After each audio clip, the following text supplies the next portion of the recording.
Hey guys, welcome back to my channel. This is part 9 of what if Naruto was in Maken and got a harem. Before we begin, don't forget to like, share and subscribe, and also go and support the author, link in description. Naruto was walking up the path to the top of the mountain, his hands in his pocket, with his heart beating in anticipation at facing off against Wabisuke in a holds-no-bars fight. His thoughts then drifted to the past 2 weeks of training he had gone through. Training that could even hinder Guy-sensei. Son of a bitch. Naruto, Maken and Venus were standing in the now large outside yard waiting as Kenway drove up to them in a large heavy truck, reversing until he parked in front of them. He got out of the car, and opened the back hatch to reveal the armor that Naruto will be using. It's the most glorious piece of armor ever. Naruto said with anime tears rolling down his eyes. It's fucking huge. Azuki shouted with wide eyes as they all stared in shock at the armor. Kenway had brought over the special armor he made, but he had to bring in a heavy truck to bring it in. It was massive. It had a large hunchback that was 5 times the size of Naruto's torso, with iron latches that were ready to wrap around anybody to wear it, and several pistons on it in 2 perfect rows, a pair of enormous iron cuffs that would cover person's forearms and was several times thicker, along with another identical pair for the legs that covered the forelegs and were several times thicker as well. There were green line markings on the black iron armor, meaning that it focused energy into it, or at least that was everybody's indication. Meet my Titan armor. My pride and joy. Too bad no one can wield it at all. Kenway said with his hand on the armor. Until today. Naruto cheered with a grin. Very interesting. Tien-san said, crouching atop of the truck with a smile as he knocked on the armor. Sturdy. Ni-san. Stop being a dumbass. Azuki shouted at her brother for touching someone else's possession. This iron. It's that rare one. This armor's made from that special one deep in those special snowy areas. Tien-san pointed out before standing up. Where'd you get this from? Himalayas. Kenway said with a smirk. Adventurer. Nice. Tien-san said with a grin. Excuse me, what rare iron are you talking about? Yan questioned. A very special kind. Said to have existed since the far beyond time of the Maken. Back when Kami's gods used to walk the earth with us. It's special iron that connects to the natural energy of living things. It's said that the Kamis used to use this iron to create their own weapons. In other words, the original Maken before humans could use them. Tien-san explained. Oh, my God. Furan said in amazement. So Kamis used this iron before? Kengo questioned with a raised eyebrow as Tien-san jumped down from the truck. That's what the tablets say. Tien-san said with a shrug. What tablets? Azuki asked with a raised eyebrow. That, my sister, is a tale for another day. Tien-san said with a smile as he had a hand on his sister's shoulder. So how does it work? Haruko and Demetra asked in unison, the first because she was worried for her little brother while the latter was interested in the technology made by this genius of training equipment. Well, when put on, all that needs to be done is turn it on by flowing one's energy into it. Then those pistons are going to be inserted, stabbing needles into your body, sending in negative energy. Negative energy? Yuruchi questioned. I see. The negative energy is going to suppress the positive in the body immensely. Tien-san said. Exactly. The energy will still be there, but in order to use it you're going to have to concentrate to summon even a portion of it. Especially if you want to move. Kenway said. Move? Anaho asked with curiosity and a bit of new worry. This armor, it's heavy as hell. Once you wear it, the added effect will kick in. Kenway said as his eyes were shadowed. A added effect? Haruko and Anaho questioned with worry. Naruto. When you put this armor on, the energy will surround you in an invisible second armor that intensifies the gravity around you. You'll be training at about 10 times Earth gravity. Kenway exclaimed. 10 times. They all screamed except for Naruto, Tien-san and Demetra, with the last two having their eyes widen while Naruto retained a calm and ready demeanor. Well, at least that's where I said it. My friend broke down at nearly 3 times. I figured since you're not completely human anymore that would be suffice for you. That you can handle it. Kenway said, earning a nod from Naruto. Now hold on a minute. I forbid this. Haruko shouted, making the others turn to her. There is no way I'm letting my little brother destroy his body just to get stronger as fast as possible. Haruko shouted with conviction. Actually, even though his body will get destroyed, it can heal and adapt, so he'll pretty much be able to handle it eventually. Tiensen said. Zip it, Shinatsu. Haruko exclaimed as she leaned in and glared at Tiensen, who laughed nervously with his eyes closed as he had his hands up in defense. I'm still doing it, Naruto said. But Naruto ni tilde, Anaho said with worry as her eyes showed signs of tears ready to spill. Nothing's changing my mind, Naruto said as he tightened his fists. Naruto, please rethink things. How about we just set it to a lower setting? Haruko suggested. If it's set to 10 times, then it will stay at 10 times. Naruto said with pure conviction. Wa Naruto, Haruko knew just by looking into his eyes that he wasn't going to change his mind at all, so she turned to his roommates. Can't you girls convince him? Sorry Haruko, but we're with Naruto. Kimmy said, shocking the vice president. Yeah, we believe in Naruto, so we're going to believe in what he finds is best. Cha-Cha said. Haruko should have known Cha-Cha and Kimmy would be no help, so she turned to who was considered the most rational of the bunch. Azuki, maybe you can. I'm with them, Azuki said with her arms crossed, shocking the others, including her roommates. Naruto was the only one who didn't show it, his face remaining a calm and stoic yet serious, as his eyes turned to her. What? Haruko exclaimed. Naruto, I'm letting you do this because I know you're the only guy who can beat him, and I know you're trying to prove something, but it's not who's the strongest or how far you can go.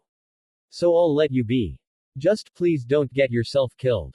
Azuki said to him with understanding yet concerned eyes.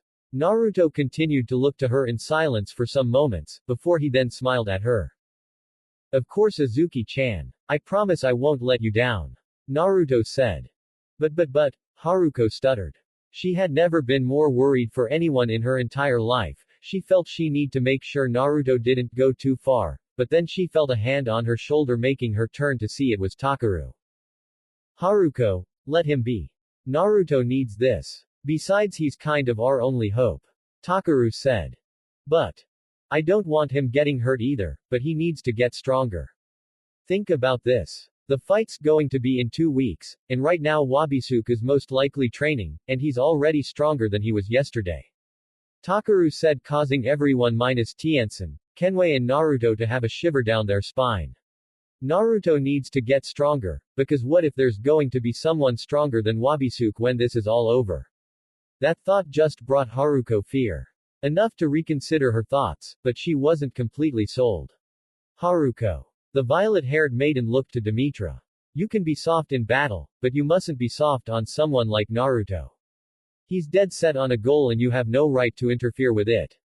You can only support it if you allow yourself to. Let him reach his goal on his own. Demetra said. Haruko really didn't want to admit it, but she had to admit that she was right and that this needed to be done. Okay. Haruko said. She then turned to Naruto as she got a little teary-eyed. Just please promise me you won't get hurt. Haruko pleaded. Naruto gave her a sympathetic smile as his eyes softened. You know I can't promise that. I'm going to get hurt either way. Naruto said as Haruko then hung her head, but then she felt a hand on her head making her look up to stare Naruto in the eyes. But I know I'll be fine as long as I have someone like you to pick me back up when I fall, Nei-chan. Naruto said with a smile.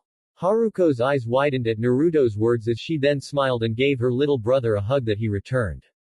Once their hug was over, Naruto turned and walked up to the armor. You know this will be intense. You won't even be able to move your fingers without concentrating energy to them. Kenway said. I get it. Naruto said. Kenway nodded as he then was ready to set it up.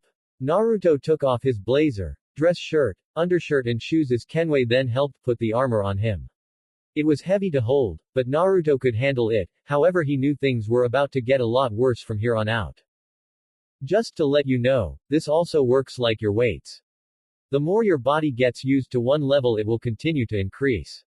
Kenway said, earning an understanding nod from Naruto. Kenway then activated the armor, causing the iron straps to wrap around Naruto's torso, Then suddenly metal cables came out of the hunchback and connected to the cuffs around his forearms and forelegs, then tightening to his skin, making Naruto feel the tightness and pressure of the armor. Suddenly the pistons on the hunchback armor were inserted deep into it, causing the needles inside to stab right into his skin, causing Naruto to grit his teeth. Now all that's left is for you to put in your elemental energy. Just charge up and the negative energy would enter your system along with the second armor to form around your body for the gravity increase. Kenway said.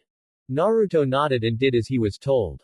He flared a bit of his Muko energy and then suddenly he felt it. Something new enter his system, as his energy then went to near complete zero. My energy, I can't barely feel it at all. Dear Kamis, I feel nauseous. Naruto thought with wide eyes. Suddenly he felt the invisible second armor surround him and after a silent moment, he immediately fell to the ground. Naruto. Haruko exclaimed the blonde's name with worry and fear. Oh no. Furin exclaimed feeling the same way as Haruko. Naruto's body was etched in shock and pain, his muscles twitched, desiring to move but feeling it was impossible. Oh dear God, the pain, I've never felt anything like this before. Not only do I feel nauseous, but I feel like I'm dying. I feel like this is it. This is what you feel in your last minutes of your life. How in the world did Kenway's friend survive this? I can't, Naruto thought. So are you going to start trying or what? Naruto heard Tiensen's voice. Tiensen was crouched next to Naruto, but the blonde couldn't move a muscle to turn to him or even have his eyes look at him and he couldn't sense where he was without a little more of his energy. Remember you got to concentrate and summon energy to your body to move. You better do it quick though, you're scaring everyone. Tiensen said. It was true. Everyone had looks of fear for Naruto's health and life itself. Naruto's may not be able to sense his friends right now, but he could sense the fear and worry. He didn't want to be the cause of it. Right. Concentrate. Naruto thought as he then closed his eyes. Naruto tried to summon energy within his being, although it was hard to find since the negative energy was being a burden on him. I need to concentrate even more. I need to get stronger. I take it back. Let's dial the gravity back. Cha-Cha said with worry as she and Kimmy went to him. Stop. Naruto shouted making them cease.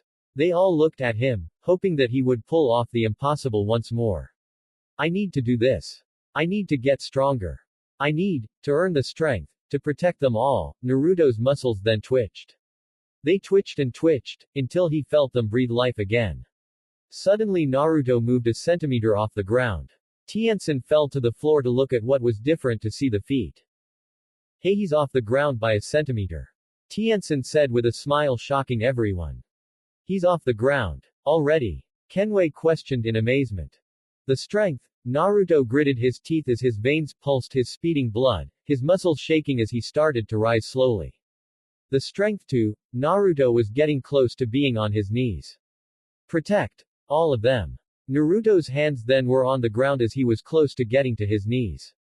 All of them. Naruto finally got onto his knees as he stared, breathing hard. He focused more and more, but not just on his power, but on his goal and on the consequence of failure against opponents like Wabisuke and how he would never let it happen. I will protect. Naruto then stared, getting up, but then he fell to his knees. Naruto. Furin said his name in worry as everyone was contemplating on saying, screw this, and helping him even if he doesn't want it. Come on, don't give up that easily. Azuki thought as she tried to retain some belief in Naruto's current efforts. No. I can't give up. I have to protect them all. They're my. Naruto's chakra then suddenly flared, shocking everyone. They're my family. Naruto thought with new determination, conviction and vigor as his eyes radiated bluish green. Aura. Naruto screamed his favorite phrase as he shot up and managed to stand completely up. He panted hard and continued to concentrate as everyone, even Kenway and Tiensen, stared at him in shock. Whoa tilde. Cha-Cha, Kimmy and Anaho said in amazement, with the first two having hearts for eyes and the latter having stars for eyes and a cat-like smile. I don't believe it. Kenway said in disbelief and amazement. Naruto's muscles were twitching as some veins bulged at his arms, neck and forehead, but then the blonde suddenly grinned. You all really got to have a lot more faith in me, nay tilde. Naruto said with a cheery grin and a pair of eye smiles. Amazing. Syria said with new admiration. Yen stared at him with wide eyes as she blushed at the sight of his strength and burning will. Demetra smiled at him with pride and joy as she stared in amazement at his accomplishment. Are you okay? Ailalu asked. It looks painful. Lilu said. Not going to lie. My body's racked with pain and my cells are on fire. I feel nauseous from my repression of energy and I feel that my heart could explode any minute, but I ain't going to give in. I'm going to follow this through to the very end and show Mayanaka Moon Shikai that I will never let anyone hurt those I care for and love. Believe it. Naruto said with a determined grin. Wow. Aliu said with starry eyes of admiration. You're so strong. Lilu said with starry eyes of admiration as well. Way to go Naruto. I'm glad to see your spirit is still intact. They all turned to see Minori grinning at them with bruises all over her body. Principal. What happened to you? Yuruchi asked.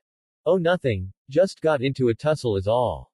Minori said gripping a flexing bicep only to flinch in pain. Ow. Minori whined. Jesus you look like hell. Takaru said.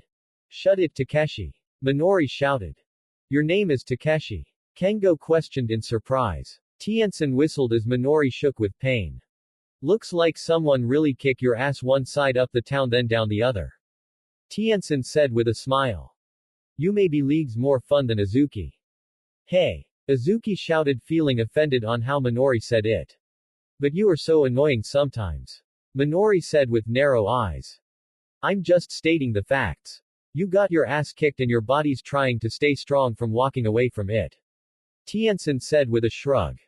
Okay that's it. Just for that, I'm kicking your ass. Minori shouted with new vigor. Wait a few days, you'll be 100% by then. Tiensen said nonchalantly which pissed Minori off even more. Wait, you lost a fight. Someone beat you up. Naruto exclaimed with wide eyes. TCH, don't go thinking I'm weak. Minori said with her arms crossed, but then suddenly Naruto's energy flared as he jumped in the air and landing in front of Minori, causing the ground to shake like a mini earthquake, causing some of the group to fall while others stood their ground. Minori was not one of the ones who stood her ground, as she fell on her butt. Ow tilde, Naruto don't do that. Minori said as she rubbed her tailbone. Who did it? Naruto asked. Huh? Minori questioned as she looked up only for her eyes to widen as she saw Naruto lean in close to her face with a calm, neutral face. Who, in this kami-blessed blue world, did this to you? Naruto asked with a husky voice. Why does it matter? Minori questioned. Because I want to find him, and kill him personally. Naruto said shocking everyone. Minori's wide eyes blinked in shock. I don't need you fighting my battles for me. Minori said getting defensive. You lost your battle, now I want vendetta. Naruto said in a cold, yet husky tone which made all the girls, minus Haruko, Himegami, Anaho and Yuka, shiver in excitement at his strangely sexy tone. Naruto, maybe you should calm down. Takaru started but was interrupted by Naruto. No. Naruto raised his voice making Takaru shut his mouth.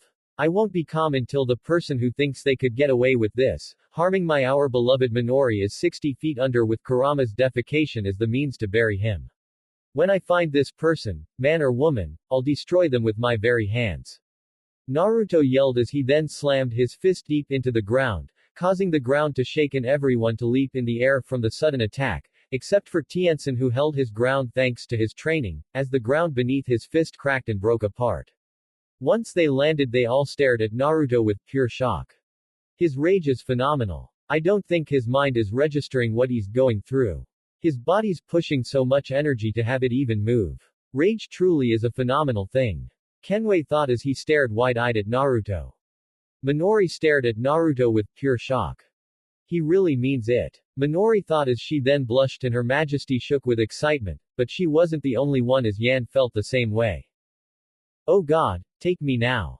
They both thought with pure lust for the blonde, but then their eyes widened in realization.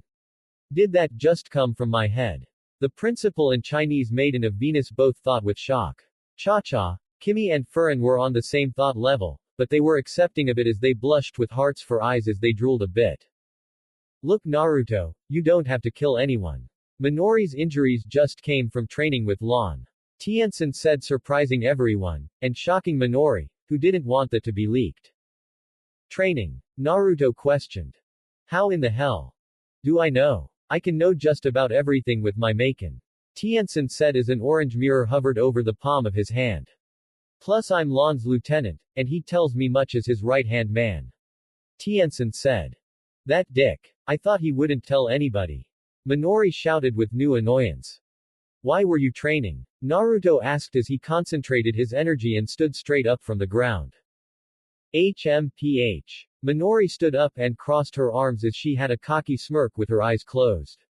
A woman has her reasons and a woman has the right to keep them. Minori said. Amen. Izuki, Yan and Haimgami agreed. She did it to get stronger so she can protect you. Tien-san said. You tattletale. Izuki, punch your brother's teeth in. Minori-chan commands it. Minori shouted. You want to protect me? Wow, thanks Minori-chan. I knew you loved me. Naruto said with a wide, genuinely happy and touched smile. Minori blushed at the sight of Naruto's smile. Why do I feel so heavy? Naruto questioned, still smiling, but his eyes widened as he fell to his knees. Concentrate. Kenway and Tien-san said in unison. I know Tilda. Naruto said as he started to concentrate again. Oh, by the way, Tien-san. The redhead perked up to the blonde's mention of his name. 2 words. Giant robots. Naruto said in a serious tone, confusing everybody, except for Tien-san, who grinned. You got it. Tien-san said. Got what? I'm confused. Cha-Cha said with a pout and her arms crossed. Me too. What the hell's a robot?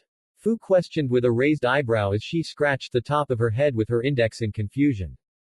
Anyway, it was nice to see Naruto's progress in less than 8 minutes, but Tien-san then blew his whistle, startling everyone. It's time for all you ladies, and pair of perverts. Oi! Takaru and Kengo shouted. To get back to training. Today when you go home you'll be crawling there after your limbs turn to jelly. Now move, move, move. Tien-san shouted with a glare, actually being very intimidating. They all listened and ran off. Good luck Naruto-kun. Kimmy called out. Get stronger. Cha-Cha called out. You know he will, why bother wasting your breath? Izuki said with a raised eyebrow. I just like voicing my support, even if the words are dumb to say. Cha-Cha said with a smile. Well, I'll give you this, Cha-Cha, you're definitely a source of cheer. Izuki said. Ah, thanks Izuki. Cha-Cha said with a smile that Izuki returned. Tien-san was just keeping a steady walking pace as he hummed a tune, but then he got punched in the arm. Out Tien-san whined as he rubbed his arm. Don't ever go blabber-mouthing on what I do ever again. Minori warned him with a glare. Ah, come on he deserved to know how much you love him. Hell, that look you had when he was ready to kill the guy who gave you those bruises definitely showed your lust for him. You would even let that kid fondle your breasts right now if he asked. Tien-san said with a smile, making Minori blush red. Ni-san. Tien-san turned in time to get punched atop of the head from his little sister. Out Tien-san whined with a frown, but then Izuki gripped his collar and started shaking him violently. You pervert. You got a lot of nerve to say that. Izuki shouted with an angry anime face. What? I was just being truthful. I mean, Minori's got the hots for that kid so bad she would go all out in having relations with him non-stop for 12 hours. Tien-san said, making Minori's face turn red along with Izuki's, with the latter earning an even angrier anime expression. You're too truthful. Izuki shouted. Great older sibling you have there. Real role model. Yan joked with a smirk, making Izuki boil with rage. And that's 30 extra laps with extra weighted gear for you, young lady. Tien-san said with a neutral expression and glare, making Yan glare back at him. Honestly, that made Izuki give a small smile at her brother's form of torture for Yan. Minori turned away as she thought about what Tien-san said. 12 hours, non-stop, Minori thought with wide eyes as she envisioned her and Naruto going at it like rabbits on a mix of steroids and a high rush. She could just hear herself calling him a god as she screamed in pure ecstasy and pleasure. Minori then placed her hands against her cheeks as she blushed red, with hearts dancing around her head as she drooled, with a dreamy expression in her body, especially her lower half, was getting excited. See, I'm totally right. She's just imagining the sinful night. Tien-san said with a smile, gesturing to Minori as Izuki stared at her with a shocked anime face. So am I off the hook? Tien-san asked, still smiling at his sister. You wish, you jackass. Izuki shouted with a new angry anime face as she shook her brother violently once more. The day was over. Naruto was able to do some punching and kicking drills and tried to mix in his mixed martial arts into it, which was difficult since the armor slowed him down and he had trouble with keeping momentum, but he was at least getting there. He also tried his chakra, elemental and Muko techniques, but that was extraordinarily difficult for him to do since his energy was suppressed and he had to focus greatly for even one technique. At the end of the day he was only able to create a simple Rasengan and shoot a mini-mouth cannon. And I mean it was mini, like the size of his esophagus. Once it was night time, Kenway took off the armor and once he did, Naruto immediately fell to the ground. His muscles pulsed as they felt relief yet still felt like they could burst.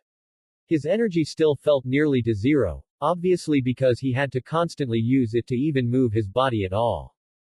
He was so out of it, Kenway had to literally carry him home where they met Tien-san placing Cha-Cha, Kimmy and Izuki in Cha-Cha's bed. I've been doing this all day. I drove them to the brink that they all immediately collapsed. I had to carry them all here. Thank the Kamis for my fast travel mirrors. Tien-san said to Kenway. Why did you pile them all in one bed? Kenway asked. Upon their request. They want Naruto in the bed with them too. Tien-san said. Got it. Kenway said as he gently placed Naruto in the middle. Ow. Naruto softly whined. Wow. You were very gentle and he still feels pain. That armor really works. Tien-san said as he then gently wrapped the girl's arms around Naruto's body. Thanks Ni-san. Izuki thanked her brother in a soft, tired voice. No problem Imouto. Tien-san said with a soft smile as he gently kissed Izuki's forehead making her smile and blush a bit, almost forgetting how nice it felt when he brother kissed her forehead goodnight. Sweet dreams. Tien-san said as he and Kenway left. Today was hell. Izuki said. I've never felt more sore in my life, and my family always pushed me so far that I barely feel this anymore. Cha-Cha said. How was your day Naruto-kun? Kimmy asked, but all she got was silence. Naruto-kun. Kimmy said his name only to hear him gently snoring. He's asleep. Cha-Cha said in shock as she, Izuki and Kimmy stared wide-eyed at him. He must have really went to hell to knock out instantly. Suddenly Kimmy giggled making Cha-Cha and Izuki look at her. He sounds so cute when he snores. Kimmy said with a blush. Yeah. Cha-Cha said as she and Izuki had agreeing smiles and blushes as well. Then they all had went to sleep, exhausted from the day's work. The next morning the girls walked out of the room to see that a large dinner was already on the table. What the? Izuki started as they stared in surprise that breakfast was already made. Hey, you're all up. The turn to see Naruto come out of the bathroom with a towel wrapped around his waist. Hope you all are hungry. Naruto said with a grin. You're already up and clean. Izuki questioned in surprise. Hell yeah. I've never felt more energetic. I think that training really helped. It's only been a day I feel my energy double. Naruto said with a grin as he then flexed a bicep and gripped it. And I think my muscles are starting to grow as well. That's good news for us. Cha-Cha cheered with her arms thrust into the air. Suddenly Naruto felt a pair of dainty hands on his abs making him look down to see Kimmy. Wow, you're right. Cha-Cha come feel these. Kimmy said with excitement as she blushed red. Cha-Cha appeared next to Naruto and felt his bicep. Oh tilde so strong and manly tilde, just the way I love my hunk. Cha-Cha said with a grin making Naruto blush and smile. Would you two stop being so handsy with him? Izuki said as she walked up to them as she gripped Naruto's right shoulder and pulled him away. Let's just eat and oh my god, you're as hard as a rock. Izuki said in amazement as she stared wide-eyed at Naruto. I know right. Soon I'll be as hard as steel. Naruto said with a grin, but then he developed his look of surprise as Izuki was feeling and squeezing his muscular right arm and shoulder. Ah, Izuki-chan. Izuki looked up with a blush as she saw the others staring at her with Cha-Cha grinning cheekily making her realize what she was doing. Looks like someone's getting handsy tilde. Cha-Cha said in a singing voice as her head moved side to side with each word. Shut it Cha-Cha. Azuki shouted as she turned red as she released Naruto. Anyway, I made you girls breakfast because I figured that how late we all got back that you all must have not gotten to eat dinner and were starving. Naruto said. You're right. Azuki's mean brother starved us all. Cha-cha whined. He only let us have protein bars as a lunch. He was so cruel. Kimmy said as she cried anime-styled tears. That monster. Are you sure he's your brother? Because I know you would never be so cruel to them. Naruto said to Azuki with a stern and pissed expression. Sadly he is. He's always been this way. Ever since he learned from Dad, who's an even bigger hard-ass when it comes to training. Azuki then noticed Naruto looking down with a red blush, making her look down to see Cha-cha inching her hand closer to Naruto's towel. Cha-cha.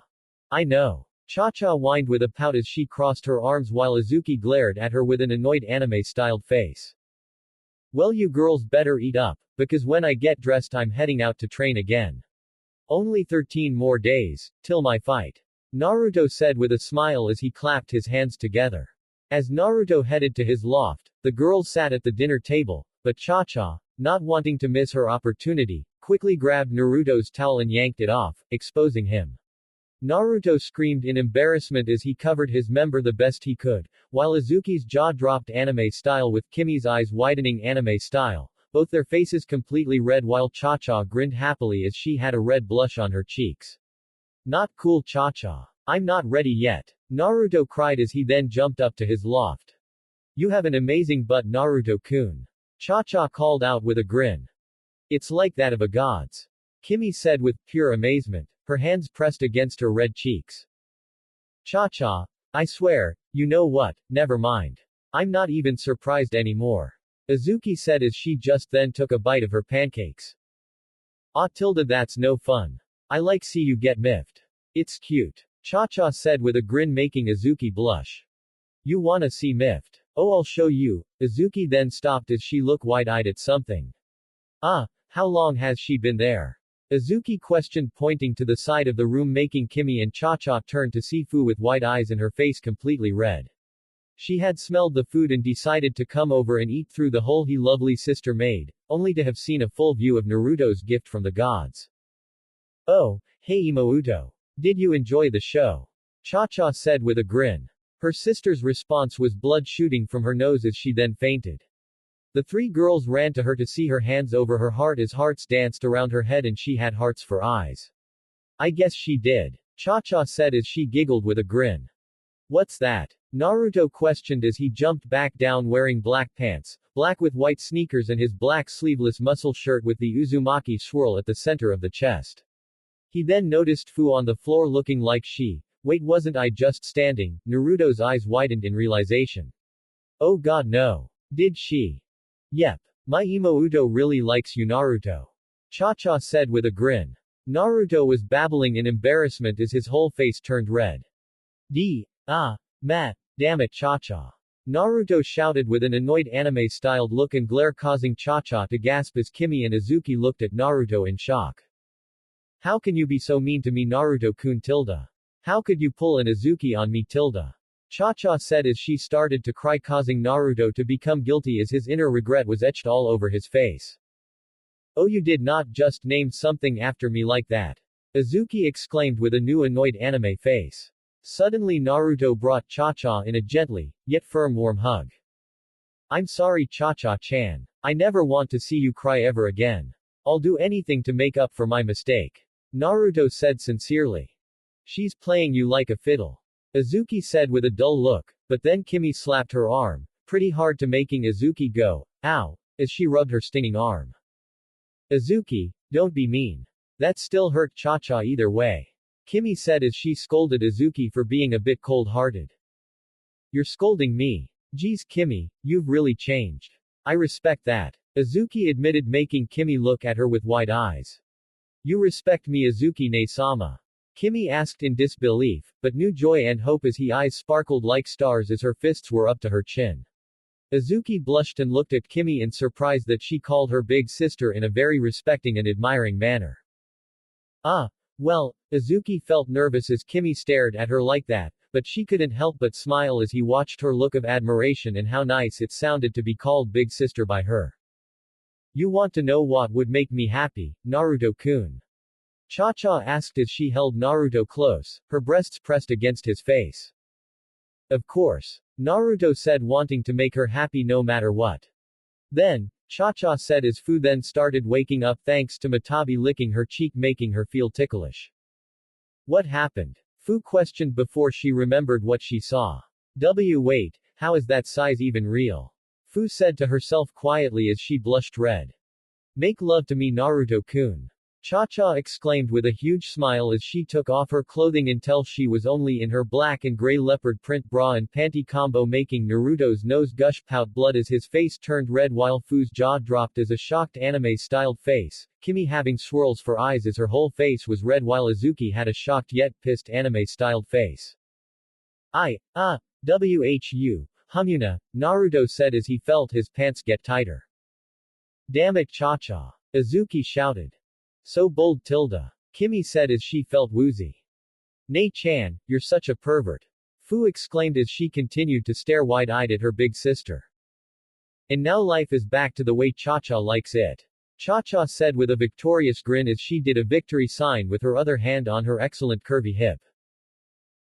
It has been 3 days and Naruto has now gotten used to the armor, despite the gravity and energy suppression increasing. He was now able to use his fighting styles and techniques easier, albeit at a slower pace. Naruto had performed a leg sweep, then a foot uppercut, slammed his foot down hard against the ground as he then punched forward, causing some pressurized air to fly an inch out of his hand. Incredible. Only 3 days and he's advanced this far. Guess there really wasn't much for me to worry about. Kenway thought with a smirk.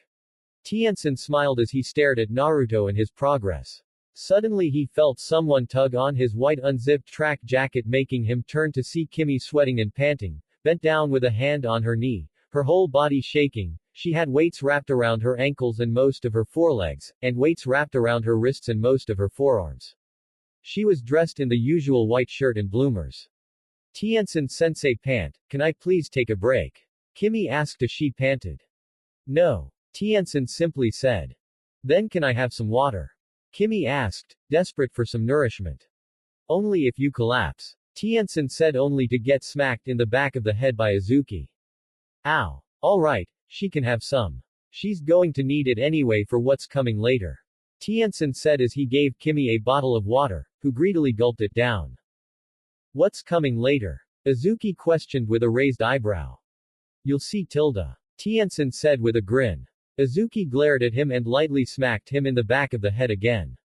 Ow. You know, if it wasn't for the harsh training I'm giving you, none of you would be strong enough to even lift your arms with these bad boys on. Tien-san said, gripping and lifting up Azuki's arm weights. Can I have some more? Kimmy asked, pulling on Tien-san's tracksuit again. Walk it off, Sato. Tien-san shouted with a glare and a megaphone to his mouth, making Kimmy, eep, in fear and run off. I love being the boss. Tien-san said with a smug smile and his knuckles on her hips. He then noticed his sister stare at him with a dull glare, so he pointed to the track, basically saying, get back out there, earning him the bird from his sister, who then jogged off as he said. And that's 10 extra miles for you. Which made Tien-san get whacked in the side of the head by a throwing disc his sister threw at him. Ow. 20. Tien-san shouted through his megaphone. Naruto sent a few punches, before sending an upwards side kick, then right hook, then spinning sweep kick, then double palm strike, then foot uppercut, then a quick side jab. He then fluidly moved his arms as he got in the Hokuto stance, as he liked to call it sometimes. Naruto continuously concentrated his energy into his body, a large chore to do with how quick and powerful his strikes were. Suddenly there were shadows on the ground, making Naruto look up with curiosity, as then large metal boxes fell to the ground, causing the earth to shake. Naruto sent chakra to his feet to keep him balanced, like during the tree climbing exercise back home. The other felt the commotion and went to check what was up. Oh great, they're here. Tien-san said with a smile. And what, pray tell, is here? Azuki asked, knowing it would be something to bust all their asses. What Naruto requested, and something to help give the rest of you buns of steel. Tien-san said as he went up to a box and typed in something on the keypad it presented, as then they all opened up a bit with steam coming out. The large boxes then transformed into giant robots with large boxing gloves for hands, minus 2 large boxes. Whoa tilde, robots tilde. Cha-cha, Kimmy, Kengo, Anaho and Takaru said in amazement. Those are robots. Awesome tilde. Fu said in amazement. These aren't for us, are they? Syria asked with worry, her face evident a bit. No, they're for me. Naruto said. Oh thank God. Syria said with relief. Don't tell me that these things. Izuki knew the answer, the look on her face and sweat drop showed it. Yep. I'll be fighting these guys while wearing this armor. Naruto said gripping his armor making the others, minus Takaru and Kengo, jaws drop at Naruto's new insane element in his regime of training. You mean weights? Kengo said with his arms crossed. No, armor. No, they're weights. They obviously look like them. Kengo said. They connect to each other and wrap around my body securely, so they're armor. Naruto retorted. But they're all separate pieces, so they're weights. Kengo said. They are armor. They even make an invisible second armor of energy around me. Naruto said with a stern look.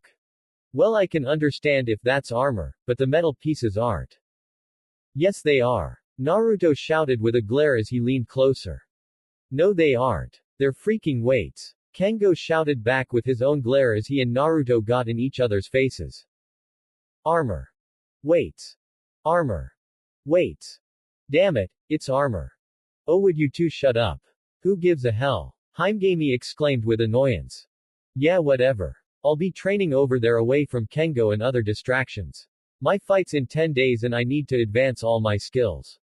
Later. Naruto said as he then started walking away. You guys know what to do. Tien-san asked the robots, getting nods from them. Alright then. Follow. Tien-san said as the robots and Kenway followed Naruto. I know I'm going to regret this, but what's in those other 2 boxes? Yuruchi asked. I'm glad you asked. Tien-san said with a smile. Now I have regret. Yuruchi said with a dull yet nervous look. Tien-san typed in something on one of the boxes, keypads as he then kicked it, making both open up in a similar fashion as the robots, except when opened up, instead were cages filled with robot dogs barking and biting and clawing at the cages. Say hello to your motivators. Tien-san said with a wide smile. Everyone shook with fear as they all sweating, feeling death's chilling breeze surrounding them. My ass. Takaru shouted. Naruto continued walking to a nice spot to train. So what are you going to do after this? No doubt you're going to come up with another insane element for your training regime. Kenway voiced. Yeah, I was thinking on continuous motion. These guys on trucks keep moving a distance away from me yet close enough to send and land their hits, while I keep moving forward, sending my own attacks at them, with a large carrier truck tied to my back with 500-pound large weights resting on it, then as we keep advancing we'll keep adding 500 extra pounds, on and on. Naruto eyed with a huge determined grin. Kenway's eyes bulged out of his head as his jaw stayed still for a moment, before it dropped as the surrounding giant robots turned their heads to each other. You're insane. Kenway yelled with pure disbelief at Naruto's complete insanity when it comes the definition of going past the limits. Glad I can make that clear. Naruto said with a smirk. Alright bot boys, surround and get ready. Naruto ordered. The giant robots then surrounded Naruto getting in their battle stances. Now let's dance. Naruto shouted with a grin as he then ran at a robot, but it then uppercutted him. Normally Naruto would have either dodged or countered with his own fist, but thanks to the armor, he was sluggish compared to the robots. As he was sent flying, another robot punched him away towards another that then did the same thing. Kenway watched as the robots punched Naruto to one another like a fun ball game. This is going to take some time to get used to. Kenway thought as Naruto was then slammed into the ground. It took 4 days, until Naruto was able to go toe-to-toe with the bots. However, he could not defeat them, but that was not the purpose of the exercise. The point was for Naruto to be able to face off against them and hold his own for an extensive amount of time. Normally he would keep it until he defeated the robots, but he was stressed for time. 8 days had passed and now he had 6 days until his rematch with Wabisuke. So now he moved on to the next portion of his training. The continuous motion portion. Kenway had brought a truck carrying 5 tons of weight while Tien supplied a truck to carry the robots. Kenway had helped Naruto tie chains and cables around his armored body, attaching him to the truck. Once everything was set, Naruto tried pulling the truck, which was a chore, since along with the 5 tons of weight, he was pulling the truck itself, which is an added 14,000 pounds, along with the armor being now 15 times Earth's gravity. Naruto was pulling a total of 14,500 pounds. It took about a minute or so to start moving the truck.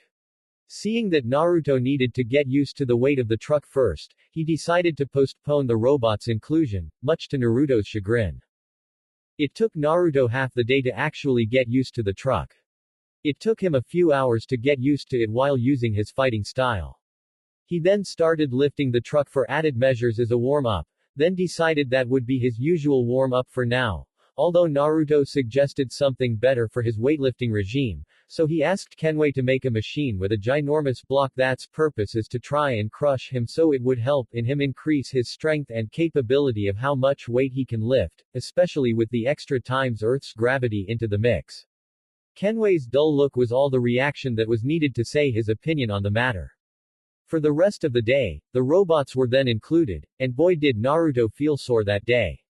The beatings, the insane weight to carry, the rising rate of decreasing energy, it was all such a pain. Literally. 3 days later, Naruto's friends were given a break that day, since Tien was working them to the soul. Yes, I mean soul. The elder Shinatsu decided to be a nice guy and let them have the whole day off. They had come after a meeting to see his progress and were shocked and amazed to see him pulling a shitload while moving at a blurring speed, maneuvering around the robots' attacks and sending his own blows, that either connected with their gloved fists and bodies leaving dents on the latter. Although he was getting punched here and there, hell the robots even shot lightning at him, electrocuting his body and going right through it only for the wounds to heal a little after, sending him to the ground, but usually he skid or rolled back and dashed or jumped towards the robots to face them off again. At the time, Naruto was dealing with 25 times Earth's gravity and pulling a total of 145,000 pounds. He could have sworn he heard Kengo say, "Damn, that's some DBZ shit right there."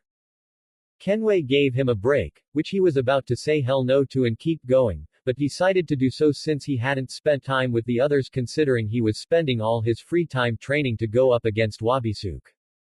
On the 5th day, it was decided that the armor would finally come off and Naruto would show off his new power. The results were phenomenal. Up waiting atop of a Manohara, Wabisuke stood in the center with his sheathed Renzoku Kurai pressed against the ground with his hands atop of the pommel. He had his eyes closed, listening the calming breeze as he breathed calmly and silently, his chest never moving as his lungs took in oxygen. He had been waiting patiently for hours for Naruto to arrive. Despite his calm, stoic looks, he has been craving for this day to come. It has been so long since Wabisuke ever had a battle that he was so close to losing. It brought about new excitement to him. A desire that was dearly missed. The drive to become stronger. Once hearing the truth from Toshiyuku Rin, Wabisuke knew the only person who could restore his desire and reason to better himself would be Naruto. The blonde proved it through their previous encounters.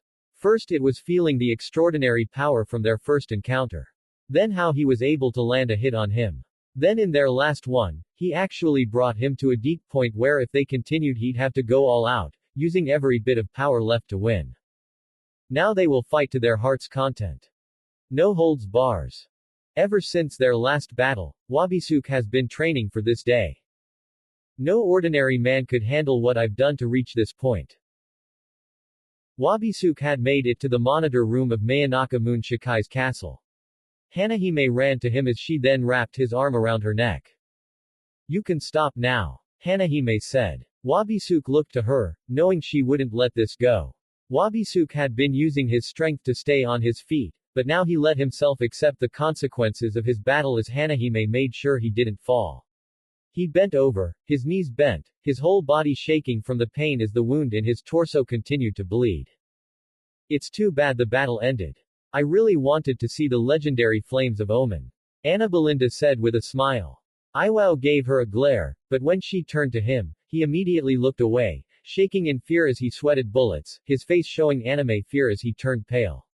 He shook off the fear, albeit taking about 12 seconds thought, and went to aid his friend. Let's get you to your bed, man. Iwao said as he wrapped Wabisuke's other arm around his neck. Snake woman. Wabisuke said, earning everybody's attention. I have a name. Anna Belinda said. Wabisuke stayed silent. You wound me deep, Wabisuke-kun. Anna Belinda said with a pout as she patted her heart lightly. I overheard once on your plans of making a special room. Wabisuke said. Anna Belinda smiled widely, knowing of what room he was talking about. Ah yes. I'd like to prepare it, but I need one last thing to complete it. And you have it. Anna Belinda said, lighting holding her chin as she licked her lips. Wabisuke stared at her as he then brought up his index finger as then a pure black flame appeared at the tip of it, bringing nervous and fearful looks to Hanahime and Iwao. The two did not fear him. No. It was the flames they feared. The flames of Omen. Wabisuke healed rather quickly after taking a shot of liquid into his veins that assisted with his healing factor. Now fully dressed, minus his hat and peacoat, he stood in front of the door of Anna Belinda's special room. I planned this for a special procedure in the future for my experiments, but for now I guess I can let you use this as a special training room. Anna Belinda said before turning her head to Wabisuke. However, isn't it a bit dangerous for even you to go through this? I mean the pain you'll experience, and from what I heard, your special ability does do some very deadly damage. Anna Belinda voiced with a smile as her index finger was pressed against her chin. As the flames wielder I will not suffer as a victim. All I'll feel is the pain it bestows. All that really should be a concern is if they start to move on their own. I can hold them in place for so long, but even I can lose control and pass out. So when that happens, will you have the procedures to cancel them? No. Not really. You can't cancel the flames from what I've seen, but you can contain them. I did come up with a contingency plan in case it gets out of hand. Although, even I'm not sure my technology can contain them. Anna Belinda said. Wabisuke stayed silent before he moved forward as the door then opened and he entered the room. Strong-willed. Should have expected no less from you. Anna Belinda said as the door closed. No wonder you find value in Naruto-kun. Wabisuke stood in the center of the room. He raised his right hand high as it was then covered with pure black flames, then he slammed his hand onto the pure floor as the fire then spread until the whole room was engulfed in pure black fire. Wabisuke gritted his teeth as he felt the excruciating pain engulf his body. He had never felt a pain as worse or even close to it all like this.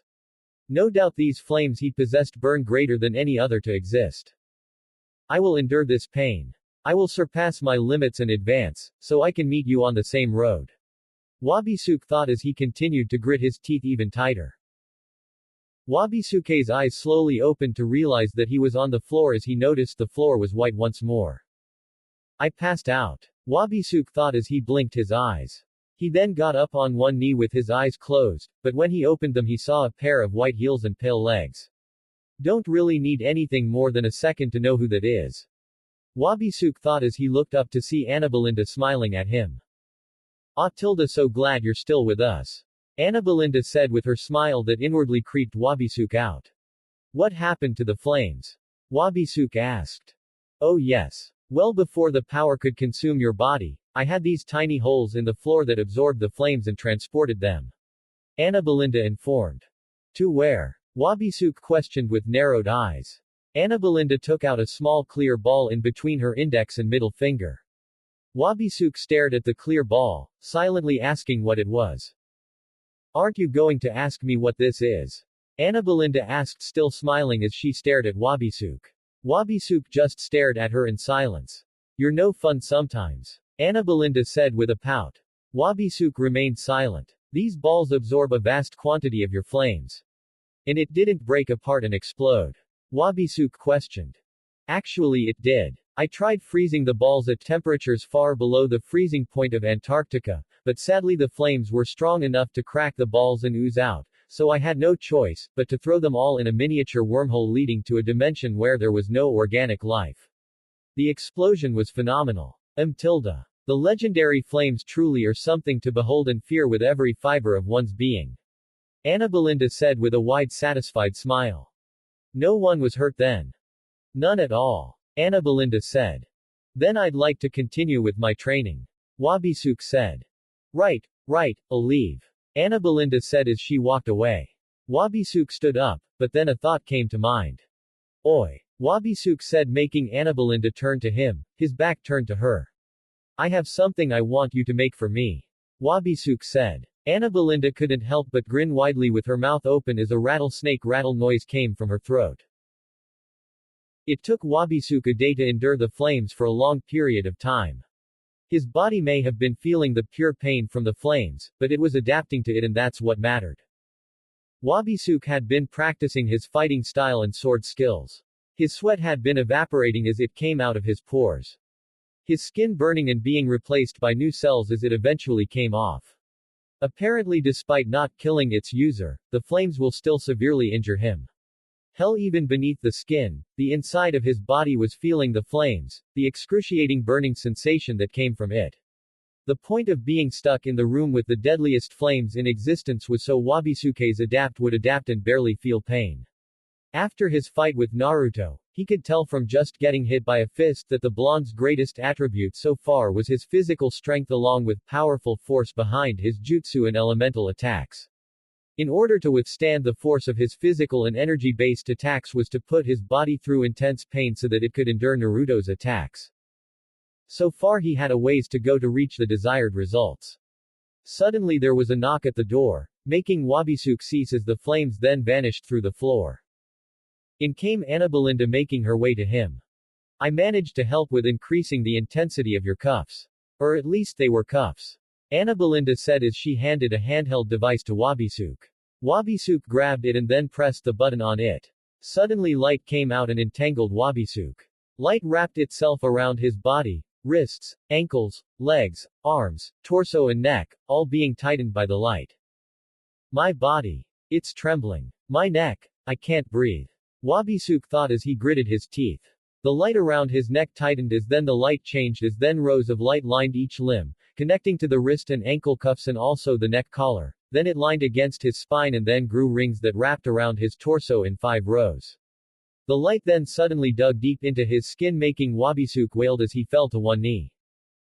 Sugoi tilde it became special armor now. Anna Belinda said with joy and excitement. My energy, it's all being suppressed that I can barely even feel it. It's almost non-existent. I'm feeling nauseous. And I feel like my muscles are twitching. Desiring movement, but why? Wabisuke thought with gritting teeth. I bet you're feeling the effects. Your new restraints lower your energy down to near zero, so you're going to have to slowly build it back up, but also this will limit your speed drastically, so no more lightning speed, tilde. Anna Belinda chimed with a smile. Wabisuke looked at her for a moment before looking to his new restraints. Excellent. Wabisuke thought as he then tightened on of his fists. I'll let you resume your training. Anna Belinda said as she then headed for the exit. Just a heads up. I plan on giving you something else to improve your training soon. Anna Belinda said as she left the room. Good. Wabisuke said as he summoned black flames to his finger and pressed it to the floor as it then spread, engulfing the room in the fire once more. 3 days passed and Wabisuke was currently dashing around the room, using Renzoku Kurai. The blade was able to survive the flames of Omen because it was the blade of darkness, and the flames were made of the same as well, allowing them both to coexist. He slashed and mixed his fighting style with it. He sent energy slashes from his katana, along with at times becoming a living lightning bolt to appear in front of the slashes and counter them with another slash. Wabisuke had been focusing more on his speed and combat speed. From his previous fight with Naruto he knew that Naruto's strength in his jutsu and physical strength itself was his best attribute so he had to find a way around it, the best option being speed. After all, you can't hit what you can't catch. Although it would still be a chore with Naruto being excellently durable. His body has been adapting very well and the battle they had before was just going to make him stronger, after all it did the same for Wabisuke. Wabisuke sent punches, kicks and claw strikes, then leapt and sent a flying spin kick, before unsheathing his katana and sending an upward slash before landing onto the fiery ground, then sent slashes faster than the eye could see as suddenly purple vertical energy slashes surrounded him as then the sound of what best could be described as a storm of blades followed after they disappeared. Just as he unsheathed his katana, the flames started to recede into the floor.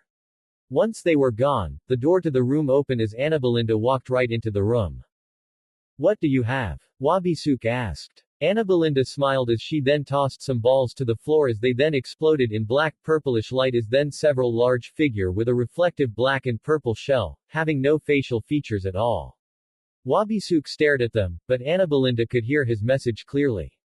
After all, it seemed that Wabisuke usually spoke to people he doesn't like in silence. These are my newest inventions. I've managed to study your flames enough to make a stable version of my own and made these super beings with a shell of it to protect them from the flames. Although not for long apparently.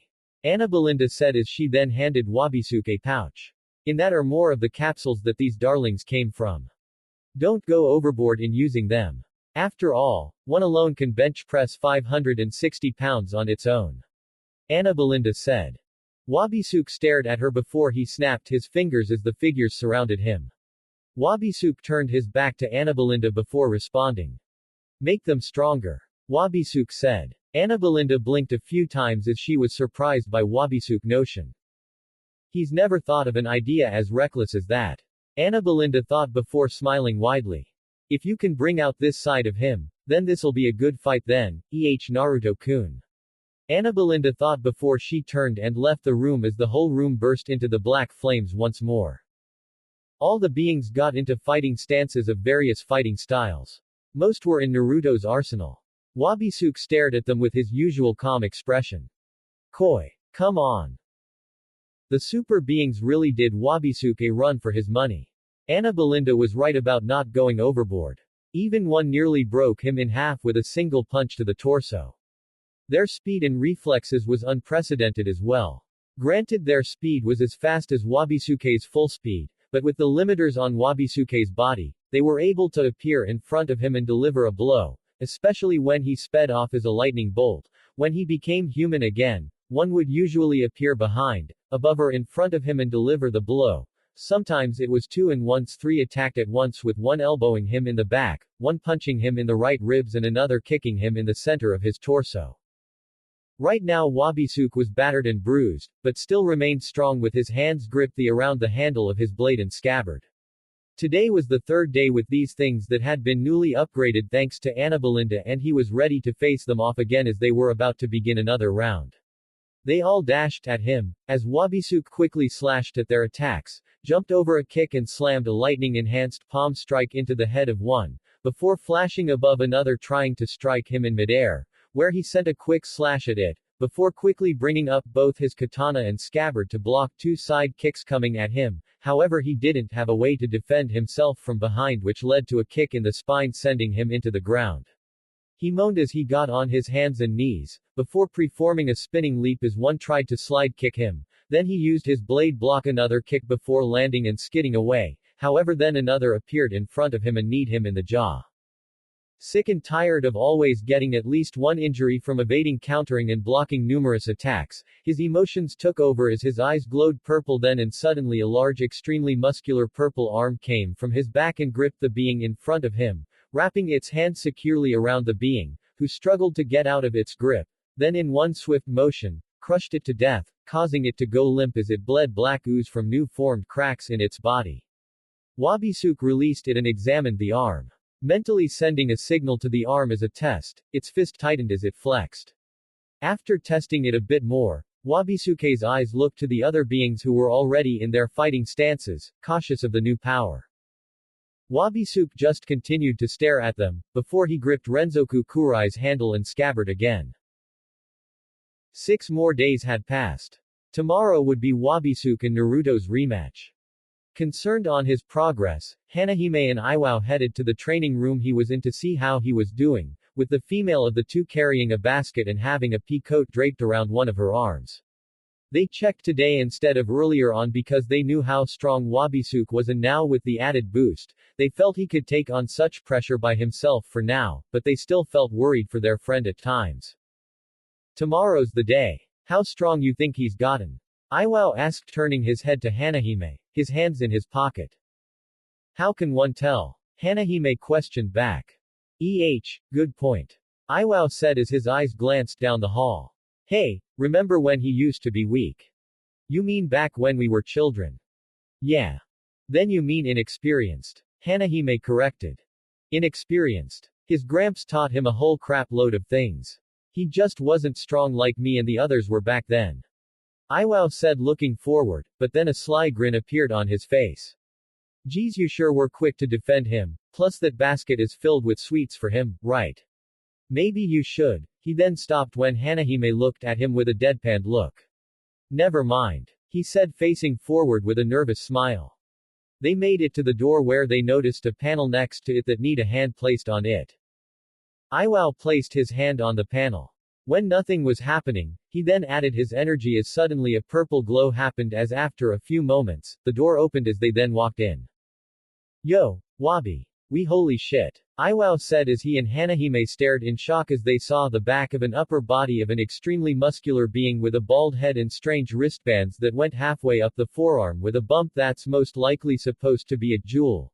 It was hard to tell because the being was completely purple yet was also sort of intangible as you could see Wabisuke within it at the bottom of the upper body, his back to them. Think of appetite demons from Toriko. Tilda. Oh, it's you too. Wabisuke said as Hanahime and Iwao noticed the broken and destroyed super beings on the floor bleeding black and purple ooze. God damn. Iwao said. Wabisuke-kun, we were thinking you deserved a bit of a break. Hanahime said. Wabisuke looked to the enormous being's hand to see the last super being struggle to free itself from the ginormous hand. Alright. Just let me clean up. Wabisuke said as the giant hand swiftly crushed the super being, making it go limp as ooze then bled from its body and leaked to the floor. Hi. Hanahime said as she bowed and left. Iwao continued to stare at what was apparently Wabisuke's new form. Then the giant being threw the corpse in its hand to the wall at the side causing it to stick with its black and purple blood splatter against it as it then slowly slid down the wall, creeping out Iwao. Ye tilde. Iwao said as he then left the room with the door closing as he left the room. Geez. Safe to say I didn't see any of that coming. Iwao said. He seemed so natural. Hanahime said. What do you mean? Iwao asked with a raised eyebrow. That large form he was producing, it seemed like something that's supposed to be normal for all beings.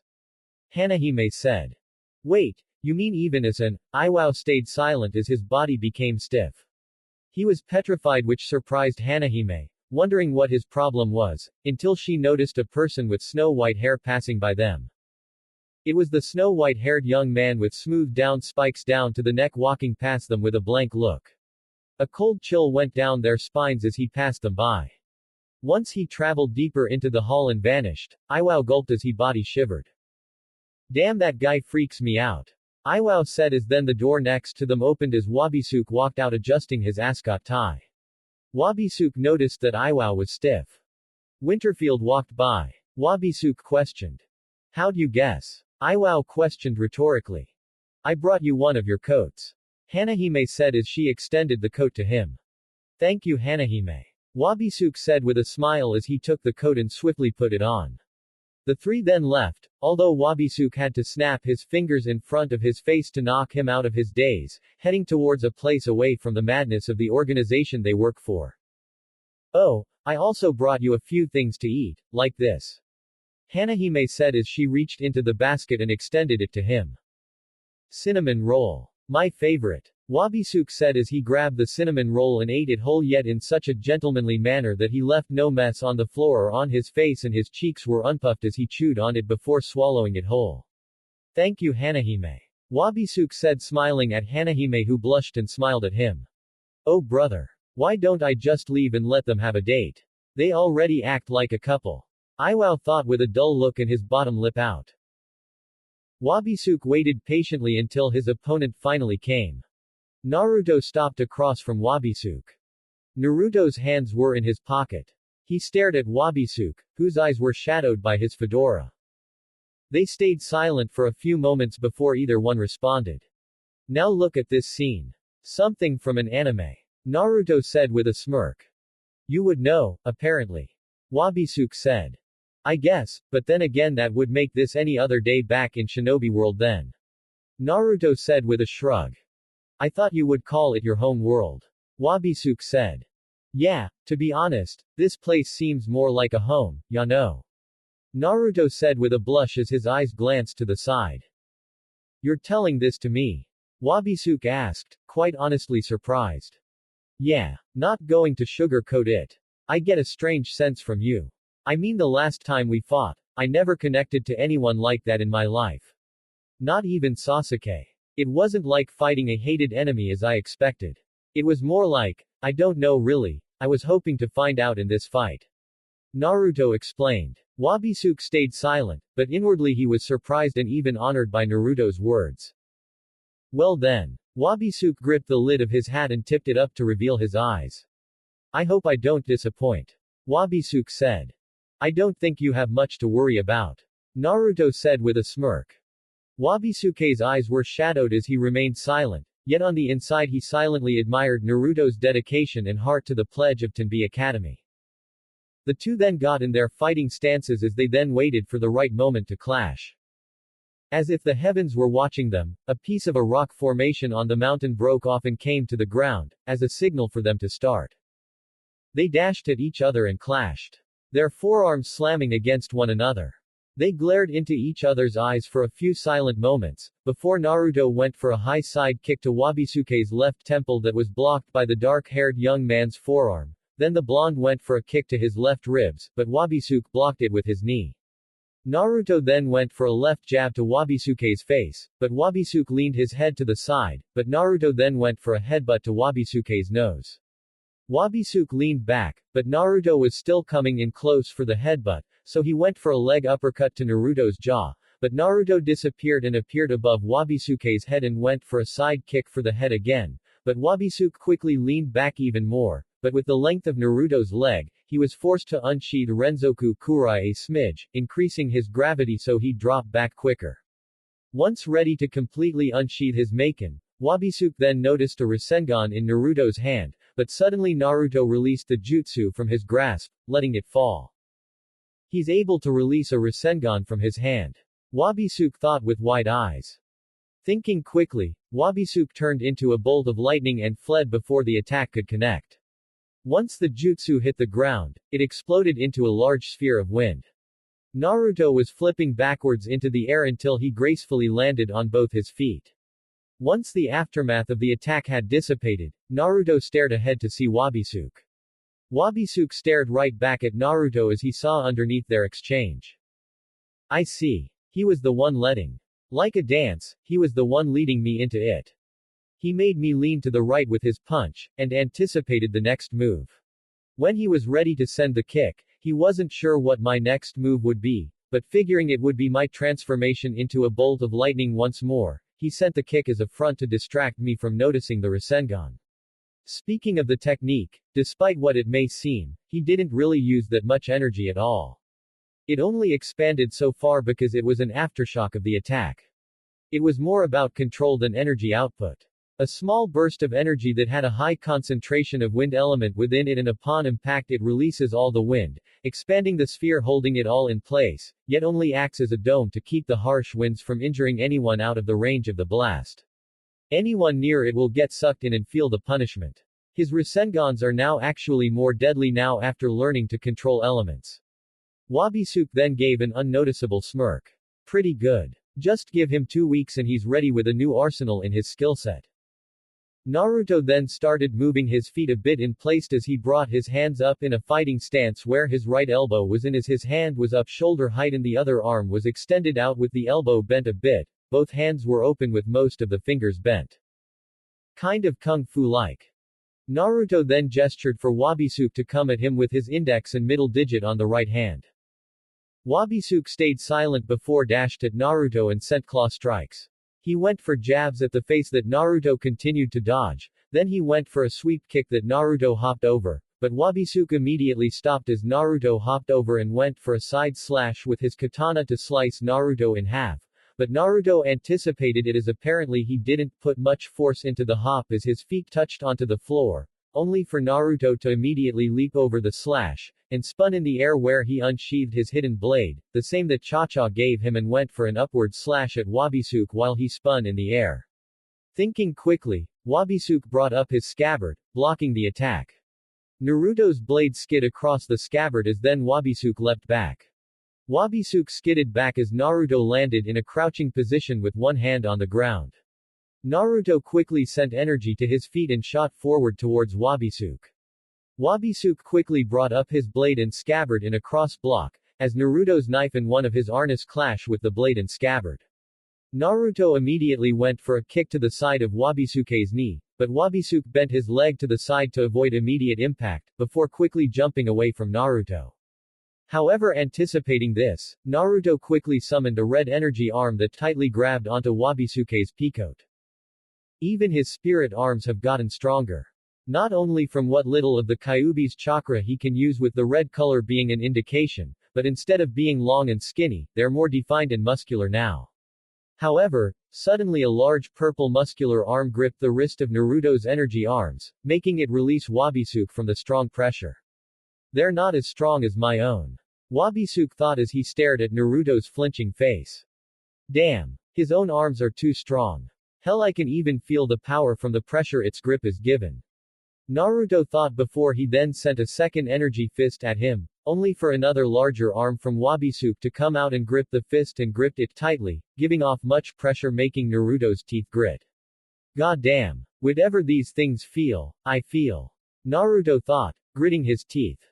Wabisuke then brought the arms closer to him, bring Naruto close to him before send a forward kick to Naruto, but the blonde quickly brought his knee up, blocking the kick, but Naruto felt the foot surrounded by lightning element as he felt jolts transfer from the foot to his knee making Naruto grunt in pain as his energy arms dissipated and he was sent flying, then skidding across the ground for a second before rolling back and skidding another second on his feet in a crouching position with his right hand on the ground before stopping in place as Wabisuke landed on the ground far across from him. Naruto stood up and rubbed his right wrist to ease the pain he felt, but the pain also felt on the inside as well. Damn. That's something to remember. Naruto thought as he stared at Wabisuke while still rubbing his wrist. Are you afraid? Wabisuke asked. Naruto raised an eyebrow in confusion, ceasing rubbing his wrist. Your spirit arms are strong, but I can sense that if you accessed the full power of your beast's chakra that the arms would be even stronger, however that would entail for you to encounter the essence of your hatred, which is rather risky. So I ask, are you afraid? Wabisuke voiced as he continued to stare at Naruto. Naruto stared at Wabisuke with a calm gaze and expression before standing up straight and putting his left hand in his pocket. Pretty much. Despite how brave I'm praised to be, I am afraid of myself at times. Or I'm afraid to slip up. This place is my home after all. I love it too much to let myself slip up and have everything I hold dear and precious to me get destroyed. Naruto said in a serious tone. Looks like we have something in common. Wabisuke said in a low tone. Naruto heard it with his now stronger hearing, wondering what Wabisuke meant, but decided to save that for another time. Don't worry. When I get the help to make sure this hatred is contained, I'll overcome it. Then Kurama and I will be unbeatable. Naruto said in his calm neutral expression. Don't get too cocky. Wabisuke said tipping his hat forward. Wabisuke stared at Naruto's pants, more specifically the spot where his lightning-based kick had connected to. If you're wondering what's with my pants showing no char or damage, it's because these were specially made from my friends at Tengoku no Mon. I had an itching feeling to wear this for where we finally settle things. I just had them made some for me that could take some punishment. Naruto said calmly. Wabisuke then suddenly giggled a bit, surprising Naruto. What? Settle things. I highly doubt this will be our final battle. Wabisuke said with a smirk. Naruto couldn't help but smirk back. Well then. I'm glad we're on the same page. Naruto said with his smirk. Suddenly Wabisuke swiped his hand up as a blade of purple lightning came from his hand and went straight at Naruto. Naruto quickly leapt to the side as his right hand opened up and then immediately a Rasenshuriken was formed. What the? Wabisuke's eyes opened wide as Naruto quickly threw his jutsu at him. Wabisuke leaned to the side as the jutsu flew mere inches from his face. Wabisuke turned only to see a new Naruto ready with a Rasengan. Wabisuke leapt back as the clone tried slamming the jutsu in him, but it only impacted into the ground causing a burst of wind to send Wabisuke flying into the air. Such force. Sending enough wind to send a shockwave that would send me flying. Wabisuke thought. He then noticed Naruto quickly toss something faster than the normal eye could see. Thankfully for him, his eyes were not normal anymore, so he saw a tiny blue scroll come straight towards him. It had then suddenly dispersed into a cloud of smoke as a new Naruto with a glare and gritting teeth was in front of him ready for a kick. Nani? Wabisuke thought with shock as he did an X block.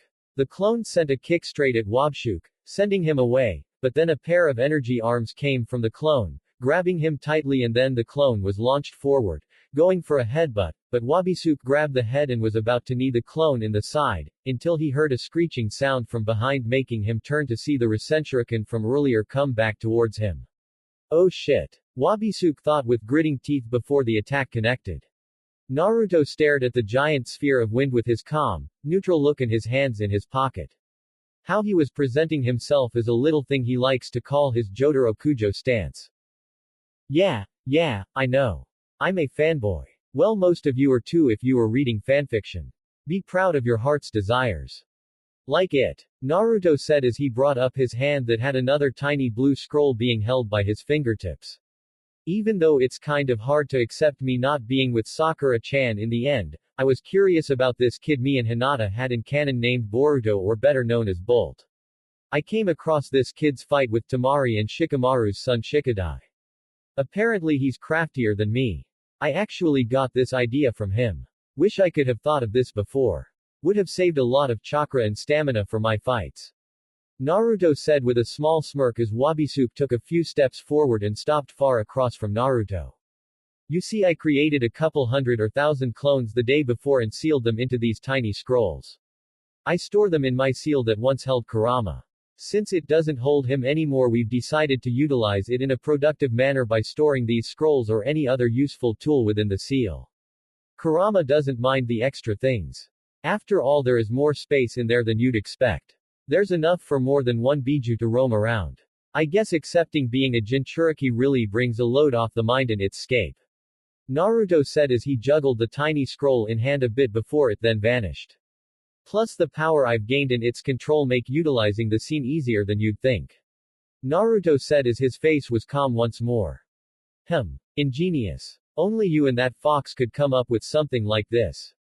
Wabisuke said as he tipped his hat forward. The back of Wabisuke's peacoat was frazzled and had minuscule tears on the surface from the jutsu before. I only felt the surface of that jutsu. A few miniature chakra blades had stabbed into the flesh on the back of my head, but luckily despite that and the damage to my jacket I managed to get away before I got hit full force by it. Wabisuke thought. After that thought, the two dashed and clashed again, although this time causing a shockwave that expanded past the border of the mountain, causing the gravel bellow to fly away and a large booming sound to emanate from the area as a flash of light surrounded the two. They sent a few punches at each other that they both continued dodging, until Wabisuke kneed Naruto in the jaw, but Naruto quickly leaned back with his hands landing firmly onto the ground as he twisted his body and shot a bullet kick at Wabisuke, who tried to block it, but it was so quick that he earned a direct hit, skidding him back. Naruto quickly brought his lower body back, now being in a crouching position as he then made a tiger seal and rocketed towards Wabisuke. Wabisuke ceased skidding and managed to move his body to the side in time to avoid the hit, yet it was close enough to graze his peacoat, leaving a tear among the surface, before Naruto then suddenly vanished and appeared above Wabisuke, sending a sidekick the back of Wabisuke's head, though the well-dressed young man brought his arms over his head and blocked the attack. Naruto bounced off of Wabisuke's arms and dashed at him as Wabisuke did the same, until they clashed with fists and claw strikes clashing against one another. Minori was sitting at her desk, drinking coffee, her face bandaged with bandages on her arms with the left entirely wrapped around her left forearm and hand. Her room shook from the shockwave coming from Amanohara, but she continued to drink her coffee as if nothing was happening, despite her throne-like chair with herself shaking in place. After a few moments, the room stopped shaking. Minori stopped drinking and sighed in delight from her delicious coffee. I wonder if things are going well. Minori said. Minori then groaned as she rubbed her bruised back. Man, what a slave driver that long guy was. Suddenly Haruko burst through the door. Principal. No Haruko, we are not going in to help out. The battle just started. Minori said. But. Haruko, we've all seen the fruits of Naruto's training, I'm sure he'll be fine, so stop being such a worrywart. Minori said with a dismissive wave. I'm just worried. Haruko said with a matching worried expression. Why? He's strong enough to bend a gurney effortlessly, and literally knock the block off a giant robot right off its hinges. What's to worry about? Minori questioned, not getting the big picture of Haruko's worry. Because he's my little brother. I tend to worry about his safety. Haruko raised her voice. You two aren't even blood related. I don't care. Haruko screamed, causing Minori to blink. Haruko stared at the ground, feeling bad about screaming at the principal. Minori, however, just stood up, walked to Haruko and hugged her. I'm worried too, but despite feeling fear in what he's getting himself into, we have to believe in him. He was like a stupid little kid when he first came here, and that was months ago. Just look at him now. He's grown into a fine young man who can take care of anything that comes his way. We should be proud of that. Minori said. I know, but that still doesn't help me from worrying. Haruko said. I know, kiddo. I know. Don't call me kiddo. I act more mature than you. Haruko exclaimed, looking up at Minori before they both separated from each other. Yeah, right. Grow yours as big as these and then we'll talk. Minori said, gripping her superior breasts with a proud smile. Suddenly there was another shockwave, making the room shake, causing Haruko to lose her footing while Minori kept hers.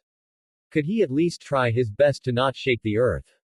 Minori said, turning to the view of the mountain with a raised eyebrow and her hands on her hips with her bottom lip out. Right. Maybe we should tell the two to keep their superhuman strength that can be confused for a god's to keep it down a notch. Haruko exclaimed bluntly. What are you talking about? Gods are way stronger. Minori said, waving her hand in dismissal. Not my point. Haruko said with a dull look. Naruto and Wabisuke's forearms clashed, then their punches, then their knees collided against one another as they were in the air before they then started sending kicks and punches to one another, with them both blocking them all with their arms and legs, before their knees collided once more as they bounced off of each other. Once landing onto the ground, they dashed at each other. Naruto sent a punch that Wabisuke's head leaned away from, although earning a graze upon his cheek. Wabisuke sent a jabbing chop to Naruto's face with Naruto's head leaning away, but earned a graze upon his cheek as well. They both grabbed each other's arm with their free hands before slamming their foreheads against one another, their teeth gritting and then leaping away before clashing once more. Asura. Hyo no Akari. The two once again were clashing fists and claw strikes at blinding speed with what sounded like blades screeching against steel. The two then sent kicks that clashed at the forelegs before jumping away from one another. God damn. How strong are your fingers and nails? Naruto questioned. Don't know. Wabisuke said as he bent down, stabbing his fingers deep into the ground before standing up with a large rock in his hands. My finger strength far exceeds that of my normal physical strength. Wabisuke said as the then squeezed his fingers tightly into the rock, breaking it apart. I should see how much psi they can handle. God damn. Naruto thought with narrowing eyes. While my nails have developed numerous bloody years of training to reach the level of being considered individual blades on each of my fingertips. Plus keeping them well manicured helps as well. Wabisuke said. They two then dashed and clashed, causing a booming shockwave before separating and repeating once more, being speeding blurs to normal human eyes. After the second clash, they stood straight with Wabisuke still staring at his fingers and nails while Naruto's hands were in his pockets. Funny how the shorter they are the more damage they do. Like the difference between the usual pair of shark teeth. Wabisuke said before they repeated their clashes 3 times. Funny huh? They then clashed 3 more times before Wabisuke brought his wrists together and slammed both palms into Naruto's torso, sending him skidding before he dashed at the blonde once more. Hysterical. Naruto said with gritting teeth, feeling some lightning element course through his body for a second, before he then started dodging and weaving from Wabisuke's flurry of jabbing kicks. Naruto then sent a fast punch that Wabisuke blocked but felt a small crack form in his left arm bone from the force and strength behind it as he was sent skidding back and halted after a few moments. Usually in society it's the longer one with more quantity than quality that's praised. Irony huh? Naruto said with a smirk. Wabisuke couldn't help but chuckle with a smirk at the insight on society as his arm fully healed from the crack. Wabisuke then dashed forward and sent some claw strikes that Naruto weaved from before leaping back a bit from a hard kick coming down, impacting against the ground, causing it to break apart, but then Wabisuke's large energy arm came from his back and went for a downward punch that Naruto luckily jumped away from. However, anticipating this, Wabisuke's energy fist punched into the ground, burying deep into it. As Wabisuke then leapt, balanced off it as another even larger one came out and tried to slam its back arm onto Naruto. Unable to leap away to safety, Naruto dropped a tiny blue scroll behind himself as a clone appeared, grabbed his arm and threw him away from the oncoming danger before forming a Rasengan that he was ready to toss, before getting crushed, but Wabisuke quickly unsheathed his katana and sliced the clone and its jutsu in half, sending a blade of wind, from how fast and strong the slash was, running straight towards Naruto at high speed, but then Blonde quickly stood up after landing and leaned away as the blade of wind passed mere inches from his body. Naruto quickly turned and took out his Baransu Arnis and clashed one with Renzoku Kurai, and went to hit Wabisuke's head, but the dark-haired young man blocked it with his scabbard. "So where did you get the idea of throwing a Rasengan?" Wabisuke asked as they then started clashing their weapons against one another, Naruto using both Arnis while Wabisuke only used his unsheathed katana while he handed his scabbard behind his back. It's always been on my mind. I wasn't sure if it was possible until I saw one of the students watching Naruto Prime's son's own movie. I managed to check out that Rasengan he threw, so I tried out my own version. I call it Rasenbakuden, spiraling bomb. Naruto said as he clashed one Arnis against Wabisuke's blade and tried to get in a hit only for it to be parried. Not very imaginative. Wabisuke said. Shut up. Naruto said as he then suddenly something came swinging from his back, making Wabisuke tried to jump back, but his cheek, forehead and shoulders had gotten hit hard by small hard iron spheres. Wabisuke managed to move away with blood going down the side of his lip as he stared at Naruto, who was now swinging clackers around him at high speeds. Behold! Clacker volley. Courtesy of Joseph Joestar. Naruto said with a cocky smirk. That explains why it looks familiar. Wabisuke said. Oh, you've read the manga. Naruto said in excitement. I only saw a glimpse of it from the scene of the anime. Wabisuke said. PFF'd, the manga's better. Naruto said as he then dashed and tried hitting Wabisuke with the volley. Then again, it doesn't have that spine-tingling effect whenever you see Star Platinum's barrage of punches. Naruto said as Wabisuke continued parrying the iron balls, before he suddenly sliced off their strings, caught them in hand and tossed them at Naruto at high speed, hitting his body as the blonde skidded back from the force. Oh goddammit. Those things were expensive. Naruto exclaimed with annoyance. Suddenly green kunai started forming in Naruto's hand, 8 between each finger, as he then threw them all at a high speed at Wabisuke. Wabisuke parried them away, but they all suddenly detonated at the same time, causing him to flying away. Naruto appeared behind him as he then kicked him into the air, before he vanished and appeared behind him again and kicked him at the sides before wrapping his arms around him. Wind then started to surround and circulate around them as Naruto went for an Omate Renge. But as they were spinning, Wabisuke concentrated as he summoned purple lightning to erupt and surround his body, causing Naruto to get shock, only for him to disappear in a cloud of smoke, meaning that he was just a clone. Wabisuke managed to block an oncoming kick from the blonde with his scabbard and slice him in half with his katana. He noticed that the clone had a green kunai in hand as it was tossed to him, but Wabisuke flashed away in a flash of purple light and landed upon the ground where Naruto charged at him with a green kunai. Wabisuke blocked it with his scabbard and leaned his head to the side to dodge a kick from the blonde as he brought his katana to his back where another Naruto tried to slice at him with another green kunai. Wabisuke was ready to summon lightning to his body again, but the Naruto behind him was prepared with a Rasengan in hand, about to be slammed in his face.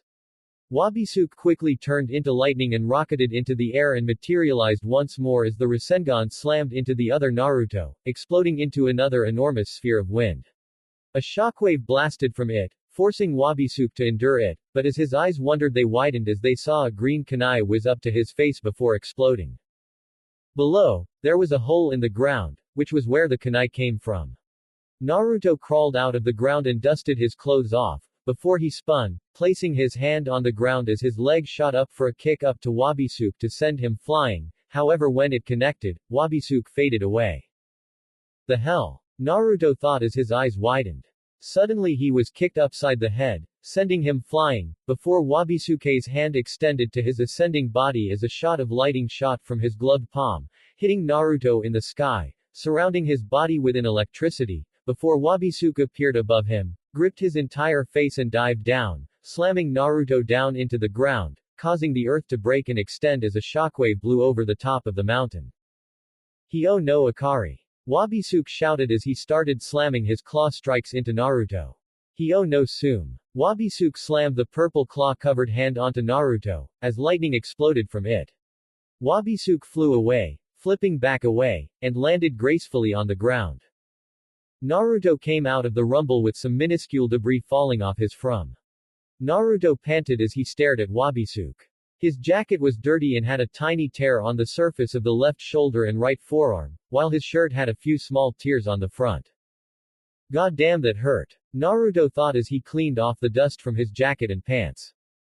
He then vanished and appeared above Wabisuke and went for a punch, but Wabisuke vanished as Naruto's fist was slammed into the ground, breaking it apart and rise from the ground, but his energy arm shot out of his back as it suddenly grabbed Wabisuke, who appeared away from him, shocking the well-dressed young man as the hand gripped his neck, focusing Kurama's energy, burning Wabisuke's neck, before Wabisuke summoned his own large arm from his back as it chopped Naruto's energy arm, making the blonde flinch. Giving Wabisuke time to surround himself in lightning as it traveled down Naruto's energy arm. Naruto quickly focused his arm to vanish, and once it did, the lightning dissipated. Naruto rubbed his arm from feeling the pain of the chop. That's weird. I felt the chop from his own energy arm, yet strangely it did more damage than the lightning. I felt the effect of the lightning, but nothing to bring harm. Maybe if it was stronger then the case would be different. Whatever that arm is, it's made of a much stronger and focused source of energy than the element. Naruto thought as he stood straight up. Wabisuke raised his hand, making Naruto raise an eyebrow, wondering what he had planned. Wabisuke aimed his hand at Naruto with his middle and index erected forward. Suddenly compressed energy shot from the tips of his fingers. Naruto's eyes widened as he felt his shoulder get hit. He felt the compressed energy drill into his shoulder and shoot out of the other end. Shit. My jacket. Naruto's thoughts exclaimed as his eyes looked to the hole in his jacket with the new wound in his shoulder underneath it. Are you fucking serious? You just got hit and you only care about your jacket. Kurama shouted as Naruto turned back to Wabisuke. Wabisuke shot another blast of compressed energy, but Naruto vanished and reappeared away from it, but he was forced to lean back sideways as one nearly shot right through his left eye. Naruto then started running at high speed around the top of the mountain as Wabisuke continued shooting lightning fast compressed energy from his fingertips. Naruto ran, flipped, leapt back and dived away from the blasts, before he got shot in the leg, making him trip, but he immediately created a Reconnecting and threw it towards Wabisuke. Wabisuke's eyes widened before he jumped to the side to avoid the attack, fortunately dodging it in time, but the front of his peacoat got cut again from the blade of the jutsu. Naruto rolled on his side, and when he was on one knee, his hand was raised as another was formed and he threw it. What? He can form them one after another without problems. Wabisuke thought with wide eyes. Once the tip of his feet hit the ground, he quickly sent element energy to his feet, and then immediately bounced off the ground at a high speed, flying away from the jutsu that almost hit him. My turn. Naruto shouted as he rose to his feet with twin Reconnectings in his hands. He then threw them at Wabisuke, both shooting forward and were about to go in a crossing shuriken formation, forcing Wabisuke to summon his spirit arm from his body, slamming the palm against the floor with great strength and force, sending him flying up after the impact for leverage, leaving cracks on the ground from the palm slam. Wabisuke felt relief, but that was absolutely short-lived as another came at him in the air. Wabisuke quickly used his lightning bolt form to dive back down to the ground. Once on the ground, he saw more Reconnecting fly right at him. Wabisuke started running from the attacks, vanishing from time to time. Wabisuke was having too many close calls, so he decided to send a slash of electricity from Renzoku Kurai, but as it hit, even though there was a bit of a struggle, the jutsu overcame the element. Damn it. It can cut through lightning. Wabisuke thought as he gritted his teeth. Wabisuke was forced to continue dodging and running, until he was in front of the rock formation atop and carrying the seal within the mountain. Naruto's eyes had widened as his index and middle gestured up as the Reconnecting quickly flew into the air, right when Wabisuke went to dodge it, the jutsu barely touching the rock formation. Wabisuke noticed this, but he was more thinking on how it was possible than rather avoid hitting the formation. How was that possible? Is his control over wind so potent that he can willingly control one of his wind-based techniques from afar? Wabisuke thought as he took a quick glance to the sky to see the Reconnecting flying, but his eyes widened as he saw numerous falling down towards him. When did he make those?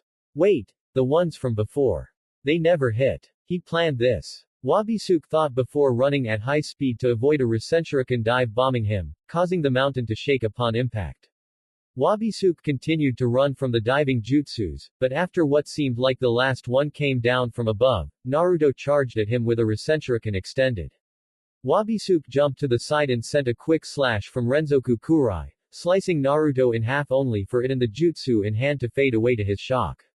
How? He copied my move from before. Wabisuke thought with shock. Suddenly a Reconnecting came down on him, the blades cutting into him, as he was glued to the floor. Wabisuke gritted his teeth as he looked up to see Naruto above with two more in hand. Naruto then started letting out a battle cry as he threw them and started forming and throwing more Reconnecting at Wabisuke at high speed. Wabisuke gritted his teeth as the jutsus came closer to him. Haruko returned to the security committee room, where a few of them were doing paperwork while others patrolled the school. Why did I have to be stuck here doing paperwork while Nei-chan does the cool stuff and look out for fights? Fu whined with her head lying atop the table with a large frown on her face. Haruko couldn't help but giggle. It seemed like Cha-cha never left with Fu still around. Suddenly the whole room shook with the papers on the table falling to the ground, making them all whine after the aftershock had finished. And someone explained to me why our loving principal allowed for the fight to be held atop of the most sensitive spot in all of Tenbi. Furin questioned with her face leaning against her hand as Yuka chuckled with a sweat drop. Naruto landed away from the enormous blue blasts, enduring the harsh winds from the shockwave, before it dissipated, leaving a large cloud of dust. Yar yar. Naruto said as he started cleaning off his jacket of any debris that it came into contact with from the shockwave. Thanks for helping me with figuring out how that after-image-like technique worked, Kurama. It wasn't tough, especially for your pea-brained mind. Kurama said, making Naruto form a glare. Sure gave him the surprise we needed. Naruto looked at his hand that shook a bit, but wasn't even really noticeable.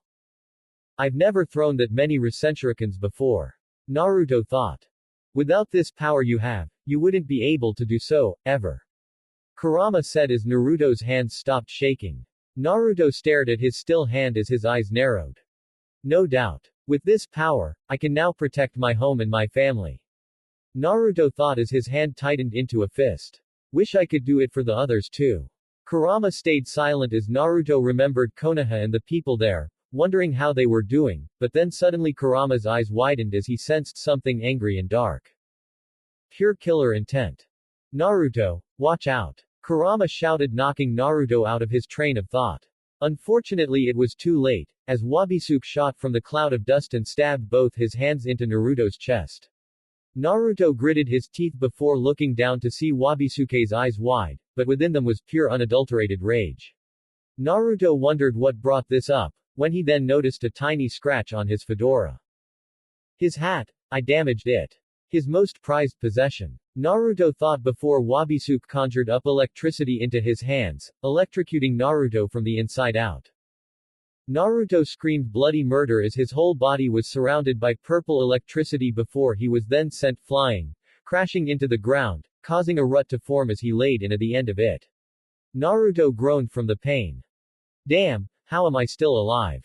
That was pure punishment. Naruto thought as then placed a hand over his chest. Guess I should be lucky my body isn't normal anymore, or that would be curtains for me.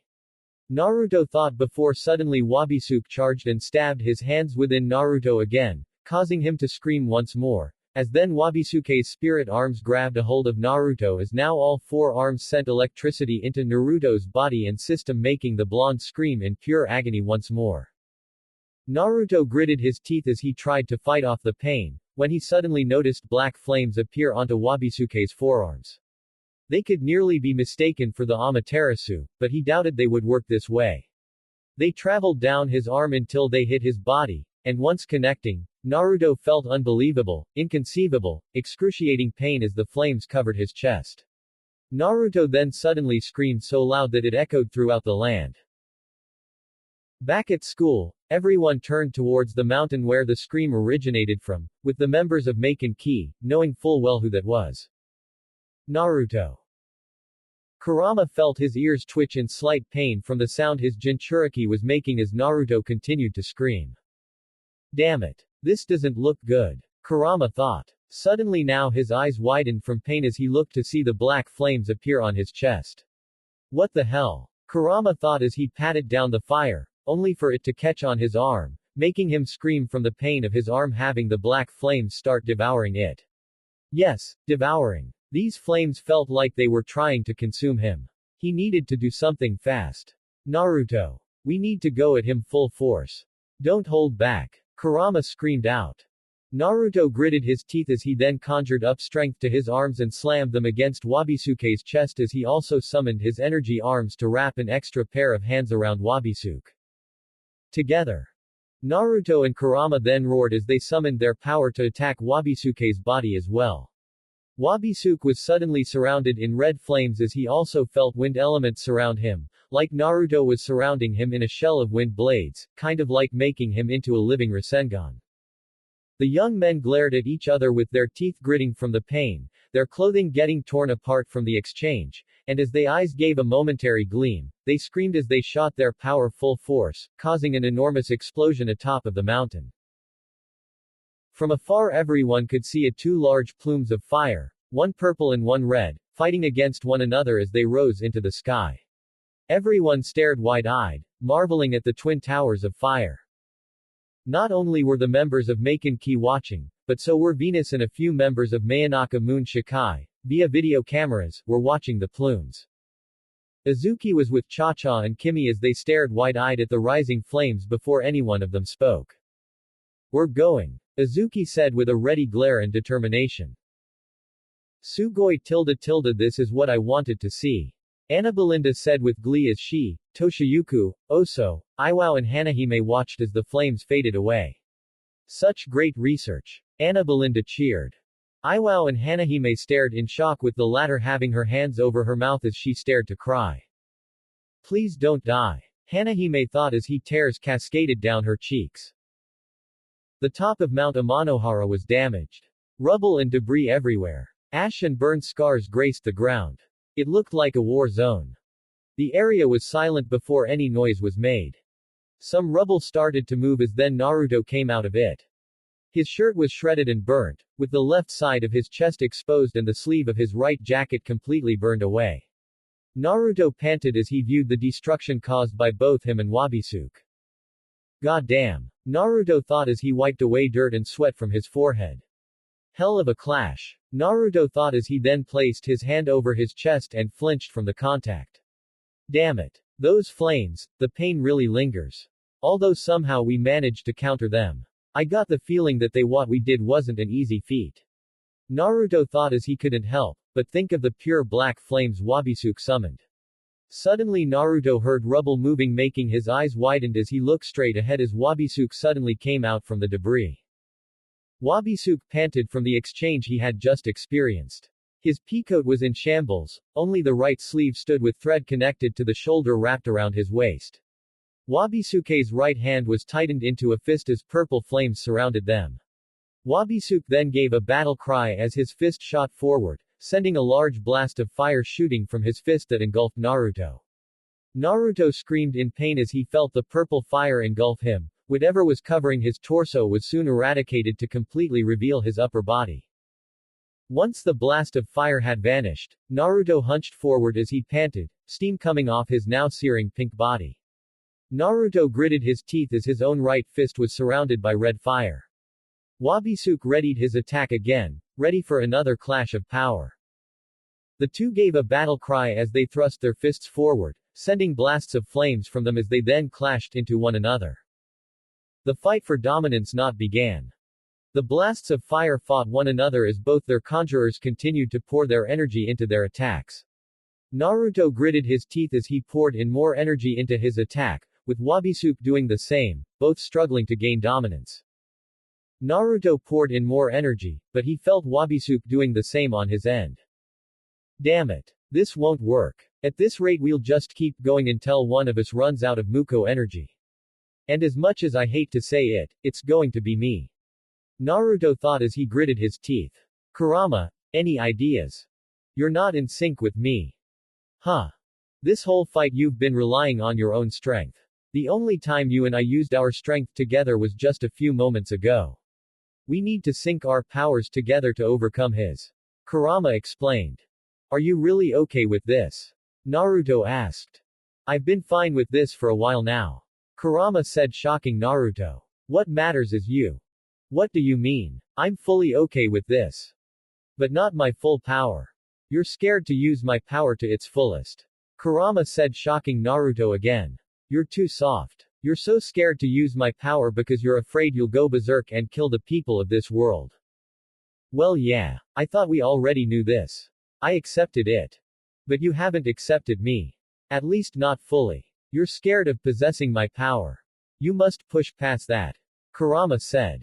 How can I? This isn't just a fear that can be overcome mentally. This fear can consume me physically. Remember what happened to Sakura-chan. I can never forgive myself if I did that to anyone here. To my friends. To my family. That won't happen. I'll make sure of it. Suddenly Naruto found himself sitting in his mindscape with Kurama behind him. Now hurry up and sync with my power. Kurama said. Kurama, if something happens, then. Would you quit whining? I guess you really haven't changed that much, brat. Kurama said. Naruto stayed silent, but then he smiled. Naruto stood up and turned to face Kurama. Naruto held his smile as he thrust his fist forward. Kurama extended his fist forward and connected it with Naruto's. Stupid fox. Don't go talking big like that. If you let me fall into darkness, then I'll just come out of it myself and kick your furry ass. Naruto exclaimed as he gave his trademark grin with Kurama grinning back at him. Thank you, friend. Back in reality, Naruto's eyes had been closed for the moment, but they had immediately shot open as he then roared as a red chakra cloak surrounded him. Both Naruto and Kurama poured their energy into their attack. Wabisuke had done the same and was managing to keep his ground. As this continued, Naruto had gained a chakra tail, then another, but Wabisuke was still holding his ground. Naruto gritted his now fangs even harder as his blood-red, slit eyes glared ahead. Decided on saying, fuck it, Naruto roared as 3 more tails suddenly formed in an instant, causing his flames to grow 5 times larger than him and glow brighter.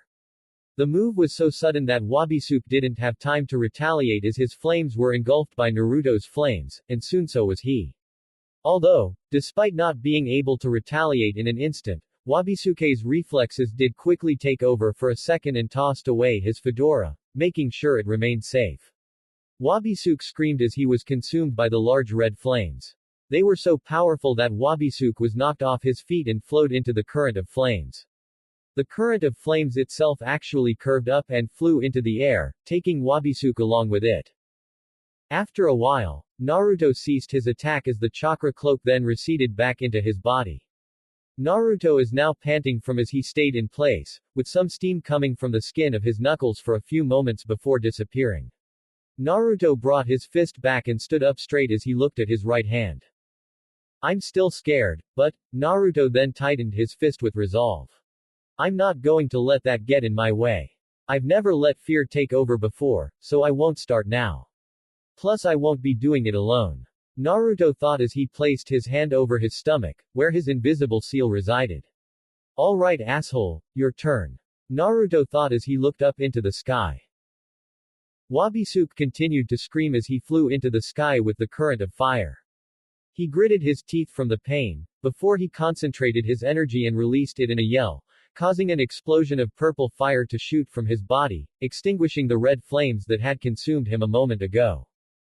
Wabisuke panted as he floated in the air, his body shaking and steaming from the pain he had endured. All right then. Let's see you handle this. Wabisuke broke his arms up in front of him in an X block as suddenly purple energy surrounded him. My trump card. Naruto stared up into the sky for a few moments, when he noticed a source of purple light or something up in the sky.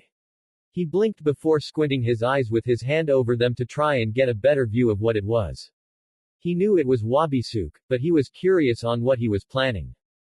Bringing his hand down, he continued to stare, deciding on waiting and seeing what's going to happen. Naruto blinked his eyes twice as he continued to stare, before his eyes widened as he saw the source of purple illumination was drawing closer, and it looked like a figure. Naruto quickly ran to the edge of the mountain before something landed, causing a shockwave and a cloud of dust to spread throughout the mountain. Naruto was in a crouching position as he covered his face from the dust. Once he felt it was over, he decided to look to see what had landed, although, from the amount of energy he was feeling coming from it, he was hesitant to look at what he now must face. Naruto stood up and brought his hand away from his face as he turned only for a look of shock to appear on his face. Oh shit. Naruto cursed under his breath as he stared at the now enormous threat in front of him. It was a large super-muscular being, or at least the upper body of one as it didn't have a lower half, with the same large muscular arms that Wabisuke had been summoning before. The large muscular being was bald with an Egyptian false beard, pointed-edged forearm guards, and a sheathed katana similar to Renzoku Kurai, a line at the jaw line going vertically and then down to meet its frown. Think of Street Fighter's Akuma's frown, a line mark that was at its nose and scaled up and over its bald head, and it had glowing white eyes and had no eyebrows and strange marking under the left eye. The marking is the same as Horus' eye.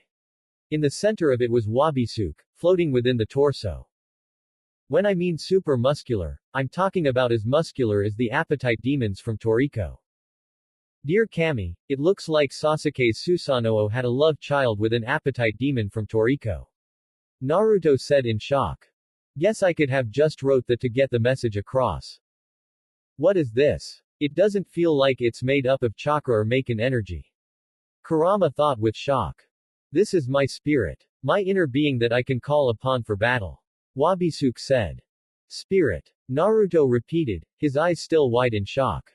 From what I've learned, everyone has one of these. However, unlocking it is next to impossible. Originally it was impossible, but now only you and I can awaken it.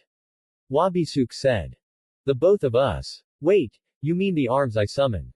They are incomplete pieces of your spirit. You are strong, Naruto, but not strong enough to awaken your spirit fully like mine. Shit. Then that means, Wabisuke is still stronger than me. Naruto thought as his eyes widened even more. Suddenly Wabisuke's ginormous spirit started to shrink with Wabisuke descending to the ground. Once on the ground, the being now was floating next to Wabisuke's side with a pair of legs, the legs now wearing a shendit, baggy pants and pointed Egyptian shoes, like the ones that the palace guards wore in Aladdin. What the? They can do that too? Naruto questioned as he saw the spirit float away from Wabisuke and towards where his fedora landed. The spirit picked up the fedora and turned to Naruto. Of course, Naruto. The spirit said with Wabisuke's voice as it dusted the fedora off, making Naruto's jaw drop. Spirits are a manifestation of our will. Transparent to normal, but physical for other spirits and element energy, whether chakra or Maken, however much energy must be poured into their attacks to have the desired effect of damaging it. The spirit said as it floated back to Wabisuke. I'll give you this little piece of advice if you wish to damage it. You'll need to surround your body in element if you wish to harm it with physical attacks, though it will still be difficult. The spirit said as it placed the fedora gently atop of Wabisuke's head. Wait, so let me get this straight. It's a manifestation of your will that you can summon to battle. It can only be harmed, or more specifically best be harmed by another spirit. You can transmit your voice to it so it can speak what you wish to say without needing to use your mouth and or vocal cords, and from what I felt from earlier, whatever pain they feel, you feel. Naruto questioned. That is correct. Wabisuke said with a nod. Holy shit, it's just like a stand from JoJo's Bizarre Adventure. Oh my lord, this is so cool. I can't wait to awaken mine. What do I call it? Maybe something as cool as Star Platinum or maybe Crazy Diamond. Naruto then started to babble on with a huge excited grin with his fists to his cheeks in excitement as he twisted his body side to side. Wabisuke stared at him with a dull yet surprised look with his eyes being half-lidded. Is he really going fanboy right in front of me? Wabisuke questioned within his head. Naruto spun away and took a deep breath and then exhaled it out. Okay, calm down. Need to focus on priorities. Naruto said to himself. How the hell can someone who changed into something so formidable and respectable can actually have turned out even more pathetic? Kurama questioned with the same expression as Wabisuke. Shut up. I don't expect you to understand a manga enthusiast's feelings. Naruto replied with an annoyed look with half-lidded eyes. You mean fanboy? Naruto decided to ignore Kurama's ignorant response and return to the task at hand. Oi Hayato. Naruto said, catching Wabisuke's attention. You said it was impossible, but now it's nearly impossible. Why's that? Naruto asked as he turned back to Wabisuke with his calm and neutral look. From what I've learned, only people with both chakra and Maken energies within them can awaken these manifestations. No single one without the other can do so. Wabisuke answered. Why is that? That I will not answer. I cannot leak information as precious as this to the enemy. Wabisuke said, tipping his hat forward. Something's up. He said no one can unlock a spirit, yet everyone can do so. Does that mean even people from my world can do it? Naruto thought. No time to think of that. Kurama said. Wait, Kurama, from what he told us, what if both chakra and Maken energy were meant to be one? Naruto spoke to his friend through their mind link. Kurama stayed silent. He actually had the same thought earlier, but it was still baffling, for if both energies were meant to be one, then how were they separated before and into different worlds no less? This whole experience being in this world and interacting with Mayanaka Moon Shikai just kept bringing up more questions. Although the answers to those will have to wait. Let's focus on finishing this battle before delving deeper into this mystery. Kurama said. Agreed. Naruto agreed. Suddenly Wabisuke was consumed by his spirit as they became gigantic again like before with Wabisuke back to levitating in the center of the spirit. What you said before. Naming these spirits. I completely agree. I personally like to name mine after a form of deity. I name this one after what god I feel stands closest to my beliefs.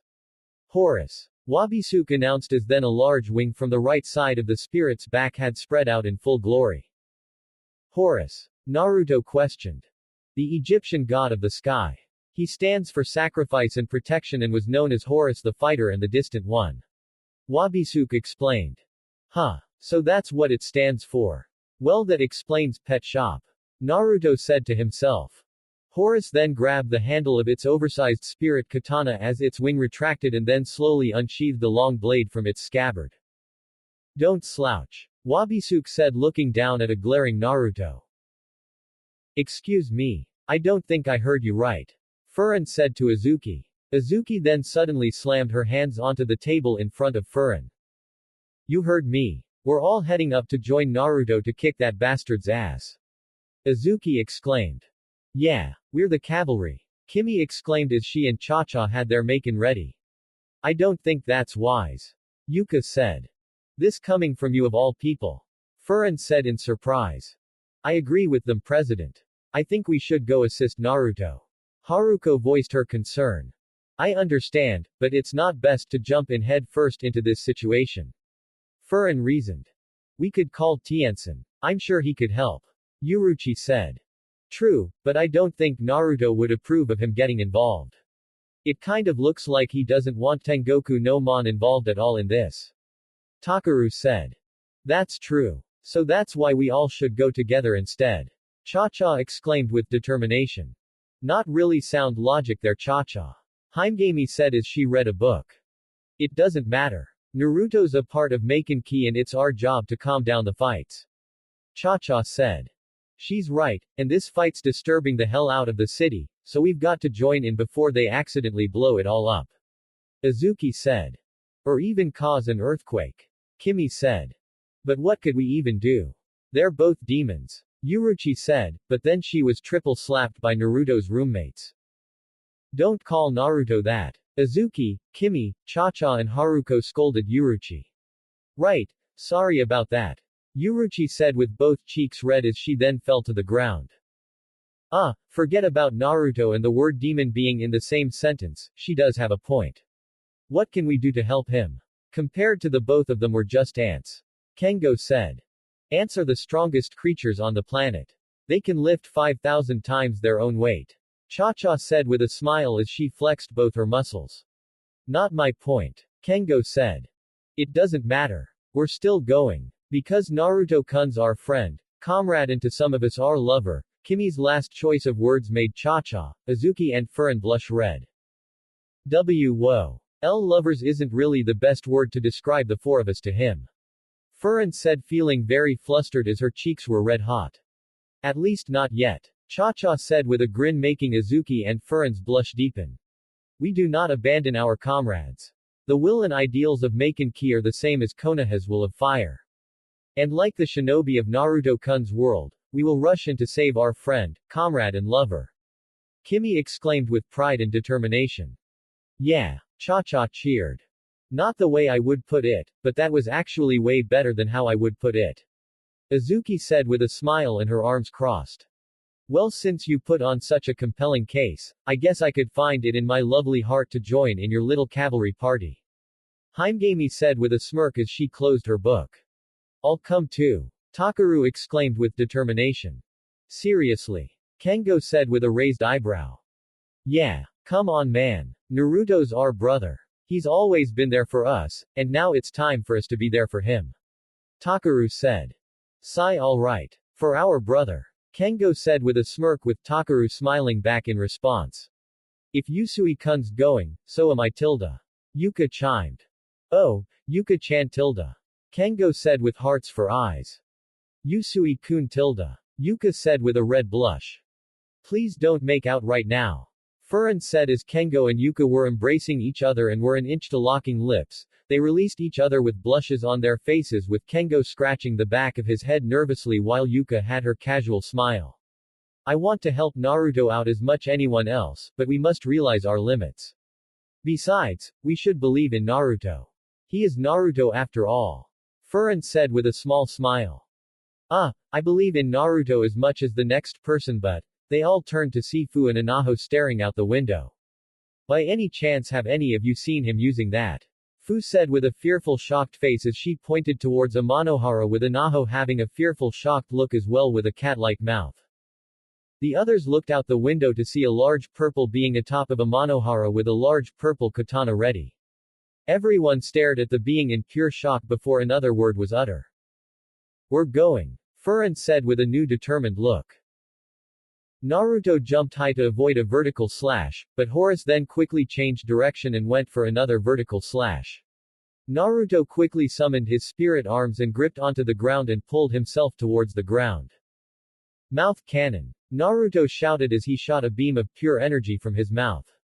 Horus quickly spun his blade, blocking the beam, then sent a karate chop down onto Naruto. Naruto quickly surrounded his body in Muko energy and dashed away from the chop, but the shot wave from the chop sent him flying.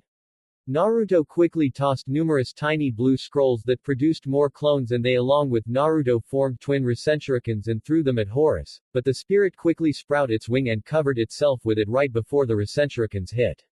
Suddenly a katana slash came at the clones and Naruto, hitting everyone. Luckily Kurama quickly took action and brought out much of his energy, surrounding Naruto in a six-tailed chakra cloak and tried blocking the large blade, but when it hit, the chakra cloak only did so much, as Naruto was sent flying into the ground, screaming in agony as a trail of blood flew into the air from where he was. Naruto hit the ground and screamed as he held his bleeding side. The katana had left a large and deep wound deep into Naruto's torso. If Kurama hadn't acted fast, Naruto would have been sliced in two. Dear Kami, the pain. I have to fight through it. Naruto got on his hands and knees when he noticed a large shadow over him. He looked up to see the large katana coming down to stab him. Naruto quickly sent Muko energy to his hands and feet and leapt away in time to avoid the katana, that caused a shockwave as clouds of dust and dirt flew from the fresh wound in the ground. Unfortunately for him, Hora's free hand quickly grabbed him, lifted him from the ground and started to squeeze the life out of him. Naruto's screams echoed through the area. Running towards Amanohara, the members of Maken Ki were sprinting towards the mountain, but suddenly they heard Naruto scream in agony. "Oh God, he's hurt!" Haruko exclaimed with worry. A few moments later they all heard him scream in agony again. "Naruto-kun!" Kimmy cried his name with fear and worry. "Move faster!" Izuki shouted as they all sped up their pace, all the while hearing Naruto's screams of agony. "Please don't die, Naruto!" Izuki thought as she started shedding tears. Meanwhile back in the shinobi world, at the border of Kaminari no Kuni, Land of Lightning, a group of 5 Konoha shinobi waited for reinforcements.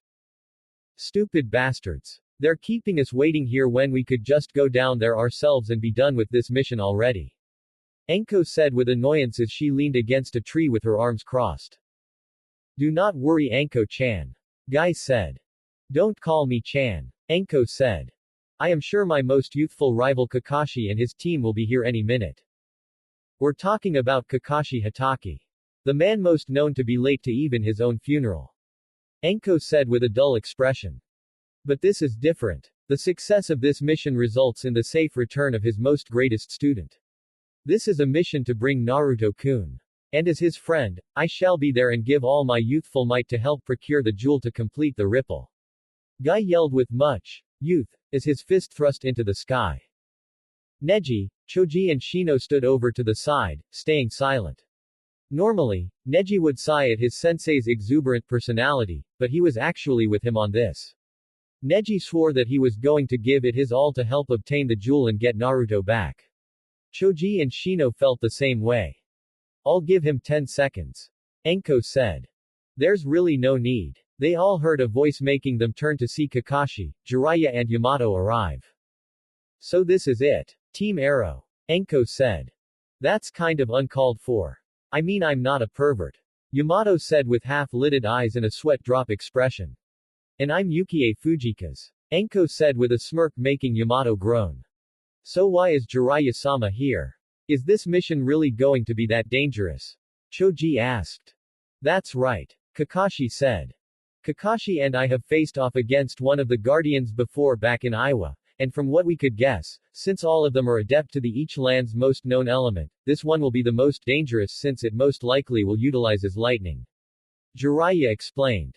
"And if not that then we'll be walking into Kumo's territory. Their forces are the most powerful next to us, so we'll have to be on our toes," Yamato said.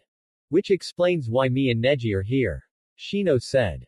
"That's correct. You two will watch out for any Kumo nin. The Guardian might attract their attention so we're counting on you both to keep us posted," Kakashi said. "What will be our course of action once they come our way?" Neji asked.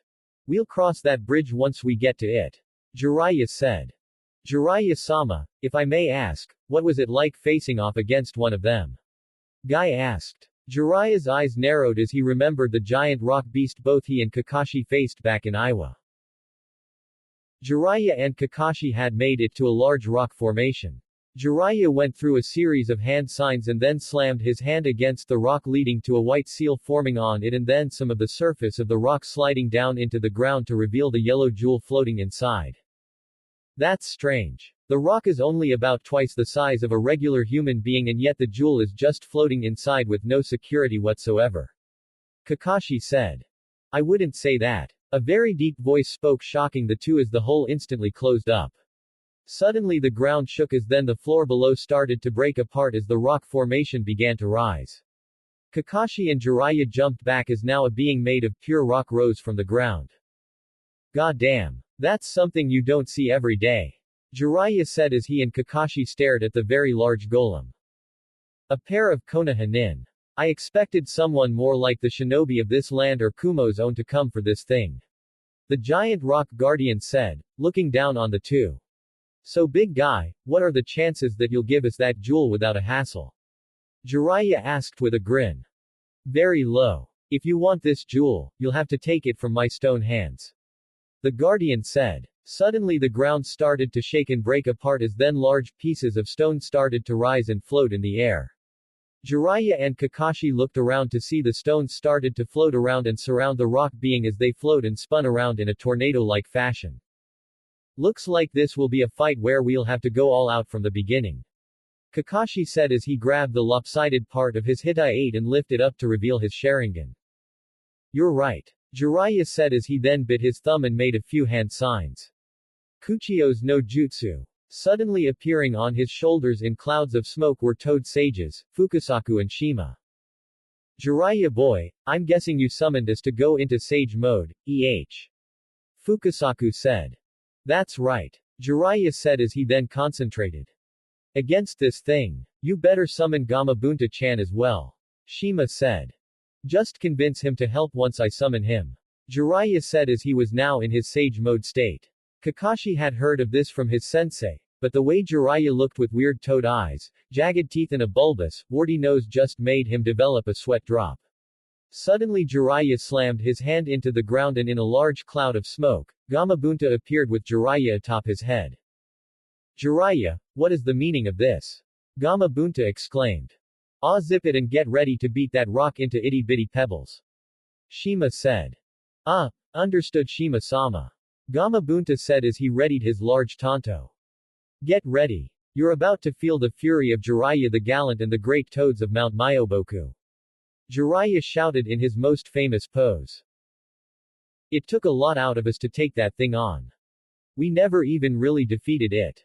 I hopped into Gamabunta's mouth and was shot out of it like a bullet straight at its hand that held the jewel. Luckily Kakashi hit it with a powerful lightning technique that stunned it or it wouldn't have worked. Jiraiya said. The goal is not to defeat the beings, but to take the jewel from their grasps.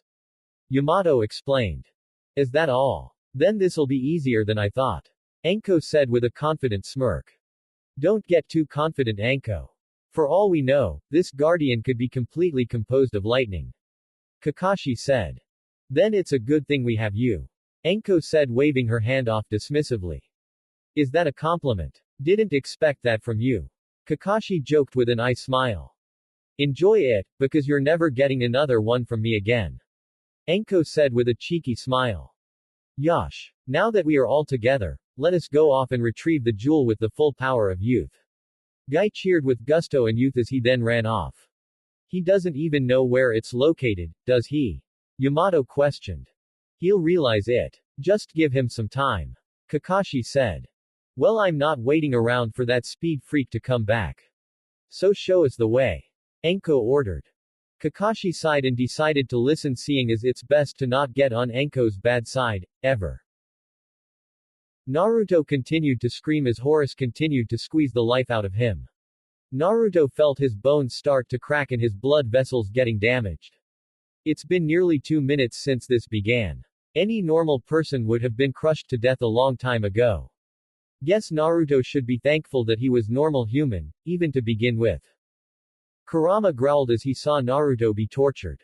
He was pissed that the blonde baka hadn't come up with something to counter this, but then again, this isn't like the Susanoo, he could feel the difference.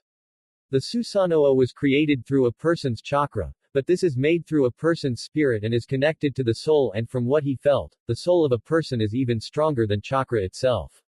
Chakra is connected physically and mentally, but this energy also is affected by one's inner presence, their soul itself.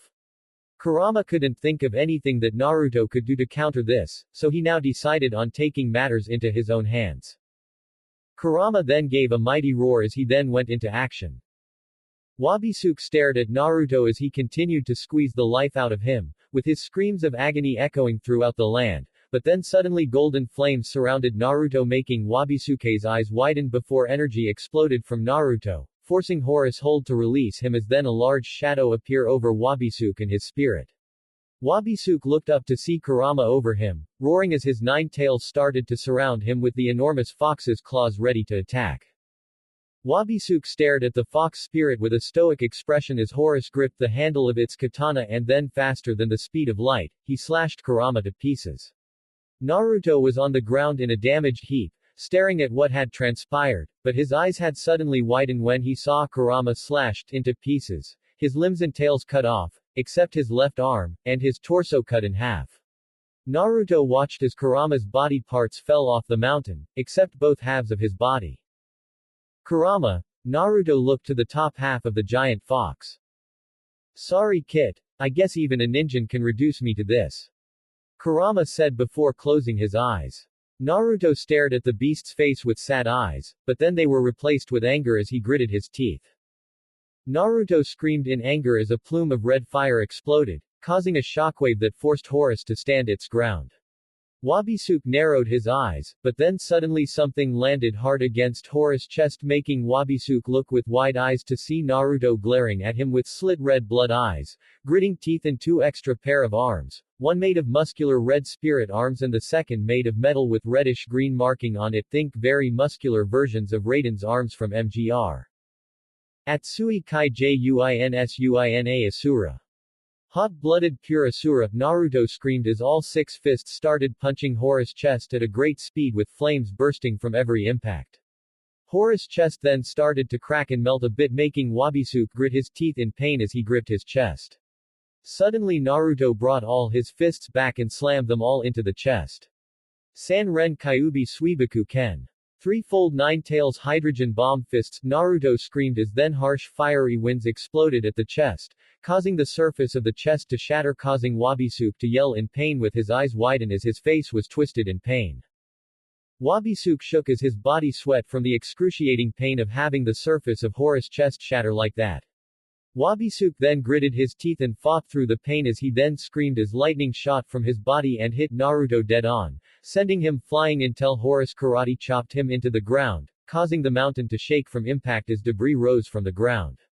Horus then brought the hand back and retracted all, but his middle and index finger and aimed it at Naruto and shot concentrated invisible energy at him, causing great force to land onto Naruto, crushing him under the invisible weight, causing a large crater under the blonde. Naruto's eyes were wide with no pupil or iris, only complete sclera, with his mouth opened greatly within his extra arms gone.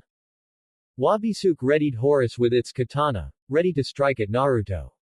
However suddenly Kurama, or at least half of him, jumped at him and bit down on Horus' arm, making Wabisuke yell in pain as he felt the piercing pain in his arm. Kit, wake up! Wake up! Kurama shouted. Naruto groaned in pain, as he heard Kurama's voice.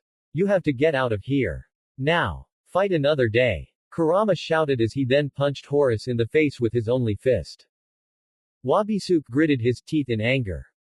How dare you suggest such a thing?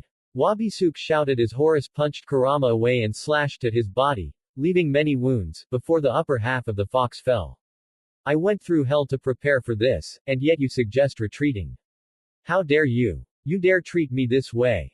When you don't even go all out on me. Wabisuke yelled with anger as he turned to see Naruto trying to crawl away, which angered him even further as he then thrust Horus' katana straight at Naruto. Naruto turned his body, only for Horus' katana to stab right into his torso, making Naruto cough out blood.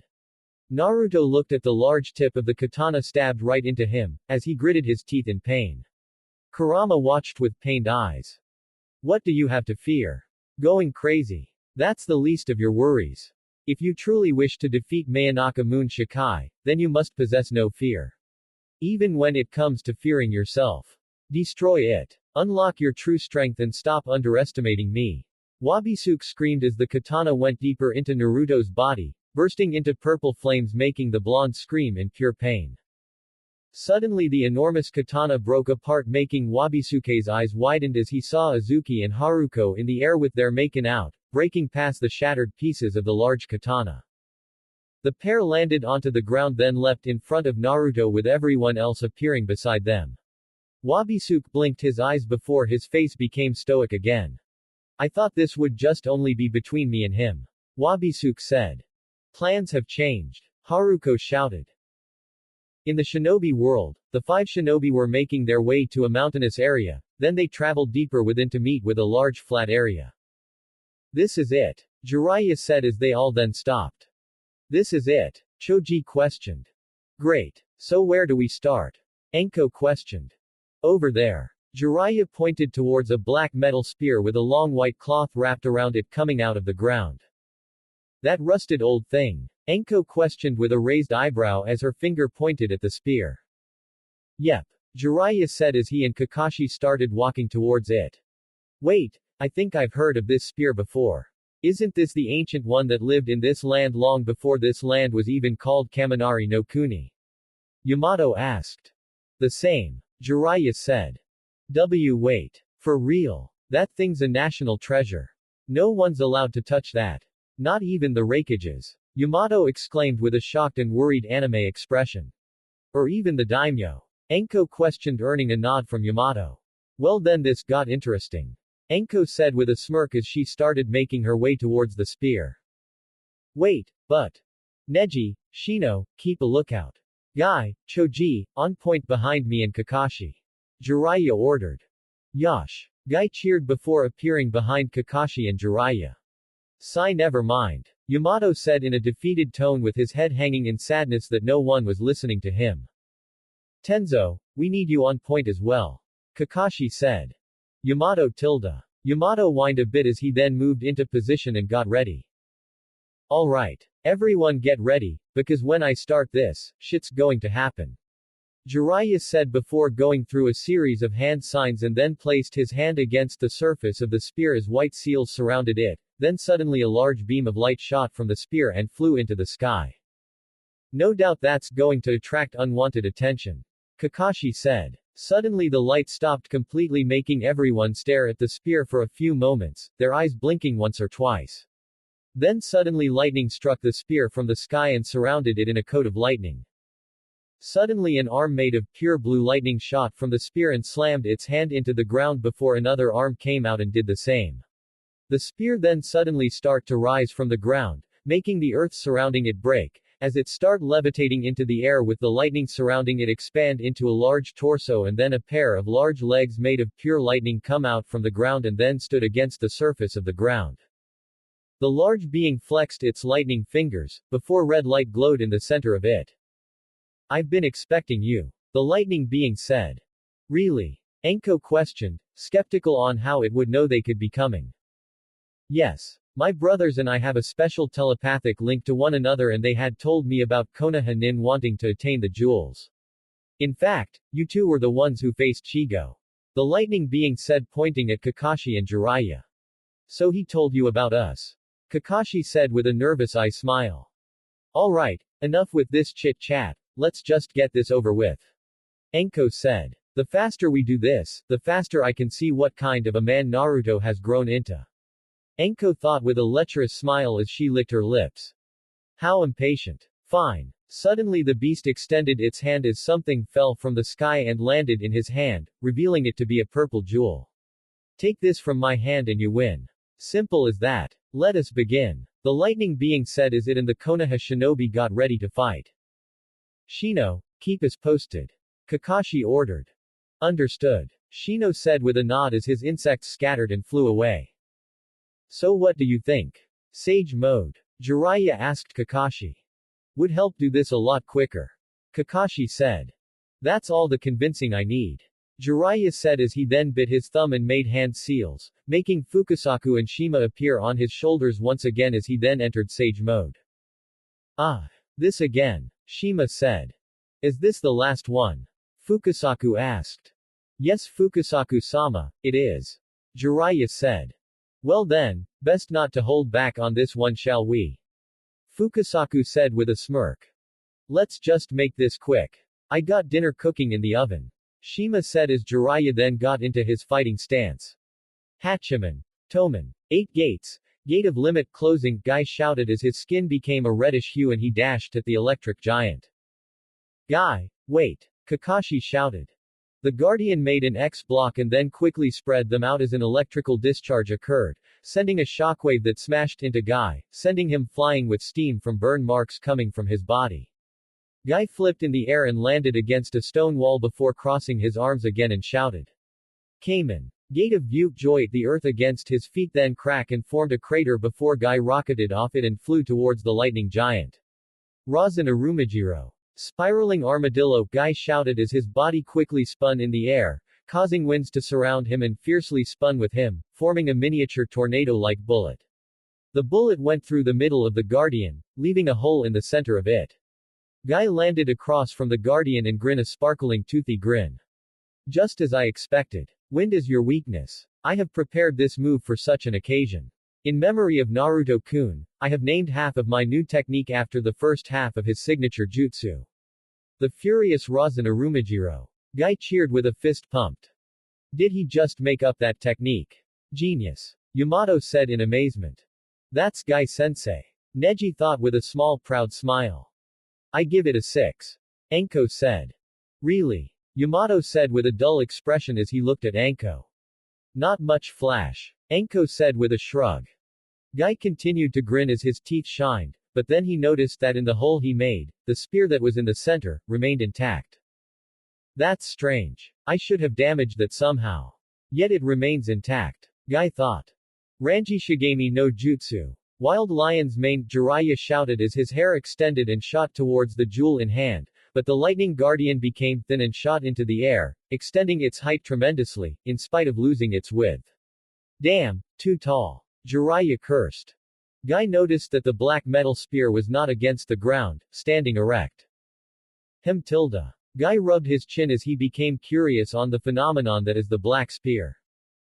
Guy, watch out. Kakashi shouted. Guy looked up to see a tentacle of lightning thrust towards Guy. Guy vanished as the tentacle hit, then appeared next to Kakashi. Guy then saw the black spear flying into the air and became the center of the being once again. The lightning being then grew 7 more lightning tentacles as it levitated in the sky. Well, there's something you don't see every day. Yamato said. Suddenly all the tentacles dashed at them, but Yamato quickly slammed his palms together and created a barrier of wood in front of everyone, protecting them for a second, before the tentacles pierced through the wood, but an enlarged Choji jumped back, holding the others in his palms. Thanks, big guy. Anko said with a grin. She then jumped off Choji's hands and bit her thumb. Kuchio's no jutsu. Anko exclaimed as she slammed her palm against a rock in her other hand that she managed to grab earlier. A large cloud of smoke appeared as a large snake came out of the cloud with Anko atop of its head. Anko-sama, it's been a while. Aota said. Long time no see Aota. You see that guy? Let's kick his ass. Anko shouted with a fist pumped. The Guardian of Lightning. This should be interesting. Aota said as he dashed at the Lightning Guardian. Aota dodged, bent and coiled around the tentacle attacks as it then opened its mouth and sprayed venom at the being, but it flew away. Anko quickly went through a few hand signs as her chest expanded. Kaden. Karyu Enden. Fire release. Fire dragon flame bullet, Anko shouted as she spewed out 5 dragon-shaped flaming bullets that charged at the octopus-shaped lightning guardian, forcing it to take evasive action. Then suddenly a large fist came straight at the guardian, but it dashed high up to avoid Choji's large fist. Mokuten.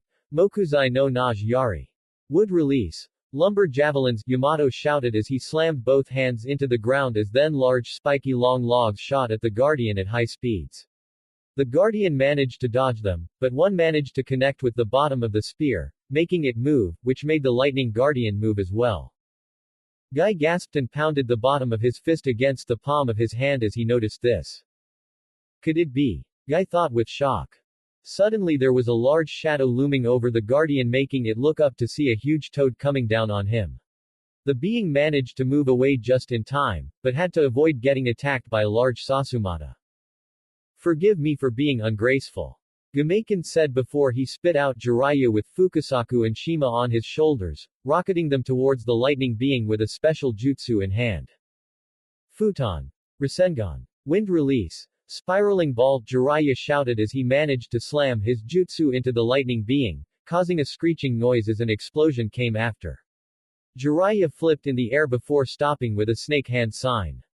Ranji Shigami. Jiraiya's hair shot towards the jewel that the guardian dropped, but immediately lightning struck the spear as a large hand of lightning quickly reached out and grabbed the jewel and retracted it away from the tentacles of hair. Damn! Jiraiya cursed. However, suddenly a large long stream of lightning pierced the hand, right where the jewel was, and then ripped away from it, containing the jewel in the new stream. Everyone turned to see Sasuke standing atop a high rock formation with the long stream of lightning originating from his hand. When did he get here? Jiraiya questioned. He came here too. Yamato questioned as he stared at Sasuke.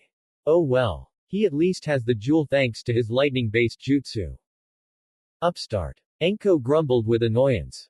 Sasuke was about to bring the jewel to him, but his eyes widened in shock as he felt unable to manipulate the lightning to come towards him. Suddenly there was the sound of a combination of clapping and lightning meeting one another, causing friction. Genius effort, but sadly what you don't know is that I control all lightning, even all lightning-based techniques.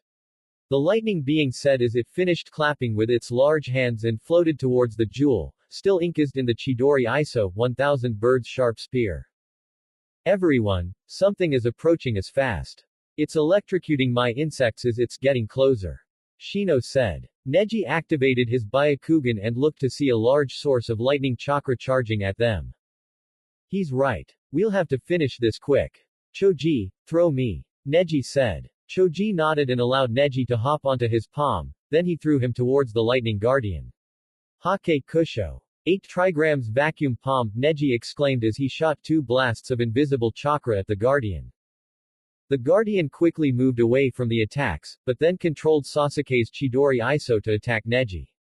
Quickly spun in place, preforming the Hakusho Kaden, 8 trigrams palms revolving heaven, in midair, destroying the jutsu, but also sending the jewel flying. Kakashi took his chance and quickly used Kamui to warp the jewel from the air and brought it close to his hand. Kakashi extended his hand to the jewel, victory close in hand, but unfortunately, a large source of lightning crashed into the ground, right where Kakashi was, forcing the Sharingan wielder to jump away to avoid the attack, but also sent the jewel flying from a shockwave, giving the lightning being the chance to dash and grab the jewel back. Once everyone got back their footing from the shockwave, a deep voice had yelled out. What the hell is going on here? Oh no. Kakashi said with dull yet nervous eyes as they all stared at the very angry and aggressive Raikage. Wabisuke looked down at all the members of Maken Ki with a calm neutral look. His eyes then looked to Horus, damaged blade with interest. They've gotten stronger. At least 2 of them so far. Wabisuke thought as Horus' katana then started to regenerate. Plans have changed. What's the new plan then? Wabisuke asked rhetorically. We kick your ass. Cha-Cha shouted with determination. Wabisuke's eyes scanned all of them in silence. Once Horus' katana was fully regenerated, Horus made a few quick, skillful slashes into the air before it was pointed to the side. Wabisuke's body was turned to the left side with his head hanging as he brought up his right hand and gestured a, bring it, hand wave. Smug, bloated on his own ego, bastard. Azuki yelled as she vanished from sight and appeared in front of Horus. Azuki. Furin shouted her name. And she tells Naruto not to be rash. Takaru thought. Azuki glared angrily at Wabisuke who just stared back stoically. Wabisuke controlled Horus to horizontally slash Azuki apart, but Azuki suddenly shot up higher by kicking the air itself. Horus then went for a vertical slash, but Azuki then changed direction and kicked the air, going diagonal down right, but Horus' blade followed, so Azuki flipped in the air as it had gotten close enough, allowing her to go over it, but Horus' left hand then came down at her, going for a claw strike. Azuki just smirked, before vanishing from sight as the claw strike came down and actually cut the air, shocking everyone, but Wabisuke who was more surprised at Azuki's higher level of speed. Suddenly Horus' chest was struck making the large spirit lean back from the impact. Wabisuke's eyes widened in shock as he felt Horus' chest crack from the impact. Wabisuke looked to see Azuki develop a second boot with her original on the right extending, covering Azuki's entire right leg in mechanical armor. Azuki then balanced her left leg on Horus' chest as she then started sending a barrage of lightning-fast kicks at the chest causing it to crack even more. Horus quickly slammed its hand over its chest, but Azuki flipped over it. Air slice. Azuki shouted as her right leg kicked a blade of wind that struck Horus' left eye. Wabisuke groaned in pain as he grabbed his left eye. It may not have been physically injured in any way, but he felt the pain within. Wabisuke then noticed arrows of light shot above Horus' head as they then exploded into bright, forcing Wabisuke to shade his eyesight with his other hand. However, what happened next was that the arrows shot white lightning that connected with one another before shooting down onto Horus' head. Wabisuke yelled in pain as he felt opposing electricity rack his brain. Success. Furin said with an accomplished smile. My turn. Haruko said as she gripped Murakumo's handle with both hands, raised it high into the air, focused her energy into the blade as the blade then shined as the lock fell off. Haruko inhaled air within her nose, then she gave a war cry as she brought her sword down, sending a concentrated slash of elemental energy towards Horus, causing a deep slash on the arm followed by an explosion. Wabisuke groaned in pain as he held his left arm, but once he retracted it, he noticed a small amount of blood on his glove, making him look back to his arm to find a deep cut. Apparently if the attack is intense enough it can create a physical wound. Unlike Naruto's, her attack was more precise and concentrated. Wabisuke thought. He then noticed Takeru jumping high into the air with his fist revved back and glowing. Muda. Useless. Wabisuke said as Horus' hands went for a cross-twin claw strike, but suddenly a pebble hit Horus' chest, that then flashed in green light and was replaced with Takeru. Takeru was on Horus' chest with his glowing fist cocked back. Kong overblow. Takeru yelled as he slammed his fist against the chest, causing it to expand and shatter as Horus skid back with Wabisuke's eyes becoming white as he coughed blood as a new bruise formed over his chest. After Horus stopped skidding, Wabisuke gripped his chest in pain. Damn. Wabisuke's mind cursed as he gritted his teeth as blood came down the side of his lip. He then noticed a looming shadow over him, making him look forward to see a large technological gloved fist coming at him. Horus quickly made an X block, but the fist went for an uppercut to the gut, sending Horus flying into the air where suddenly green light flashed over Horus where suddenly a huge statue of the Buddha smashed down atop of Horus, crushing it under its weight. Yes. Cha-Cha cheered as her huge arm glowed green and returned to normal. Success. Kimmy cheered as well, as he Maken pen stopped glowing green. The two high-fived with joy as Takeru returned back to the group and high-fived Kengo for their success on their team combo. Furin smiled at her friends, happy to see how far they progress thanks to their training with Tiensen. Everyone from Maken Key to Venus was lined up, ready for their training session with Tiensen. They all then heard whistling, making them turn to see Tiensen strolling along with an apple in hand. Tiensen took a bite of the apple as he made his way in front of everyone and started juggling it in one hand as he chewed his food. They all waited patiently as Tiensen continued to chew. After a few moments, Tiensen swallowed what was in his mouth and sighed in delight. After a few moments of silence, Tiensen spoke. Who wants ice cream? Everyone looked at him with major confusion, before flat mirrors appeared in front of them like floating plates, as sundaes then came out from them. Everyone looked at their sundaes in confusion as to why a training session started with eating sundaes. Go ahead, take them. Tiensen said. Oh I get it. This is a test to see if we'd stick to a proper diet by choosing to either take the sundaes or say no to them. Cha-Cha said with a grin. No, I'm just offering sundaes. After all, it will be the only sweet thing you'll have before I put you all through hell. Tiensen said. Oh. Cha-Cha said as she went silent. Enjoy. And make it last . Because we start when the last scoop of frozen dairy product is devoured. Tiensen said with an all too sweet smile. Everyone felt like gulping as they felt that they will be pushed through the brink of what they thought was their normal limits. They all took the sundaes and started to enjoy them at a calm pace. Once they were all finished, they placed them back onto the floating mirror plates as they then sank into them with the mirrors vanishing. Tiensen was chewing the last bit of his apple as he then threw the core into a mirror as it then vanished before he swallowed. Alright, first things first. Come at me. Tiensen said, shocking everyone. Are you serious? Siria questioned. Tiensen said with a nod. Well, if you insist. Yan said with a smirk as she then charged at him and sent a flying roundhouse, but Tiensen spun under it and when he rose up, he slammed his elbow into the back of Yan's spine, making her yelp in pain before she fell to the ground. I guess I should have specified. Come at me with full power and you're making out. Tiensen said, making things more clearly. Fine. Yan exclaimed as she summoned and fused with Kinbin, then dashed at Tiensen, the redhead being at point-blank range, but he dodged to the side and pressed his index and middle against a point in Yan's neck, making her eyes widen before she fell forward. Everyone looked at the unconscious Yan in shock before looking at Tiensen. I'm okay if you all come at me at once. Tiensen said as he made a bring it gesture with his hand. Everyone panted as they were all either on their hands and knees, balancing against their handheld Maken, or came from a nervous case, or were just lying against the ground in defeat. They had all came at Tiansen, but he was too much for each and every one of them. Not bad, but you still need work. I mean, I expected Kamigari to have much stronger potential soldiers under their ranks. Oh well, luckily you all have me now. Tiansen said with a smile. Define lucky. Kengo muttered. Usui. Kengo looked up only for weights to hit him square in the torso, knocking the air out of him as he was then lying against the hard ground in pain. Thank you for volunteering. Put those on and run 30 laps around the gym. Tiansen said with a smile. 30 laps. But these things weigh a ton. Kengo exclaimed with shock and worry. No. They each weigh 50 pounds. I'm not a sadist. Tiansen said with a grin. By the way, whining gets you an extra 10. Tiansen said, making Kengo's eyes widen anime style. This really is going to be hell, isn't it? Takaru said. Then after you're done, you're going on the tight rope.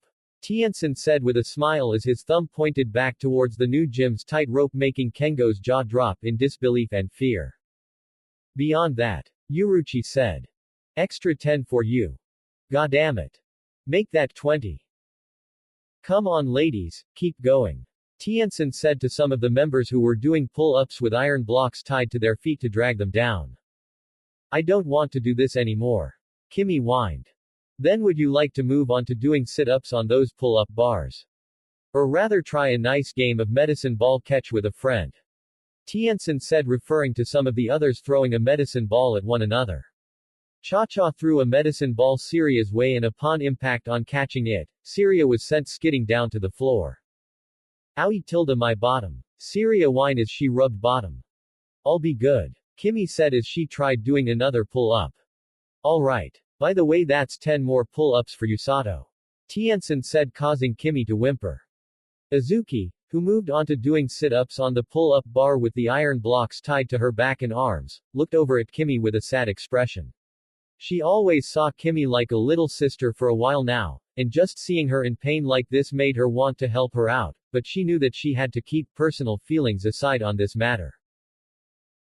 Come on Usui, just a couple more meters. Tiansen called out. If you want me to cross, then stop tossing shit at me. Kengo shouted as he tried to balance on the tight rope while dodging medicine balls, flying weights, rotten fruits and even sinks that were being shot out from orange mirrors. 10 extra laps. Fuck you. 50 extra. Shit. 10 extra. Total 70. Mother fu, suddenly a sink clocked Kengo in the jaw, sending him falling to the 7-story floor. Usui-kun. Yuka cried as she ran to her boyfriend while everyone stared in shock. Walk it off and run the 70. Tiansen said. You are just heartless. Yan said. Why thank you Yan, that is very nice of you to say. Tiansen said with a wide smile. Were you being sarcastic or genuine? Yan questioned as she looked at him with confused wide eyes. You know, you remind me of a girl I once dated in China while I was on a mission. Azuki's brother is a fucking lunatic. Yan thought with wide nervous eyes and a frown. Everyone then heard some shout in pain, making them turn to see Takaru on one knee as he held his arm as both his fists were bleeding.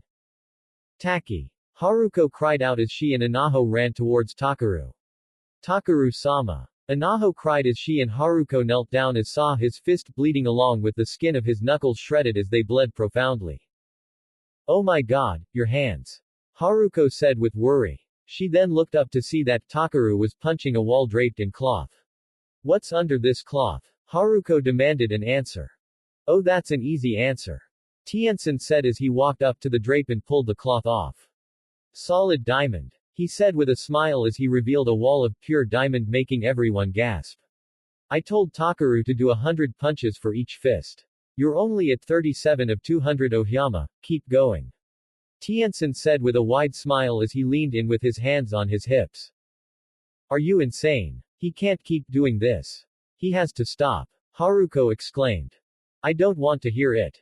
Tiansen said in an ice-cold tone with his eyes becoming serious as a black aura surrounded him, making Haruko and Anaho shake in fear as every stared at him with worry, nervousness and fear. We're going to die here, aren't we? Yuruchi questioned with fear. Alright everyone, we're moving on to, wait where's Yusui? Tiansen questioned as he saw Kengo wasn't with the group. Speak of the devil, Kengo entered the gym and started walking up to Tiansen. Where the hell have you been? Tiansen asked before Kengo handed him a note. Tiansen read the note and then smiled. Oh, well aren't you a glutton for punishment? Alright you can leave, Tiansen said. Hold on, why is he off the hook? Yuruchi exclaimed. Kengo is now training with another teacher. He'll be learning under her today, then we get him tomorrow, then the process repeats. Tiansen said. Who's your new teacher? Takaru asked. Kengo was thinking over how to tell them. Tomiko Amato. Tiansen said. Guess he didn't need to be subtle, specifically with Yuka. You're dead. Takaru said. Shut up. Kengo shouted. You're training with Nei-chan. Why? Yuka asked. I want to get really strong and I figured that she'll help me get there along with Tiansen. Kengo said. Yuka then walked up to him, grabbed his arm and dragged him to the end of the gym to talk in private. Everyone stared at the couple in silence as they talked to one another. After a few moments they had then started to make out, making everyone groan, with Minerva crying anime-styled tears and her lip quivering. They then fell to the floor with Kengo on top, while Yuka's fingers ran through his hair while her legs were wrapped around his waist as it looked like they were dry humping, making them all groan in disgust. Okay 5-minute recess. I need to clean my brain of this memory. Tiansen said with disgust as he started walking away. But we haven't even started training at all today. Heimgami said. Then enjoy the extra 5 minutes before I make you all want to buy painkillers later. Tiansen said as he walked away. Everyone looked at one another and decided to run out and get some fresh air, and to avoid seeing Yuka and Kengo get into foreplay. Great idea. We'll train outside today. Tiansen called out with a smile, but then he made the mistake of looking back Kengo and Yuka, who were starting to strip shirtless. Now I'm gonna need 10 minutes. 8 to scrape the cells and 2 to call the janitor to clean the love gravy. Tiansen said as he started walking away with a disturbed frown. Everyone then met back the next day, and Kengo had been the last to arrive. Hey Yusui. Nice new wounds. Tiansen complimented as everyone turned to see Kengo's arms cut up. Damn dude, she fucked you up. Takaru said. Oh thanks for the update Captain Obvious. Kengo said with a dull, annoyed look. Anyway, good news everyone. Tiansen said with a grin. Ah hell this ain't good. Takaru said with new worry. I was talking to Kenway. Oh no. Anaho said with worry.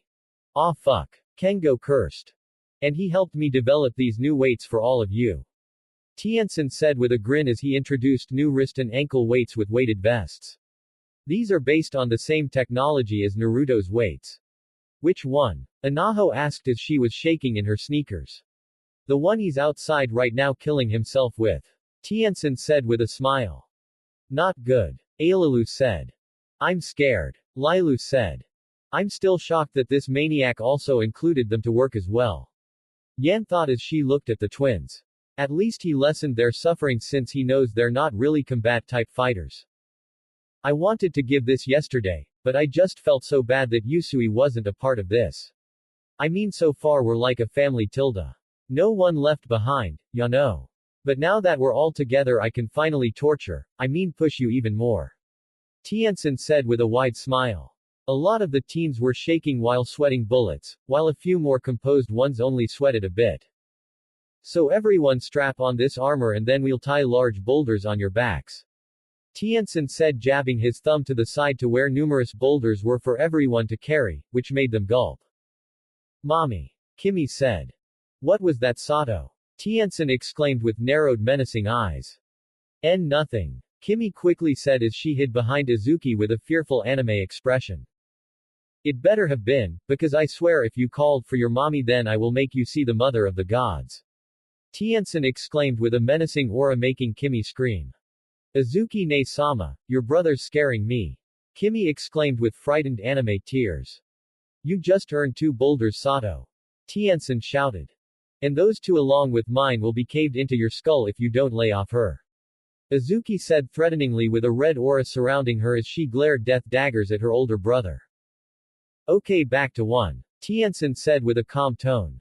Azuki's aura receded as she calmed down, but then Kimmy suddenly hugged her tightly, surprising her. Arigato. Kimmy thanked her older sister figure with anime tears still pouring. Azuki blushed at Kimmy's action, but she then managed to give a small smile as she placed her hand atop of Kimmy's head. Cha-Cha and Fu couldn't help but smile at this scene with fondness. Tiansen was sitting down on a lawn chair with a case of energy drinks next to him, with one in hand as he watched everyone run around the track outside as they were all being chased by the robot dogs that had arrived with the giant robots Naruto requested. Hey Tiansen, I want to have a word with you. Minori said as she and Jen made their way to Tiansen, but the two then noticed the members of both Maken and Venus running the track triple time from a group of furious robot dogs. What in the... are those robot dogs? Jen exclaimed. Yep. Just got them about an hour ago with those giant robots Naruto requested. Tiansen said with a casual tone and smile. Are they seriously dangerous? Minori asked. Is your name Minori Rokuju? Tiansen replied. You can't do that. Jen shouted. Free country. Or is that just America? Tiansen said as he now had a thinking look on his face. No. You can't put them in life-threatening situations like this. Jen shouted. Why not? They're prepared for it. Tiansen said. Did they look prepared for this? For the exercise, they were pretty surprised. For death at any given moment, yes. Tiansen said, surprising Jen and Minori. Naruto is very influential to the people here. Isn't that right, Miss Rokuju? Tiansen said, still staring at his students, but he didn't need to look to Minori to know she had a small blush as she looked to the side of the ground as she rubbed her bruised arm. But what if they're about to be attacked by one of those things? Jen asked with urgency. You're about to find out. Tiansen said, making the two turn with worry as they saw Kimmy trip. It's always Sato. Tiansen said with a smirk. Kimmy. Haruko shouted with worry as everyone turned to see the dogs gaining and about to attack Kimmy. Kimmy looked up to see the robot dogs pounce, making her scream as she then turned away as they shadowed her, but then suddenly Kimmy was snatched up away before they landed. Kimmy looked up to see Azuki carrying her with her arms wrapped around her. Azuki-san. Kimmy said the redhead's name as she stared up at her intense face. Cha-Cha. Azuki shouted. Right. Cha-Cha called out. Azuki then used her strength to throw Kimmy towards Cha-Cha, who leapt and grabbed her and now was carrying her piggyback style. Leave no sister behind. Cha-Cha said with a grin as Azuki ran up beside them and nodded with a small smile. You guys. Kimmy said with a touched smile as her eyes shimmered. See. No worries. Tiansen said as he looked to Minori and Jen. So, you wanted to ask me something, Minori-san? Tiansen questioned. Right when Minori opened her mouth they heard something making them turn to see Kimmy running with Azuki and Cha-Cha with all her might. Kimmy, are you sure you're okay to still running? Azuki asked the violet-haired girl. I have to keep going. I must be strong for all of us. Kimmy said as she continued to run. That's the spirit. Cha-Cha exclaimed as she pumped her fist with Azuki smiling. The three couldn't help but smile at this. Then suddenly Minori gripped Tiansen's ear and pulled it. Keep your attention on me. Minori said with a tick mark and an annoyed expression. You should complain. You were watching them too. Jen thought with a sweat drop expression. Tiansen watched as everyone was now practicing using their Maken with the new strength they have thanks to the intense and tortuous training provided for them by Azuki's older brother. Tiansen walked around watching everyone testing out their Maken, but he could see that they weren't really pushing their power to its true potential. Not good enough. They need to learn that intense emotions is a key essential to going further in a Maken's development. I need an example. Tiansen thought, cupping his chin with his index and thumb. Tiansen looked around to find which student to use as an example, although he didn't really need to look around as his instincts knew who to lay his eyes on. Perfect. Tiansen thought with a smirk as he made his way to Kimmy. Kimmy was practicing the speed of her special effect kanji and her limited ability in creating physical objects, but when she noticed Tiansen making his way to her with a smile and his hands in his pockets, she grew immensely worried. Oh no. Kimmy said as she quickly turned away with a worried expression on her face. Azuki and Cha-Cha noticed their roommate's distress, so they turned to notice the former's older brother coming her way. Stay strong, Kimmy. Cha-Cha said to her best friend while Azuki cracked her knuckles as she glared at her brother as a warning. Suddenly orange mirrors appeared above Azuki and Cha-Cha, and came down on them, engulfing them, making them disappear before another pair quickly appeared on the ground away from Kimmy and then rose to the air, releasing Azuki and Cha-Cha. What the? That bastard. Azuki growled with gritting teeth. Whoa. So that's what purgatory looks like. Cha-Cha said with amazement and wide eyes. Hey Sato, how's things going on your end? Tien-san asked all too friendly as Kimmy started shaking in place. Fine sensei. Kimmy stuttered with a hint of fear. May I please see? Tien-san asked. Kimmy brought her hand up as she activated her Maken comic star and started forming special effect kanji, causing the wind to be more swift, objects to be flat, rubbery or hardened, and the ground to be cushiony and rubbery. Are you used to doing this? Tien-san asked. Kimmy said with a nod. Then train this on your own time. I want to see something new. Tien-san said, making Kimmy gulp. Kimmy swiftly used her Maken pen to morph the ground into spikes, then transform a branch into steel. Wow! That's amazing, Kimmy! Anaho exclaimed as everyone was looking at Kimmy's skills. Not bad at all. Tien-san said, rubbing his chin with his index finger. Kimmy developed a small smile of joy that she actually impressed Tien-san. But that won't be enough now, will it? Scratch that, Kimmy became a bit worried now. Make a large statue of the Buddha. Tien-san ordered. What? Kimmy questioned with new worry. You heard me. Make an enormous statue of the Buddha. 5 times my size. Tien-san ordered with a serious look. Kimmy shook in place with worry at the fact that at her level that might be impossible. Now Sato. Tien-san shouted, scaring her. Kimmy brought up her shaking hand that was holding her Maken as she tried calming down. Once doing so, she quickly tried to create the large order, but as the bald bronze head was being formed, Kimmy felt like her pen was stuck, so she quickly gripped her wrist to try and move it, but she was having a hard time. The light on the end of her Maken flickered, before it went out and the bald bronze head disappear. Was that it? Tien-san questioned with a raised eyebrow and serious frown as he looked to Kimmy, who was panting with her hands on her knees. I'm sorry, I tried my best. Well, I don't care for your sorries or your best. I want success. Now do it again. Tien-san shouted. Kimmy shook as she tried again. She decided to do it calmly and slowly. Today Sato. Tien-san shouted, making Kimmy whine in fear. He's being a little too harsh on her. Haruko said to Azuki, who just glared at her brother. Kimmy continued to try, but as she got to making the eyes and bridge of the nose, the same result happened again. Tien-san ordered. Kimmy tried again, even harder, only to reach the tip of the ear and some of the cheeks before it vanished.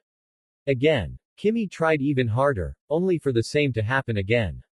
Kimmy tried even harder, causing herself to sweat as she used both hands to make more, but once she reached the upper lip, her strength gave out as it vanished once more. Tien-san screamed with authority. He's pushing her too hard. Kengo said.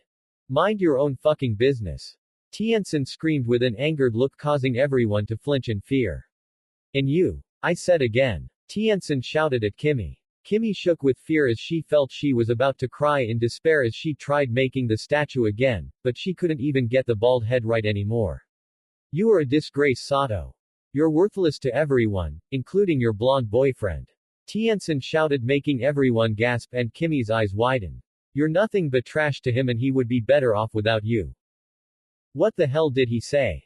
Cha-Cha growled with anger as she readied her compressor and cracked her knuckles for good measure. I called a soft spot in his skull. Azuki said with a growl as she tightened her fists. Azuki started making her way to her brother, but after 3 steps, a mirror quickly appeared in front of her and once she went through, she went right back out before it disappeared, shocking her and the others. That bastard. Azuki growled as she turned back to her brother with a glare. The way you're going to get him killed. Tien-san said. No, I won't. Kimmy said as she concentrated on making the statue again. My ass, you won't. I've put you through hell, making you strong enough to take out a 3 grizzlies, no problem, and yet you can't do this simple order. And with a very powerful Maken in your possession at that. Pathetic. You don't even deserve to look at him or hear his voice. Tien-san raised his voice. Shut up. Kimmy said as she started to shed tears. Shut up. Shut up. Did you actually tell me to shut up? Tiansen shouted. Why yes. Kimmy said.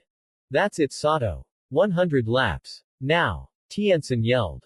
No. Kimmy exclaimed making the others gasp. Did you just say no to me? Tiansen questioned in a menacing voice. Why yes. Kimmy said, surprising everyone on how bold she was becoming. Oh tilde how tough. Make me then. Tiansen said as a dark purple aura surrounded him. Huh. Kimmy said. I said make me. Tiansen growled with gritting teeth. Kimmy shook as kept her eyes closed so she won't look at the frightening red head. You can't you? I'm not surprised. You can't stand up to me, then Mayanaka Moon Shikai's agents will eat you up. You're a weak link to everyone, including Naruto. You're just a broken crutch to him and all he'll do is replace you. No he won't. Kimmy exclaimed. If that's true, then he's a fool for choosing you as one of his friends, let alone a girlfriend. He's useless just like you. Tiansen said shocking everyone. Suddenly something snapped inside of Kimmy as her eyes then widened with anger as her eyes glowed green. No he's not. Kimmy screamed as her body burst with green energy making Tiansen jump back as everyone stared at her in shock. Kimmy then turned to Tiansen with an angry expression. She swiftly moved her Maken as suddenly an intangible purple fist came down on Tiansen, who quickly blocked it an orange mirror, leaving a crack.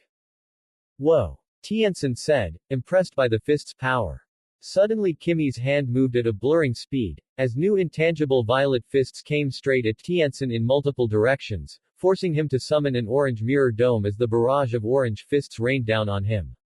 Everyone stared in shock and amazement as they watched Kimmy relentlessly force Tiansen into a corner. Whoa, Kimmy! Cha-Cha said in amazement. Pretty good. Tiansen thought with a grin. Suddenly he noticed something through the punches. It looked like a near-invisible violet being. No way, is that? Tiansen thought with wide eyes. Suddenly the being became a bit clearer as the dome started to crack.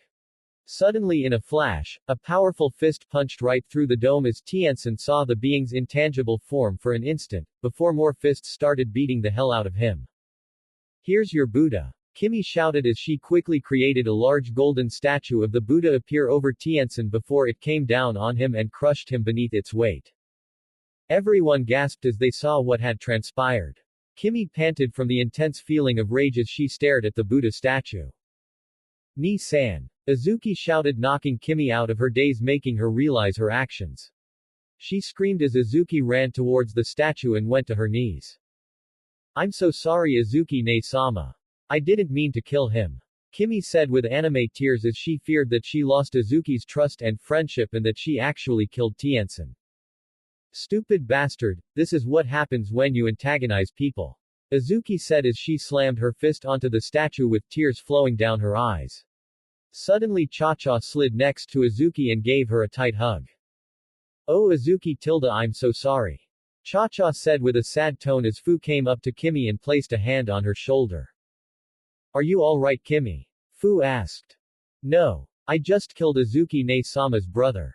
I feel horrible. I not only took a life, but I'm going to lose Izuki's trust and friendship. I don't want her to hate me.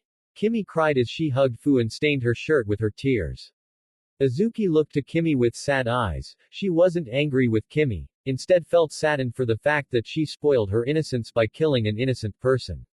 Tiansen was one thing since he's always been one to prepare for death seeing as he was pretty good at being annoying, but Kimmy was an innocent girl. If you exclude her interest in boy-on-boy closeness, she didn't deserve to take a life like this. I don't think he's dead. The four turned to see Demetra. Sato-san, if you would. Kimmy was confused for a second, but then she realized that her Maken was still active. Kimmy quickly deactivated her Maken, which resulted in the statue vanishing to reveal nothing was beneath it prior. Yasp he's gone. Cha-Cha exclaimed. Alright dumbass, come out right now before I tell mom and dad you're alive. Izuki shouted with new annoyance. Alright, no need to go crazy. Tiansen said with a nervous smile appearing behind her with his hands up in defense. Ah, is he a ghost? Cha-Cha exclaimed. Cha-Cha, don't play dumb. Izuki said. Sorry. Kind of a reflex. Cha-Cha said with an embarrassed blush as she scratched the back of her head. Oh wait, you brother's bleeding. Cha-Cha pointed out as she pointed at Tiencin's forehead. Oh, don't mind that. Just a good clock in the noggin thanks to my momentary loss of concentration. Tiencin said with a smile, waving it off dismissively. Are you okay, Tiencin-sensei? Kimmy asked. Never better. Good work, Kimmy-chan. Tiencin said with a smile. Kimmy's eyes widened before they sparkled with joy. Suddenly Azuki gripped her brother by the collar and brought him close as she heatedly glared at him. You have 10 seconds to explain yourself on bullying Kimmy, and 3 already passed. Azuki growled with some rage. Hey, that's what Naruto says sometimes. Only you gave me more time. Tiencin said with a smile. 2 seconds. Azuki said, raising her fist. Intense emotions made her stronger. Tiencin quickly said yet still kept his smile. Azuki's eyebrow raised in confusion as everyone looked to Tiencin to elaborate. You see, one way of breaking through your limits when it comes to your Maken tool is intense emotions. I mean, when has intense emotions never led to more power?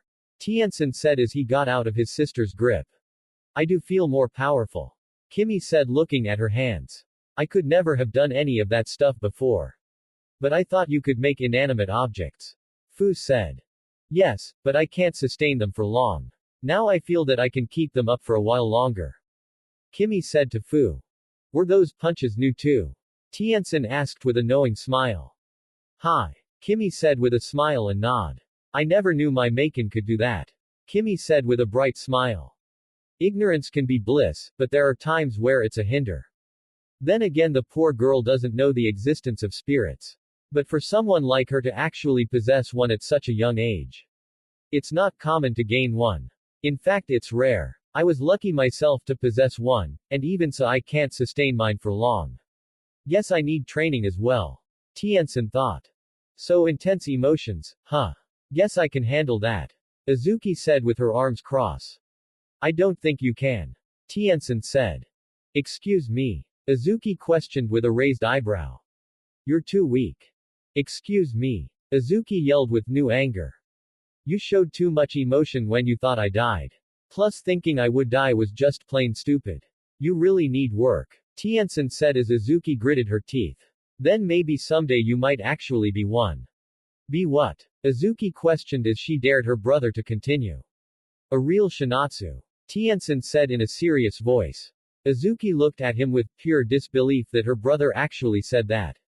Father would be disappointed. For all I know, Tiencin turned his head to her as he stared at her with a neutral expression, holding no love whatsoever.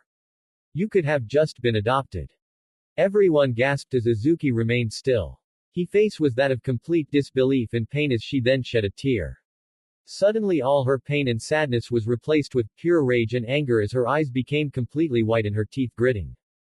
I'll show you who's a real Shinatsu, you bastard.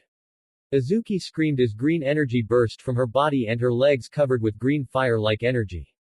Tiencin grinned at his little sister's new rage-induced power as she then suddenly vanished from sight and double-kicked him in the torso, sending him digging into the ground, creating a large rut. Azuki panted as she glared at the mess she made of her brother. Azuki, you're Maken. Haruko exclaimed. Azuki got out of her fury mode and looked to her legs to see a brand new mechanical boot on her left leg, while new mechanical armor reached up to her knee. Suddenly Tiencin started to burst with joyous laughter as he got out of the rut he was in. That's my little sister. A true Shinatsu through and through. Tiencin said with a proud grin. I don't believe this. Azuki said as she looked down to her legs. You played me. Azuki shouted with new annoyance as she glared at her brother who walked up to her with his hands behind his head. Of course. Tiencin said. Why of all the no good, dirty tricks? You still like messing with me. You never grew up at all. Azuki shouted with annoyance as her energy surrounded her body once more, although not as potent as before, as then the more of the armor was growing on her left leg. You pain in the ass. I ought to bop you so hard you'd land in Tijuana. Azuki exclaimed as she brought up her fist. Go on. Tiencin said, gesturing for her to continue with his hand as he was looking down at her leg with a smile. Azuki looked down to see her new armor expanding up her leg. You're still playing me. Azuki shouted. Like a fiddle. Tiansen said with a grin making Izuki growl.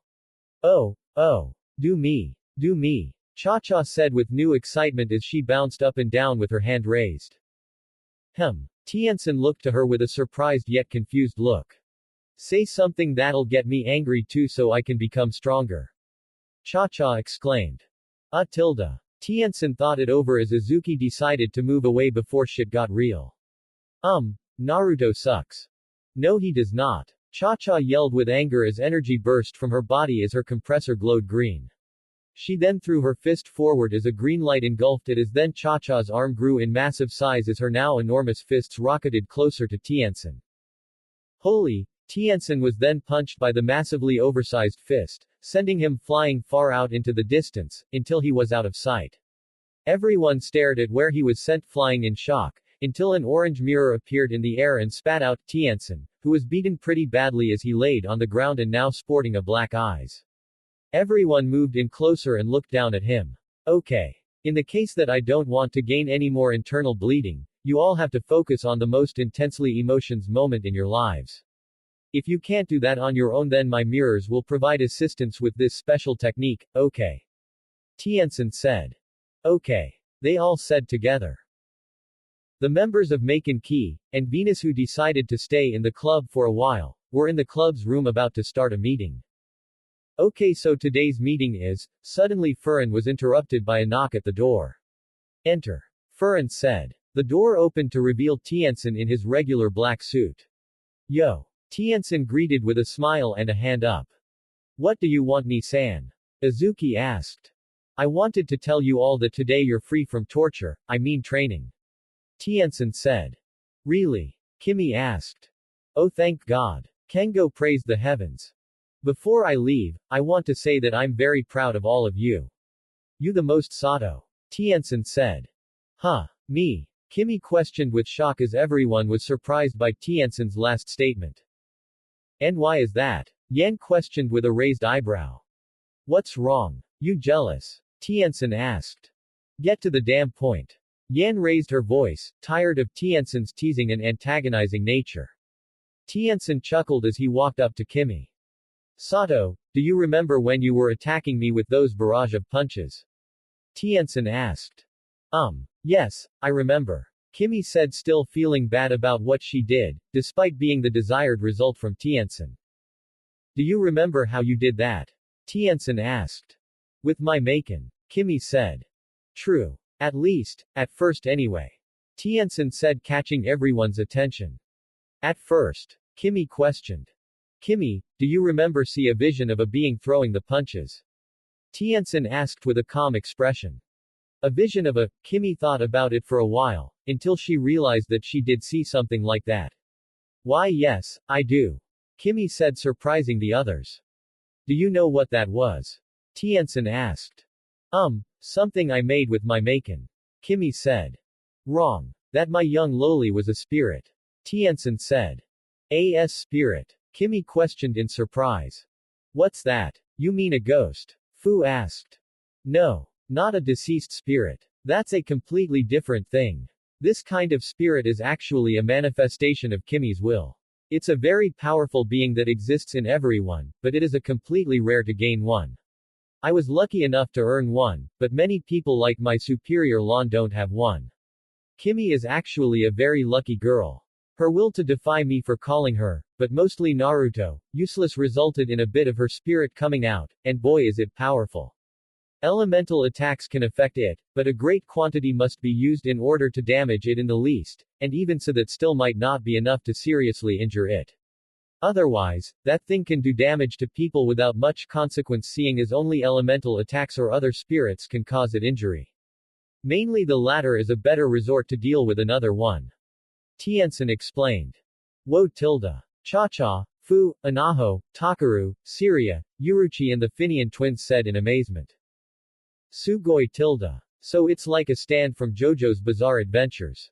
Kimmy said with pure joy as she had her hands together in joy. Huh. Oh yeah, I guess I could have just used that as an example. Tiansen said with his index to his chin. So wait, does this mean that Kimmy will earn the same injury her spirit gets too? Kengo asked. I didn't know you were familiar with JoJo lore. Cha-Cha said. Are you kidding me? Naruto's a complete fanboy for those books and he won't shut up about them. I was bound to learn something from his ramblings. Kengo said. Well, actually that's more of a yes and no answer. Tien-san said, catching everyone's attention. Actually, a spirit gaining damage has a little more consequence because it's connected to one's soul. The body can receive physical injuries if the attack is intense enough, but the soul earns more severe damage. Think of the soul as a second body within oneself.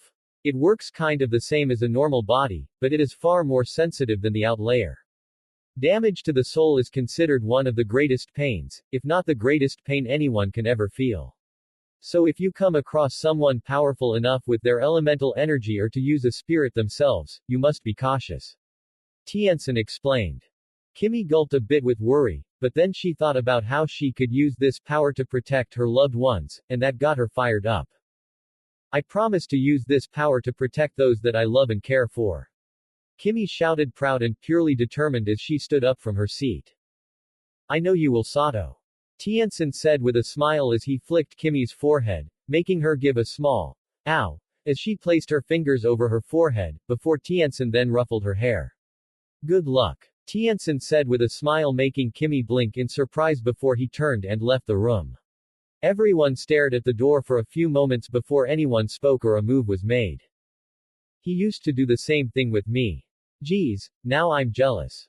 Izuki said with half-lidded eyes as she rested her cheek on the back of her left hand. Gomenasai. Kimmy cried out as she hugged Izuki. Kimmy. Izuki said the petite girl's name in surprise. I didn't mean to make you feel this way. I'm sorry, Izuki-senpai. Kimmy said with shame. Don't worry about it. I'm not mad. Izuki said with a nervous smile as she placed a hand on Kimmy's head. Cha-Cha couldn't help but grin while Fu giggled. Well, now that that's out of the way, we can. Can we go see Naruto ni-san after this? Anaho asked with a raised hand, interrupting Furin. Furin stared at her for a moment, before smiling. Sure. Why not?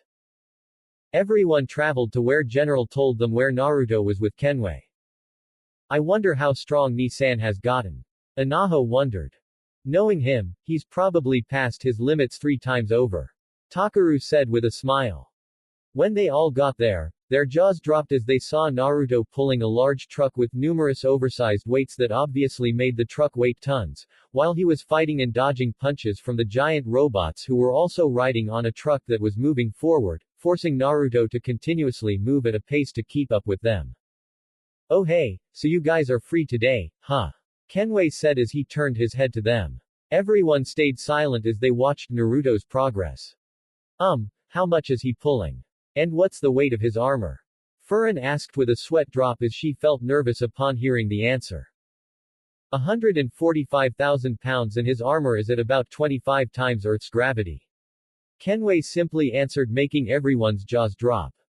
Damn, that's some DBZ shit right there. Kengo yelled out. Everyone stared at Wabisuke, who remained still along with his spirit. How's Naruto? Haruko asked. He's unconscious. Anaho said as she was kneeling down next to her unconscious brother. Holy Lord! Is that Kurama? Anaho shouted as she pointed at the chopped-up fox, who stared at their shocked expressions. Don't go thinking I'm weak. I'm just in a bad position. Kurama said. Will you be alright? Fu asked with concern for the fox spirit, since this is the first time she, if not anyone, saw a tailed beast in such a bad state. I'll be fine. Listen, I'll take care of the kit, while you waste this bastard's time. Kurama said before he became golden light and returned back into Naruto with the rest of his body parts following. Waste his time. He sure does have a unique choice of words. Furin said as she readied Habaya. That's Kurama for ya. Cha-Cha said with a grin as she cracked her knuckles. Anyway, let's do what we came here for and protect Naruto. Haruko exclaimed with pure determination. Wabisuke stared at everyone and examined their fighting stances and eyes to see their determination and running emotions. He tipped his hat as he was silent for a moment. I was hoping this would be one-on-one. Guess everything you hope for will have an unexpected stepping stone. Wabisuke said. Still, this might be enough to spark his true power to be unleashed. Wabisuke thought before he raised his hat up a bit. Iku's, let's go. Wabisuke simply said, making everyone tense up. Takaru gave a war cry as he charged at Horus. Taki. Takaru-sama. Get back here, you fool. Takaru ignored the cries of his roommates as he continued on. Horus went for a slash, but Takaru then suddenly punched the ground, causing a shockwave that sent him flying towards Horus' chest at a speeding rate. Smart move. Using a powerful punch with energy at the end of his fist, he released it upon impact to create a shockwave that he bounced off of to travel at the speed of sound. Now what's your next move? Wabisuke thought as he stared at Takaru. Suin Ken Ha. Twin Fist Blade. I know Shika no Tsurugi is the term used for fist blade in the manga, but when I like this variation better. Takaru cried as both his fists glowed green and he thrust them forward, sending blades of energy dashing at Horus. Horus quickly spun its oversized katana in its hand, making it block the dual energy attack. Wabisuke narrowed his eyes as he sensed the katana exploded with energy that caused it to start cracking. Suin Ashi Burrito. Twin leg blade, Takaru shouted as he landed a double energy enhanced kick onto Horus' katana, causing the crack to worsen, but the katana still remained unbroken. Horus pushed Takaru away, but then Wabisuke looked up to see Kengo, of all people, coming from the sky with a large thick metal blade in hand. Horus brought up its katana to block the blade, but upon closer inspection, Wabisuke noticed that blade didn't even look like a blade, instead it seemed to be a long thick rectangular prism-shaped metal piece in place of where a normal katana blade would be. Once it slammed onto Horus' blade, the oversized purple katana broke apart, shocking Wabisuke. That metal, it can't be. Wabisuke thought with shock. Wabisuke's eyes then looked to Uruchi who dashed at him with her Maken ready. Her armlet-styled Maken, Kagayake, glowed as then lightning shot from it and flew around her body, before breaking into numerous bolts that started taking shape. Jiko Chu no Iko. Washi. Running migration. Eagles, Uruchi shouted as the lightning bolts grew and took the form of a flock of eagles that dashed at Horus and slammed against its body. Wabisuke gritted his teeth as he felt a few cracks appear on the body. Furin then readied a few new bows of light arrows, but then she suddenly whispered something. Scope. Suddenly a white glow over her left eye shined as a scope device appeared over it for Furin to aim better, think something like Didara's scope. Furin closed her right eyes as then it seemed that through the scope, everything slowed down and became clearer. Furin swiftly and expertly shot light arrows into the cracks that were created by Uruchi's lightning eagles, then exploded, leaving holes in Horus, causing Wabisuke to grit his teeth in pain. Horus then went for a punch at everyone, but suddenly a wall of fire came out of nowhere and devoured Horus' arm. Wabisuke retracted his spirit's arm as he saw it burn with its skin melting away. Wabisuke looked to his right arm to find it in the same condition. This'll take some time to heal. Wabisuke thought with a calm expression. He looked to the wall of fire to see it disappear as he then saw fire dancing around Himegami. He then saw Inaho dashing at him with Kamuto out and ready. Wabisuke then concentrated and created a wall of his own purple flames, but Inaho activated her Maken's power and blew the fire away with a wave of her Maken. Wabisuke stared at the power with intrigue, before Horus readied its broken blade with its uninjured hand, but suddenly bombs hit it, causing Wabisuke to flinch. What the? Wabisuke looked to see Yuka dashing around Horus at a high speed and throwing bombs at the enormous spirit, causing it pain.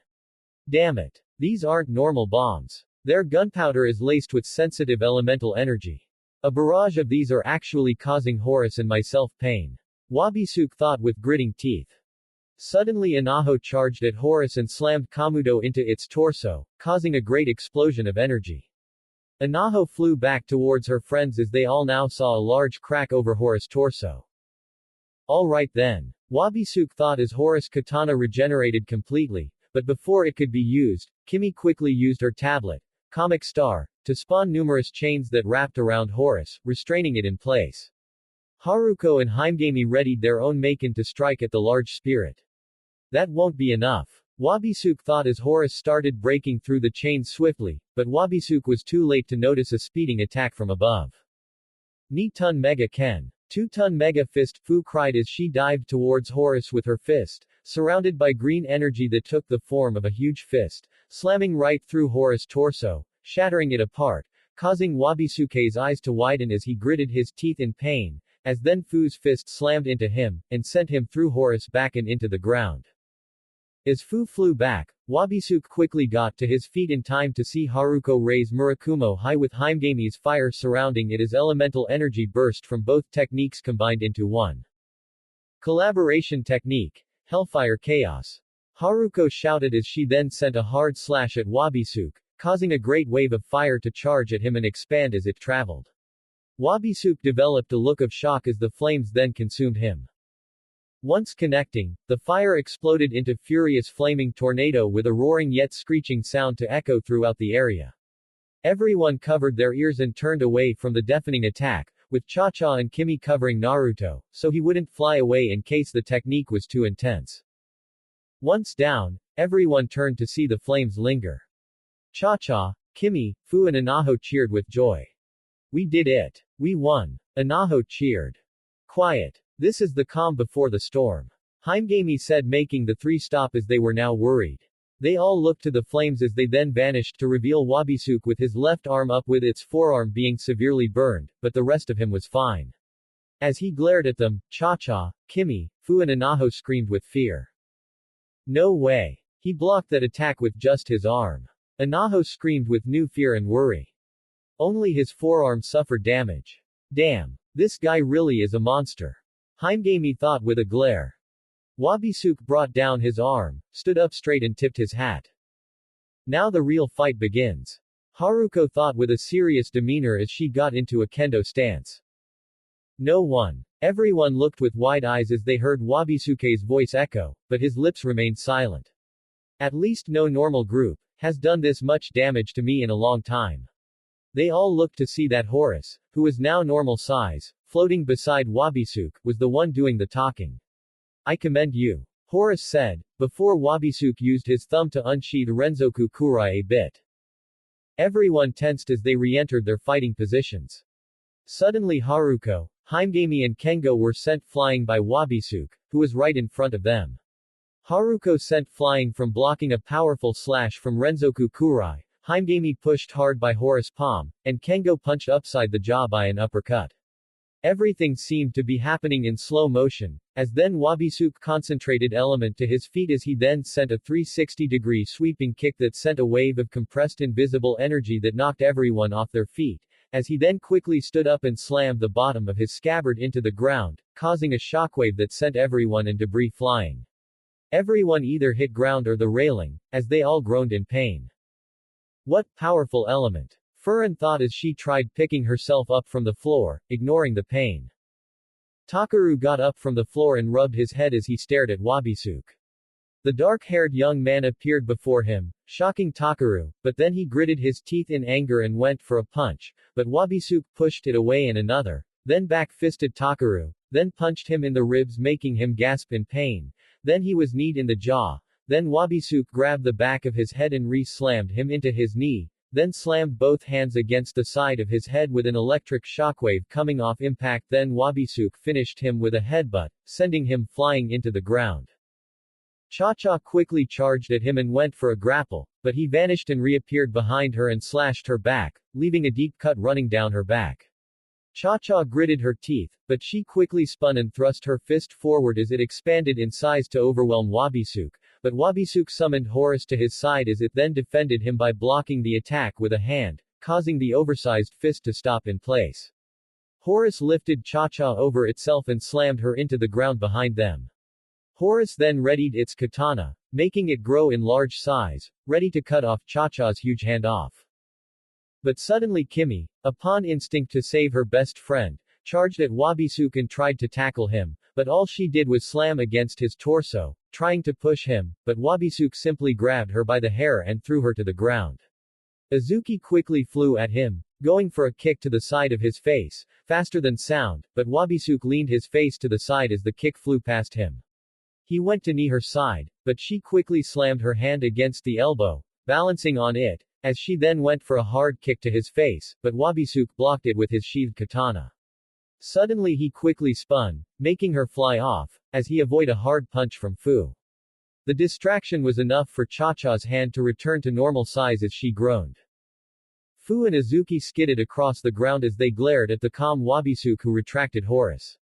They charged at him and started sending kicks and punches at him, but Wabisuke's hands were blocking every attack effortlessly. Wabisuke then gripped Azuki's leg and Fu's arm before roughly pulling them, slamming them against one another before lifting them both high and slamming them hard into the ground, making them cough up some blood, as he then threw them away. Wabisuke gripped Renzoku Kurai's handle as he then started slashing at the numerous light arrows that Furin shot at him at a blinding speed, both going faster than light, with the only way to victory in the power struggle is who would outlast the other. Unfortunately for Furin, she was started to feel her energy decrease, as her brow started to sweat, all the while Wabisuke remained calm and unfazed. Luckily for Furin, Yuka and Kengo went for a pincer maneuver on Wabisuke, but their target quickly flashed away through via purple lightning, forcing them to change maneuvers and dash towards where he was going to appear.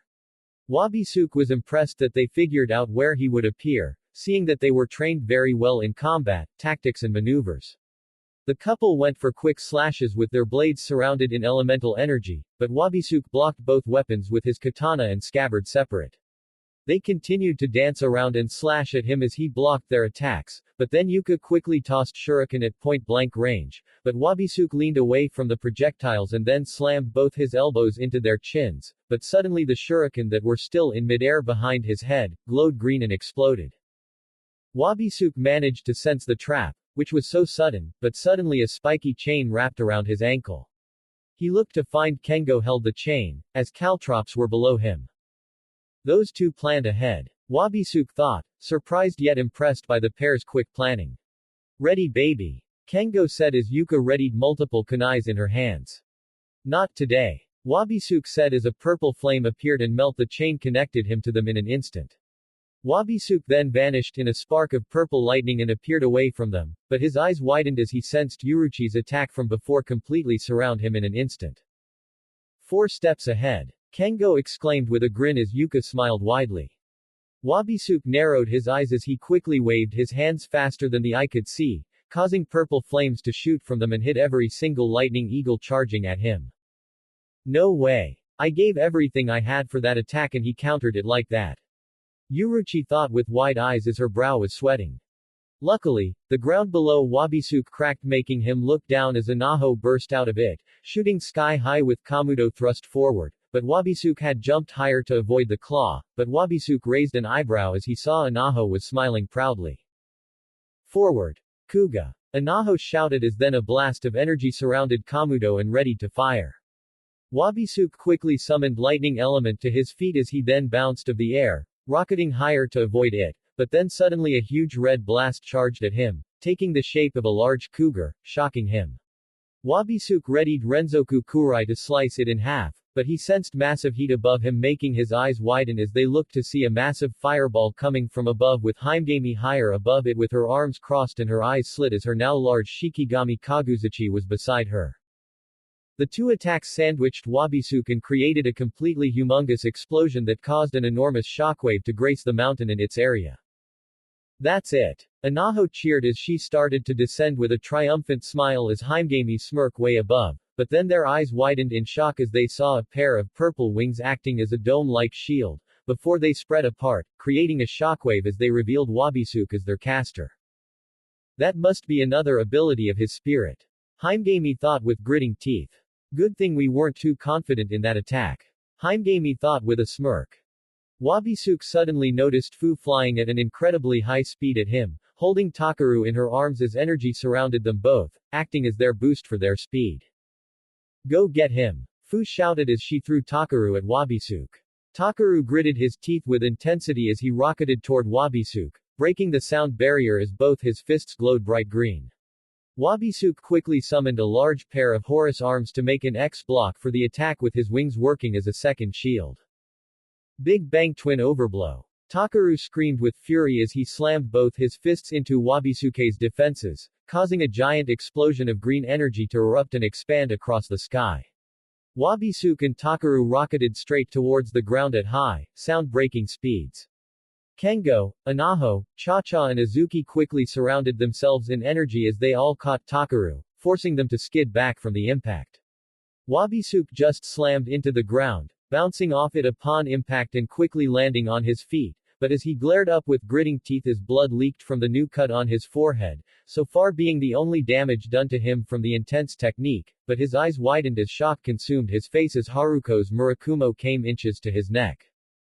"I've got you!" Haruko shouted as her eyes heatedly glared at Wabisuke, but Wabisuke was so fast, he actually managed to block that slash with the tip of Renzoku Kurai. Wabisuke gritted his teeth as his eyes remained wide from such a close call, but also at how powerful Haruko had become since their last clash. Her strength was quadrupled what it was before. "Think again." Haruko yelled as she put more power into her swing and sent Wabisuke flying like he had done to her before with his sword. Wabisuke skidded back as he then quickly brought his Renzoku Kurai and scabbard to block Murakumo. The two glared at each other with their teeth grit. Haruko then gave a cry as she and Wabisuke then started clashing their blades with one another. Haruko gritted her teeth, but then she picked up her speed, forcing Wabisuke to include his scabbard to parry her increasingly faster and stronger pace of attack. Takaru finally woke up to find both his hands were severely burnt from his previous attack. "Whoa tilde, look at Haruko." Cha-Cha said, making Takaru look up as he and the others watched Haruko hold her own against Wabisuke. Wabisuke gritted his teeth as he kept trying to fight her off, but he was slowly skidding back. "She's pushing him back," Furin said with a hopeful smile as everyone then cheered. "Yeah. Go Haruko." Fu shouted. "Kick his butt." Kengo shouted. "Send him to hell for Naruto-kun." Kimmy cried out, surprising the others. Haruko continued to go at him, but then suddenly Wabisuke stopped skidding back as Renzoku Kurai bust with lightning energy. Now his attacks were faster and more brutal as Haruko started getting cut and shocked everywhere as now she was the one being pushed back. Haruko continued at it, but she was getting beat. She was losing energy and losing blood, fast. Takaru gritted his teeth as he then stood up and moved forward, only to fall to the floor on his first step. "Takaru-sama." Anaho quickly went to his side. Takaru glared up as he saw his friend, one of his best friends, his dream girl getting harmed like this. Takaru growled as he then started seeing red as he stared at the power struggle. "Don't let up Haruko. Kick his ass. For Naruto." Takaru screamed. Suddenly something in Haruko burst open as her pupils became slit. "For my Otuto." Haruko then roared as red energy burst throughout her body, causing a shockwave that skidded Wabisuke back a bit. Then suddenly she dashed at him and restarted the clash of blades, but this time she was the one was overpowering Wabisuke. Murakumo was suddenly being surrounded by red flames as it continued to slash at its opponent. "I'll make you pay for harming my little brother." Haruko yelled with all her might and rage as suddenly she landed a hit, a diagonal slash that cut open Wabisuke's vest, leaving a long wound diagonally across his body. Wabisuke's eyes were wide with pain as they were completely white. Taking advantage of the situation, Haruko quickly sent slash for slash and stab for stab at Wabisuke with her flame-enhanced Murakumo. "Yeah. Go Haruko." Cha-Cha cheered as everyone was root for Haruko. Haruko roared as she then charged Murakumo with pure energy as she then thrust it forward to stab it right through Wabisuke. Wabisuke's eyes widened, but then he glared as he gritted his teeth and right when the tip touched his skin, he grabbed the blade with his hand and held it in place. Wabisuke gritted his teeth as he fought Haruko's strength, while Haruko pushed in more power to her body and Murakumo. Haruko then roared as Murakumo exploded with golden flames, covering the two. "Haruko!" Takaru shouted his longtime friend's name as she and Wabisuke were consumed by golden with crimson flames. After a while, the flames receded back and faded away to reveal the two still in the same position with steam coming off their bodies. They panted as they glared at each other. Suddenly Haruko shook as she fell onto a knee causing everyone to worry. "Haruko!" Some of the girls cried out. "Damn it! I failed. Forgive me Naruto." Haruko thought as a lone tear was shed from her eye. Wabisuke released his hold on Murakumo, letting it fall with Haruko's arms, as he then cocked his fist back, ready to retaliate. "Haruko!" Himegami shouted with worry. Everything sort of slowed down as suddenly Takaru surrounded himself in elemental energy to boost his body as he suddenly disappeared and reappeared in front of Haruko and took the blow to the gut for her. The force sent Takaru slamming back into Haruko, sending them both back to their group.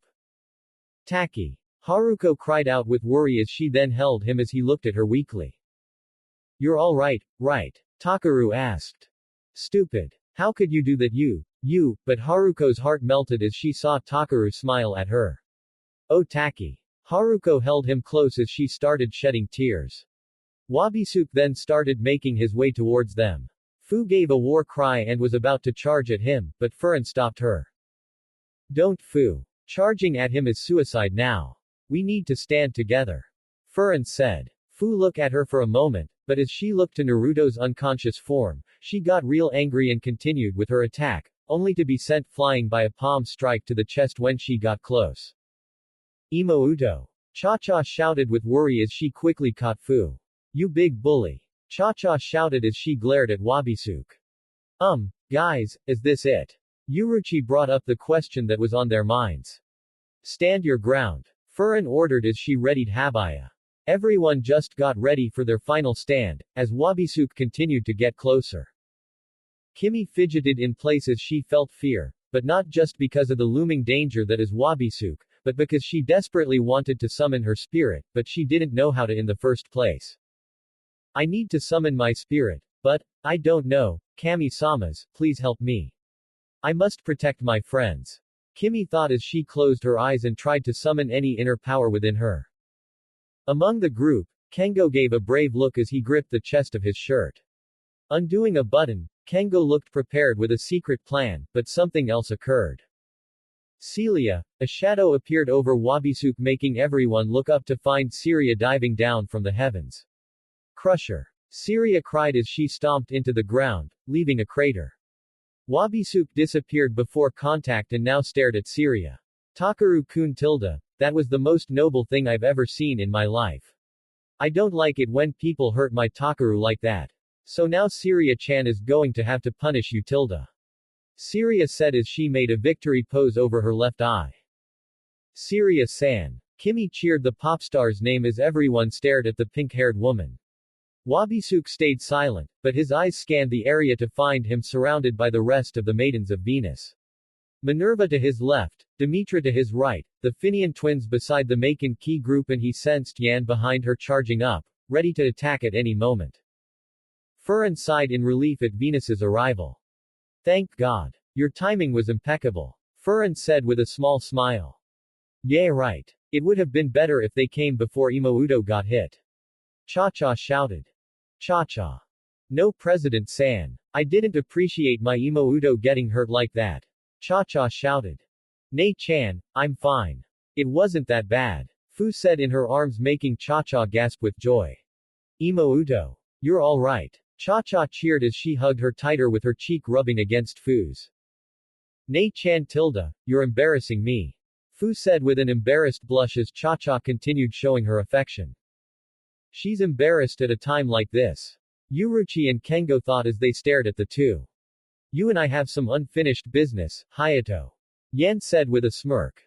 HN. Do you honestly feel like you can now present a threat to me when our best elemental affinities are the same?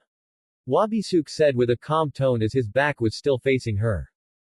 Trust me. When I'm done with you, you're going to see that my lightning is stronger than yours. Yan said with a cocky smile. Lilu, Ailalu. Demetra spoke the twins' names. Hi. The twins said as they then summoned their Maken.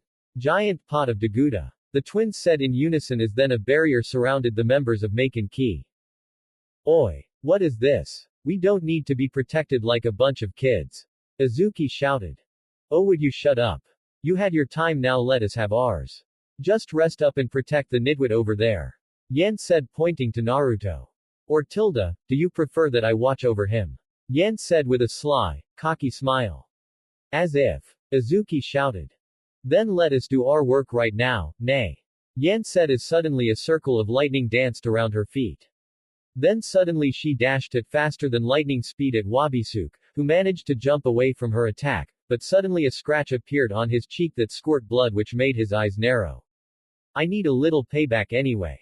Yan said with her confident smile as she stood up and turned to Wabisuke, staring at her with slightly annoyed eyes.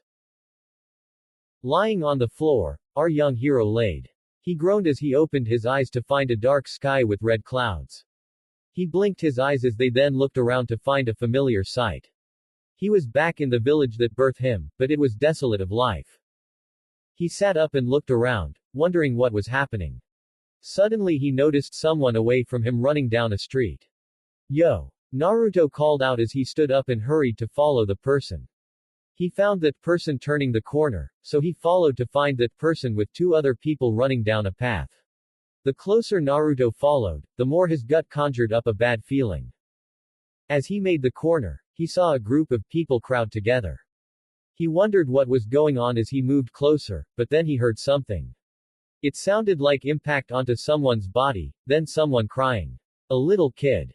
Demon. Monster. Go back to hell. Naruto's eyes widened as he realized that this was an angry mob. Oi! Naruto shouted as he ran towards them. Break it up. This is unacceptable. Naruto shouted as he pushed past the crowd of people. He's just a little, but then he stopped to find a younger him, probably no more than 6, in a fetal position crying with bruises and cuts all over his body. Naruto's eyes widened as he stared at the younger him, as bad memories of beating from the past refueled his mind. Demon lover. A man shouted. Look at him. He looks just like that little bastard. Hideous. Another man exclaimed. I bet he's this little cretin's father. A woman said. All of you leave, now. Naruto raised his voice as his bangs shadowed his eyes. Kill the demon's father. A man shouted as they all then pounced towards Naruto. Asura. Naruto whispered as he suddenly punched everyone with a flurry of fists, sending them all flying. Naruto watched as they all fell to the ground, injured. Naruto turned back to the younger him, who was still crying. He felt awkward at the fact that he had to comfort a child him, but as he was about to bend down, he noticed that the crying transformed into laughter. It felt good, didn't it? The younger him questioned, shocking him. Suddenly his child self started to get up from the ground with his head hung. Beating those villager scum to a pulp. Isn't that something we always wanted to do? Naruto now frowned at his younger self, but his eyes showed uneasiness. Oh, don't be like that, Tilda. They all deserved it. You know it and I definitely knew it. The younger Naruto looked up with a sadistic grin to reveal completely blood-red, pupilless eyes with completely black sclera. Naruto gritted his teeth as he realized that this was his inner darkness. The entity of his lonely and resentful childhood. Or better known as Yami Naruto. Yen stood across from Wabisuke with a smug smile as she had her hands on her hips. Era Tilda, looks like you weren't fast enough, nay. Yen said smugly. Wabisuke wiped the blood with his thumb, but then the blood jumped from his thumb and tried to re-enter his wound. He moved the side of his head to avoid it, but it made a U-turn and stabbed him in the back of the neck. He gritted his teeth as he glared at Demetra, who had Jingu, trident out. Suddenly Wabisuke's body shook as then he felt something crawl and grow within his veins, traveling to his right arm and then suddenly his right hand gripped his neck and squeezed, causing his eyes to narrow at his arm. You're under my control now. Demetra simply said. Amazing. Her control over her Maken and liquid has become even stronger. Wabisuke now seems helpless. Haruko thought with amazement. Celia clothesline. Syria cheered as she dashed at Wabisuke and delivered a clothesline to his neck, then grabbed his legs.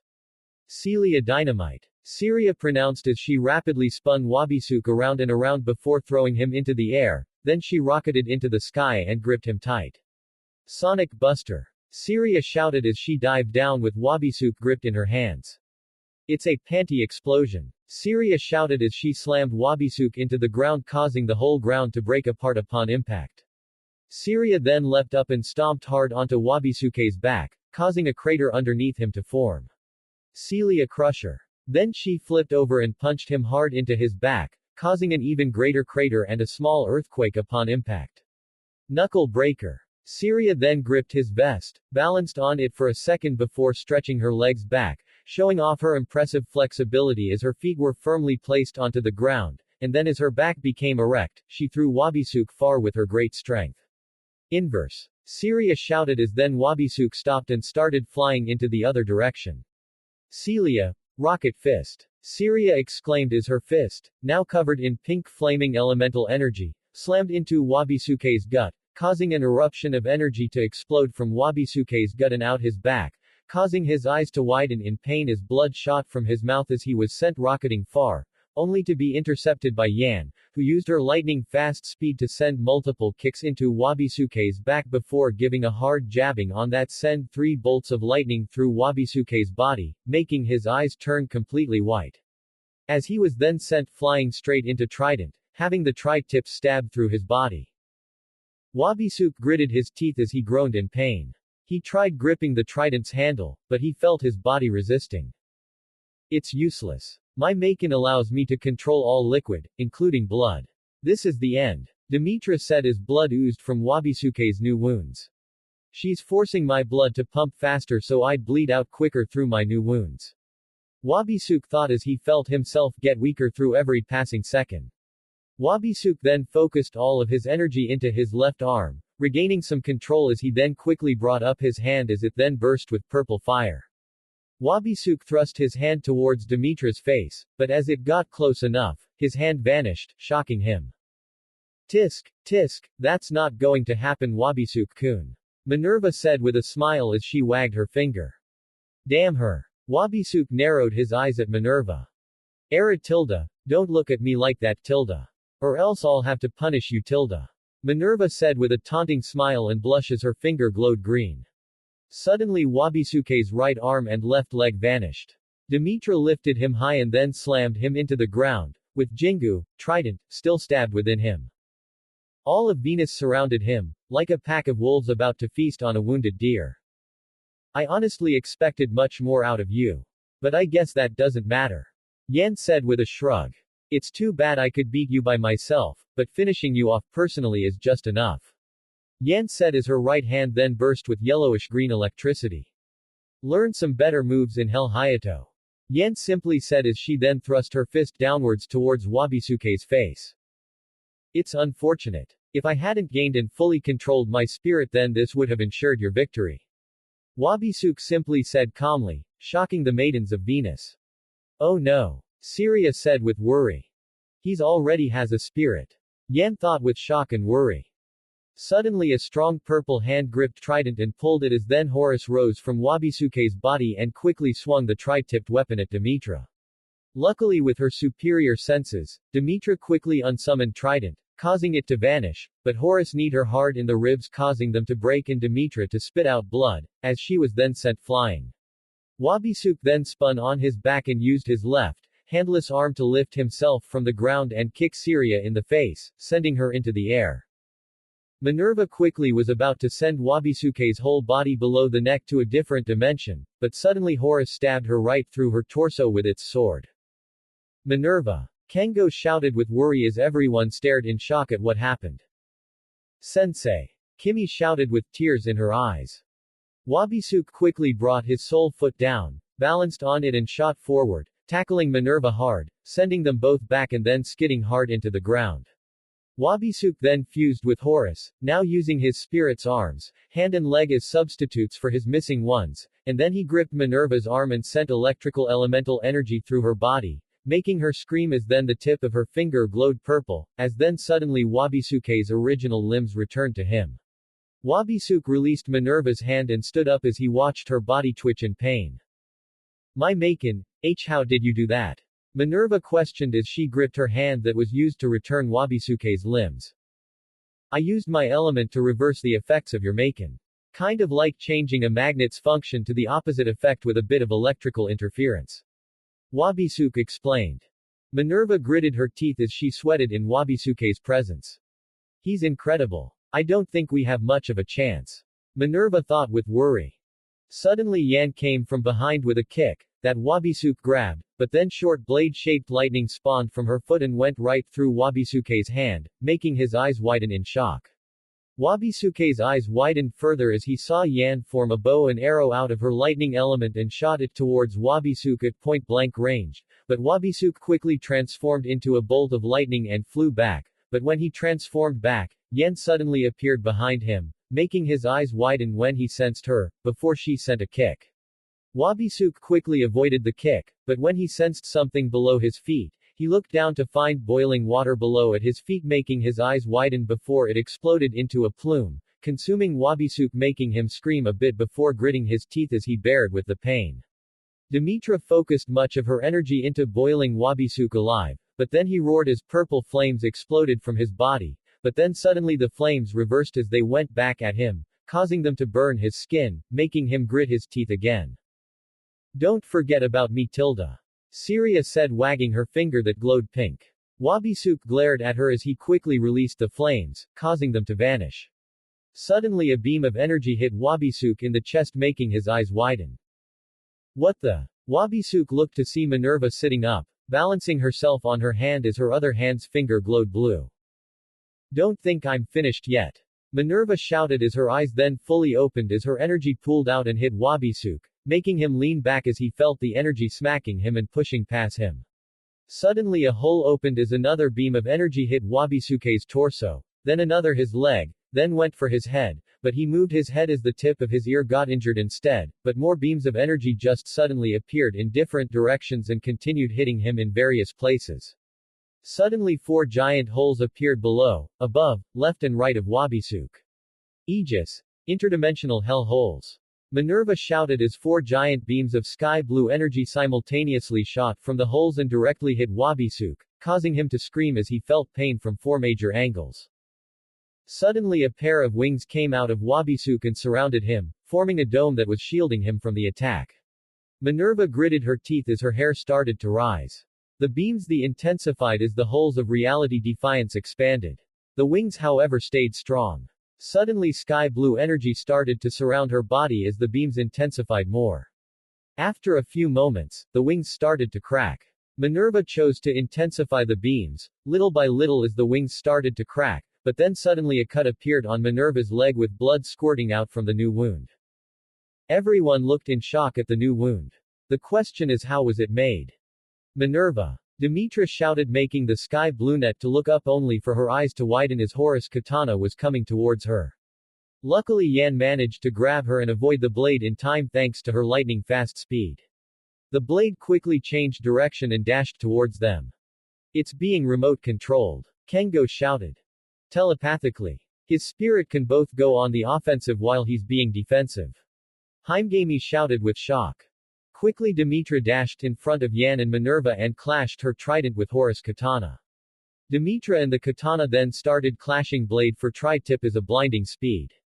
Minerva panted, but as she looked at her friend defending her, but she saw blood start to fall to Demetra's feet, which meant that she was going to lose sooner or later. Minerva looked to see the beams were lessening. She was not going to have it. Minerva breathed in deep through her nose and exhaled as she then calmed her breathing. Minerva then glared at the wings with anger as she then concentrated, increasing the blast of the beams as her hair started rising at a speeding pace as energy was pooling out of her. Minerva continued to try and push more and more energy to intensify the beams, which was leading to more cracks, but it was still not enough. Minerva continued to concentrate as veins on her forehead throbbed through the stressful experience. Minerva had started to pant as she sweated, the stress becoming too much for her. The beams were lessening as Minerva started to feel weak. But then suddenly she heard a yell making her look to see that Horus Katana had stabbed right through Demetra's right leg. Demetra. Yan and Syria shouted with worry for their friend. Horus then retracted and slashed Jingu, trident away, before slashing at Demetra's neck, creating a new wound as blood squirted out. Demetra. Haruko and Syria screamed with fear while Yan stared in shock as Demetra fell to her knees before falling on her side. Minerva stared in shock and disbelief, but then she gritted her teeth as her veins throbbed and her energy burst tenfold.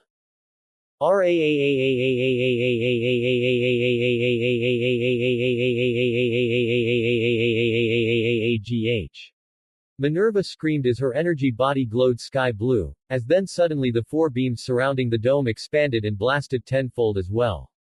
The dome of wings tried to withstand the power of the 4 beams, but soon enough the wings shattered, letting Wabisuke feel the full force of the attack. Go to hell! Minerva screamed as the 4 beams expanded and exploded, causing a huge dome of energy to appear. Everyone covered their eyes and braced for the shockwave of the blast. Yan made sure Minerva didn't go flying away, but then Demetra was about to go flying.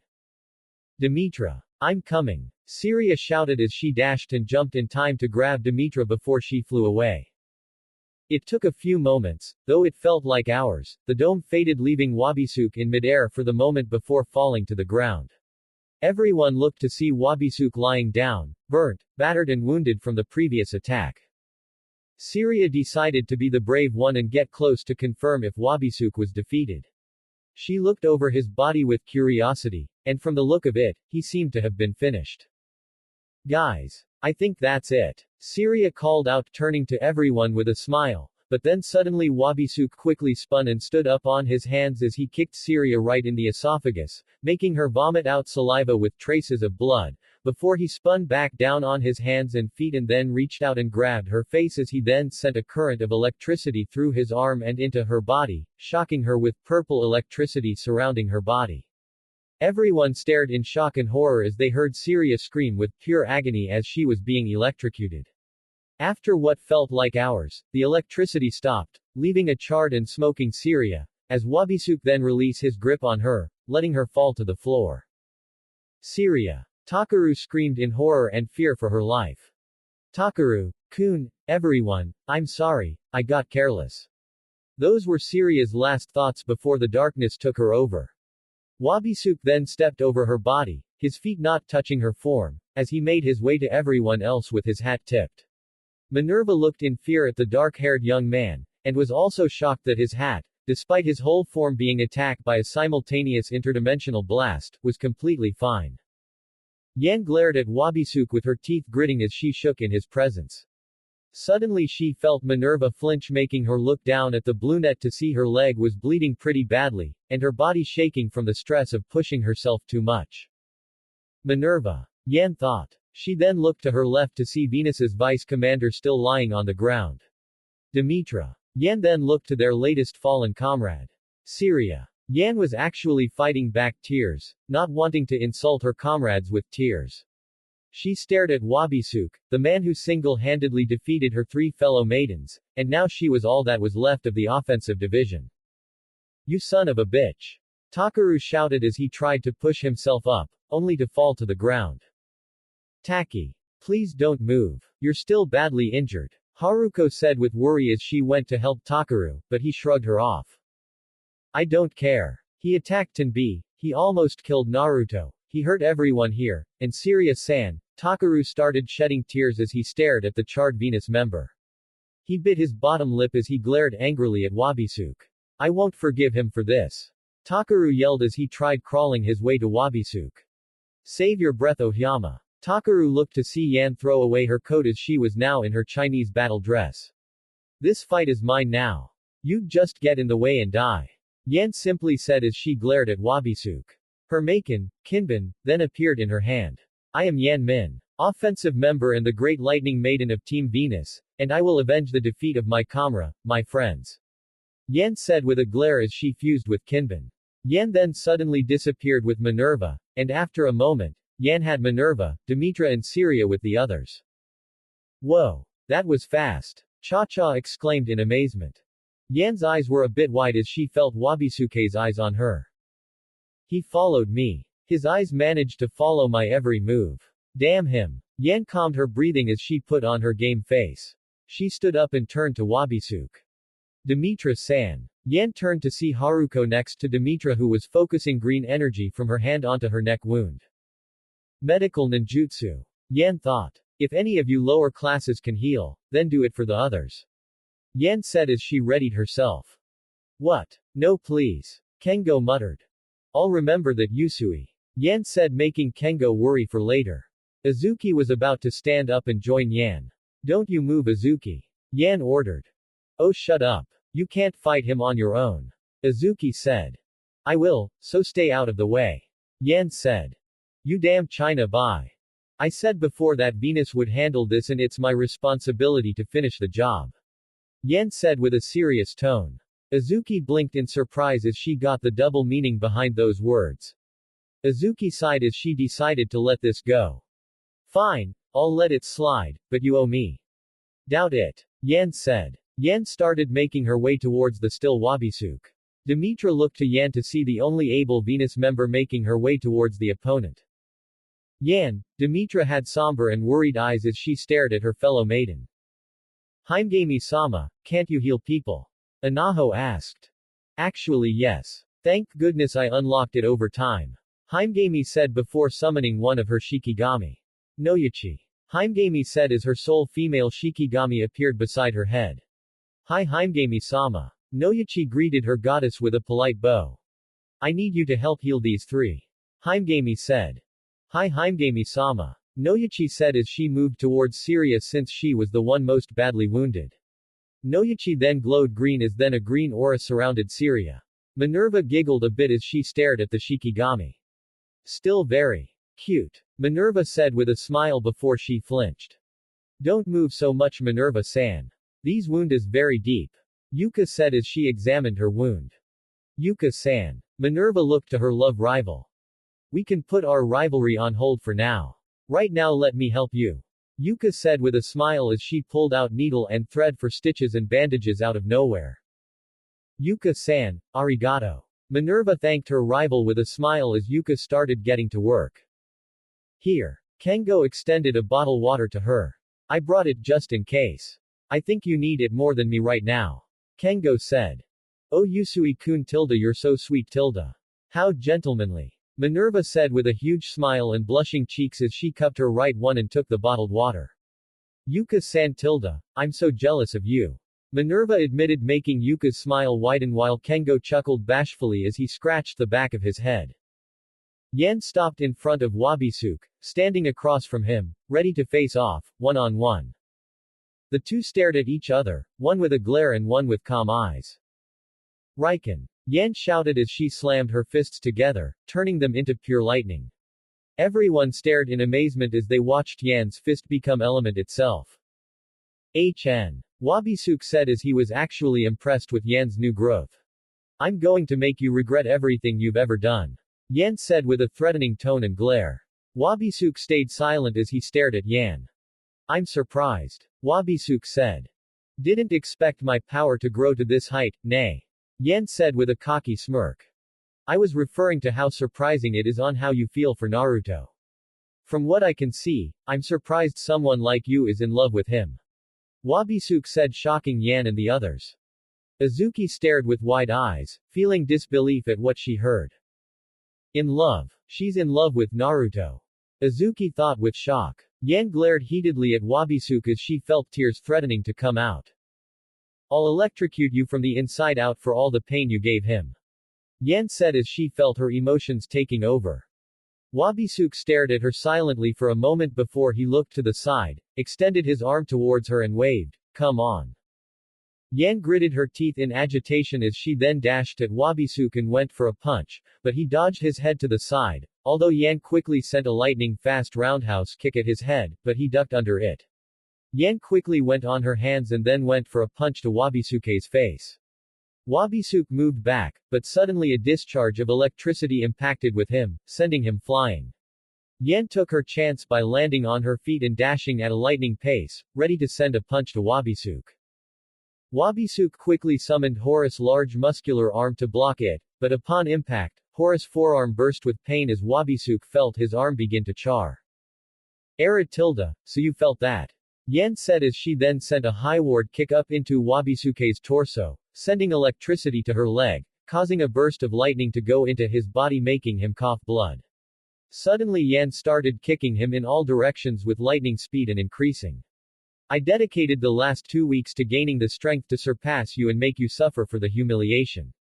Yan exclaimed as her lightning had gripped Wabisuke's neck, causing sparks to burn the skin, then she started blindingly punch his face over and over again. The thought of you causing me pain, putting me in that pathetic state, and with my own element, taking it as your own. My rage boiled to a point no one has ever reached before. Yan shouted as she sent an uppercut to Wabisuke's jaw. Wabisuke stopped in midair and stared down at her. He waved his arm causing numerous purple fire to rain down on her. Yan quickly started sending blinding fast punches that sent blasts of energy that impacted with each flame. Suddenly Yan appeared in front of Wabisuke and went for a kick, but Wabisuke grabbed the ankle, however it was a feint as she sent a sideways chop that forced Wabisuke to fly back, but he still felt electricity burn his eyelid. Once landing, Wabisuke counted the distance between him and Yan. 4 meters. Her range has expanded. Wabisuke thought as he looked to find Yan in front of. Alright then. Let's see who has better control of our affinity. Wabisuke thought as he batted away Yan's fist. He then started batting away her punches and chops, along with kicks. Yan went for a double fist thrust to Wabisuke's torso, but the dark-haired young man slammed both his palms against the fists, causing a shockwave of electricity to come from the clash. The two then started sending blows at each other, blocking, maneuvering and countering each attack. The two then started sending speeding kicks at one another, clashing their legs blow for blow, trying to get a hit on the other. Then they slammed their legs one last time, causing a shockwave, then clashing elbows causing a shockwave and then clashing their knees creating a shockwave before Yan flipped away and crossed her arms. Saiteki kata. Static cutter, Yan shouted as she swiftly uncrossed her arms, causing blades of electricity to shoot from her arms. Wabisuke jumped back, but apparently they were homed in on him. These must be following the electrical current she sent through me through her previous attacks. Wabisuke thought. He decided to avoid the homing lightning blades. 4 meters. Wabisuke thought, but the blades continued to follow. These must use less energy than her previous attacks. I see. Its true power lies upon connecting to another electrical source.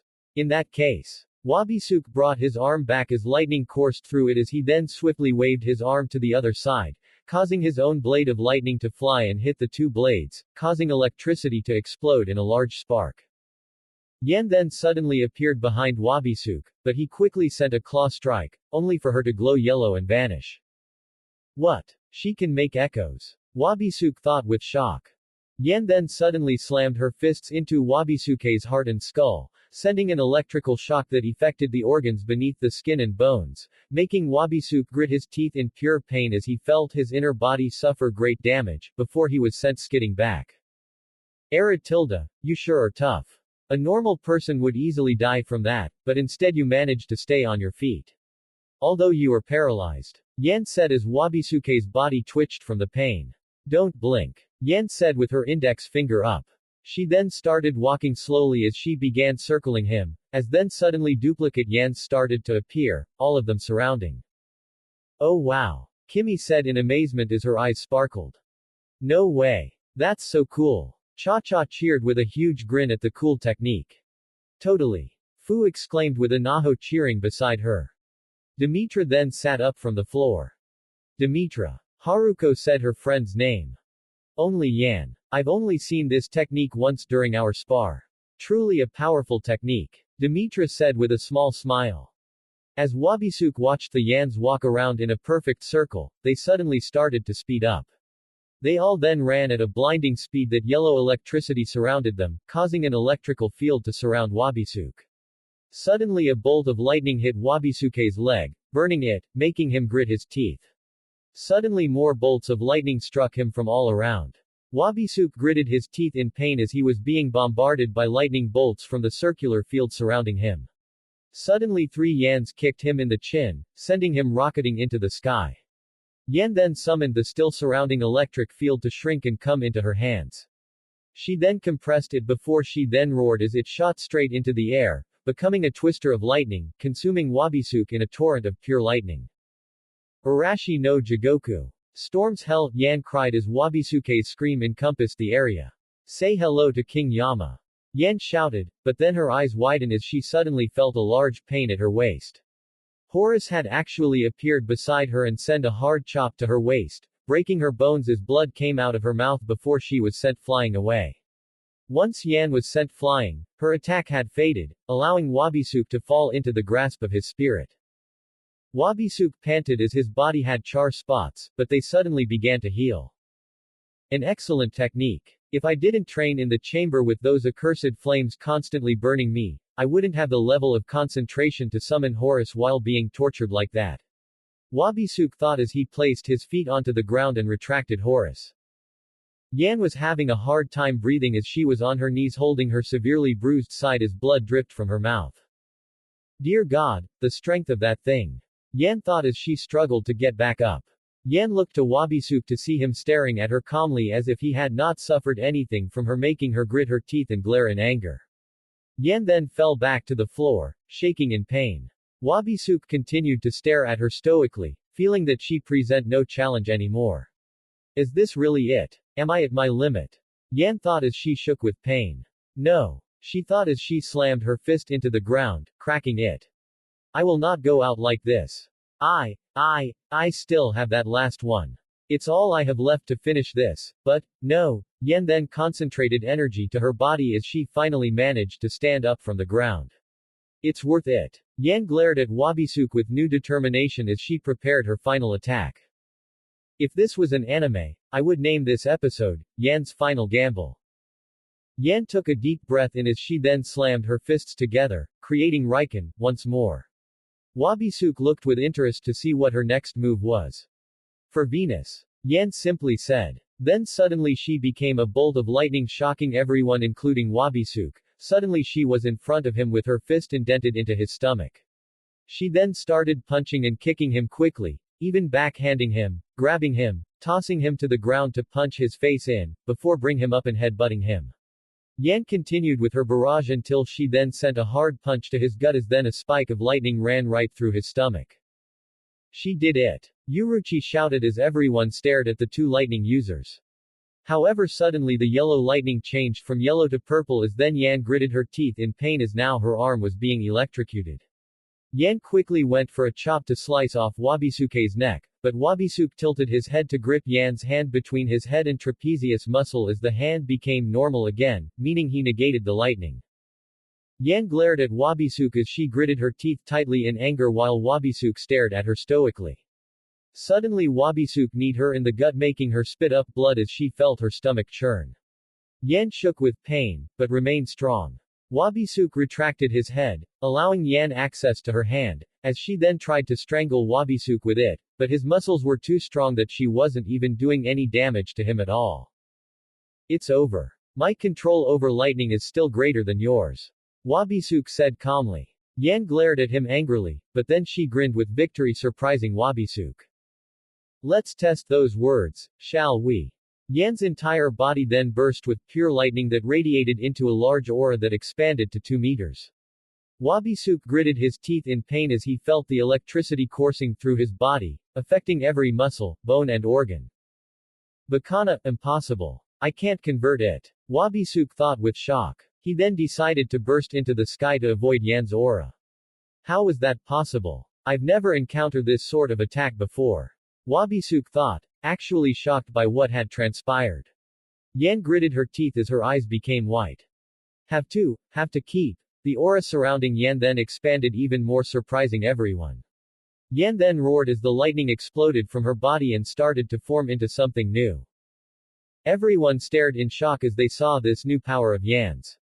Throughout the battle, Noyachi managed to heal Syria, returning her skin to its normal pigment, but she still had some wounds. Syria managed to open her eyes to see Yan's new incredible power. Why, Yan? Syria spoke softly. Takaru turned to see her awake. Syria-san. Takaru said her name with relief. Everyone was relieved to hear she was now okay, but they still had their eyes focused on Yan. Give me the power of what lies deep in the storms. Yan yelled as she gritted her teeth tightly. Then suddenly the lightning formed into a dragon's head that roared a menacing sound that echoed throughout the land. Everyone stared in shock at the new form of lightning surrounding Yan. I can't do anything to stop her so long as that aura surrounds her. Horus, my flames, even Renzoku Kurai's ranged slashes won't do anything. But why? Wabisuke thought with gritting teeth. Rip through the skies with a mighty roar. Arashi no O Ryu, Storm Dragon King. Yan screamed as the lightning shot into the air and grew into an enormous dragon made of pure lightning. Wabisuke quickly used Horus wings to make a dome shield once more, but the lightning dragon destroyed it. Wabisuke slammed his hands against the surface of the dragon, his palms burning from the electricity. He tried to convert the electricity into his own, but he could not. Wait a minute. This feeling, it feels like, so that's how. The atoms of this electricity is constantly dividing and reconnecting at a blinding rate. I can't keep up with this dizzying rate. Wabisuke thought as he then felt his whole body was then being consumed. The dragon then gave one deep mighty roar as it then devoured Wabisuke, completely consuming him in pure lightning. Wabisuke's screams of agony echoed throughout the mountain, as his whole body was feeling the effects of the lightning dragon. Everyone looked in shock and amazement as they saw their enemy scream with agony, until the dragon flew higher into the sky, into the clouds, creating storm clouds as it then gave one final roar before exploding into an explosion of pure electricity. Everyone shielded their eyes from the blinding light, and after a few moments, the attack faded away. Everyone looked to the sky to see clouds separated with nothing left in the sky. Not even Wabisuke Hayato. Everyone stayed silent for a moment, before they all suddenly erupted with cheers. She did it. She actually did it. Anaho cheered. No more Wabisuke. Cha-Cha cheered. Way to go Yan. Minerva said as she and the rest of Team Venus smiled, but then they noticed Yan's condition. Yan. Syria shouted, making everyone stop to see that Yan's body was covered in burns and was producing steam. Oh my god. Haruko said with shock as her hand was over her mouth. That technique was like a double-edged sword. Her body is burnt out. Furan said as Yan then fell to her knees. Yan. Syria shouted her name, but no answer. Yan. Yan. Syria, shut up. Everyone stared at Yan as the Chinese maiden turned to them with a smile on her face. You're starting to hurt my ears. Syria started to shed tears of joy that her friend was still fine. It seemed to be the end of it. Yan, look out. Minerva shouted, causing everyone, even Yan, to go wide-eyed as Wabisuke was in front of her, with his leg covered in purple. Lightning came closer to her. Yan turned her head only for the leg, to hit her directly in her neck as suddenly blood sprayed from the new wound. Everyone stared in horror as Yan flew in the air with blood flying from her wound. The Finian twins quickly opened a hole in their barrier as Demetra and Azuki caught Yan as she flew in. Yan. Syria shouted her friend's name with worry as she managed to get up and run to her side. I healed much of her injuries as you requested, Haimgami-sama. Noyachi said as she floated up to her mistress. Good. Do you still have enough in you to heal Yan? Haimgami asked. Hi Haimgami-sama. Noyachi said as she then floated to Yan. Demetra was using her medical ninjutsu to heal Yan's wound, but with her lack of skill, despite possessing enough chakra along with Maken energy, she couldn't fully heal her in time before she bleeds out. However, she then noticed a miniature being float up to Yan and started to glow green as it started to heal her wound as well. Is this a Shikigami? Demetra thought with shock, but then she remembered the task at hand as she added her own energy to assist in Yan's recovery. Please don't die Yan. You're one of my greatest friends. Sure, you can be mean at times, but I've always known that you cared for me and the others. You've always been like a sister to me and I don't want to lose you, so please don't die. Syria said as she cried. After a few moments, the wound was finally closing up. Demetra and Noyachi focused hard on closing the wound entirely until it was finally done.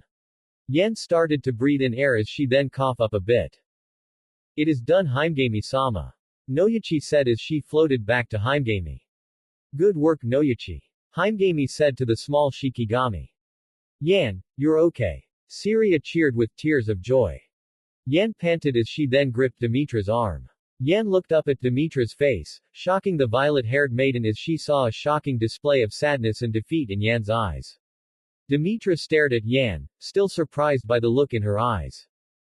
Suddenly tears started to fall from Yan's eyes, shocking the people around her. Yan's breathing changed to a different pace that it actually sounded a bit like sobbing. Demetra stared down at the defeated maiden, feeling heartbroken for her. Demetra then suddenly hugged Yan close as she let the maiden stain her uniform with her tears. It was a heartbreaking moment. Everyone, Venus and Maken knew how Yan was and how important this fight was to her. This fight was different from any other she had. It wasn't for a mission or a personal goal. Yan did this in the end to fight for her friends, to fight for Naruto, and she felt like she had failed them. Oh Yan. Syria said as she held her friend's hand as she cried with her. Kengo's eyes stared at the sad moment for a while before he looked up and glared at Wabisuke who stood there, calmly adjusting his gloves as if nothing special happened. Bastard. Kengo thought with anger as he then pulled out an eraser from his pocket. Suddenly he threw it, alarming the others as it fell in front of Wabisuke. Takaru and Yuka knew what this was and were now in fear as to what was going to happen. Kengo, no. Takaru exclaimed, but Kengo had already switched places with the eraser as he then clashed blades with Wabisuke. Kengo glared heatedly at Wabisuke, while Wabisuke just stared at him with disinterest. I'm going to be your judge now. Kengo said, making Wabisuke raise an eyebrow at the strange one-liner. Kengo then started slashing at Wabisuke at a high speed that was actually pretty impressive to his fellow members and friends, but Wabisuke was meeting every slash effortlessly. He's not bad. Has potential, but right now he's not able to even match Haruko. Wabisuke thought. Wabisuke then parried a slash and palmed Kengo in the chest, sending him flying back. Kengo skid his way back, before he stopped and threw multiple kunai at Wabisuke, who parried them before another one came at his feet and exploded, but Wabisuke moved like lightning and appeared behind Kengo and elbowed him in the head. Wabisuke turned to the others behind the barrier, worrying them, even making most fear him, as he then raised Renzoku Kurai, but suddenly Kengo came from behind and used his odd sword to come up in front of Wabisuke's wrist, ceasing its movement as he held his sword by the handle and by the end of its block tip, before pressing his knee against a specific point on Wabisuke's back, making him narrow his eyes as he felt a sting of pain, before Kengo then leaned back and flipped him away from the others. Wabisuke skidded back in a crouched position with his left leg extended out to the side, then stood up and flinched as he felt a twinge of pain on his back. Damn, he must have affected a nerve with his knee. Wabisuke thought. Kengo dashed at Wabisuke and slashed at him, that Wabisuke moved back from, but Kengo amazingly immediately put his sword back to his belt quicker than the eye could see, before he gripped Wabisuke's arm, moved to his side, which made Wabisuke's arm to extend fully to the side, before Kengo quickly sent his fist to Wabisuke's face, but Wabisuke grabbed Kengo's fist and then head-butted Kengo in the face, before he grabbed him by the collar and threw Kengo away. Kengo rolled a bit before skidding to a stop in the same crouching position as Wabisuke a moment ago. Huh, and here I thought you were the weakest one. Wabisuke said. I was, until I trained under Tomiko Ne-chan. Kengo shouted with pride. Kengo was doing the tightrope again, trying to balance on top of it as random objects were sent flying at him. Almost there, almost there, almost. Kengo then was forced to move back as pipe almost hit him, but he was losing his balance. Oh shit. Oh shit. Oh shit. Kengo quickly found his balance, dodged another object and kept moving forward. Almost there, almost there, almost, oh my freaking lord. Kengo quickly started dodging iron pans, 2x4s, sinks, medicine balls, even bowling pins. Kengo was dodging them well, but he was still kind of clumsy as he almost fell and lost his balance a few times. Suddenly he was hit in the head with a small inflatable clown doll that he grabbed in his hand. Oh. Well, that's not so. Suddenly he was hit by a flying cow, and with an audible moo, they both fell to the ground, with Kengo squished under the bovine. Focus Yusui. Tiansen said with a casual smile as he snapped his fingers as the cow was sucked into an orange mirror as it left with a moo. I think we all made progress today. See you all tomorrow. Tiansen said with a smile as he leapt into a mirror that appeared on the floor, then both he and the mirror vanished. Kengo groaned in pain as he felt his ribs squished into his organs. Yuka quickly made her way to her boyfriend and knelt down next to him. It's pointless. I can't do that stupid tightrope. It's like a need to be a ninja to, wait. Kengo looked to his girlfriend as she knew what he was thinking. Yusui-kun, I'm not sure you'd be prepared for that lifestyle. Yuka said. But it can help. Kengo quickly said as she sat up to Soon, feeling pain in his body that made him fall back to the floor. Sigh. I'm sorry Yusui-kun, but I don't want you taking this up. Yuka said, making her words final. Kengo moaned in disappointment as he looked to the side, but then a new idea came to mind. After managing to sneak out of bed with Yuka in the middle of the night, Kengo quickly made his way to someone's door. He took a deep breath through his nose and then exhaled as he knocked on the door. Kengo started to sweat as he prepared for his encounter with the one person who could help him. Opening the door, Tomiko in her bathrobe rubbed her eyes as she looked to find Kengo in front of her. Yusui-kun. What are you doing here? Tomiko questioned. Suddenly Kengo fell to his knees, slammed his hands onto the floor and was now bowing to her, which surprised her. Tomiko Ne-chan. I beg of you. Teach me the ways of the ninja. Kengo begged. Tomiko was surprised by this sudden proclamation. So Yuka told him. That girl can't keep her mouth silent whenever she's with him. Tomiko thought as she cupped her right cheek. I'm not so sure it's your style. Tomiko said. Please Tilda. I need to become stronger. I'm tired of being weak. I need to get stronger to protect everyone. To protect Yuka if the time ever comes. Kengo exclaimed. Tomiko blinked her eyes as she stared at Kengo. If the time ever comes. Tomiko questioned. I believe in Yuka-chan and her strength, but if there is ever an opponent that somehow gets the upper hand, I want to be there to actually fight them off. I know that I might never be as strong as her or you, but I at least wish to do something instead of be useless to her. Please Tomiko-sensei, I beg of you. Help me to gain the strength to protect Yuka-chan if the time ever comes. Kengo begged with all his heart. Tomiko couldn't help but smile as she felt the truth in Kengo's words.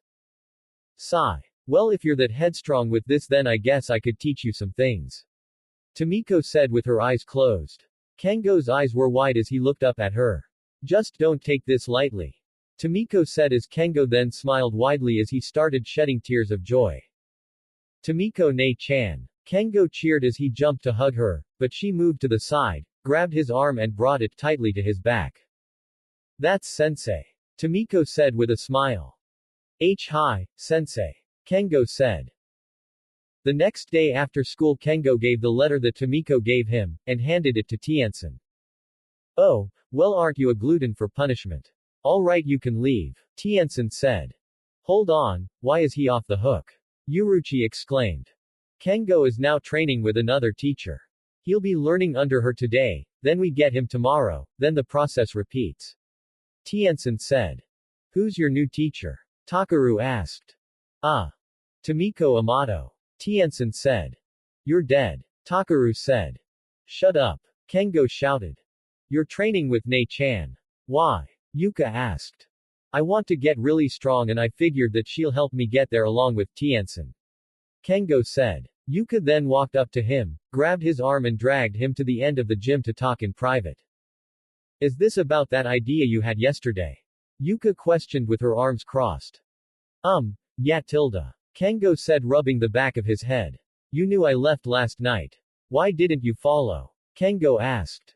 Honestly, I thought you'd be too scared of Ne-chan to actually ask her to train you. Yuka admitted. Well, I did feel like I was going to throw up my heart. Kengo said. Training with Ne-chan is intense. I should know. Then that's a good thing. Kengo said, causing Yuka to raise an eyebrow. Kengo sighed and decided to be upfront with his girlfriend. I'm tired of being weak. I mean, before all this I would have been okay with not doing rigorous training. Before all this? Yuka questioned. You know, you and me. Kengo said with a blush, surprising Yuka. I love you Yuka, but I don't feel I deserve you if I didn't have the strength to actually do something when push comes to shove. I mean, we're going to fight people stronger than Kamigari, hell even stronger than Wabisuke. I want to be strong so if the time ever comes, if someone hurts you, I can actually do something about it. Kengo said with pure passion. Yusui-kun. Yuka was so touched that she couldn't help but smile as she now felt tears of joy building up in her eyes. You know you don't have to be the strongest to do such a thing. Yuka said. I know. I just want to be strong. For the both of us. Kengo said with pure devotion to his words. Yuka couldn't help herself. She latched onto Kengo and then they started expressing their love through a makeout session. They ignored the sounds of displease from their friends and comrades and just enjoyed each other's full embrace. I love you Yuka-chan.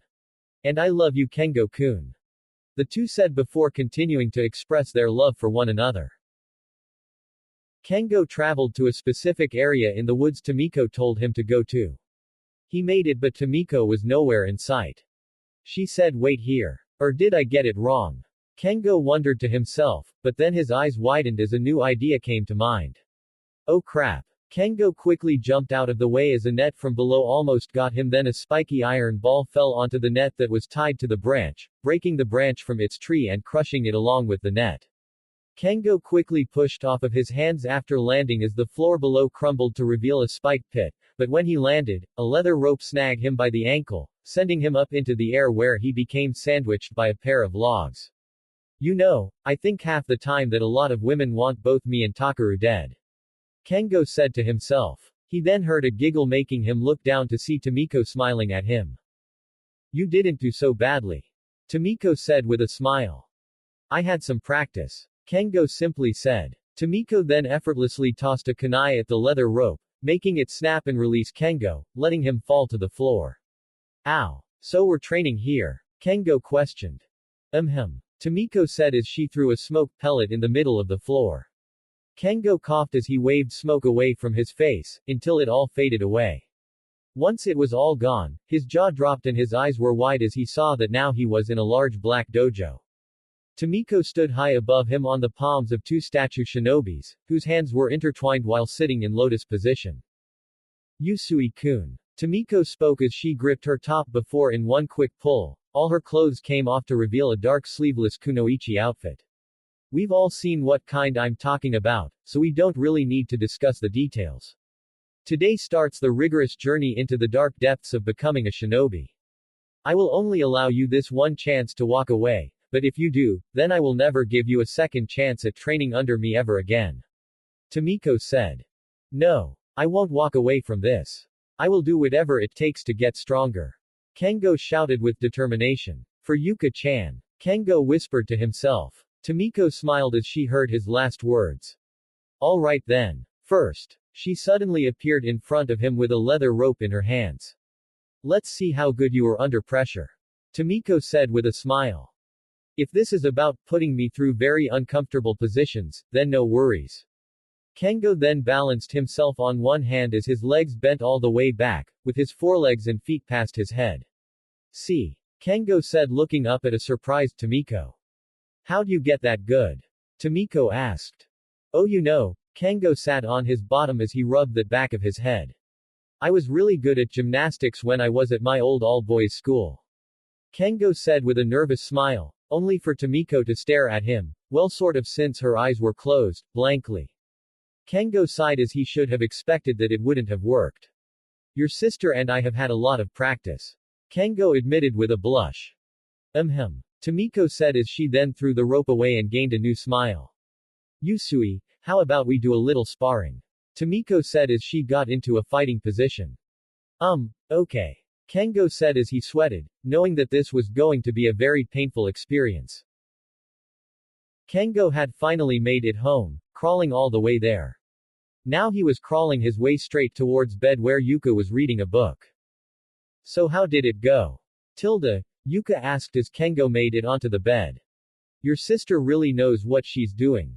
Kengo moaned as he felt his muscles throb. She should. She did train me after all. Yuka said with a smile.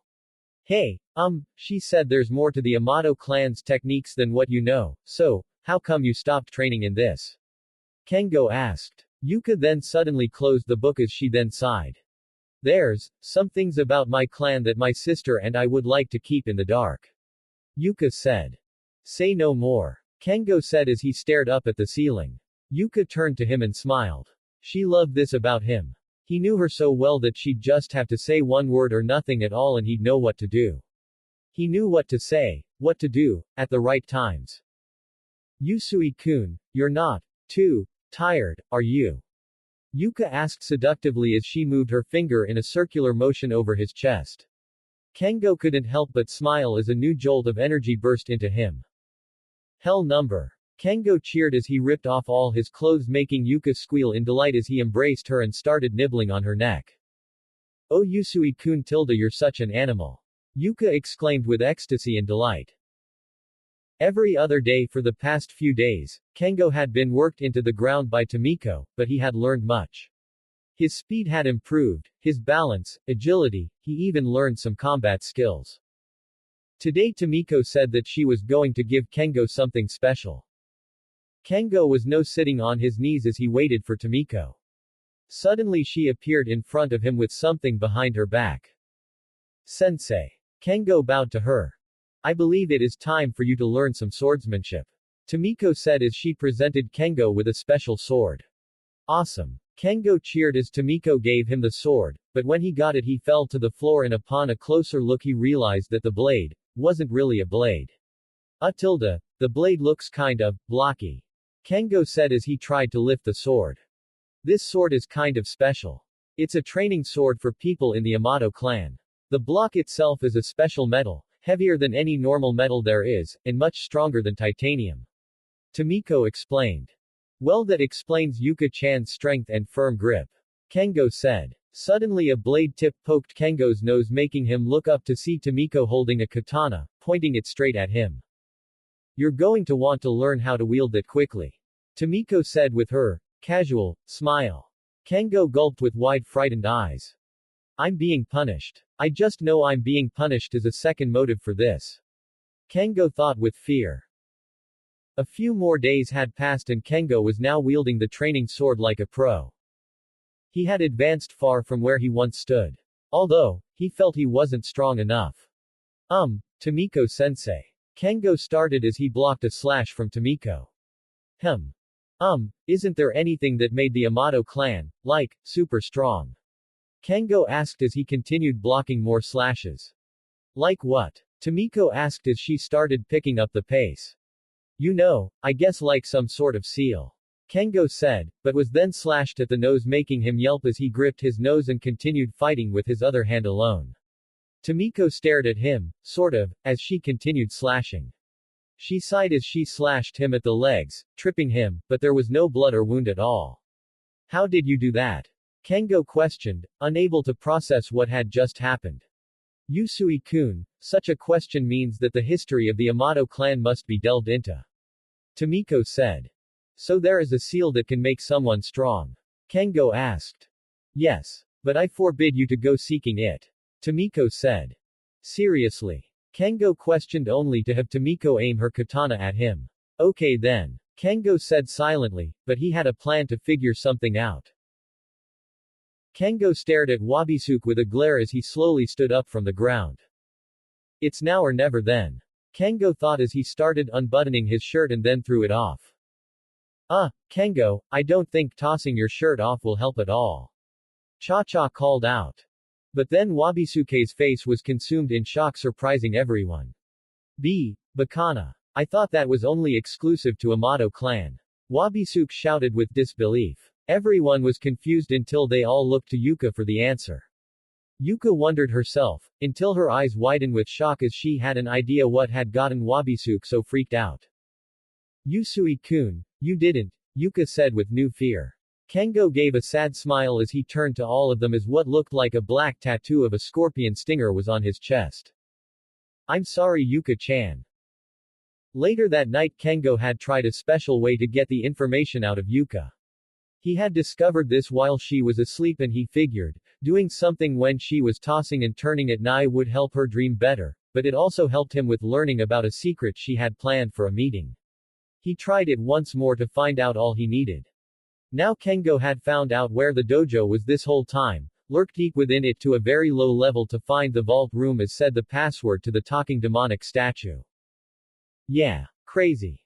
After walking into the vault he found all the scrolls, weapons, artifacts and bunch of other stuff that was collected and kept over the years. Now where is that scroll? Kengo wondered. Looking for something. Kengo turned to find a golden hummingbird making him yelp in shock. Who, or what, are you? Kengo asked. Kippa. The vault's guardian and director. And who might you be? Yusui Kengo. Why yeah. How'd you know? Kengo asked. I hear things. My hearing is so good that the walls are thin to me. Kippa said as it flew to the other side of Kengo's head. All the way down here. I went through 50 levels of trapped floors. Kengo said in shock. That's funny. You don't look like you've been through 50 trap levels. Kippa said. I was given the passwords. Kengo said. By Tomiko-chan. Kippa questioned, tilting its head. Yeah. Guess she trust me that much. Kengo said with a cocky smile and shrug. Can't believe she's that okay with you banging up her sister every night. Kippa said flying away. What? Who told you to okay hold on, first of all it's just banging, you don't have to put the word up after. Kind of sounds like you're say I beat her up every night. Jesus. Kengo said rubbing the back of his neck with discomfort. Oh. Sorry about that. Anyway, why are you here? Kippa asked. I'm looking for the scroll of the Sasori seal. Kengo said. That thing. Are you sure Tomiko-chan sent you down here? Because last time I checked. Listen, I know it sounds risky, but I need this. Kengo pleaded. The Sasori seal got its name for a reason, you know. It hasn't been used since Tomiko-chan and Yuka-chan's grandparents had it and they got lucky. Kippa said. Please Tilda. I need this. Kengo said as he suddenly bowed to Kippa. What are you doing? Kippa questioned, tilting its head to the side. I'm begging for your help. I need this to get stronger to protect Yuka-chan. And my friends. Kengo begged. Oh Tilda. Another love-sick puppy. Kippa said. Suddenly he zipped away and started going around the vault sporadically. Ah. Suddenly a giant scroll floated in front of Kippa and followed him all the way to Kengo. Here you go. Don't drop it now. Kippa said as the large scroll fell into Kengo's arms. You're actually giving me this? Kengo questioned with wide eyes. What can I say? I like you. Kippa said. Is this about me bowing to you? Kengo questioned. If I were you, I'd leave before Tomiko-chan comes. That woman pops up at the most queerest of times. Kippa said. Thanks for the advice. Kengo said as he ran off, but not before turning around and giving one final bow. Arigato, Kippa. Kengo said before turning back and leaving the room. By the way, how'd you know to get this far? Kippa asked. Let's just say with Yuka, I just need my fingers to get the answers. Kengo said before leaving. Oh Tilda, that's dirty. Kippa said before turning away and zipping to a button that he pressed that closed the door. Kengo had looked over the scroll and was shocked to find how extensive and complex the procedure was to apply it. Apparently he had to make an enormous seal against the soil of the earth that possessed much element within the ground below. Luckily Tenbi was lousy with it right now, and then he had to write an entire seal all over his body with ink, with the center of his chest being the main area where the seal will be placed. Kengo gave his complete focus on this seal, trying his best not to make one single mistake. After putting the finishing markings of the seal, Kengo gently placed the thin paintbrush and ink bottle onto the ground and then remembered the finishing touches on the sealing. Kengo then closed his eyes and started to remember the hand signs. Okay. So I just need to start going through these hand signs and build up my elemental energy. Right before Kengo started he realized something. Well, what do you know? I guess our world and Naruto's world do have a connection. Kengo thought with a smile before he started going through the hand signs. As Kengo was going through the hand signs, he felt his power building and changing. Suddenly he felt the markings on the floor begin to glow along with the ones on his body, followed by a burning sensation. Tomiko was snoring gently in her sleep, but suddenly she felt something. She opened her eyes only to find that the back of her right hand was glowing orange. Oh no! Tomiko thought with wide eyes. Kengo gritted his teeth in pain as he felt the burning sensation, but he kept going, trying his best to ignore the pain. The marking were all glowing red, but then the ones on the ground were actually moving in towards Kengo, until they all became one with the marking on his body, as then suddenly Kengo felt his body pulse with pain. As the new marking encased his body, he felt they were constricting him, on the outside and the inside. Constricting his skin, muscles, blood and bones. So painful, so painful. Kengo thought with gritting teeth, but he continued on as the thought of protecting all he cares for. Kengo continued as the markings started shifting towards the middle of his chest. The pain kept on increasing and increasing, but Kengo kept going until the markings finally made it to his chest and exploded with power. Kengo's eyes widened from the explosion as it felt like his heart had just burst, and then he fell face first into the floor. Everything had become dark for Kengo, his blood running cold, his breathing becoming thin. He felt his whole world was as cold as ice as everything was black. His heart was not beating anymore. He then started seeing images of his life. His childhood, his school life, his family and friends, then new images came to mind. Images of Yuka started coming to his mind. Her mannerisms, her skills, her looks, her unique personality, her smile, oh how he adored her smile. Then a thought of a new life came to his mind. A life with Yuka in a special white dress, her smiling while she held onto his own hands. Yuka. Suddenly a red light shined and consumed Kengo, as he then opened his eyes and gasped in a huge amount of air. He got on his hands and knees as he continued to greedily breathe in more air. Kengo panted as he placed his hand on his chest only to flinch as he felt something sting, making him look to see a red tattoo of a scorpion tail shining on his chest, until it slowly started to fade into a black tattoo. Kengo started at the new seal with wide eyes until he started to chuckle, then laughed with victory. Yes. Kengo cheered with his fists thrust into the air, only for him to flinch in pain and fell onto his back. Kengo panted with a weak grin as he stared up into the sky with satisfaction. All he could picture was Yuka's smile. Now, I'm strong enough to do something. Kengo thought with fulfillment. Tomiko then suddenly landed close to him and run up to him. Hey sensei, how do I look? Kengo said with a grin. How did you survive? Tomiko questioned as she knelt down next to him. I don't know. Everything was dark and I saw my life flash before my eyes. Last thing I remember seeing before a red light was Yuka dressed in white. Kengo said, remembering the experience. Tomiko looked at him silently for a moment, before smiling happily. Let's get you back home. Tomiko said as she grabbed Kengo's shirt, helped him put it on and then lifted him up and started taking him back to his dorm. As they were getting closer to the dorm, Yuka suddenly jumped down in front of them. Oh, hey Yuka-chan.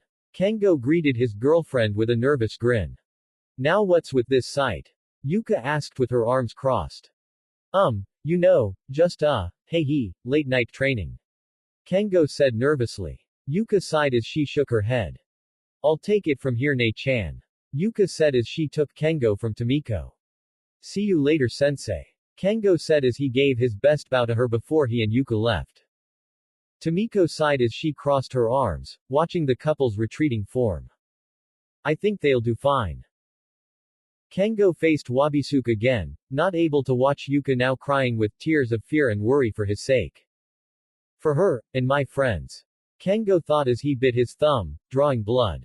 Kengo was about to bring his thumb to his chest, but Wabisuke grabbed his wrist before he could smear it over his tattoo, but that didn't stop Kengo, as he then summoned his power to his thumb and focused the blood out from it and landing onto his chest. A for effort. F for failing. Kengo said with a victorious smirk. His one-liners are complete tr. Suddenly Kengo exploded with power, sending Wabisuke flying. Wabisuke skidded back in a crouching position with his hand on the ground, as he then looked up at Kengo. The energy was pouring out of Kengo like a wave, but then it shrunk until it surrounded his being. Kengo's hair started to rise and dance like fire, and then when he opened his eyes, they shined green. Whoa! This is amazing, Kengo said as he looked at his hand and tightened it into a fist. I feel like I could run around the world and even arm wrestle Naruto. Kengo said in excitement and amazement. Damn! Wabisuke thought with narrowed eyes. Suddenly Kengo vanished from his spot, leaving only a dust cloud, shocking everyone, but Wabisuke who turned his head to the right as his eyes looked farther to the right to see Kengo looking at his right hand. Nice tilde. Kengo said with a grin before he disappeared again and appeared sitting atop of the rock structure. This is the greatest high I've ever felt. Kengo cheered as he jumped down from it. Now tilde, it's time for me to show you what I got. Kengo said as he cracked his knuckles. He then disappeared, then a sound came from above making Wabisuke look up, then he heard a sound from behind making him turn, only for him to get punched in the cheek from the side, and then he was sent rolling into the ground, but then Kengo appeared behind him and kicked him, sending him flying away, before Kengo appeared and slammed his elbow into Wabisuke's gut and kneed him in the back simultaneously, then slammed his hand into Wabisuke's face, crushing his head into the ground, before he started running across the mountain, dragging Wabisuke's head and body into the ground, causing a rut to form as an aftermath. Kengo then spun and tossed Wabisuke up into the air and then sent a horizontal slash that hit Wabisuke in the front of the torso, making him vomit blood as he was sent flying with a deep bleeding gash across it. Whoa! Is that really Kengo? Yuruchi said in amazement as Kengo appeared above Wabisuke and slammed his knees straight into Wabisuke's knee wound, crashing him into the ground. This amount of energy, it's unbelievable. Haimgami said in shock and disbelief, yet amazement as Kengo kept grabbing Wabisuke from the floor and tossing him to the ground over and over again before stomping on his neck. Suddenly they heard sobbing, making them all turn to see Yuka on her knees with her face into her hands, crying against the palms. Yusui-kun, no, Yuka said as she continued to cry. Minerva frowned as she then got next to Yuka, knelt down and placed a comforting hand on her shoulder. Is something wrong, Yuka-san? Minerva asked. It's Sob, it's the seal Sob. Sob, it's going to kill him. Yuka said as she continued to cry. Nani? Minerva, Haimgami, Cha-Cha and Haruko said as they along with the others were shocked by Yuka's words. Kengo roared as he slashed his training sword repeatedly at Wabisuke, who was flying back, cutting him up with the force being used behind the sword. Wabisuke quickly parried a slash, but then Kengo screamed, sending a force of elemental energy to hit him, sending him flying back quicker. Kengo then slammed both his feet onto the ground as he then gave a cry as he thrust his hands into the air, with a pillar of earth suddenly shooting from the ground, hitting Wabisuke, sending him flying into the air. Kengo brought his hands together as he then concentrated energy, causing a sphere of green energy to appear between his palms, before he stretched his arms apart, expanding the sphere of energy into a giant and then roaring as it was then shot towards Wabisuke at a high speed, where it exploded upon contact. I don't understand. How could Kengo's life be in danger? Haruko asked. The Sasori, scorpion, seal. It got its name for a reason. Upon activating it, it increases your strength, power, speed and elemental energy output 12-fold, but it comes with a cost. As the intake of energy increases, the element from the gathering area starts to invade and poison the bloodstream. Despite the more power it gives, too much of it will harm the body. He's killing himself from the inside out with that thing activated. Yuka said as she continued to cry. Everyone was now worried for Kengo. Despite how power and amazing he is now, his life is now in jeopardy. Wabisuke was falling down towards the ground, but Kengo wouldn't have it. Kengo rocketed into the air and started beating Wabisuke, then grabbed him by the neck and started stabbing him with his training sword. Having enough, Wabisuke roared with anger as purple energy exploded from his body, taking the form of flames, sending Kengo rocketing back. Wabisuke extended his hand as Horus appeared, then vanished and reappeared behind Kengo, slamming its elbow into his head, sending him flying into Wabisuke's grip, but before Wabisuke could do anything, Kengo roared with energy, forcing Wabisuke to release him and send flying back a bit, but stopped a little over 1.5 meters. Kengo roared as he started sending slashes at Wabisuke, who retaliated with his own barrage of slashes. Suddenly Horus started joining in, forcing Kengo to increase his speed of attack. A few cuts appeared on Kengo's body as blood fell to the ground. Oh no! His blood! Yuka said as everyone looked, trying to see what she saw. There's purple in it. The poison's already starting to take effect. Yuka said. The others couldn't see it, but they were gonna take Yuka's word for it. Kengo then roared as he sent a hard downward slash, parrying Wabisuke and Horus katanas, shocking him and his spirit, before getting kicked across the face and then given a barrage of slashes, before getting kicked upside the head, sending him rocketing down to the floor, crashing and creating a broken crater upon impact. Kengo rocketed down and went for a stab to Wabisuke's torso, but suddenly a giant pair of purple hands reached out and grabbed Kengo tightly. The now large Horus appeared, Wabisuke inside its torso with blood coming from his mouth, held Kengo tightly as it then started putting in elemental energy into Kengo's body. Kengo was feeling a surge of power, but then he coughed in pain as he felt his body burning from the inside. This is the downfall of the Sasori seal. Too much element is poison to it. Seeing as you already are showing signs of pain and discomfort, I'm guessing this is your first time actually using it. Big mistake. If you training in it, you would have learned to regulate the energy being poured into your body, lasting longer before the effects of poison kicked in. Wabisuke said as Horus tightened its grip, making Kengo scream in pain. Oh God. Please no. Yuka cried with fear, but then she glared angrily at Wabisuke as she then gripped her katana and ran towards them, but before she could leave the barrier, Azuki stopped her. Don't. You know you can't do anything. Azuki shouted. I have to try. Yuka shouted with desperation as she head-butted Azuki, forcing her to let go, but then Yuka's leg vanished making her fall. Azuki-san is right. You can't do anything, Minerva said before standing up. Allow me. But Minerva, your energy is still weak from your last attack. Syria said with new worry. That may be, but I feel I have enough to rid those hands tightly gripping Yusui-kun. Minerva said. But you'll overexhaust yourself. You could die or go into a coma. Syria said with worry and new fear. That's a chance I'll have to take. Minerva said, but then she yelped in shock as something cut the barrier. They all turned to see Horus Katana, still at normal size, start slashing at the barrier at high speeds. It's too much. Ailalu said. We can't hold the barrier if this continues. Lilu said. Both twins were sweating more and more as they concentrated on holding the barrier. Everyone didn't know what to do, but Takaru glared ahead at Horus as he decided on what to do. Suddenly Takaru jumped out of the barrier shocking everyone. Taki. Haruko shouted with worry. Takaru-sama. Anaho shouted with worry as well. Takaru glared at the katana as he then concentrated. Tiensen had pulled Takaru over to the corner and discussed something very important with him. Okay, listen. I'm going to teach you how to access blood pointer. Tiensen said with a serious look, shocking Takaru. However, I will only teach you to access and regulate its energy, but Minori said she'll take over most of the work in building your power.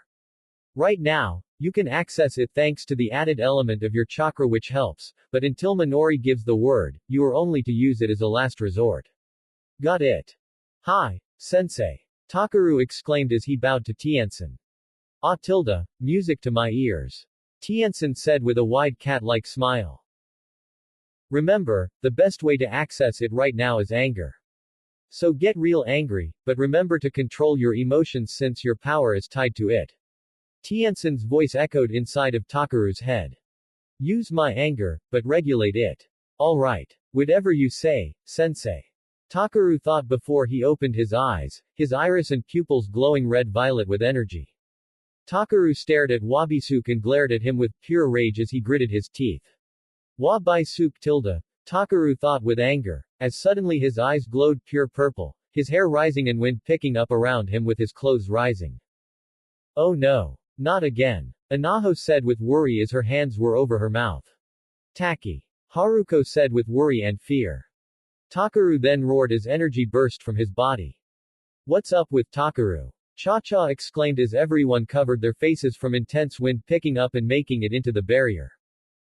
Takaru opened his mouth as suddenly the energy that produced Horus Katana was absorbed into his mouth, causing Horus to vanish. No way. He absorbed the energy. Kimmy exclaimed with shock and amazement. Takaru closed his mouth and gritted his teeth with anger as he glared at Wabisuke who was staring at him. Wabisuke tilde. Takaru thought as the ground beneath his feet cracked and he rocketed towards Horus, charging into its hands, shattering them, which released Kengo and caused Wabisuke to grit his teeth in pain as new wounds appeared on his hands and squirted out blood. Kengo landed onto the floor and panted before he stood up and roared, sending a blast of energy that sent Horus skidding back a bit. You know, I didn't really need you stealing my thunder. Kengo said standing up straight with his hand to his left hip as Takaru landed next to him. Quit being prideful, you dick. Takaru said with gritting teeth. TCH, whatever. Kengo said with a grinning smirk, before his eyes changed from green to red. Just don't bump into me when I'm about to finish him. Kengo said pointing his training katana at Wabisuke, both he and Takaru standing side by side. Wabisuke glared at them, as then they rocketed to Horus, and hit him directly in the chest, breaking it and sending it skidding back. The pair then started roaming around Horus, sending attacks, slashes from Kengo, and punches, kicks and sucking up its energy from Takaru. Horus roared, causing a shockwave of energy to send the two flying, but they sent a blade of energy at him, one with sword, other with fist, getting Horus in the eyes. Once landing, Takaru burst forward and punched Horus in the stomach and started sucking the element, but Wabisuke punched him away. Luckily Kengo jumped in and took his place as his training katana burst with red energy and then he started sending a barrage of slashes, faster than the eye could see, causing Horus' chest to have new wounds that were making Wabisuke's grit his teeth in pain, before Takaru rocketed forward and punched the chest with his fist, glowing with red-violet energy, shattering it apart, before the two attacked Wabisuke, sending him flying to the ground as Horus faded away. Kengo appeared behind Wabisuke and swung his blade like a golf club, sending Wabisuke flying into the air at a high speed. Takaru and Kengo rocketed into the air and ready to finish it.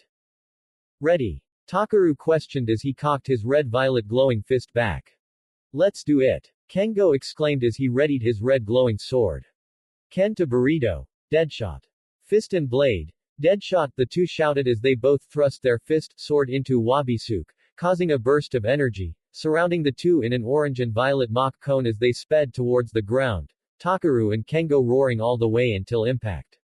Once it made contact, an explosion of power and light engulfed the area, which was so powerful that the barrier the Finian twins were holding had finally shattered, and the light was so bright that the mountain looked like a beacon. Once the effects wore off, everyone uncovered their faces to see the whole place covered in clouds of dust. Once the dust settled a bit, it revealed Takaru and Kengo lying on the floor, battered, cut up and bruised. Yusui-kun. Taki, Takaru-sama. Yuka ran up to Kengo while Haruko, Anaho and Syria ran up to Takaru. Is it over? Takaru questioned as he managed to look up a bit. Kengo yelped in pain as Yuka sat him up and laid him on her knees. Damn. I never thought the experience would be that painful. Kengo said as he felt his veins pulse with pain. You dumb fool. Yuka said, shaking her head as she shed a tear, but was happy that Kengo was still alive.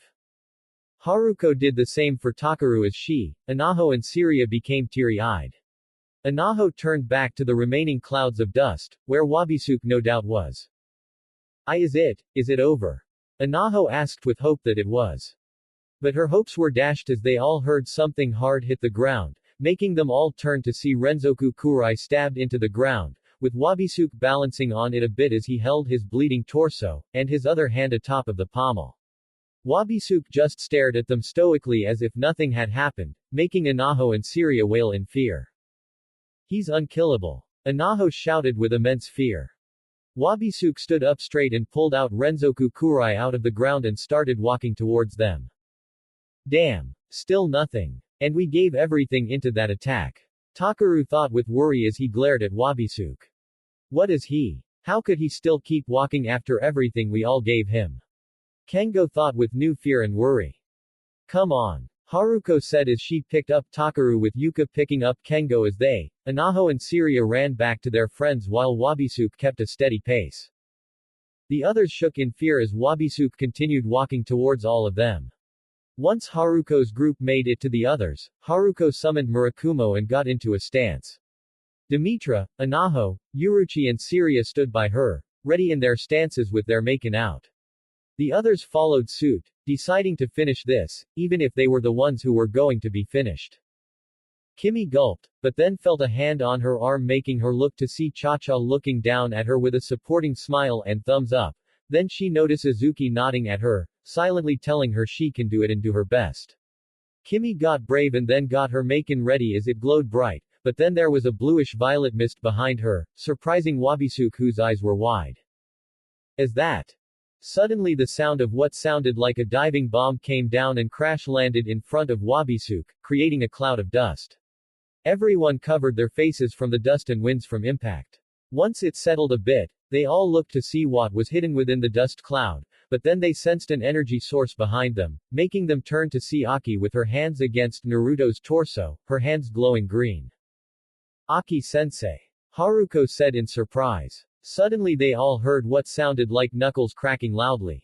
They all turned to see a silhouette in the dust cloud. Wabisuke Hayato. At last we meet. Minori exclaimed with a grin. Naruto stared at his dark side with a stoic look as it grinned at him. Ah, come on Tilda. Don't look at me like that. You're looking at your true blue self, nay. Yami, Naruto said with a grin. How about you get out of that pipsqueak form? It's weird looking at myself like that. Naruto said. Yami, Naruto laughed with a grin as he continued to stare at his other half. Didn't take you for the kind to feel discomfort. Yami, Naruto said still grinning. I'm still human. Naruto said with a small shrug. Yami Naruto burst with laughter at this as he suddenly grew into an identical Naruto, but was wearing Naruto's old orange with black trimming jumpsuit. Then that makes just one person to think that. Yami Naruto said with a grin as he laughed, while holding his gut. Naruto continued to stare at his darker half with his stoic, neutral look. Quit that shit. You ain't no Joestar. Yami Naruto shouted, but Naruto remained neutral. Oh tilde, you think I haven't noticed why you like them so much. You see these strong characters who usually don't give a shit about what people say about them. None of them care. You want that. You don't want to care what people say about you, but of course we both know that you're too damn emotion to think otherwise. Yami Naruto said with a small grin. Why are you dressed like that? Naruto asked, still remaining calm and neutral. Oh, you mean this? You really want to divert attention to what we really want to get to this. Yami Naruto said with a grin as he pulled on his jacket. Naruto remained quiet and stoic, making his Yami self sigh. You're no fun. Yami Naruto said with a frown. Naruto remained quiet and stoic, making Yami Naruto's eyebrow twitch in annoyance. Why I'm dressed like this, isn't it obvious? Yami Naruto said as Naruto still remained quiet and stoic. Oh tilde, so it is. Well, just to humor you, I'll play along. I'm wearing this because this is where our hatred lies. Our hatred for Konoha and the people living in that shithole. Yami Naruto said with a grin. Naruto remained silent as neutral. Tenbi, I can't feel anything for it. No hatred at all. Konoha on the other hand, pretty easy. Yami Naruto said, shrugging his shoulders. Naruto remained silent and stoic. Okay, you are starting to piss me off. Yami said with a frown and pointing his finger at Naruto. Oh tilde, I'm guessing you don't like the way I've become, nay. Naruto teased with a small cocky smirk. Damn him. Yami Naruto thought with gritting teeth and a glare. I heard that. Naruto said, shocking his Yami half. It looks like I'm in near complete control of my mind. Kurama's not the bastard he was before. I'm usually happy. I'm starting to be in control of my emotions, all that's left is you. Naruto said, pointing to his dark half, who kept glaring at him, but then he started to laugh. Naruto stared at him with a calm stoic look. I hold no worries. You're too in love with Tenbi, that you never wanted to think about Konoha. Yami Naruto said confidently. Naruto narrowed his eyes a bit at his darker half. Wide and charming, and very kissable. Naruto simply said. Huh. Yami Naruto raised an eyebrow in confusion with his mouth hanging a bit. Her forehead. I can't forget it. Naruto said, looking up to the dark ceiling. Yami Naruto then started to laugh again. That pink hair bitch. Yeah right. Good riddance to her. When you got hot bitches like those roommates of ours, why should we care about that whore? Yami Naruto shouted as he felt his gut about to burst from laughter.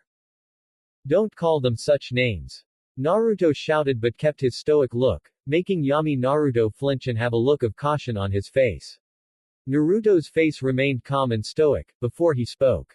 You're scared of me. Naruto said, shocking Yami Naruto. What? Yami Naruto growled. Deep down. We both know that I'm close to inner peace than we realized. You're insignificant. Naruto said as he was walking towards his dark self, who was backing away. Yami Naruto growled, baring his teeth and glaring at Naruto as his fist shook. Anyo Yaro tilde. Yami Naruto said as his fist shook violently. Yami Naruto then ran at Naruto and threw his fist at him, only for Naruto to grab his fist and then do the same with his other hand that tried to punch him. You can't stop me. You can't beat me. All this time I've been worried about you taking over, but in truth I had nothing to fear. Naruto said to his growling counterpart, still having his stoic expression. You really think you have nothing to fear? Konoha still holds your heart in its grasp. Everything you're worried about, it's as clear as day. You're scared of the day that there's a way to go back. Yami Naruto shouted as he head-butted Naruto, only for Yami to feel pain while Naruto remained stoic and unaffected. Yami Naruto jumped back and held his forehead. You think I didn't notice when that gay turd Akaya mentioned a way to get back to Konoha? You thought, I don't want to go. You don't want to return to Konoha. You don't want to see you, old friends, again. You don't want to feel the pain. Both Narutos were circling one another with Naruto having slightly wide eyes. Everything in Konoha, There's nothing for you there.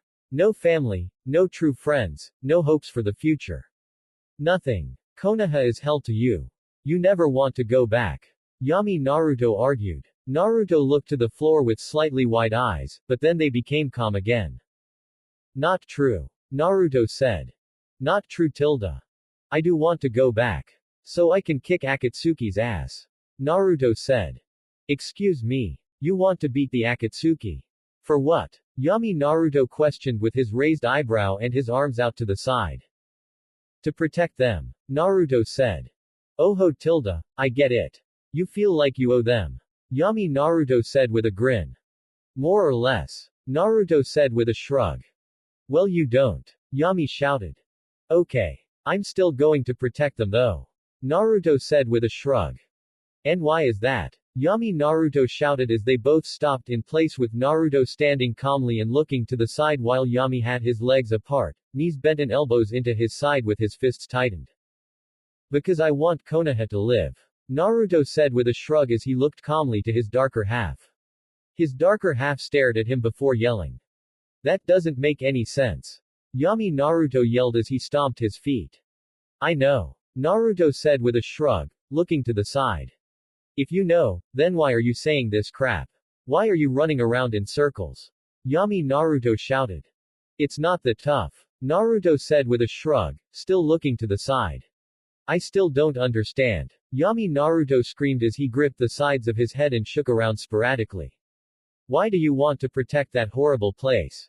Why do you still defend that whore? Why don't you just explode and swear vengeance? No one can blame you. Why? Why? They made it worth something. Naruto said, making Yami Naruto stop. What's that? Yami questioned, his head held up high, looking at the dark ceiling. Mom and Dad. That night, they died, but not just for me. They sacrificed themselves for Konoha too. Naruto said. And they didn't pay their respects by honoring you as a hero. Yami exclaimed, glaring at Naruto with his fist shaking. I'm glad. Naruto simply said. Say what? Yami Naruto said in shock. I'm glad that they didn't honor me as a hero. It built character for me. I knew the difference between true right and wrong. Good and bad. I learned a lot of things through those experiences. What to cherish. Sometimes you have to have bad things happen to you to know what the best are. Naruto said. You know, you could have had Sakura running after you with love and adoration if you were seen as a hero. Yami Naruto said. But it wouldn't have been real love. Naruto said. What does she know about real love? Yami Naruto shouted. She knows how to give it. Naruto said. But. She was a kid back then. She was stupid. I wasn't any better though. She saw a class clown with no future, and honestly I don't blame her. That's basically what I was. I mean, the first jutsu I ever perfected was one I invented that changed me into a woman, and I taught that to the Sandame's grandson. Naruto then put his face into his palm and laughed at the memory while Yami Naruto stayed silent and shook violently. Honestly, without Kurama, Sasuke, Iruka-sensei, Kakashi-sensei, Ero Sennin, Tsunade Ba-chan and others, I wouldn't even be here right now. I wouldn't have had a future without them. I wouldn't have lived long enough to meet and know the people here. I hold no grudge. Naruto said. Yami Naruto growled with a glare. How does Mom and Dad's sacrifice make Konoha a place worthy for you to protect? Yami Naruto questioned as his fist shook. Because they died for it. They saw beauty and worth in it, that it was enough for them to give their lives for their home. And if they saw it and gave their lives for it, then it truly is worth protecting. Naruto said genuinely. Yami Naruto stared at him as he shook in place. You're a baka. Yami Naruto charged at him with a Rasengan in hand, but as he got close, Naruto grabbed his wrist, stopping the Rasengan, then hugged his dark self, shocking him. Let's protect Konoha and Tenbi together. I can't do everything without you. You have worth, just as much as I do. Naruto said with a smile. Yami Naruto started to tear up. But what about the people that hurt us? Yami asked. Who cares? From what I learned here, it doesn't matter how many people love you. It's only those who really love you that matter. The people here, the ones I love back home. They're what matters. The villagers, we'll just have to show them what kind of man we are. What worth we have. Can't be that impossible, am I right? Naruto said, still smiling. Yami Naruto's eyes then changed into regular cerulean eyes as tears were shed. Yeah, we'll be fine. Those were his last words as he vanished and became one with Naruto. Naruto looked to himself, scanning his body. I don't feel any different, although, I think I'm probably lighter on the inside. Naruto said as the area around him then turned white. Now where the hell is that fox? Naruto said as he then started going in one direction. Everyone stayed silent as Venus and Maken stared at the principal of Tenbi and their sworn enemies stand across from each other. Minori's knuckles gave an audible crack, making the others, minus Wabisuke, flinch from the sound, as she grinned at the dark-haired young man. Wabisuke Hayato. At last we meet. Minori exclaimed with her wild grin. At last. From what I remember, we first met after you tried kicking my head off last time I was in Tenbi. Wabisuke said. Oh yeah, I guess we did kind of meet before.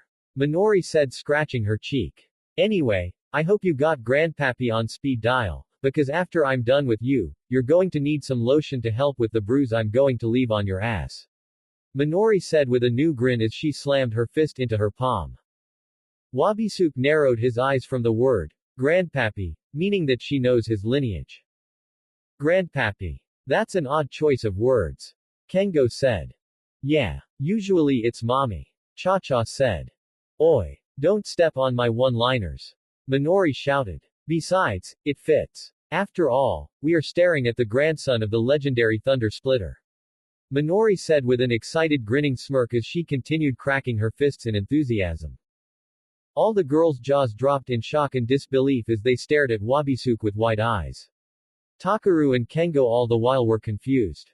So I'm guessing Thunder Splitter is a really powerful guy. Takaru said.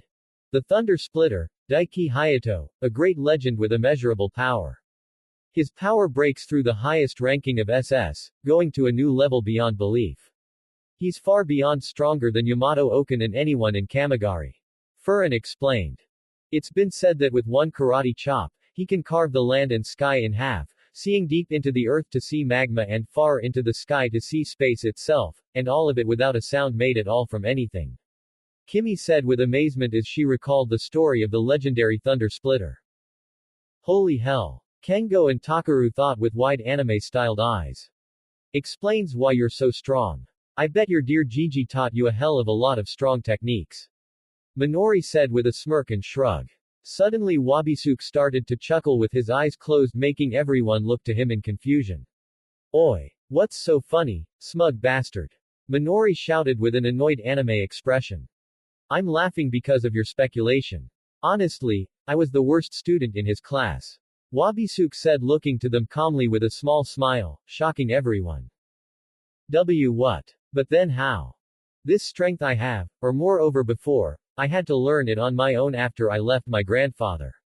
Wabisuke said. Why would you do that? Minori questioned, but Wabisuke stayed silent as he stared at Minori. Oh very nice, you smug bastard. Minori said with a dull, annoyed look with her fists to her hips. Anyway, I think we've both had enough with getting buddy-buddy, so now let's get to the part that we've all been waiting for. Minori said with a grin as she slammed her fists together. More like you've been waiting for. Himegami and Haruko thought. Wabisuke just stayed silent before dashing towards Minori, but she suddenly dashed ahead quicker than him, shocking him, and then she jabbed her index and middle into his leg, making him flinch as he almost fell forward, but managed to stay on his feet as he skidded forward, with Minori far behind him, the two ceasing in place. Wabisuke's right leg twitched as his eyes narrowed. He then sent lightning element to his leg and reset his nerve. Smart move on your part. Using your element to reset your nerve to reverse the effect of my pressure point attack. Minori said with a smirk as she turned to Wabisuke. However, suddenly Minori disappeared and reappeared by Wabisuke's side. You're going to need more than that to stop the brand new Rokuju Minori-chan. Minori said with a cocky smile as she suddenly hit multiple pressure points within Wabisuke's body, making him groan in pain, before Minori started to attack more of his pressure points all over his body. Wabisuke gritted his teeth as then a wave of electrical energy shot from his body, but Minori jumped away from him before she could make contact with the electrical blast. Minori skidded back with a grin, confident in her attack. Wabisuke's reset his nerves once more, but after a few moments, he felt his body heat up as then he felt his nerves burst with pure thermal heat, making him scream in pain. Aha! Now you feel it. That's the power of Minori-chan's thermal heat. Minori cheered with a grin as she fist pumped her right fist and grabbed her bicep with her left hand. Wabisuke gritted his teeth as he felt like his body was melting from the inside. Normally I was only able to use thermal heat as a weapon with my Maken, but now I can control it all by myself. Minori said confidently with a small confident U-shaped smile and wagging her finger. Wabisuke fell to his left knee and gripped his chest in pain as steam started to seep through his skin from the inside with some blood mixing with it, making it a light red mist. So is that all, baby Hayato, or are there more tricks up your sleeve? Minori said with a wink and pointed her finger at him. Wabisuke narrowed his eyes at her as he felt his nerves burn and melt by the atom. The students stared in amazement at the scene. Throughout their fight with their sole enemy, they had not seen him pushed into such a state and so quick too. Activate. Maken debugger. Valhelm. Aki said as her left eye glowed as then a scouter appeared over it. Aki then examined Naruto's body to find the problem on his body. His body is healing itself, but his mentality on the other hand is a different story. I think he's in a coma. Aki said. Nani? Some of the others questioned with shock. Actually it's kind of difficult to explain. Aki pressed her index to her mouth. However suddenly Horus appeared next to Wabisuke, alerting everyone of its presence as it unsheathed its katana. Suddenly Horus started slashing at Wabisuke, cutting him up, shocking everyone. Wabisuke then growled as concentrated element shot from the wounds, surrounding him in a heat wave. After a few moments, Wabisuke sighed as he stood up straight, his wounds healing as the heatwave soon disappeared. Wow. You really are powerful. That was one risky move, but it succeeded in exerting my element from your body. Minori said in surprise, as Wabisuke wounds were healing. Wabisuke tipped his hat up with his index finger. My turn. Wabisuke said as he dashed at Minori, but as he got close and extended his hand close to her, he felt his hand burst with heat and flames. Wabisuke quickly jumped, but his eyes widened as Minori dashed and jumped at him, ready to send a horizontal kick to his neck. Wabisuke quickly X-blocked the attack. As the kick connected, Wabisuke's forearms burst with heat, turning them fresh red with steam pouring from it, and then he was sent flying back. Suddenly Minori dashed back at him and started sending jabs with her index and middle fingers to his torso. Wabisuke was quickly trying to block the attacks with his hands, but he was feeling the heat and pain of every attack, before she sent a high kick that whacked him across the head, sending him flying to the side. Wabisuke rolled against the floor, before skidding on one knee with his hand to the ground. Try this on for size. Minori said as her fist to the side burst with power and heat, the skin glowing orange from the heat. Minori then dashed and slammed her heated fist into his stomach, then uppercutted him, stomped on his foot and then started repeatedly punching him in the face over and over again. Minori then slammed both hands onto the side of Wabisuke's head and generated furious heat causing Wabisuke to scream in pain, before Minori slammed her forehead against his. Then she put him in a headlock, leapt off her feet and slammed his head down to the ground, before spinning from the ground, getting back onto her feet with Wabisuke over her shoulders as she then rocket high into the air. Then she spun in the air and came diving down towards the ground below as a heated orange Mach cone surrounded the two. Furious Yukara she. Furious death from above Minori shouted as she and Wabisuke slammed into the ground, causing it to crack and break upon impact. Suddenly there was an explosion, as Minori started flipping away, before perfectly landing onto the floor with her hands up like she was a professional gymnast. Wow! Anaho said in amazement as her and Fu's eyes sparkled with excitement. That was amazing. Fu cheered. Suddenly Minori fell to one knee as she panted, alerting everyone. What's wrong with her? Fu asked. Minori, why do you always do this? Aki said making the others turn to her. She came from her training with Lon-kun not too long ago. Aki clarified. Nani? Minori panted as she looked ahead. All that training, it was to be strong enough to protect my students. All of them. Minori thought as he fist tightened. This is a good test to see how good I have gotten since I started training. Lan stayed across from Minori, who had gotten in her stance. Minori waited for Lan to make the first move, but since he stayed still, she decided to hell with it and dash at him. Once she got close enough, she thrust her fist forward, but Lan quickly pushed her fist downward faster than the eye could see with his index and middle finger, shocking Minori, as he then suddenly wrapped his arm around her neck, spun her so her back was pressed against his body, jabbed his fingers against her right side multiple times, before flipping her over behind him as her back then hit the floor with a hard thud and grunt. Ow tilde. You're so rough tilde. Minori whined as she sat up and rubbed her head, but then her eyes widened as she felt new stinging pain in her sides, making her twitch against the ground. Ah tilde. What is this? Minori yelled with shock. A special pressure point technique. I added element to the end of my fingertips, and upon placing pressure onto your nerves, I was able to send a new signal that would affect your movements. Lan explained as she added more element to his fingertips to show a glowing green flame-like energy on them. Well, make it stop tilde. Minori exclaimed. No. Lan said. What? A lesson we'll be dealing with is you learning how to deal with this on your own.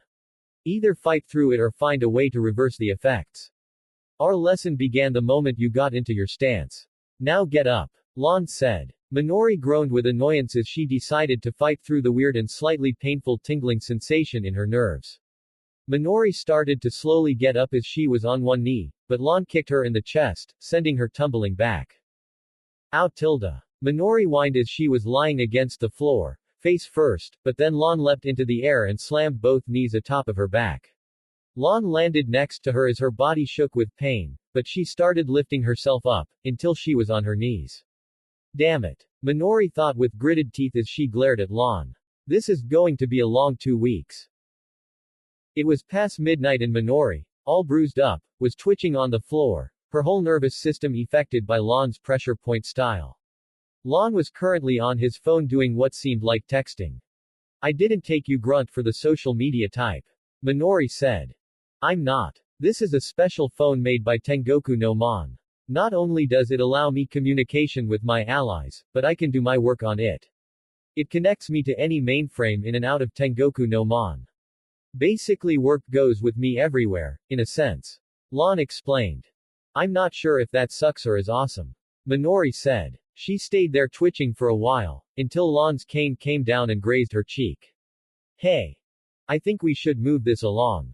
Lan said as he lifted his cane up once more. Minori's eyes widened before she rolled away as the cane stabbed into the ground, leaving a hole in it.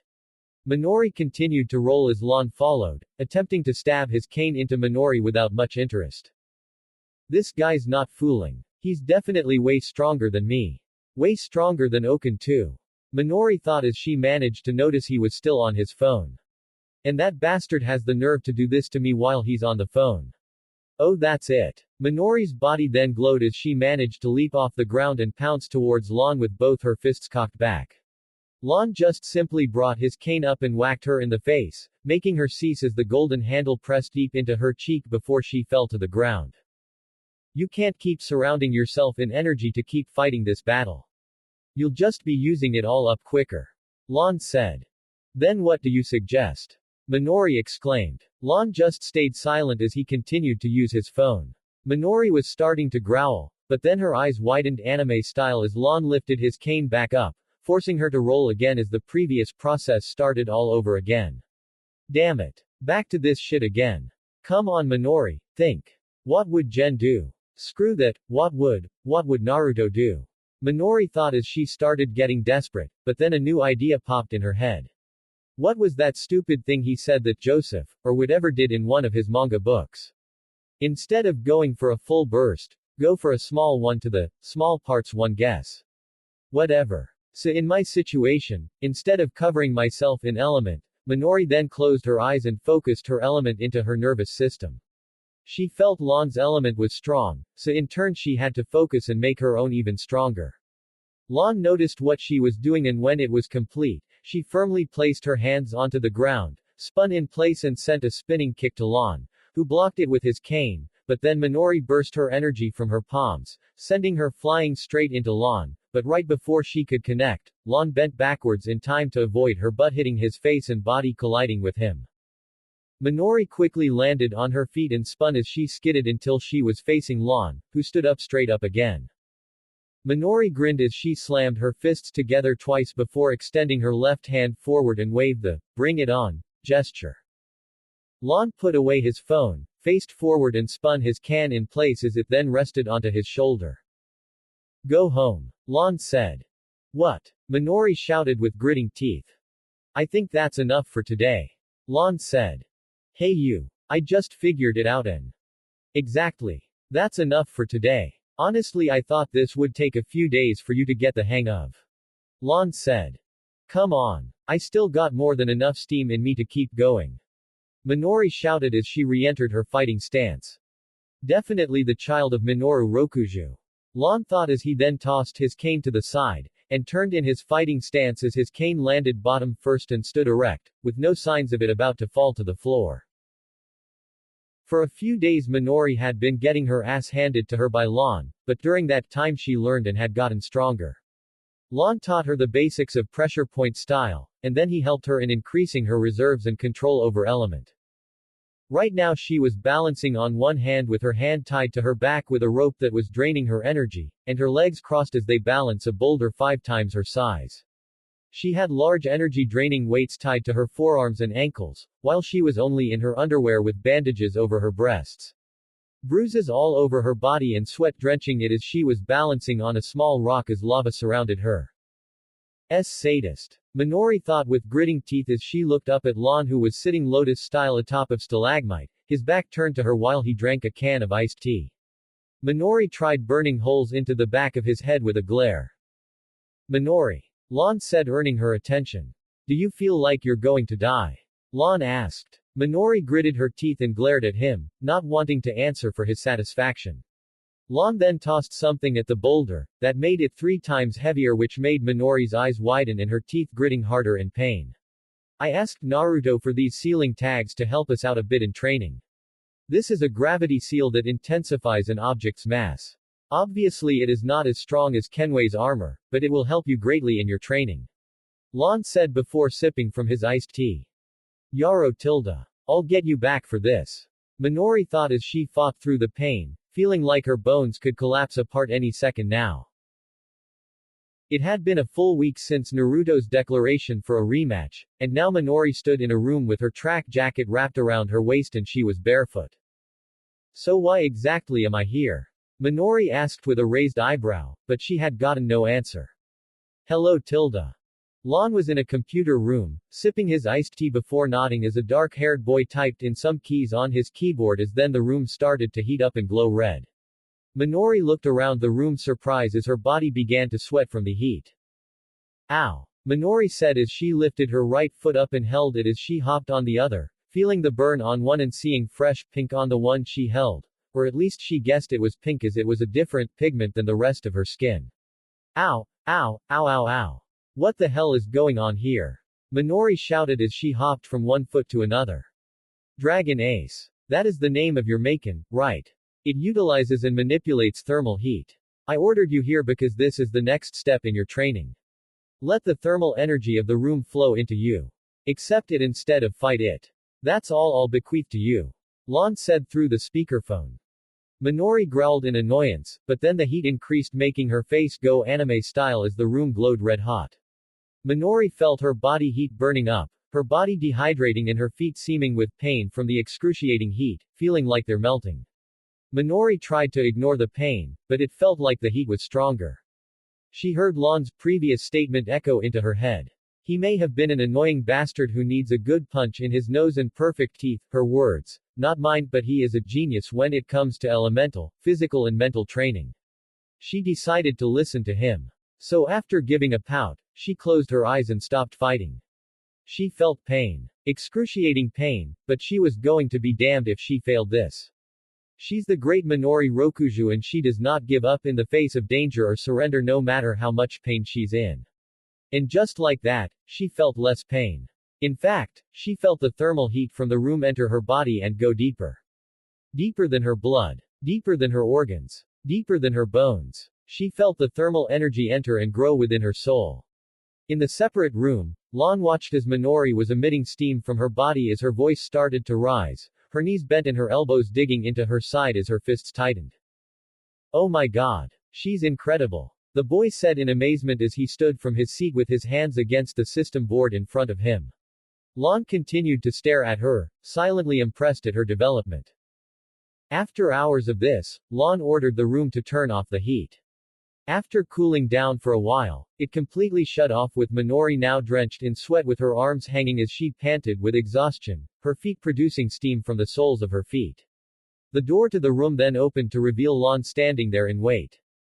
You. Minori said with an antsy grin as she pointed to him. She then started taking steps towards him that slowly developed into a charge with her fist held up high as she roared. But when she got close to him, she slipped onto her immense sweat that had littered the ground, making her fall face first into the floor. Would you like some water? Lon asked. This guy. Minori thought with an annoyed glare and slightly gritting teeth. Back at her home, Minori ordered for someone to massage and care for her feet. Naruto volunteered, which she was happy for. Right now she was on her front side enjoying a nice cooling massage from her favorite blonde, who applied more lotion to her burnt feet. Geez Tilda. What did Lon make you do today? Naruto asked as he rubbed Minori's feet. That's on a need-to-know basis. Minori simply said. Naruto looked to the side with his lip out. Will you show it to me? Naruto asked. Maybe one day I'll torture you with it. Minori said with a teasing smile. It's a date. Naruto grinned, making Minori smile happily. Minori then moaned as Naruto continued his work with his magic fingers. His touch felt so enticing against her skin. Say Naruto.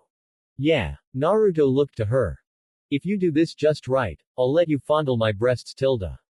Minori cooed. Naruto then immediately got a wide ecstatic smile with some blood coming down his nose, as he then swiftly applied more lotion and started to massage her even better by having his fingertips gently yet firmly massage her most sensitive spots on her feet, where her nerves were hidden, making her moan with pure bliss. Oh god. So tilde tilde tilde good tilde tilde tilde. Minori thought with a blissful and aroused smile. Yes. I'm doing great. I can't wait to feel those soft pillows against my palms and tips. Naruto thought with an excited smile. Or would you rather have a certain tip in between them? Kurama said as he then burst out laughing as Naruto's entire face blushed red. Damn you. Naruto thought. Love you too, kid. And you know that pervert godfather of yours would be so proud. Kurama said with a grin. And Sakura would want to bury me for it. Naruto thought with a frown. Kami, I miss her. Naruto tilde. Minori moaned, making Naruto's thoughts go blank as he felt tingles from hearing his name moaned by the sexy principal. Suddenly Minori jumped him and started making out with him. Naruto's eyes widened, but then he closed them and went with the flow as he matched Minori's rhythm, and in a matter of moments, he dominated the makeout session as he massaged her, but with his large strong hands. Minori moaned from the touch and his mouth work. Oh god. This kid, no. This man is so amazing. God, why can't he just take me now tilde? Minori thought with pure ecstasy and bliss, but then she suddenly heard her zipper pull down as Naruto reached inside her track jacket, unclipped her bra and now started fondling her bare breasts, making her moan even more.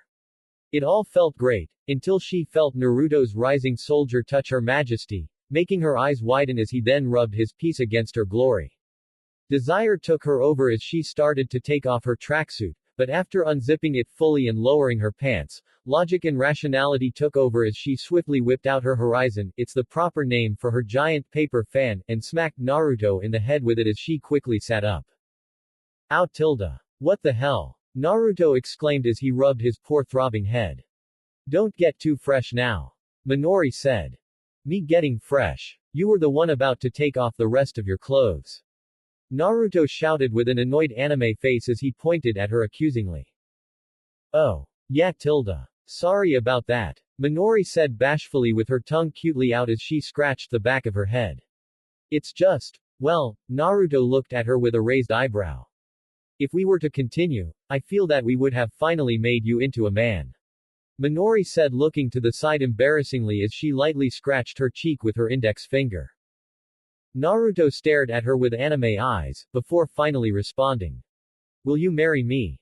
The two looked at each other with anime faces, before laughing out loud. You really are a one-of-kind Naruto. Minori said with a grin as she wrapped her arm around Naruto's neck, pressing the side of his face to her almost exposed breast as he grinned with amusement and delight. You know, it's people like you that I want to protect. Minori said, causing Naruto to look at her in surprise. I mean, when I see you, I see what I know is in all of the students here. Strong people who are willing to use their power to protect others, ready to put their life on the line for everything and anything. Even if it's for an ideal that everyone thinks is stupid. As long as one has their heart and spirit into it, I will be proud of them. That's why I want to get stronger and protect everyone here. Even if I have to die for it all. Minori said proudly with a grin and her fist pumped. She failed to notice the blush and loving look on Naruto's face. Yeah, that's exactly what I want to. Naruto said. That's why, I want us all to be free. Free? Minori questioned as she looked at Naruto. Wherever I go, I feel that there are things holding us back, even things that are unspoken and unexplained. Because of being Kurama's Jinchuriki, everyone in the village, or at least those higher ups like Koharu and Homura, and Danzo, were keeping me from the path I kept choosing. Hell, I even kind of felt that my promise to Sakura was kind of holding me back. Akatsuki, Konoha, and that promise, I hate to admit it, but I felt they were being an anchor for me. Naruto said with sad eyes, shocking Minori as she lost her grip on him. I don't know how to explain it, but I think deep in me, I wanted more. More than just strength, more than just recognition, I wanted fulfillment. Naruto said as he stood up. Fulfillment? Minori questioned, tilting her head slightly. I can't explain it, but I feel, Tenbi is great. Naruto said with a fond smile. Minori's head tilted a little more. I mean, there's so much here that doesn't exist in my world. The knowledge, the different cultures and ethnicities, hell, even old man Tazuna would have his mind blown if he saw all the city structures and ancient cities and ruins from centuries old. I had my mind blown when I heard about the ability to travel into space. This world, Naruto's smile widened. It's so worth protecting, and that's what I plan to do. I want to protect this world, its people, my friends, my family. I even want to protect you above many, my sweet angelic principal. Naruto said with a loving smile as he turned to her. Minori blushed as she stared at him with wide, shocked eyes. Mama, listen to me saying this stuff. I sound so mushy. Naruto said with a wide bashful smile and closed eyes as he rubbed his head. He failed to notice the loving expression Minori had on her face. Yeah, Minori said as she stood up with a normal smile and rubbing the back of her head. You're a dork. Minori said as she playfully punched the back of Naruto's head. But I'm glad about that. After all, you're my dork. Minori said with a smile as Naruto smiled back. Well, I think you did your job. My feet feel way better. Minori said with a smile as she moved and flexed her toes. So can I feel those girls now? Naruto asked with a smile as he had his hands up with his digits moving with excitement, but then Minori bonked him on the head. Baka. You already felt them up. Minori said with a smirk. Mama, you can't blame me for trying, nay. Naruto said with a grin, rubbing the back of his head as he and Minori laughed. Tell you what. Since I don't want to be alone just yet, I'll play you in a game of cards. Minori said with a smirk. Strip poker? Naruto asked with hope and excitement. Real bold blondie, but what the hell? Hope you don't mind the breeze. Minori said as Naruto cheered, making her grin. I'll give my all to protect you too, Naruto. The next day, Minori had went to ask Tien-san about getting something very important to help build her strength higher. After Jen ranted to him about the robot dogs chasing after the members of Maken, Ki and Venus, in which she was proud to see Azuki and Cha-Cha working together to help out Kimmy, and seeing the petite girl's determination, she pulled Tien-san by the ear, dragged him away until she stopped a bit away from the others. So Tilda, why'd you take me against my will? Tien-san asked, rubbing his ear. Well, since you're granting request for pumping up training, I've come to request limiters. Minori said with a confident smile and her finger up. Define limiters. There are different kinds. Tien-san said, sitting cross-legged with his arms crossed. For all of it. I want to limit my body strength, My power, energy output, reserves, stamina, the works to get me seriously stronger. Minori said with a determined smile and her arms spread out wide. You don't put stronger after, seriously, that's not good grammar. Tiansen said, making Minori growl with her teeth bared as she rolled up her right sleeve higher to reveal her twitching bicep. Well, your skills in language aside, we do have something like that in the form of seals. Although it's not as good as the ones in Naruto's world, so just shut up and give 'em to me. Minori said with half-lidded eyes and her arms crossed. After a few more days in Seiden's sauna, as Minori likes to call it, she stood in front of Lon with her arms crossed. So what was the point of Seiden's sauna? Minori asked. Seiden's sauna. Not a bad name. Lon said. The point of Seiden's sauna was for your natural powers of thermal heat to awaken. Lon explained, making Minori blink in surprise. You see, when one uses a Maken, a special code is etched into them. To an extent one can use the power of their Maken without using it. With the training you went through you can now manipulate thermal energies without your Maken. Try it. Minori was surprised, but then she looked to her fist and concentrated, and soon enough her fist started to produce steam and heat. Minori gritted her teeth as she shot her fist to the side as a torrent of concentrated heat shot from it, shocking and amazing her. Minori retracted her fist back and stared at it, still shocked and amazed. Now we'll focus on utilizing that power. Lon said as Minori continued to stare at it. I already knew that junk before since it wasn't something new to me, but to actually manage to reach my skills this far in it. Minori thought as she continued to stare at her fist. Minori stared at her fist as she then looked up to see Wabisuke with his knees bent as he panted as blood and sweat drenched his body. These are the fruits of my labor. Minori then slammed her fist into her palm. And I'm going to kick your ass with it.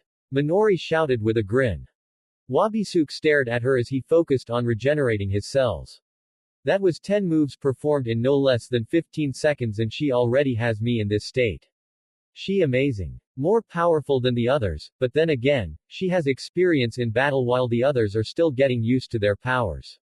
With her experience, she's already knows how to grasp things quickly. I'm just lucky that she's not at 100%.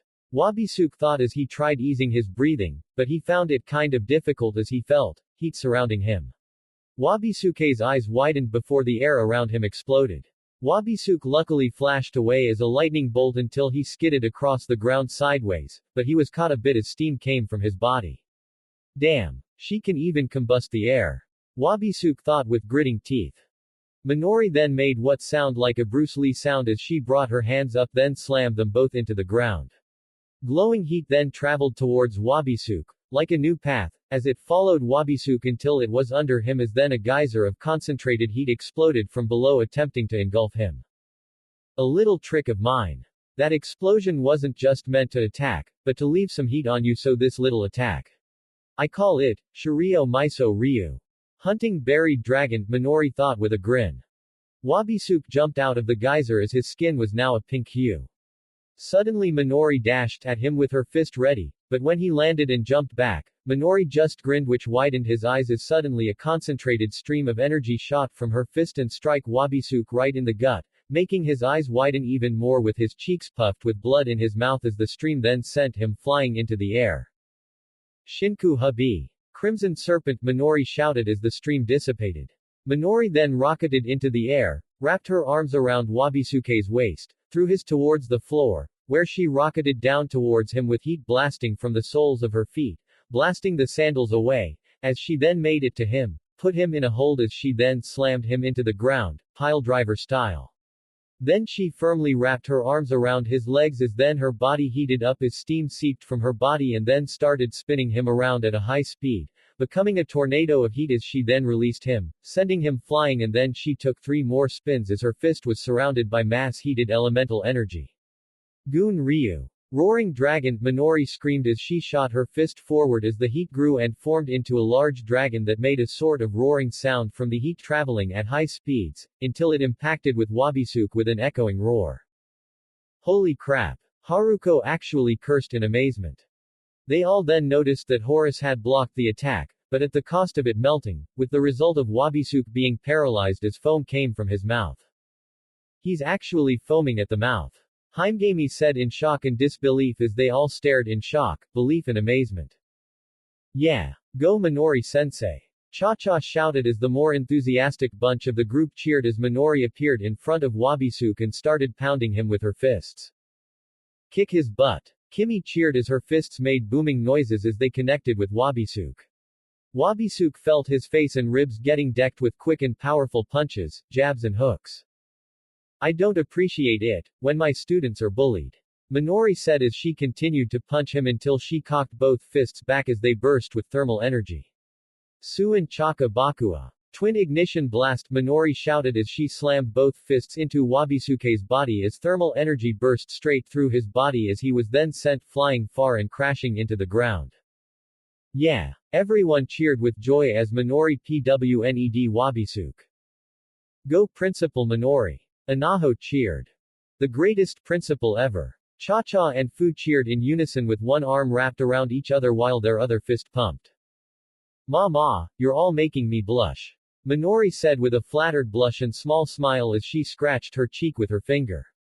But yes, I am the greatest to ever live. Minori exclaimed with pride and a grin with her fists on her hips. Aki smiled at her friend with joy and pride. She then turned her head to Naruto, who was still resting. She did it, Naruto. Minori won. Now you can come back to us. Aki said with a smile as she then rested her head against his chest, her ear listening to his heartbeat. Suddenly all their eyes widened as they felt a surge of energy, which then brought them fear. No tilde. Kimmy said with new tears building up with her enclosed hands over her mouth. Everyone then watched as Horus rose from the ground in its now giant half-bodied form. Minori stared up at the spirit with wide eyes as Wabisuke, his face and torso covered in blood, stared at her as he floated in the middle of Horus' chest. Why can't we beat him? Anaho said with despair as Kimmy fell to her knees. Haimgami glared at Wabisuke with anger as she felt useless. In truth she had more tricks up her sleeve, but unknown to the others, she was actually busy pouring her element into the ground, constantly fixing the seal within Amanohara. Although in truth, Minerva noticed it. She knew what Haimgami was doing and she understood why. Yamato Okan desires whatever is sealed within Amanohara, and with the commotion going on, Wabisuke's power alone was enough to start breaking the seal. Haimgami immediately noticed this and had started to focus her energy into preserving the seal before it could break. To think you have this power, Haimgami. You really are a goddess, aren't you? Minerva thought. Minori gritted her teeth a bit with anxiety as Horus stared down at her. This power, so this is the true power of what Naruto and this guy are. Minori thought as she tightened her fists with her eyes being shadowed. In that case, Minori took out her horizon. It's time for my final gamble. Minori shouted as she gripped her horizon with both hands, then she took out her Maken dragon ace from within it and put it on as he power then increased tenfold with a red burning aura surrounding her. Whoa tilde, so cool. Fu, Cha-Cha and Kimmy said with sparkling eyes. Final gamble. Haruko and Haimgami thought with some worry. Minori. Aki thought as she now felt extremely worried for her friend. Minori focused her energy from within as her voice then started to rise in volume as soon her voice started roaring, as her aura burst, growing and burning even brighter as her voice echoed throughout the town itself. Minori continued to scream until suddenly her body burst with red energy that engulfed the entire mountain, hitting everyone with a fierce force that made them fall to their feet or get sent back a bit with their hair blowing. Luckily their barrier stayed strong. Horus was tolerating the energy, but then its skin started melting which made Wabisuke's teeth grit in pain. Minori continued to scream as steam seeped from her body, but then her track jacket burned off from the heat, leaving her only in her bra, as some holes started appearing in her pants. Minori's muscles flexed and throbbed from the pain of the output of energy she was giving off. Aki stared at Minori with worry and fear as she was seeing new injuries appear in her body. Minori. Stop it! Aki cried as she felt fear-stricken for her friend's condition. Minori continued to roar as her body tightened and her energy increased, her whole body along with the mountain surrounded by thermal energy. If this continues, the seal would be shattered. Haimgami thought as she covered her eyes from the harsh force. They all saw Horus lift its katana high into the air, ready to strike Minori down. My fighting spirit, against your spirit. Let's see who wins. Minori thought as she gritted her teeth tight and her body heating up past the normal human limit, even for people with supernatural gifts. Horace's katana then came down as Minori then gave one final scream as she shot her arms forward as all her energy then sent Horace flying into the air, separating from the energy. Hero no Kimono. Scarlet Beast. The pure red element charged at the large spirit, but grew a large mouth and eye holes as it roared, ready to engulf Horace. Wabisuke stared in pure shock and disbelief at the pure elemental energy and vast amount of power the principal emitted. He quickly summoned extra-large wings to shield himself and Horace from the attack, but once the energy engulfed him, the wings slowly shattered apart with Horace and Wabisuke screaming as the energy engulfed them. After what felt like hours of the backlash from the attack, followed by a blinding light, then everything became silent as the mountain was bare with the rock formation and seal still safe, dust clouds littered here and there as everything was silent. Himegami fell to the floor, panting from using her energy to keep the seal safe. Himegami senpai. Anaho ran up to her blonde friend and knelt down next to her. I somehow managed to keep the seal from breaking, Himegami said as she panted. What? Anaho questioned with shock. You were keeping the seal safe with your element. Demetra questioned with shock. Throughout the fights, she's been focusing her element into Amanohara to make sure the seal was kept safe. Wabisuke's power was enough to start breaking the seal, so Kodama-san focused her energy in preserving it. Minerva explained. So you noticed, damn you, Minerva.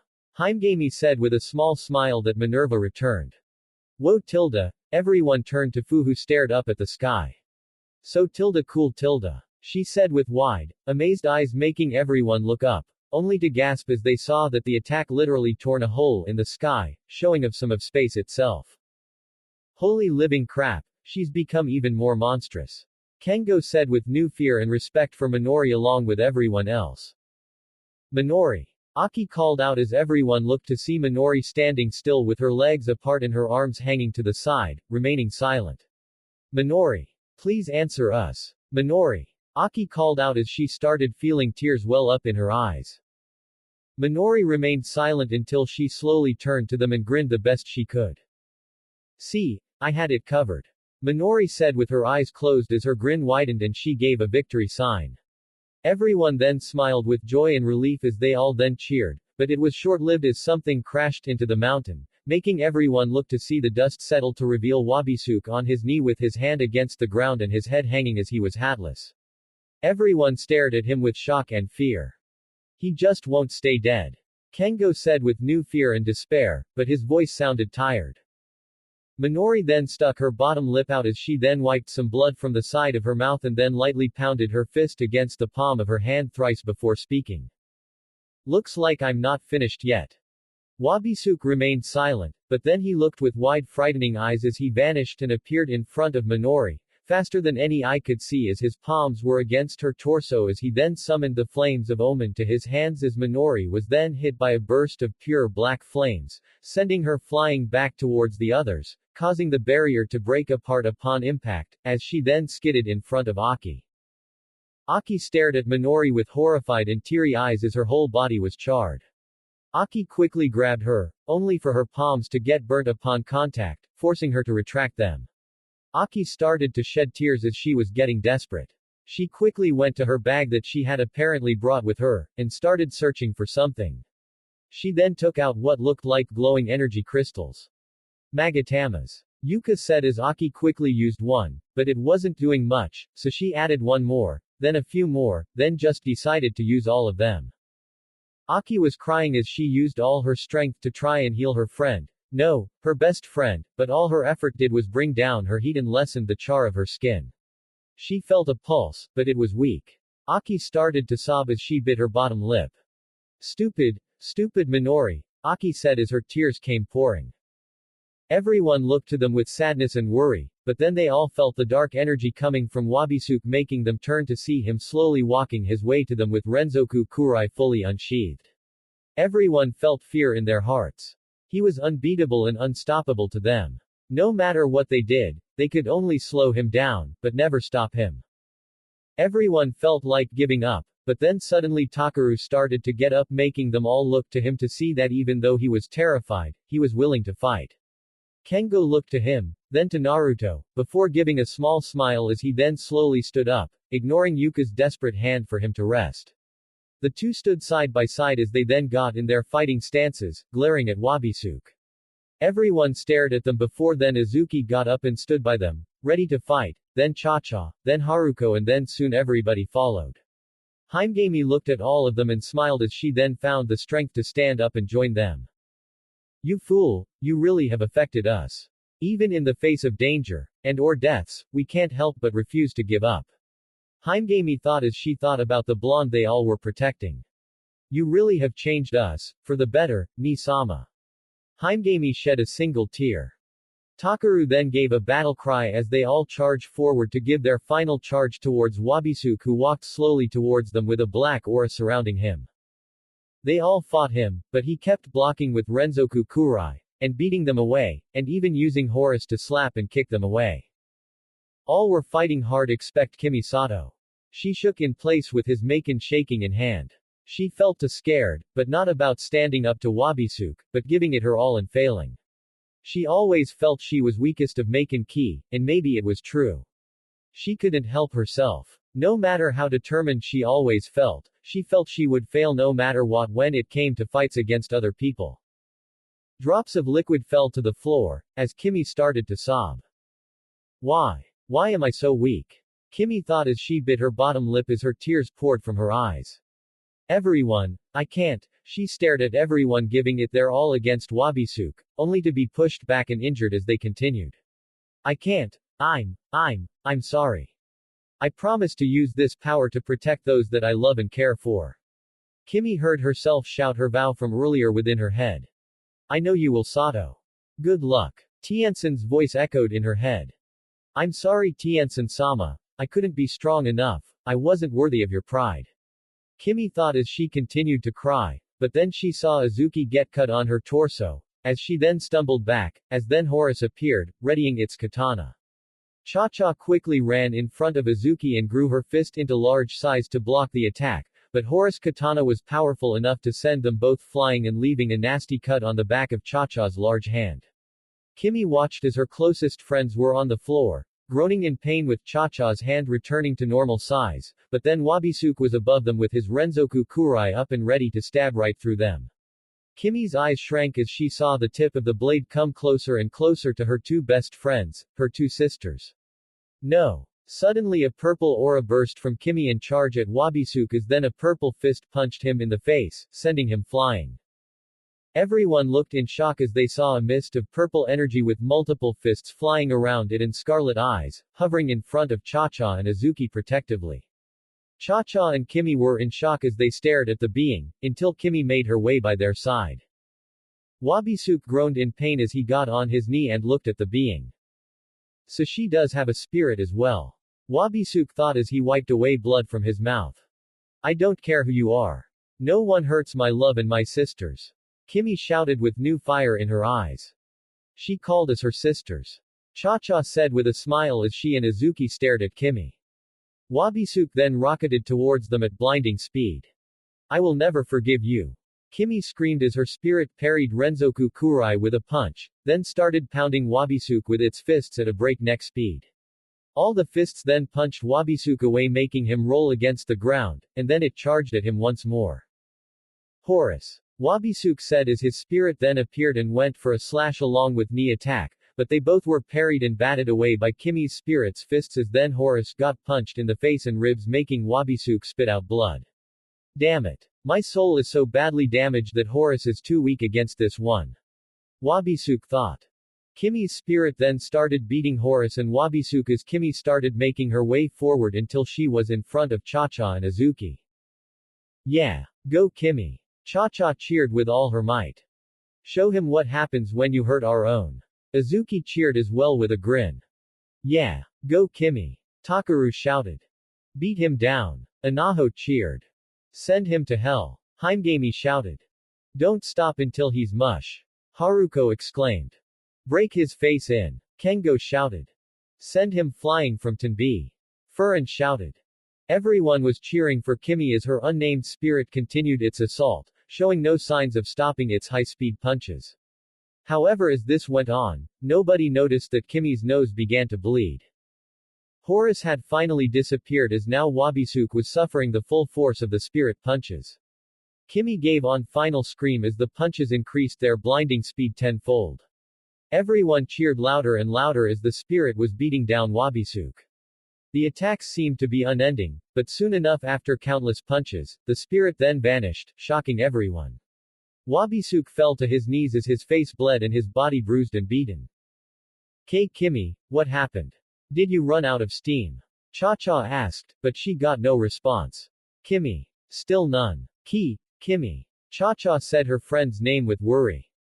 Suddenly Kimmy's body started to fall back, shocking everyone. Azuki quickly grabbed her and held her in her arms as her and Cha-Cha's eyes widened as they saw that she was unconscious with her nose bleeding profoundly. Kimmy. Cha-Cha shouted her name's friend with worry and fear as everyone looked to them. Kimmy, answer me, Kimmy. Azuki was trying to get a response but Kimmy stayed silent. Kimmy, wake up. Come on. Azuki gently shook her. She checked her pulse to find it was barely beating. Kimmy, wake up. Wake up already. It's me, Azuki. But still none. Kimmy, it's your big sister now, please wake up. Kimmy, please don't do this. Wake up. Azuki started to shed tears along with Cha-Cha. Kimmy. It won't work. Their eyes turned to Wabisuke, who was getting back onto his feet. Your friend was still new when it came to using her spirit. She overexhausted herself, stressing out her body, mind and soul. Wabisuke said as he then looked to them with calm eyes. Your friend's in a coma. Wabisuke said, shocking everyone. And she may never wake up. No. Azuki looked down to Kimmy. No, you're lying. Goddammit, you're lying. Azuki screamed. Kimmy. Cha-Cha reached her hands towards her best friend. Her greatest friend. Wishing so desperately that this was not true. That all of this was a bad dream. You're lying. She's not gone. She's still here. Azuki screamed as her teary eyes glared at Wabisuke, who stared at them calmly. Kimmy's still here, you fucking liar. Azuki screamed as Cha-Cha hugged Kimmy, her tears seeing no end. God damn you. Azuki screamed as she glared angrily at Wabisuke, who remained calm, and that was the last straw. Azuki roared as she charged towards him with new speed and vigor.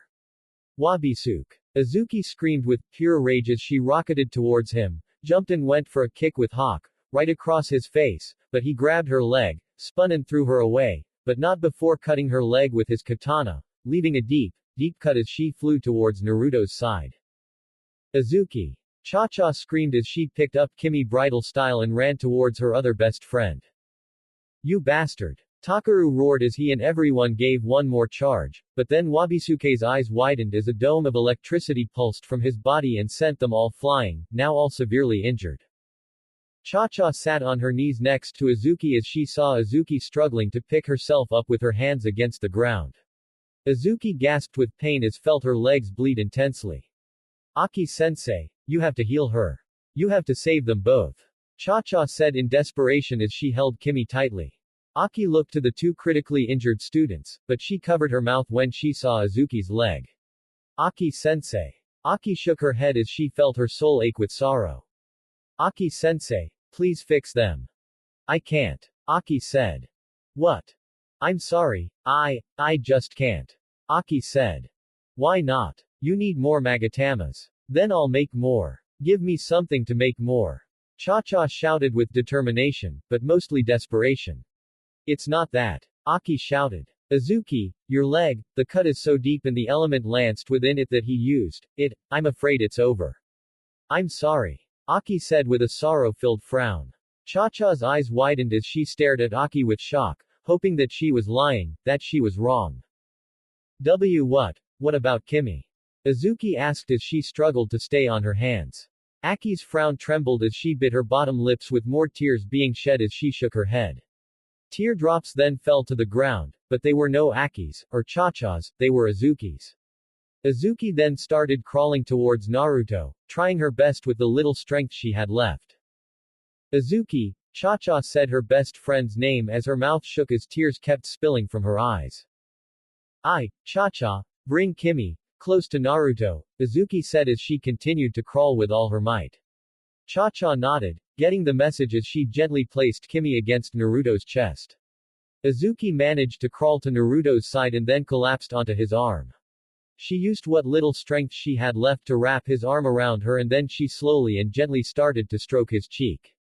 Cha-Cha started to cry heavy tears as her body shook with sorrow. I don't want this to be the end. Cha-Cha screamed to the heavens. Naruto heard an echo that sounded like Cha-Cha. Cha-Cha-chan. What's happening out there? Naruto wondered to himself as he felt new rising fear for what was happening to the people he loved outside of his mind. Shit kid, pure shit. Naruto looked to see Kurama sitting across from him. What's going on? What's happening to them? Naruto asked with new worry and fear. What's happening to my family?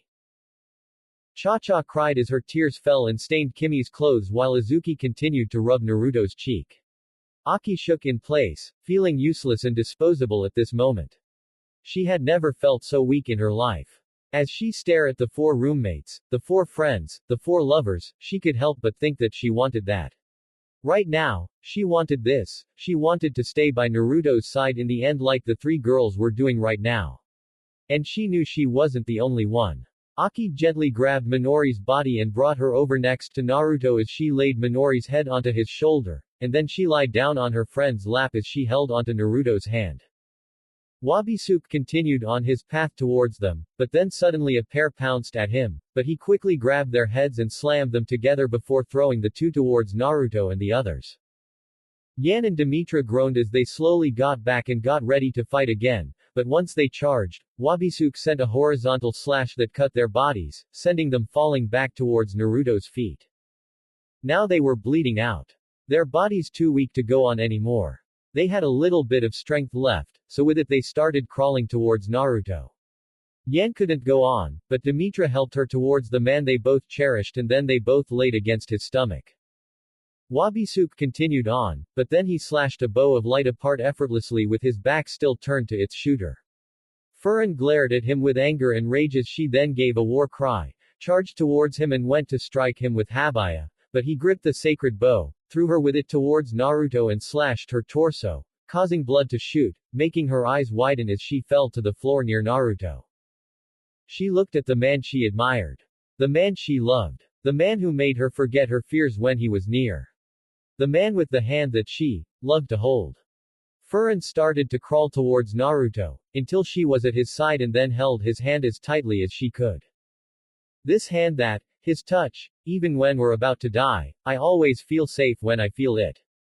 Furin said with a smile and teary eyes as she then hugged Naruto's arm.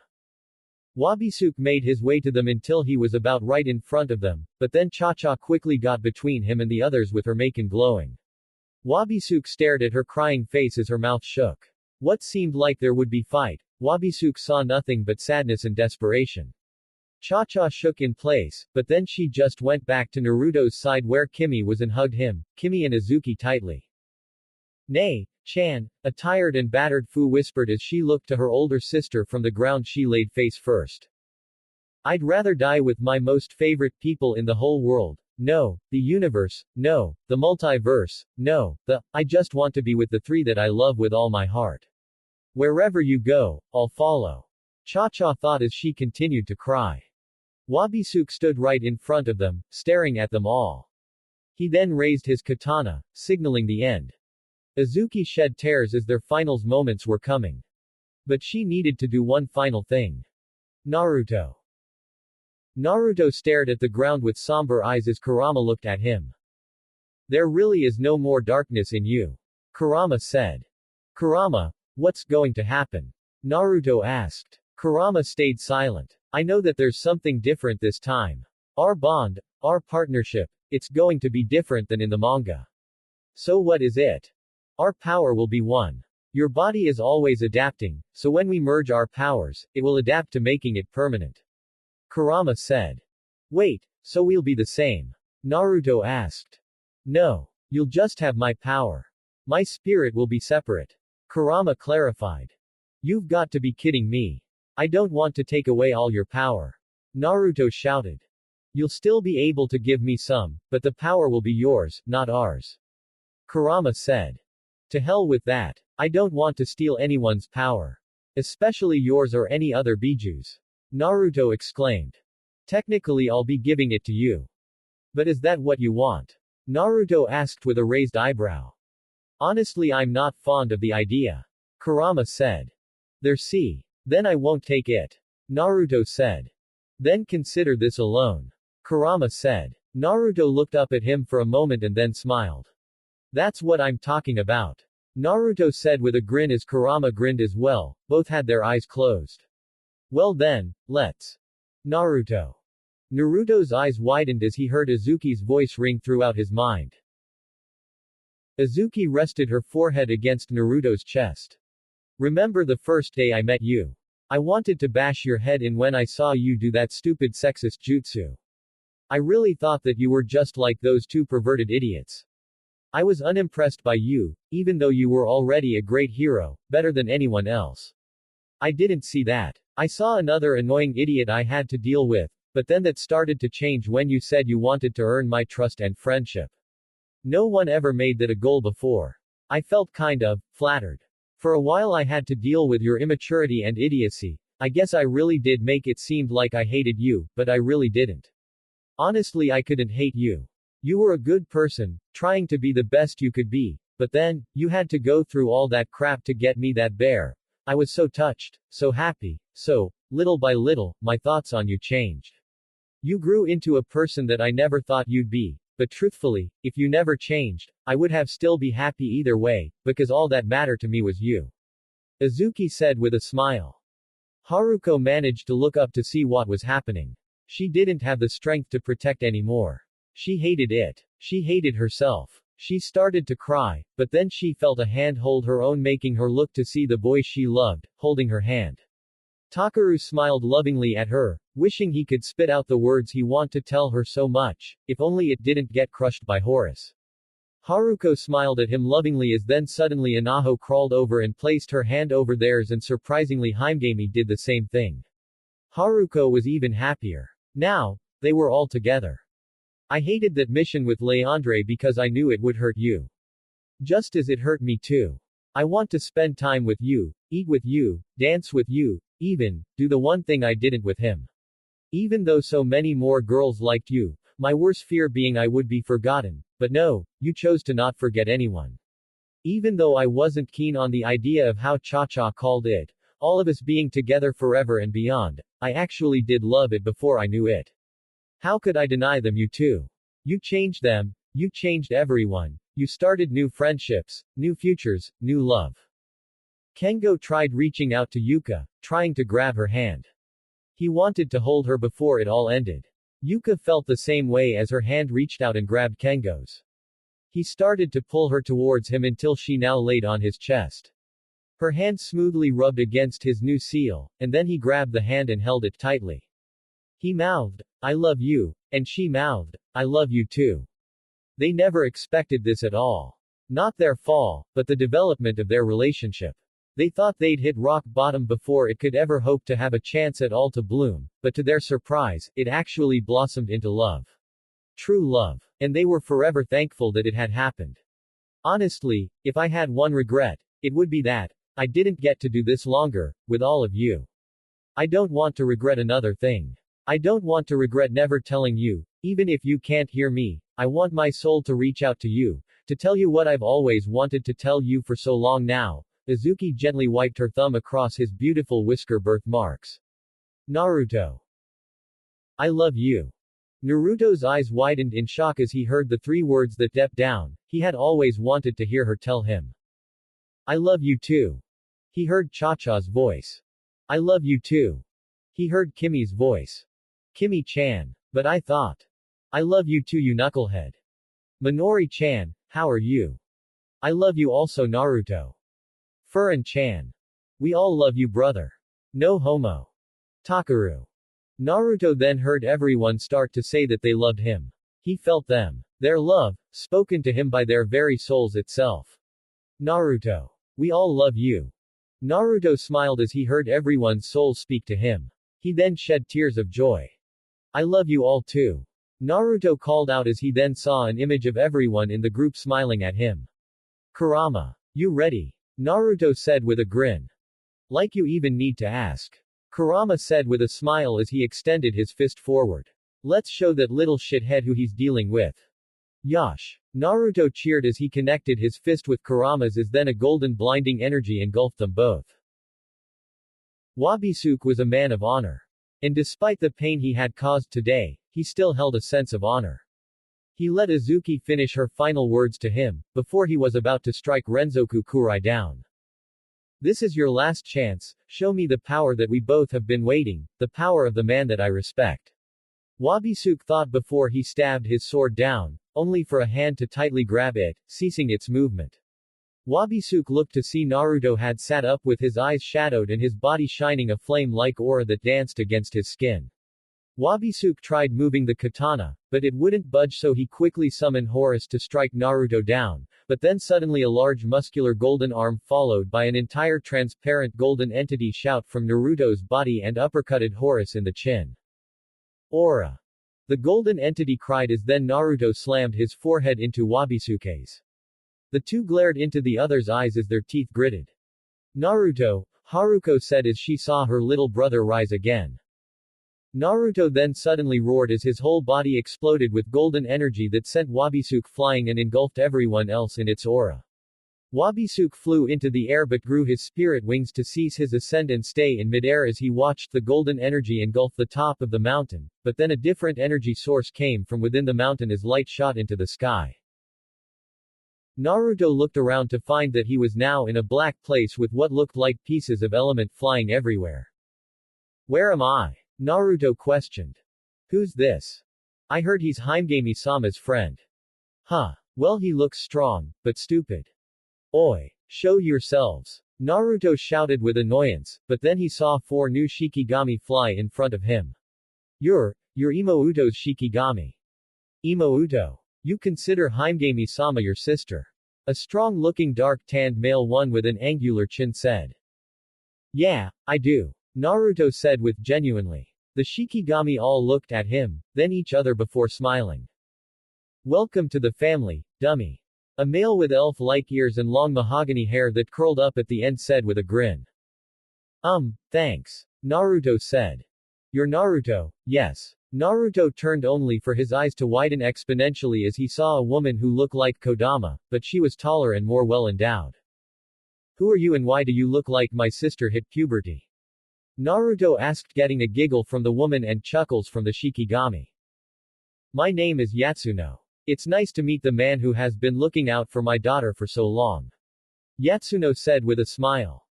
You're the previous Yamada no Orochi. Naruto said. Yes. It's rather surprising learning the truth about yourself after death.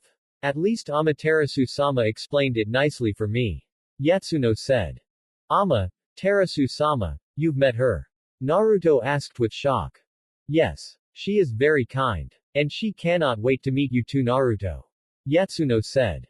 Whoa. Amaterasu, the sun goddess, wants to meet me. Naruto questioned with disbelief, earning a nod from Yatsuno. Well, where is she? I'd love to meet her. Naruto said with new excitement. Calm yourself, Naruto. I must make this quick.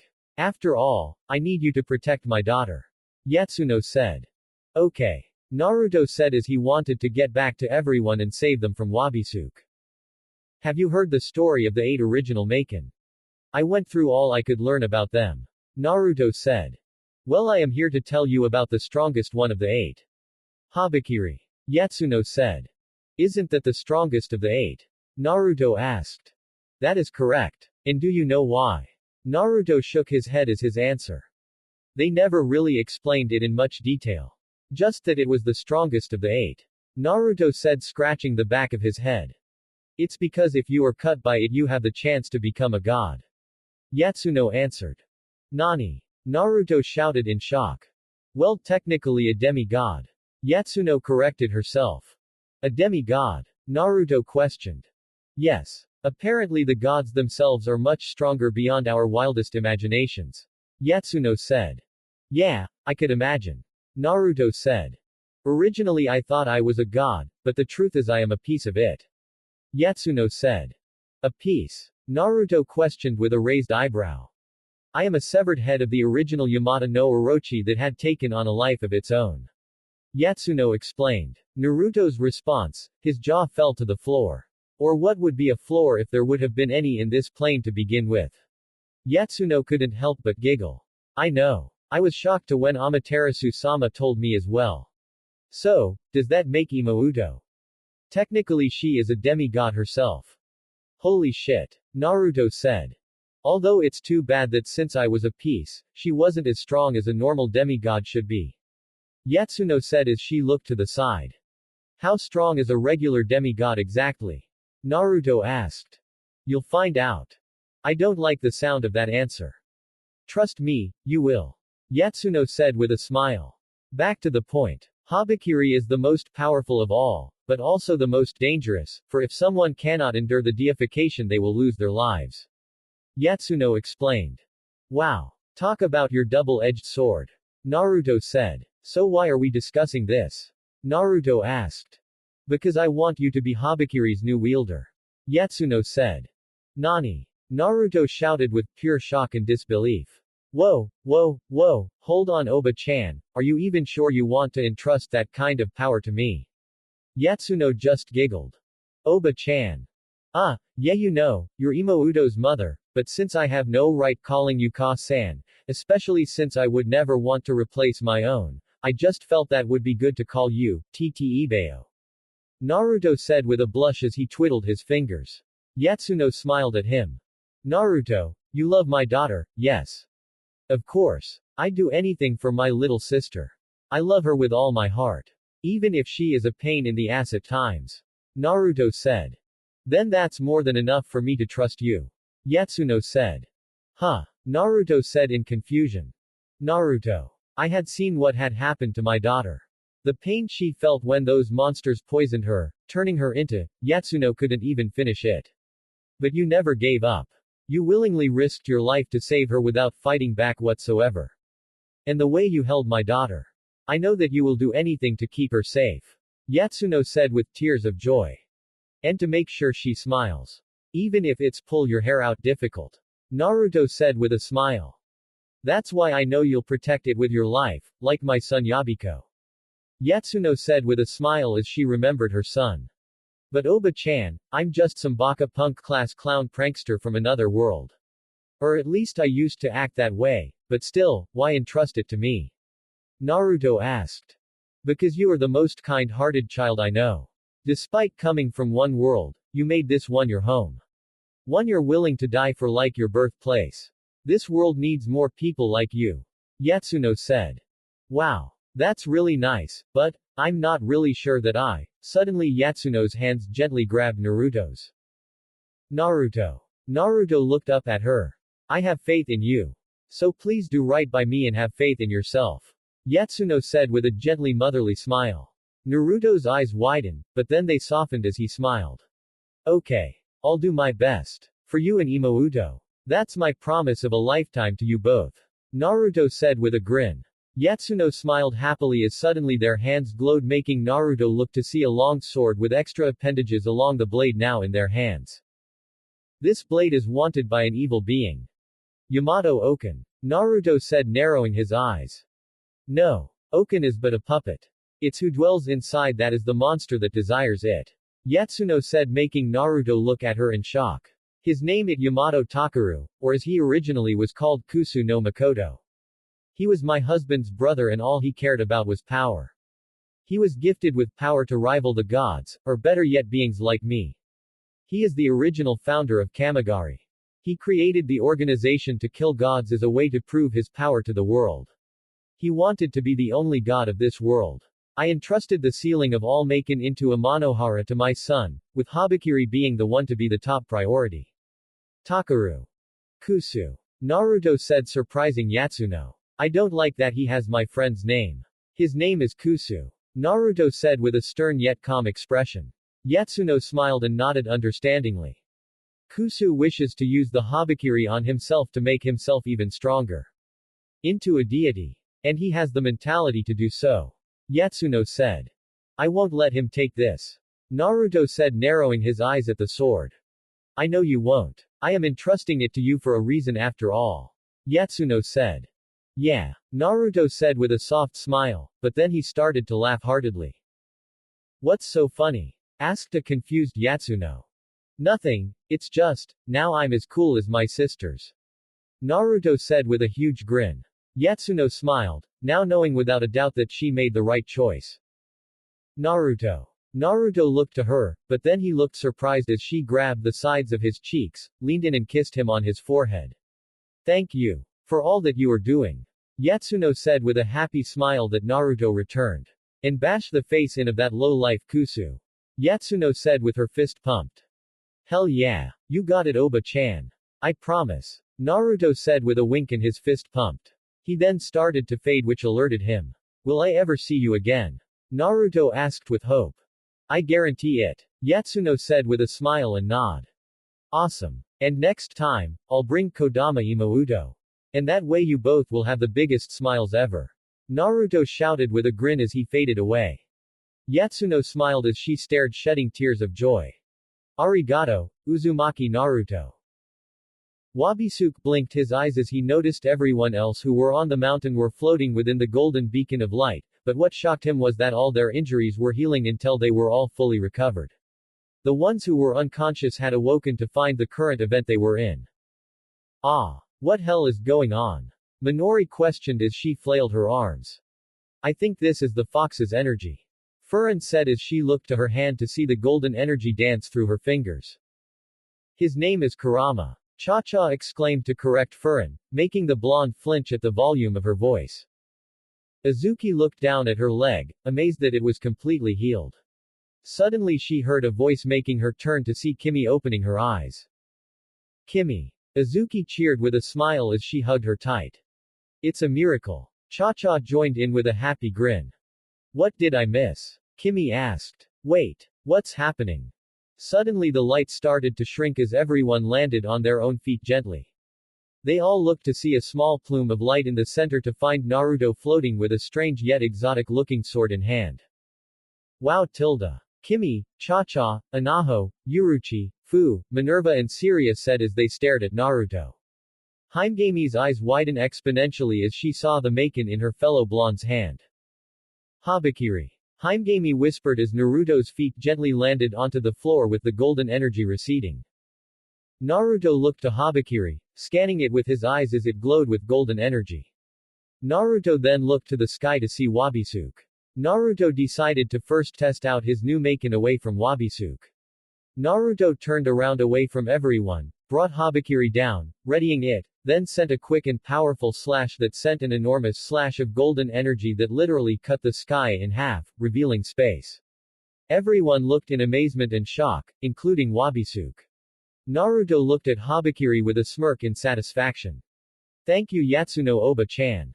How? Naruto turned to find Himegami looking at him in shock. How come you have that? It's supposed to. Himegami was so confused and shocked that she couldn't speak anymore. Naruto walked up to her, got on one knee and placed his hand on her shoulder as he then smiled at her. Yatsuno Oba-chan says hi. Naruto said, shocking Himegami even further. Let your older brother handle this now. Naruto said as Himegami then saw an image of her actual brother behind Naruto. Naruto stood up and started walking away as he and Wabisuke stared at each other. Everyone off the mountain. This is going to get crazy. Naruto said. Naruto wait. You can't use that on him. Himegami shouted. Don't worry. I know the story behind Habakiri. No way we need a demigod Wabisuke. Naruto said. Demigod. Some of the other exclaimed with shock. Demigod. No, the story behind it is that a cut from Habakiri can turn someone into a god if they can endure the deification. Himegami said, shocking everyone else, but Naruto stayed silent. Are you saying my mother? She was a piece of one. Naruto said, shocking Himegami. Go on. I can handle this. Naruto said as he turned back. Suddenly Habakiri was consumed by golden flames, surprising Naruto and the others. Huh, didn't know I could do that. Naruto said as Wabisuke then landed back onto the mountain with his hand against the floor and his wings spread far out to the side. The seal. Wabisuke stood up as his spirit wings retracted into his body. It feels lighter. Was that Maken sealed in it before? Wabisuke asked. Yeah, I think I was inside it. Kind of a weird experience. Naruto said, rubbing the back of his head. So that's why Kamigari wants to break the seal. Wabisuke thought. You seem weaker. The hell happened to you? Naruto asked. Your friends did a number on me. Especially your principal. I'm in disbelief that my body hasn't gone into shock from all the punishment Horus had suffered. Wabisuke said. And yet you're holding your true power back too. Naruto said. Everyone's jaws dropped as they stared at Wabisuke, who blinked in surprise. I can feel it. Actually, all my senses kind of skyrocketed. You're holding your true strength back as well. Wabisuke said. Oh yeah, true. I kind of forgot that after Horus showed up. Your spirit kind of freaked me out. Naruto said with an embarrassed grin as he scratched the back of his head. Guys, maybe we all should leave, like Naruto said. Cha-Cha said, actually feeling a desire to run. But I want to watch.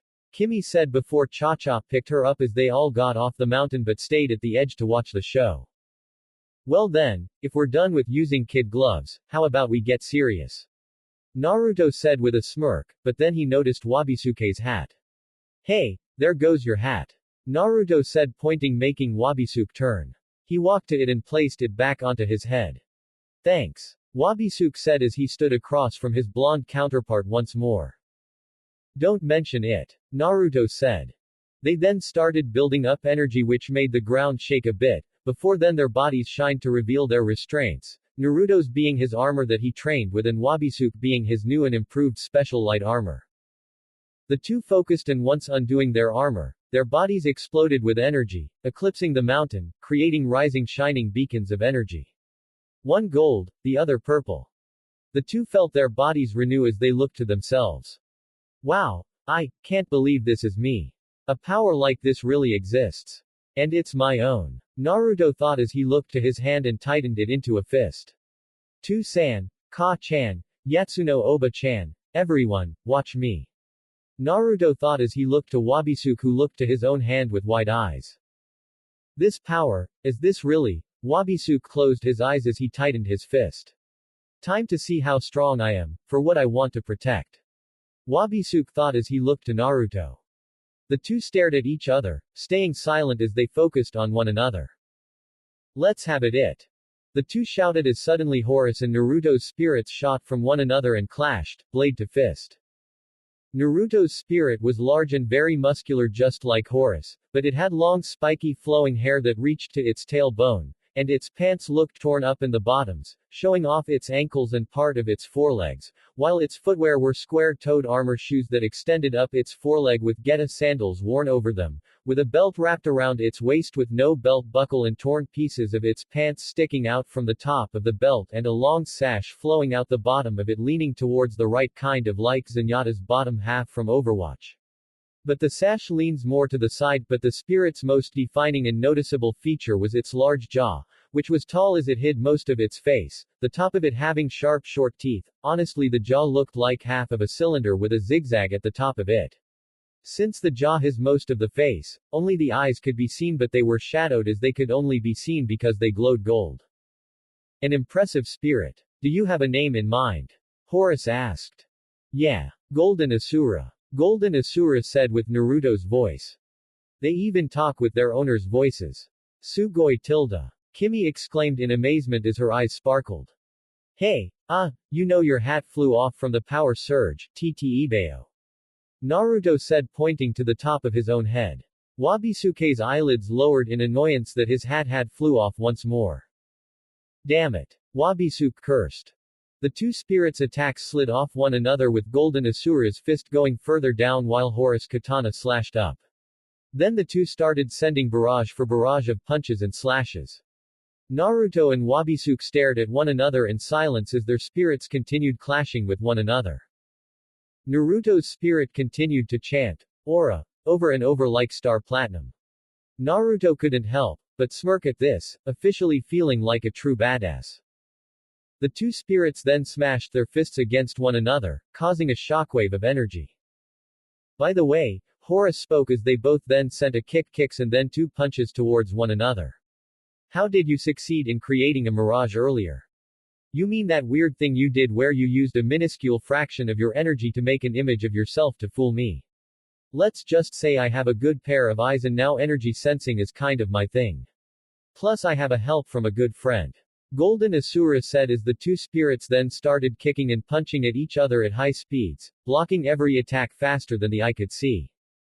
He really has grown strong, but what does he mean I have a good pair of eyes? Does he mean he's able to follow my movements with his eyes now?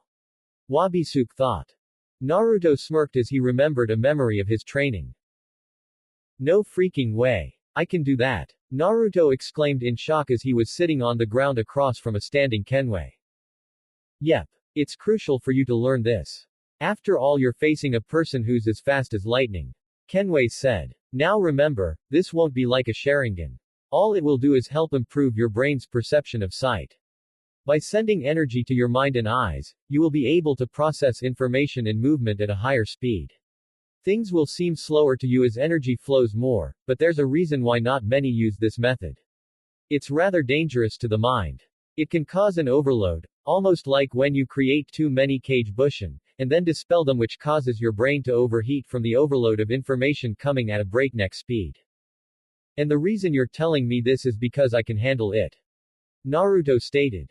Exactly. Since your body is always adapting, your body will get used to it the more you use this method. Although I am concerned if you go overboard. I'll be fine. If I can survive injuries that are normally fatal to others, then I think I can handle this. Naruto said with a dismissive wave. Wait, you can survive what now? It really does help. Although it was getting a bit annoying before when I was using it a bit too much. Naruto thought as he and his spirit continued their assault. Golden Asura then went for a blinding barrage of punches, but Horus disappeared and reappeared behind it and went for a slash, only for a new arm to be generated from Golden Asura's back, and parry it with a punch, before Golden Asura span and sent a spinning kick to Horus' torso, only for Horus to bring up his leg to block it, sending him flying back a bit. The two and their spirits stared at each other before a brand new thought came to Naruto's mind as his heart now wished to sing a very special oath he now held to his heart. Right here, both sides, two different paths are intersecting in order to discover your own path. His friends stared at him with surprised expression while Wabisuke's eyes were slightly wide as his eyebrow was raised. He's doing that now. Furin questioned. In order to prove yourself, right here, you have to wager your souls. The way of the children of the sun. I swear to heaven. Naruto shouted with all his heart as he pointed towards the sky as the sun shined brightly below him. Did the sun just get brighter? Takaru questioned as everyone noticed the sun was shining down specifically upon Naruto. Wabisuke couldn't help but smirk as he stared at Naruto. Golden Asura then formed a golden Rasengan while Horus formed an Ankoku Hoshi in its hands. The two spirits then roared like charging beasts as they dashed and slammed their attacks into one another, causing sparks of energy to fly about from the clash as then a shockwave of energy exploded from their palms. Everyone covered their eyes, except for Naruto and Wabisuke, who instead roared and charged at one another with their fists cocked back. Rewinding the clock back, and far back to boot. Our Konoha shinobi from before, stayed staring at the enraged current Raikage, who was obviously pissed off to find a number of Konoha shinobi in his nation. What the hell are Konoha nin doing in Kaminari no Kuni? A yelled angrily. Suddenly Sasuke jumped and sent Chidori Senbon at the Lightning Guardian, aiming for the jewel, but the Guardian flew away from the attacks. A looked up at the commotion to find Kaminari no Kuni's legendary weapon inside a lightning monster. What in the hell is the Kuro Yari doing inside that thing? A shouted. That is the guardian that has been residing inside of the spear for countless years. Guy answered. Guy, shut it. Anko exclaimed. Kakashi. Guy shouted his rival's name. It's the spear. He's using it as a lightning rod to control and preserve its form. Guy shouted. Good eye. The lightning guardian said before it transformed into a spiraling lightning tornado. Everyone had to jump away to avoid random lightning bolts coming from the dangerous twister. A backhanded, or as I like to call it, a bitch or pimp slap, a bolt of lightning as he then roared as a cloak of lightning covered his whole body. I don't give two shits about what's going on, but if anyone decides to cause havoc in my land, then I'll see fit that they get the punishment they deserve. A yelled as his team comprising of Darui, C, Samui, Omoi and Karui. A then rocketed into the air towards the lightning guardian and then the two were suddenly locked in a power struggle with both trying to push the other back. A being made of pure lightning. Man, this is so dull. Darui said. Huh, you know that guy kind of reminds me of Shikamaru. Choji said. Is it dull or drab? I remember once reading it being drab in the manga during the fight with Kinkaku and Ginkaku, but just to be safe I'm going with the Wikia. Still though, I like drab better. Should we even do anything? Karui questioned with a dull look. Well, the Reikage is strong. Stronger than any of us, but what if this thing actually pushes him back? I mean this thing is made of pure lightning, so what if it uses A-sama's own strength against him? What if we lose our Reikage? Or what if it pushes A-sama over the edge and he goes crazy and destroys everything? Then nothing will stop him. And what about the spear? What if it gets destroyed? But Omoi was interrupted by a punch in the head by Karui. Quit worrying too much. Karui said with her bottom lip out. Hey, not to butt in, but your friend does have a right to be worried. Choji, now normal-sized, said. And who asked you? Karui shouted making Choji develop a nervous smile and sweat drop. Karui, cool down would you? He does have a point. Samui said. Guys. They turned to C. That thing is concentrating its power into the sky. C said as then lightning coursed through the clouds. That ain't going to be good. Darui said with a frown. And he was right as bolts of lightning rained down from the heavens. Everyone scatter. Kakashi shouted as everyone ran and tried to avoid the downpouring lightning. This is even worse than I thought. Omoi cried. Would you shut it and focus? Karui shouted. How dare you attack my shinobi? A shouted. Reikage-sama. Allow me to assist you. Guy shouted as he rocketed towards A and the lightning guardian, but suddenly A blocked him and punched him away. Guy. Kakashi shouted his friend's name as he hit the ground. What the? A shouted as he felt no control over his body. I control all lightning, including your cloak.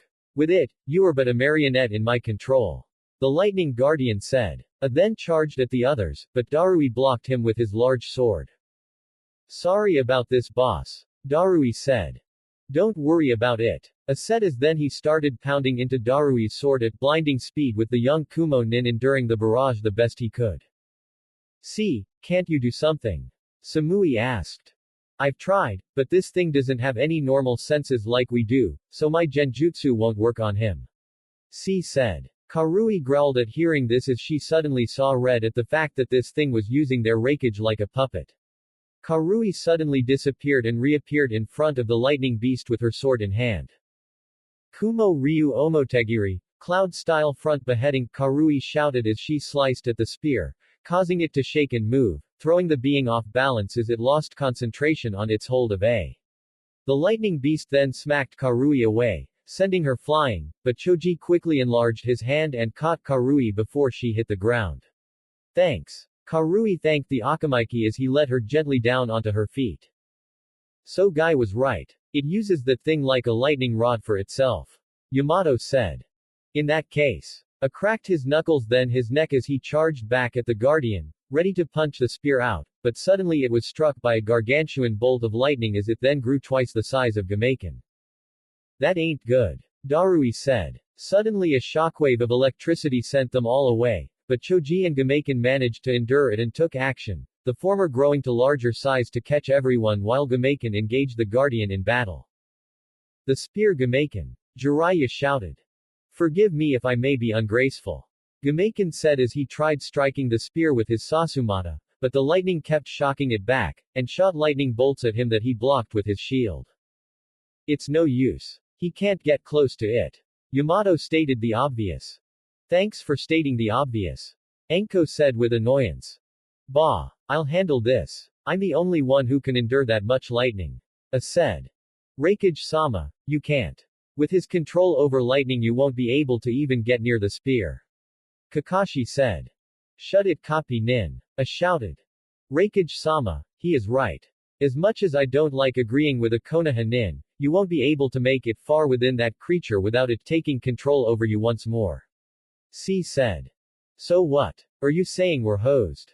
Karui shouted. Looks like it. Sorry everyone. Maybe if I was stronger. Don't blame yourself, Darui. The enemy has us all at a disadvantage. It's no one's fault about this uncool situation. Samui said. No one. This is most likely the Konoha dog's fault. C said with annoyance. What was that? Enko yelled, leaking killer intent that freaked C and Omoi out. Suddenly the earth shook, making everyone look around to find the cause of it, when suddenly Guy erupted out of the ground and rocketed into the air. Kyomen. Gate of wonder, shock, Guy yelled at the top of his lungs, his voice echoing throughout the area. Guy, are you going to? Kakashi's eyes widen in shock, knowing what Guy's next move was. We have to get out of here.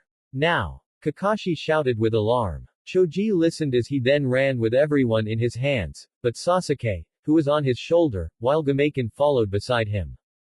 Howl youth. Guy screamed as his hands went through quick specific seals until it stopped, and then a powerful white shockwave shot from his hands as a large menacing-looking tiger, bigger than the Guardian, formed from the white shockwave and charged at the lightning being. Oh no! The lightning being said right before the attack hit and exploded, causing an enormous shockwave that blew apart the ground and widened the area into an enormous crater. Everyone covered their faces from the shockwave, and then after what felt like forever, the shockwave died down, allowing them to bring their hands down. Whoa! Darui said in amazement. Was that really Guy? Enko questioned with disbelief. Hirudora, daytime tiger. One of Guy's greatest moves. Kakashi said. Dumb name though. Enko said. So this is the power of a Konoha shinobi. What if we get in a war and we have to face this guy? Don't start. Karui said as she lightly glared at Omoi. At ground zero, the spear had stabbed into the ground with a spark lightning coming off it. Guy fell to the floor in a pained heap, unable to go on.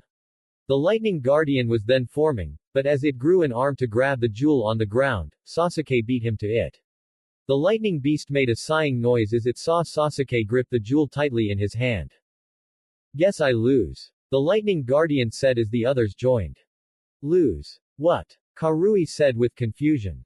Since you won the jewel, you get to keep it, and I'm free of my guarding duties. The lightning guardian said as it completely restored its body. I'm confused. Isn't this a battle to the death? Aren't we supposed to face off until either we die or you? Let me stop you there. Thank you. Karui said, relieved of the guardian interrupting Omoi. Each guardian's duty is to protect the jewels that we were assigned to watch over, but when confronted we are to keep it out of our opponent's grasp. Depending on our opponent, we either fight someone to the death if they are evil, but when they are the opposite we just fight until the jewel is within their grasp. The lightning guardian explained. What are these jewels for? Samui asked. Nothing important to those looking for power. They won't make you stronger. They're more keys to unlock the door to new realms. The lightning guardian said, shocking and amazing those who did not know of the jewel's intended purpose, so basically the Kumo Nin. Anyway, since my job's done, I'm going to travel. The world's changed since the start of my slumber, and I want to explore it like my brothers. Wait, who created you? Your brother, the water guardian. He said that you've all lived before the time of the Rakudo Sennin. Why were you put here and by whom? Yamato asked, shocking the others. Oh that. I can't give much away. She rather we keep silent upon her motives for placing us here, worried if he might hear. The lightning guardian said. He. Who are you talking about? Neji asked. Sorry, but I don't want to deal with any trouble they'll deliver. Especially him. After all, if he knew about us and her meddling, he'll be pissed that she broke the arrangement. All the others were getting were more questions than answer. Who is she? Who is he? And what arrangement is he talking about? Was it something beyond their understanding? Well, it doesn't matter. Choji said, getting the others' attention. We came all this way to get the final piece and that's what we got. Now we can get Naruto back. Choji said, making his fellow Konoha nin smile. Naruto Uzumaki. The Jinchuriki of Kurama, the Kyuubi. The lightning guardian questioned. You know of him? Kakashi said in shock that this ancient being knew of his lost student. The Kyuubi has a name. Enko questioned with a raised eyebrow. Well yeah. Kyuubi's just a title, like Cage. Wasn't that obvious? The lightning guardian said. His response was everyone looking at him with dull expressions. Not really, no. Yamato said. Well, doesn't matter. If it's who we're talking about, then you don't need to worry. She's got her eyes on him and that's enough to calm your nerves. The lightning guardian said, staring into the sky. Who is she? Who's got her eyes on Naruto? Kakashi thought with wide eyes. Anyway, keep an eye on that one. He's kind of squirrely back here. The lightning guardian said, gesturing to Sasuke and pointing to the back of his head, making the Uchiha narrow his eyes at the guardian. Yane. The lightning guardian said as he shot into the sky with the Kuro Yari, and disappeared. Well, that was strange. Omoi said. You. Kapi Nin. What are you doing in Kumo? A yelled. Forgive us Raikage-sama, but it doesn't matter anymore. Sasuke said, putting the jewel away. What? A screamed with anger at Sasuke's rudeness. We came here for a jewel that would be useless to you. There is no need for us to explain ourselves any further.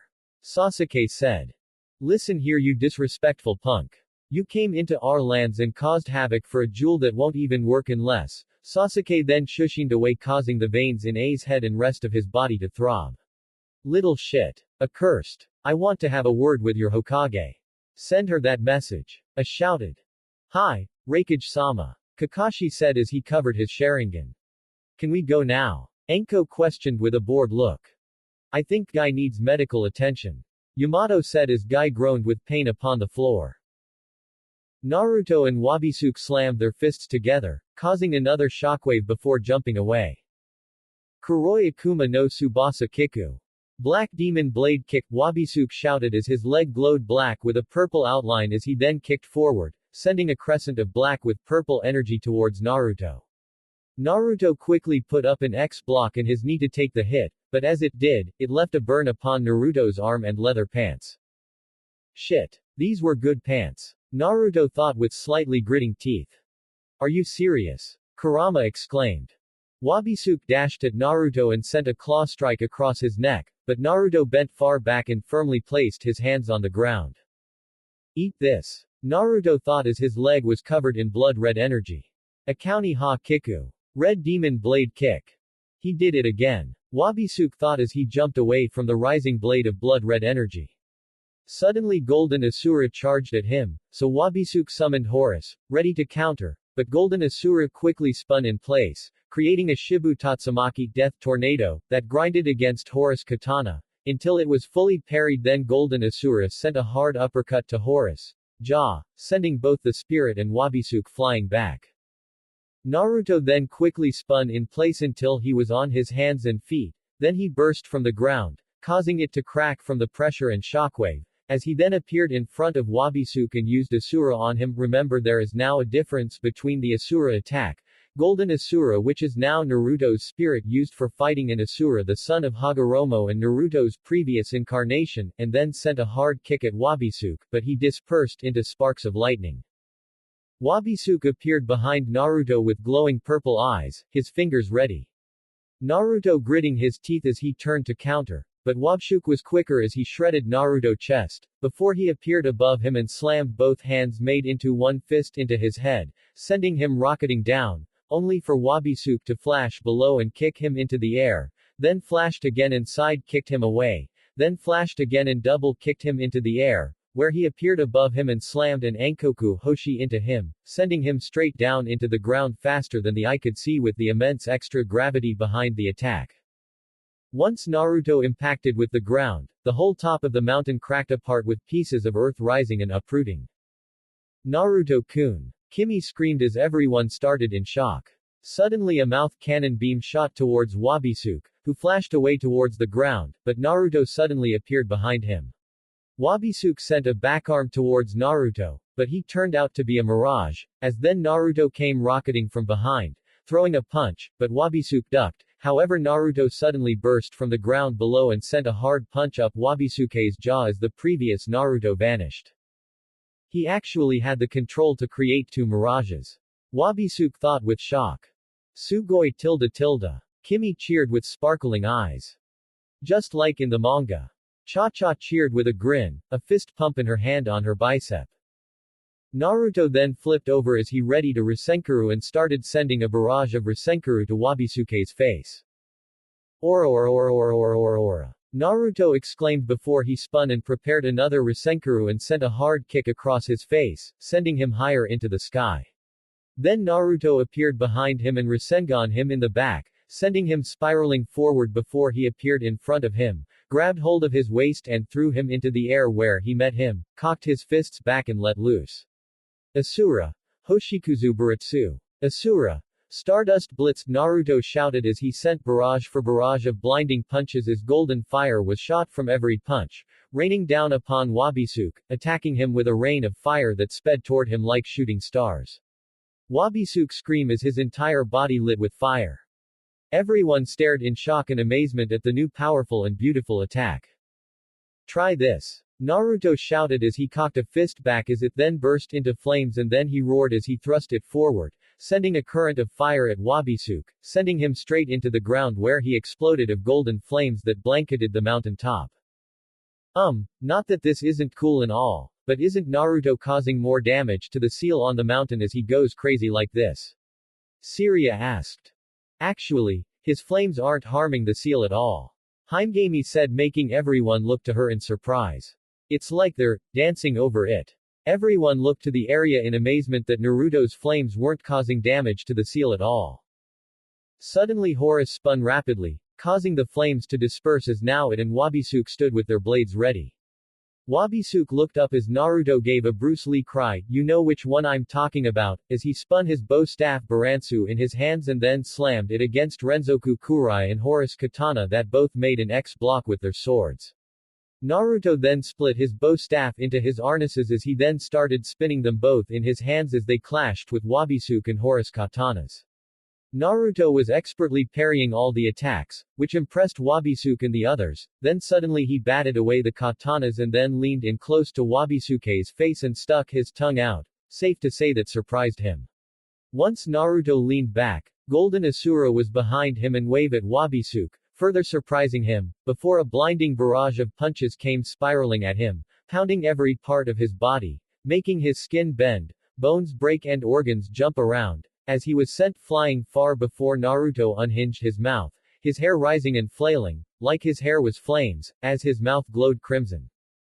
Giga Mouth Cannon. Naruto screamed, somehow, as a gargantuan blast of crimson energy shot from his mouth and expanded, hitting Wabisuke full force as Horus vanished. Naruto reconnected his mouth as his Glasgow smile immediately healed. Damn. And that's still not enough. Naruto thought as he wiped away some imaginary saliva from his fully healed mouth. Wabisuke then appeared above him, holding Renzoku Kurai kendo styled, as he was about to slice Naruto in two. Well, I have been wanting to try this. Naruto thought as he quickly cocked back his fist and shot forward as Wabisuke brought down his katana. Your reach isn't far enough. Haruko cried. Zoom punch. Naruto shouted as his bones dislocated, making his arm extend as his fist punched Wabisuke directly in the face, throwing off Renzoku Kurai a bit, allowing Naruto to quickly move his body sideways so Wabisuke's katana only cut air, nearly grazing the front side of Naruto's torso. As Wabisuke's arm was sent flying, Naruto's now extended arm went limp. Gross. All the women screamed. Naruto screamed in pain as he then held his arm. Damn, this hurts. Naruto shouted. Then don't ever use it. Haruko shouted with an annoyed anime-style face. Poor Naruto-kun, I'll nurse it. Cha-Cha said as she was about to help him. No. You are forbidden to join in. All of you. Remember that. Naruto said in a serious yet in cool and neutral tone with matching expression as his arm fixed itself, returning to normal. Understood. Cha-Cha said with hearts for eyes and her hands on her cheeks. He's so sexy. Kimmy said with the same hearts for eyes and her hands on her cheeks. Guess I can't blame them. There is something sexy about a serious Naruto. Azuki thought as she smiled at Naruto. Suddenly Naruto's arm had gotten sliced off up to 3/4 of the bicep, making everyone go wide-eyed as they all looked to Naruto's arm. Naruto gritted his teeth as he held what was left of his arm. Wabisuke then appeared in front of him and grabbed hold of Naruto's face as he then sent pure electricity to his palm as then purple lightning electrocuted Naruto, and spread multiple tails of lightning around the area as the whole place glowed bright. Everyone watched in horror as they watched Naruto get electrocuted with his screams of agony echoing the entire area. Then he was shot out of Wabisuke's hand by a current of lightning, sending him high into the air as then Wabisuke gripped the handle of Renzoku Kurai and sent multiple slashes that sliced up Naruto from afar and then each cut burst with purple fire. Naruto. Haruko and Azuki screamed as they all watched Naruto fall to the floor, but Wabisuke quickly appeared next to him and slammed his palm into his face, slamming him hard into the ground as the earth beneath cracked tremendously.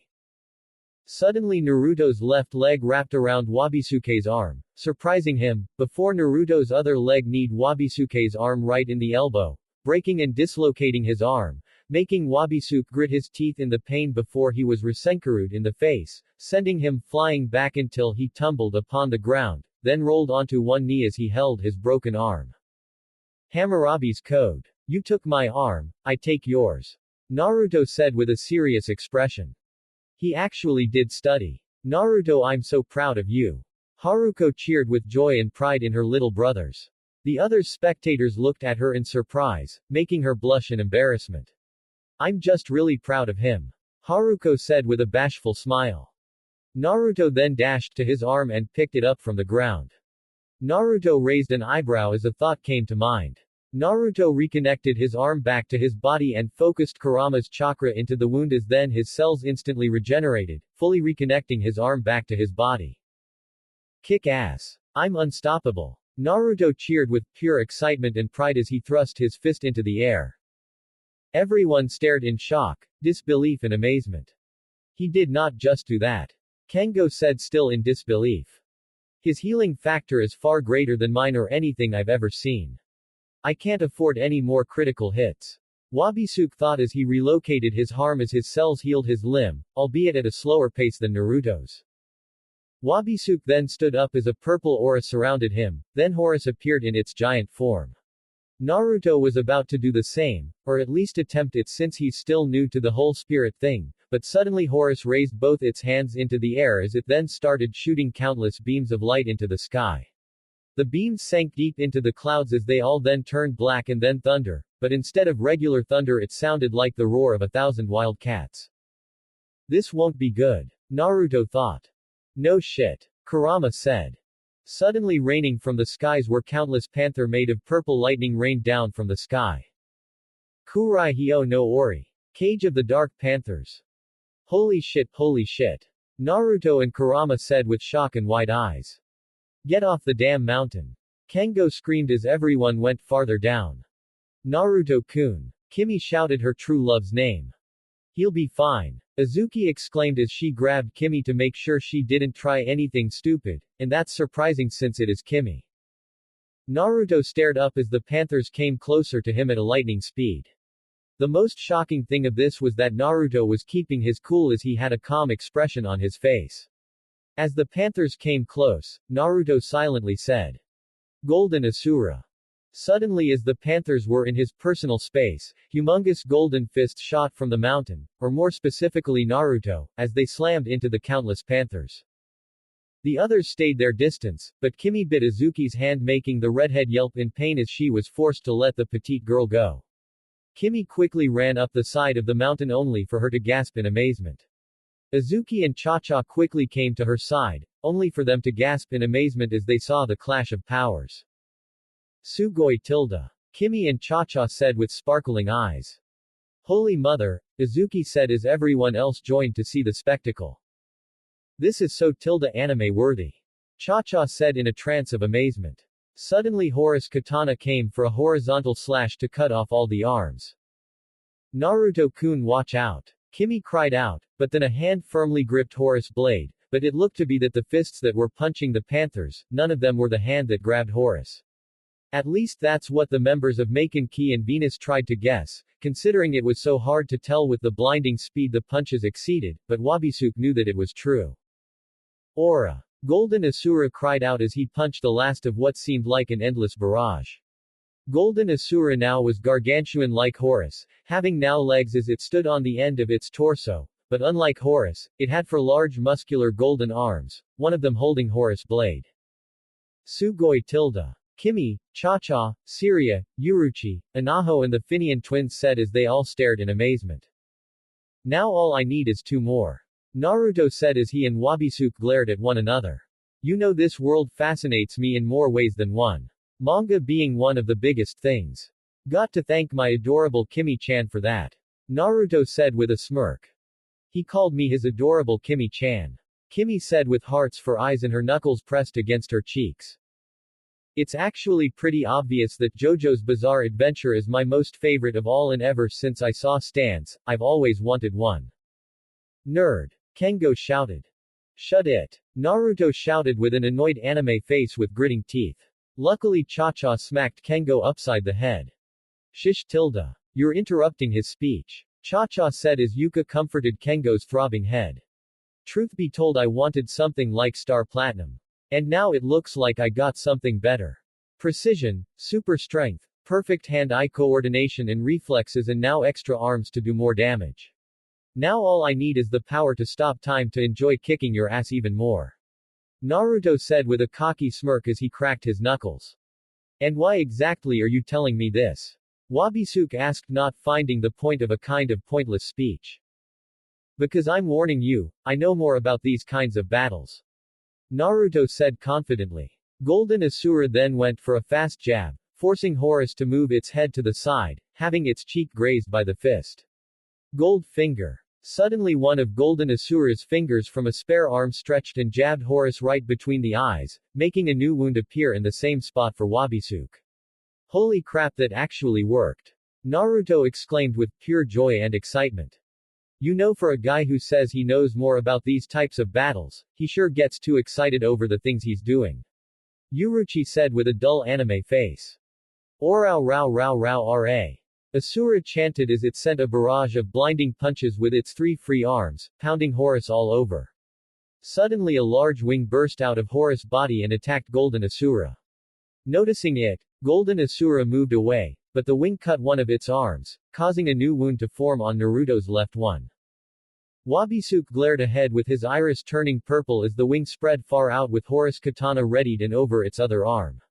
Naruto glared back as his own iris glowed golden, as then Golden Asura gave a battle cry with its spread out and pumped as his fists tightened.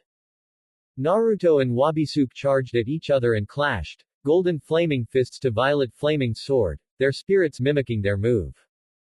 The two and their spirits sent blow for blow, barrage for barrage of punches and slashes, the whole area being covered with the aftermath of flames, air slashes and fierce cutting winds.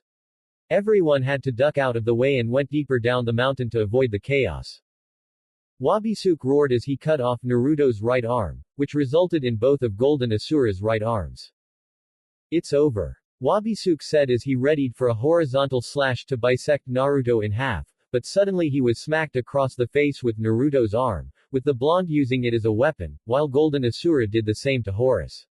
Naruto then whacked Wabisuke a few more times with his arm, then bicycle kicked him, headbutted his gut in midair, then sent him flying with a spinning roundhouse.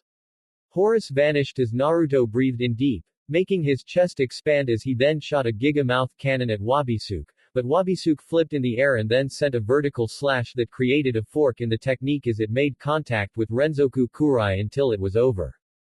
Naruto whistled, being impressed by Wabisuke's move before he quickly reconnected his arm and dashed at his opponent, who did the same in return.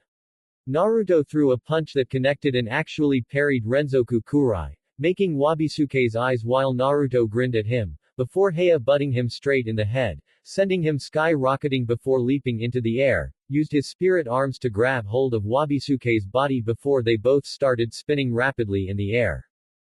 Omit Renge! Naruto shouted as they dived into the earth below. Naruto's head was spinning as he held it. Normally he'd let go before impact, but somehow right before colliding into the ground, Wabisuke managed to escape his hold. How'd he do that? Naruto questioned as he looked to his hands, before he was suddenly kicked in the side. Sorry for the sucker punch. I just got too into the moment. Wabisuke said as he resheathed his katana. No worries. Naruto said as he got up from the ground. Happens to me too. They're so weird. They're enemies and yet, they show no disdain for each other in this fight. Furin whispered. Your girlfriend is right. Wabisuke said, shocking Furin. He heard me. Furin exclaimed with wide eyes. In truth, I respect you greatly. I've always admired your drive and way of life. However, I'm confused on why you don't show any signs of disdain, despite having every right to feel so for my actions. Wabisuke said. Naruto stared at him in silence for a while before he closed his eyes, gave a smile and rubbed the back of his head. I don't know. Honestly, I understand that it's alright to feel hatred within you as long as you don't let it consume you, but the truth is throughout this whole fight, my outlook on you has changed greatly. Naruto said, causing Wabisuke to raise an eyebrow while the others were confused. I don't hate you. Naruto said with a cheerful grin. Saying Wabisuke and the others were shocked was an understatement. What? The people of Maken and Venus yelled with their jaws dropped. Wabisuke stared at Naruto with wide shocked eyes and his mouth slightly agape. Now put up your dukes. Naruto exclaimed with an excited grin as he waved Wabisuke to come on. Wabisuke blinked his eyes before smiling. Hi. Wabisuke said as he crouched into a stance with his hands gripped firmly on his scabbard and handle of Renzoku Kurai. Naruto smashed his fists together, knuckles first, twice, causing small shockwaves. Yosh! Naruto shouted with a grin as he got into his fighting stance. The two dashed at each other faster than the eye could see as they sent punches and slashes that collided with one another. Then Naruto leapt and sent a blinding barrage of kicks that Wabisuke blocked with his sword. Then Naruto bounced of Renzoku Kurai and landed firmly on his hands as he started spinning on them, sending kicks that clashed with Wabisuke's slashes. Then he went for an upside-down spin kick that Wabisuke blocked, sweep kick that Wabisuke hopped over, then spun and sent a hard kick into Wabisuke who blocked it with his katana and held his ground as the kick would. Sent a normal person flying and stronger skidding. Naruto-kun, you truly are the greatest hero. Kimmy said with hearts for eyes as more appeared over her head. That's I mean our man.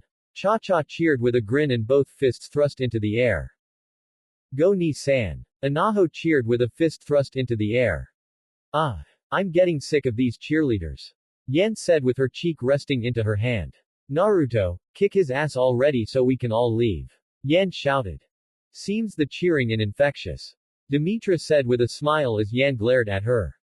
Naruto sent rapid and firm steady jabbing kicks with one leg that clashed with Renzoku Kurai, then sent a fast side kick that Wabisuke leapt back from. Naruto made a Bruce Lee noise as his feet skipped in place, then he dashed and sent a double fist thrust that collided with Renzoku Kurai, sending Wabisuke skidding back. His strength is incredible. Wabisuke thought with slightly gritting teeth as he felt his hand throb from the soreness of the pressure from the attacks that his katana blocked. A shadow loomed over him, making him quickly look up to find Naruto with his leg high up. Heaven kick of pain. Naruto cried as his descended and slammed his foot down on Wabisuke, who blocked with Renzoku Kurai. Straight from the book of my Ba-chan. Naruto exclaimed with grin that Wabisuke returned, before slashing Naruto away, with the blonde flipping away without injury, and then gently landed onto his feet as he was now in his Kenshiro-like stance. Wabisuke dashed and sent multiple blinding slashes that send air slashes from every slice, Naruto dodging and moving to the side from each attack. Wabisuke then quickly resheathed his katana, then faster than light, he sent a horizontal slash that literally cut the air, but Naruto managed to side flip over it, with not one strand of hair cut from place. Wabisuke was about to send another slash at, but Naruto's grin alerted him. Suddenly Naruto started spinning in place, creating an upside-down Shibu Tatsumaki death tornado, but suddenly there were now blinding punches coming from the tornado, both Naruto's and Golden Asura's. Shi Suzuta. Sen Kodo. Death Twister. 1000 beating. Honestly, I'm just coming up with these new technique I haven't written down from the top of my head. I'm hyped. Wabisuke's eyes widen in shock at the new attack. Wabisuke now was slashing at all the punches at a lightning-fast speed, but it was getting very tricky. He flashed away, but Naruto quickly followed, making the previous process repeat. No matter where he flashed to, Wabisuke couldn't escape the technique. Then suddenly it stopped and Naruto and Golden Asura sent a double uppercut to Wabisuke, sending him skyrocketing. Wabisuke gritted his teeth as some blood seeped out, but then he gave a grinning smirk. Alright then. Wabisuke then vanished in a flash as he was in front of Naruto and Golden Asura, his knees bent as he gripped his scabbard and katana tightly. Saranto Fu. Silent winds. Suddenly Naruto was cut across the right side of his torso, Golden Asura's being its right, with both their eyes widened in pain as Naruto coughed out blood. Wabisuke weighs behind him. Ichi. 1. Suddenly two new cut wounds appeared over Naruto and Golden Asura's chests. No blood squirted from Naruto's new wounds. Wabisuke weighs from his left side. Naruto quickly called back Golden Asura, to avoid the pain to his soul, which hurt like fucking hell. Knee. 2. Then 4 cut wounds started from his abs to down his right side, blood coming from his mouth. Wabisuke weighs behind him again. Yan. 4. Then he vanishes. Naruto was receiving new wounds faster than the eye could see. Hachi. Ju. Juni. Jushi. Juroku. Juahachi. Niju. Nijuni. Nijushi. Nijuroku. Nijuahachi. Sanju. Sanjuni. Sanjushi. Sanjuroku. Sanjuahachi. Yanju. Yanjuni. Yanjushi. Yanjuroku. Yanjuahachi. 8, 10, 12, 14, 16, 18, 20, 22, 24, 26, 28, 30, 32, 34, 36, 38, 40, 42, 44, 46, 48. Wabisuke then appeared a ways behind Naruto, who looked to have earned no new cuts through the rest of the experience.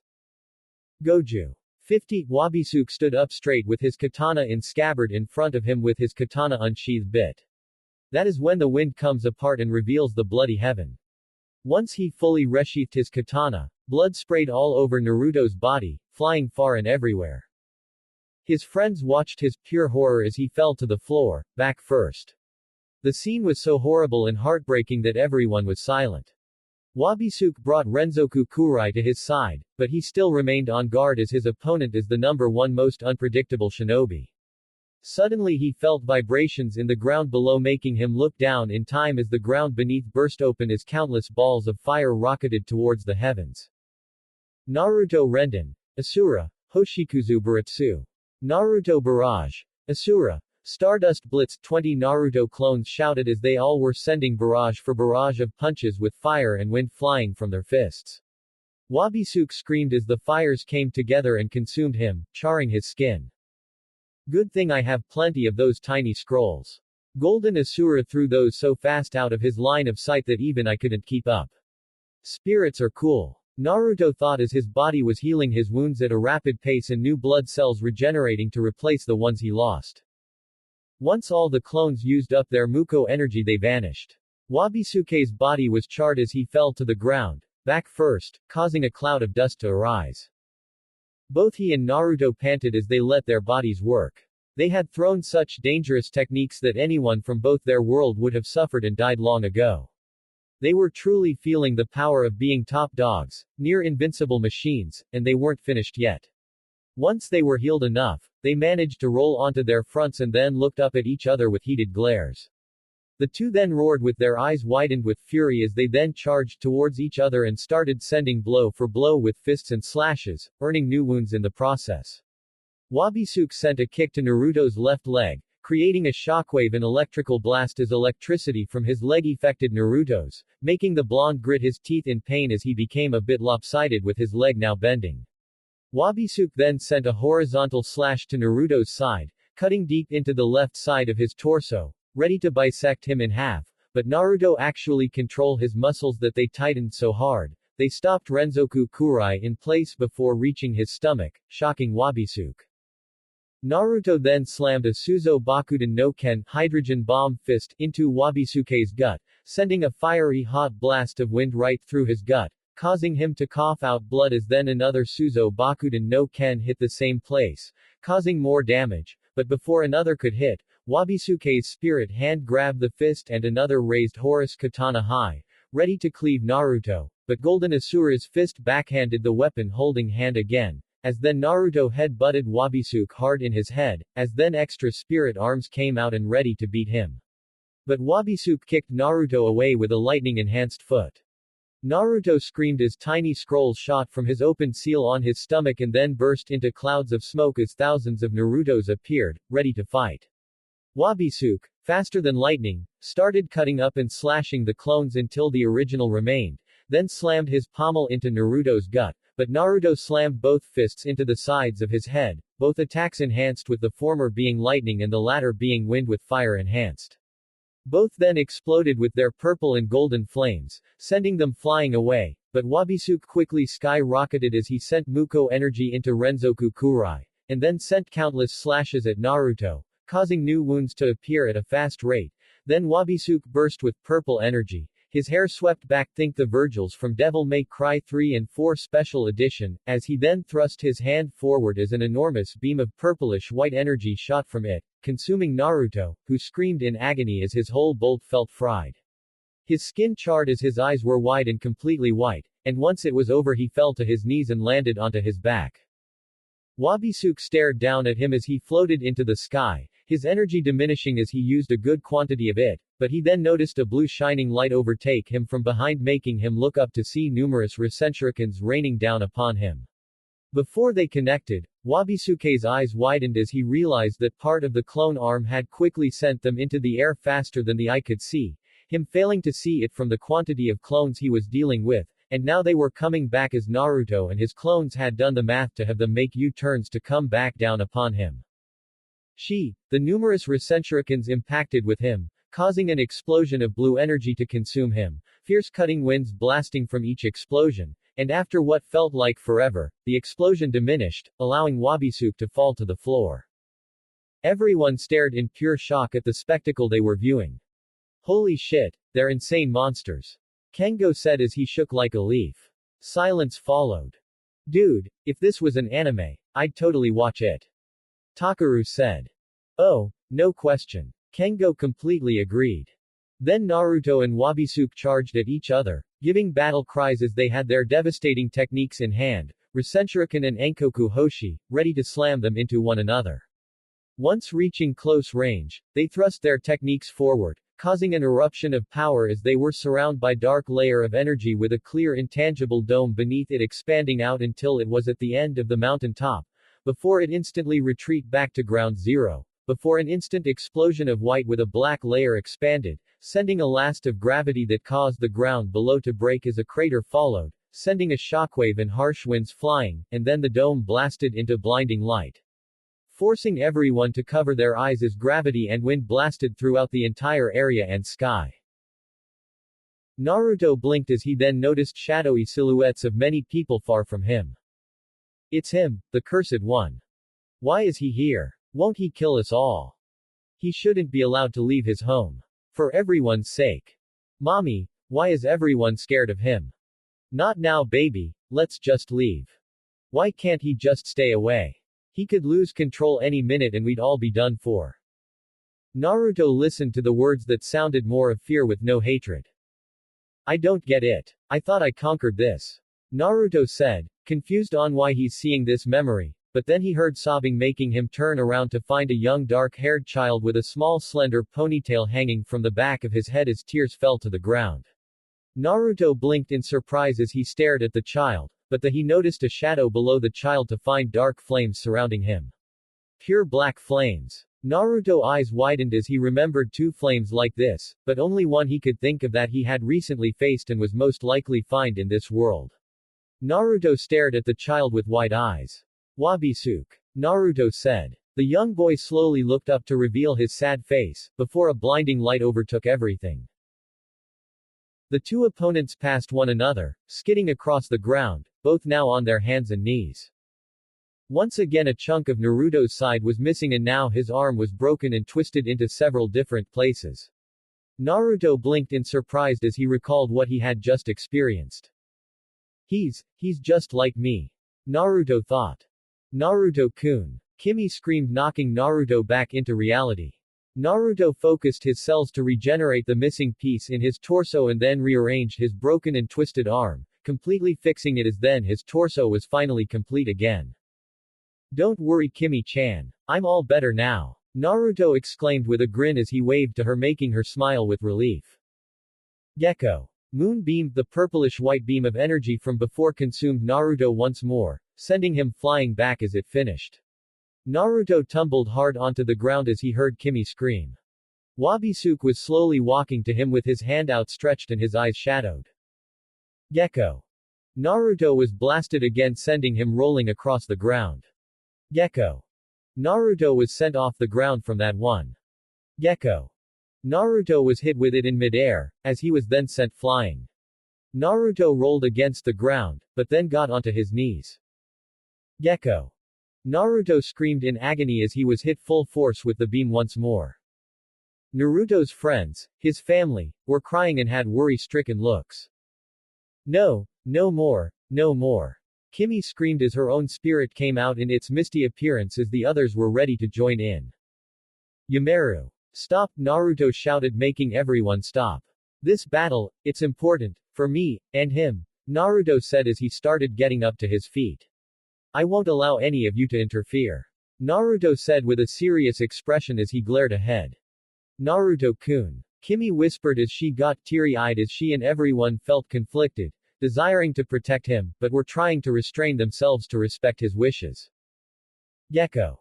Naruto was hit full force with the attack once more, but he gritted his teeth and tightened his fists as he endured the pain.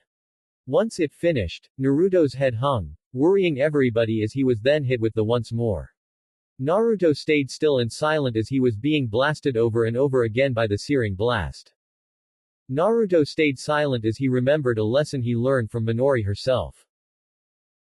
See that? Pure thermal energy. Minori said with a toothy grin as she showed over her red-hot glowing fist to Naruto.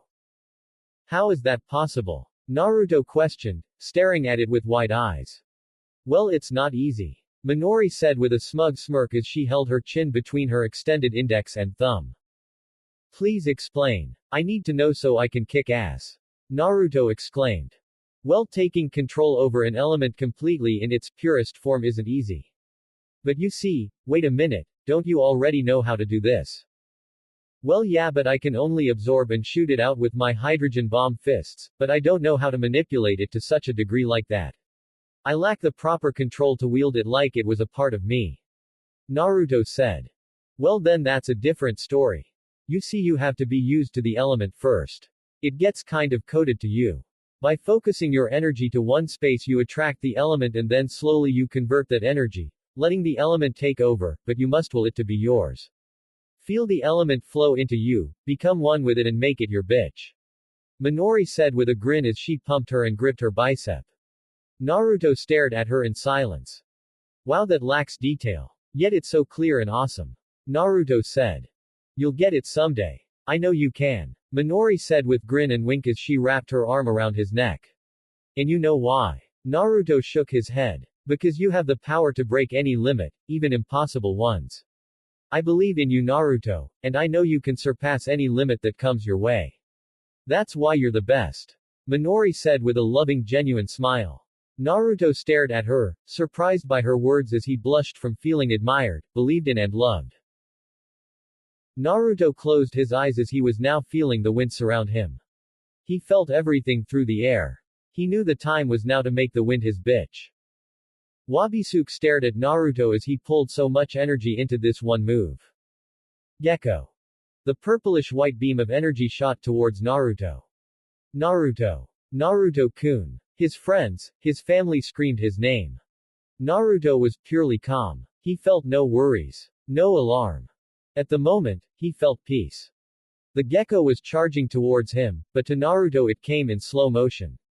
Naruto's hands then were in specific places, his right hand in front of the top of his head and his left in front of his stomach, then they moved in a fluid motion, right hand circling right while left circled left, leaving afterimages of his hands moving frame by frame, like when Jonathan Joestar did before grabbing all those snakes from Doobie's head or Bruce Lee during his fight with Robert Baker in Fist of Fury, Chinese Connection, as they switched places, gathering pure wind element into them through his fluid motions.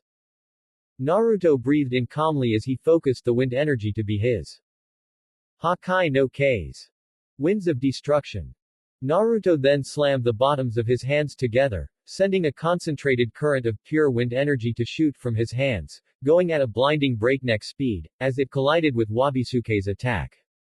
The two met and fought one another, but they both pushed past one another, the gecko hitting the left half of Naruto's body, while the Hakai no K's hitting Wabisuke's left. Naruto's left half was burnt and steaming while Wabisuke's left half had gotten shredded and had wind go right through his body without tearing any body part off. Wabisuke's eyes widened as the left side of his body bled profoundly. How? Wabisuke said in pure shock as his body began to heal himself with Naruto vice versa. Naruto's eyes opened as he glared ahead at Wabisuke, who continued to stare at him wide-eyed. The others watching were all wide-eyed by what they saw. What did he do? Furin asked. He took control of the wind and made it his own. He used it as a part of himself and sent it to fight for him. Minori said with wide eyes before she then grinned widely. He made the wind his bitch. Way to go, Naruto. Haha. Minori cheered with a hop and her fist pumped as she gripped her bicep and winked. Suddenly the two fell to one knee and panted as they felt close to their limit. Damn. We've been going at it, and despite using much energy in our attacks, we're only weakened so quickly because our bodies have been constantly healing ourselves the best they could. Naruto thought as he panted. Now we're close to dropping, which means you feel it too. We're about to reach our current limit. Wabisuke said. Yeah. Too bad most of that energy went to healing our bodies, or we could have gone on longer. Naruto said with a grin. No, we couldn't have. Wabisuke said with a smile. Then this is it, right?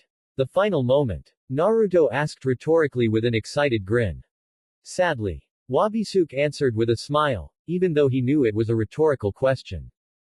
The two stood up from the floor and started building up their energy. Wabisuke put all his energy into one final Enkoku Hoshi. Naruto started to do the same, but he only had enough for a normal Rasengan. This is it, but I wanted it to be longer. So I could get to know you better, but all good things must come to an end. Thank you for this fight, Wabisuke Hayato. I promise that this final attack will do it. I will put my entire will into this, so you can feel it, just as I have felt yours. Naruto thought as suddenly his Rasengan grew and turned golden white and shined. Woe tilde. Kimmy, Cha-Cha, Fu, Anaho, Syria and the Finian twins awed at the new Rasengan with sparkling eyes at how beautiful it was. Is that a new type of Rasengan? Haruko questioned in amazement. That's never been in the manga. Kimmy said as she and the others continued to stare at it. Amazing. Azuki said as her own eyes sparkled. Naruto and Wabisuke stared at each other, both smiling, proud at making it this far. A new piece for tomorrow. Naruto shouted with a grin. And let it shine for a new future. Wabisuke called back with a smile. They then charged at each other at high speed. This is it. Fu shouted as everyone braced themselves. The two had finally reached one another and thrust their techniques forward. The two techniques were grinding against each other. Everyone thought that this would result in another explosion of wind and gravity, but it wasn't happening. As Naruto glared into Wabisuke's glaring eyes, a spark happened and his will had grown stronger. I won't stop here. Naruto thought with fire in his eyes. His new Rasengan actually grind against and then passed by Wabisuke's Enkoku Hoshi, shocking Wabisuke and the others. Yukina Rasengan. Valiant spiraling sphere. Naruto slammed his Yukina Rasengan straight into Wabisuke's torso. It drilled and then out, blasting through Wabisuke's body was a giant golden tornado of pure energy spinning at a breakneck speed. Everyone stared in shock and amazement in the all-new powerful and purely amazing Rasengan. Wabisuke's eyes widened in immense pain as Naruto continued to put everything he had into his jutsu. Naruto then gave one final loud roar that echoed throughout the land as Wabisuke was sent flying at a breakneck speed, spinning with the tornado, screaming all the way until he impacted with the rock formation atop the mountain. Naruto fell to his knees as he panted from using up his last bit of energy into that final attack. Wabisuke was now indented in the rock formation. His eyes widened purely white with his jaw opened wide.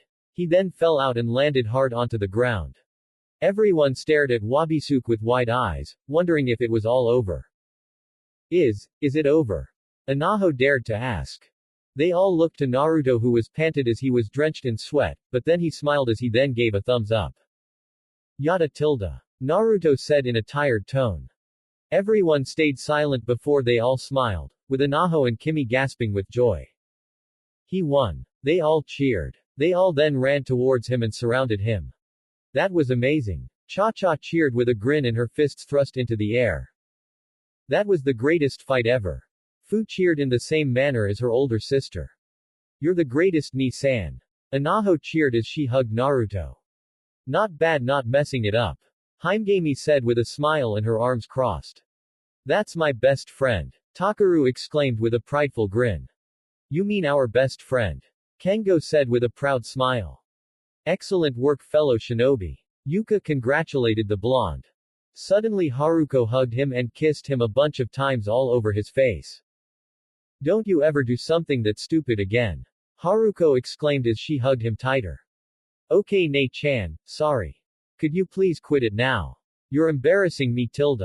Naruto whined with an embarrassed blush, making everyone laugh and giggle. I'm proud of you, Otuto. Haruko said with a loving smile as she separated from him. Naruto could help, but return a smile of his own. Naruto-kun. Kimmy exclaimed with tears in her eyes as she hugged him tight. I'm so happy you're still alive. I couldn't have lived my life without you. Kimmy said as she cried onto his chest. Kimmy-chan, I'm proud of you. Kimmy looked up at a smiling Naruto. You possess a spirit and you were willing to use it to protect me and everyone. You truly are a strong woman. Naruto said with a proud, loving tone and smile. Kimmy's eyes shimmered as tears of joy started to form. Kimmy smiled as she hugged him tighter. I love you, Naruto-kun. Kimmy exclaimed with pure love and devotion. Oh tilde, now I'm going. Cha-Cha said as she cried tears, then she suddenly hugged Naruto tightly, her breasts of course smooshing his face. I love you too, Naruto-kun. I can't imagine my life without you. Cha-Cha said with tears as she then kissed Naruto's face over and over again. Naruto blushed at the love he was receiving, but then he noticed Azuki walking up to them and looking down at him. I'm happy you're alive too. Azuki said with an embarrassed blush as she rubbed her arm. Naruto separated from Kimmy and Cha-Cha as he stood up and stared at Azuki. I heard what you said. Naruto said. Huh. Azuki looked at him in confusion, her blush lessening.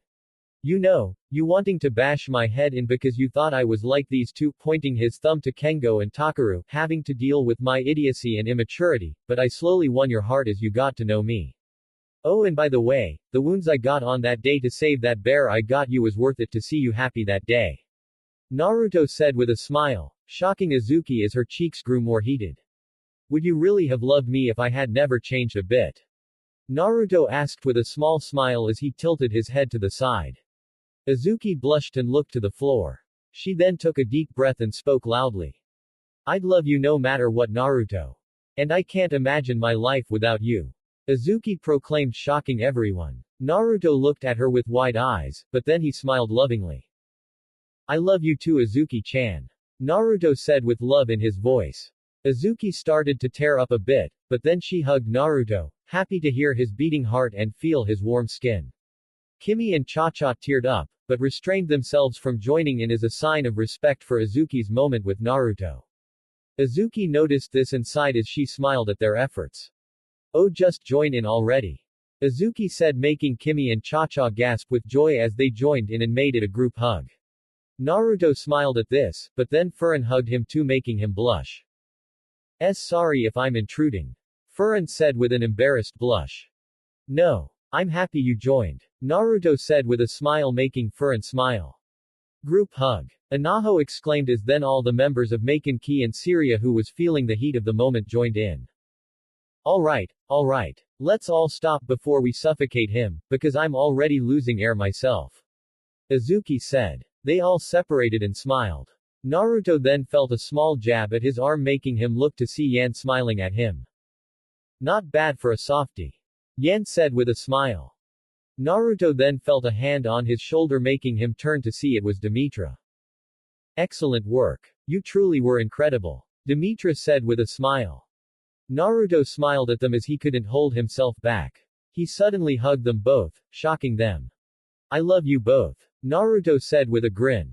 Yan's entire face turned red as steam came out of her ears and her heart raced from embarrassment and rising affection. Demetra's smile widened as she blushed red, happy to hear those words he spoke as she felt her heart race from the closeness. You were truly incredible. Ailalu said. You're the best ever. Lilu said. Ah, thanks. Naruto said as he hugged the two, surprising them as they blushed at the sudden action. What? Can't I get a hug? Minerva asked with a smile. Sorry. I really do like you, Minerva-san, but after our first meeting I'm kind of on my toes. Naruto said with a bashful smile as he scratched the back of his head. Ah, but I want a hug. Minerva whined. Yusui hug her. Naruto said, surprising Kengo and bring a new jolt of joy to Minerva. Takaru hug her. Kengo quickly said. You wish. Takaru said as he pushed Kengo towards Minerva, who hugged him tightly. Yuka-chan, I'm sorry.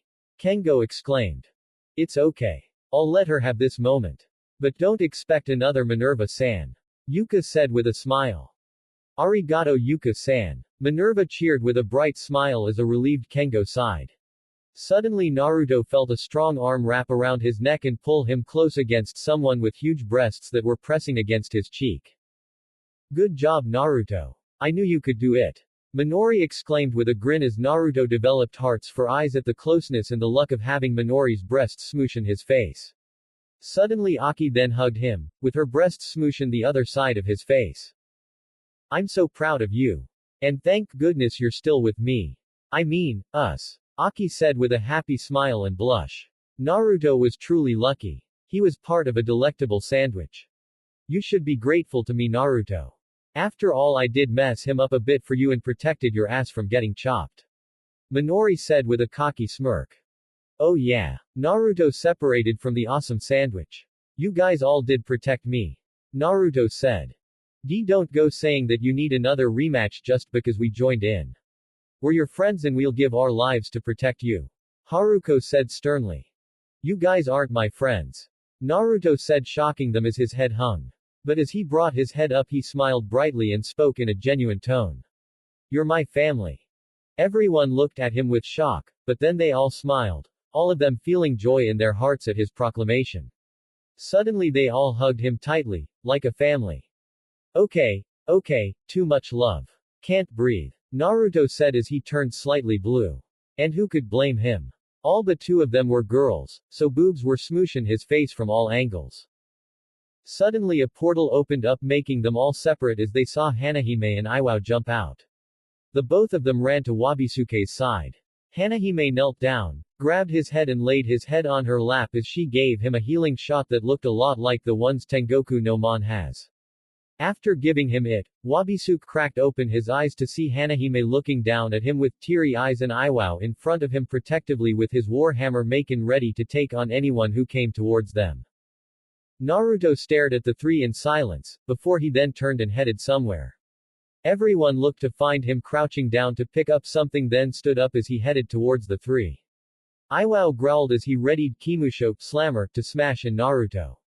When the blonde was right in front of him he gave a war cry as he swung at a breakneck speed, but Naruto vanished in a golden flash, surprising him, as the blonde now stood in front of Wabisuke and Hanahime. Hanahime had her hand up with lightning coursing through it, ready to protect Wabisuke as Naruto just stared at them. Naruto then extended Wabisuke's fedora that he had lost earlier to him.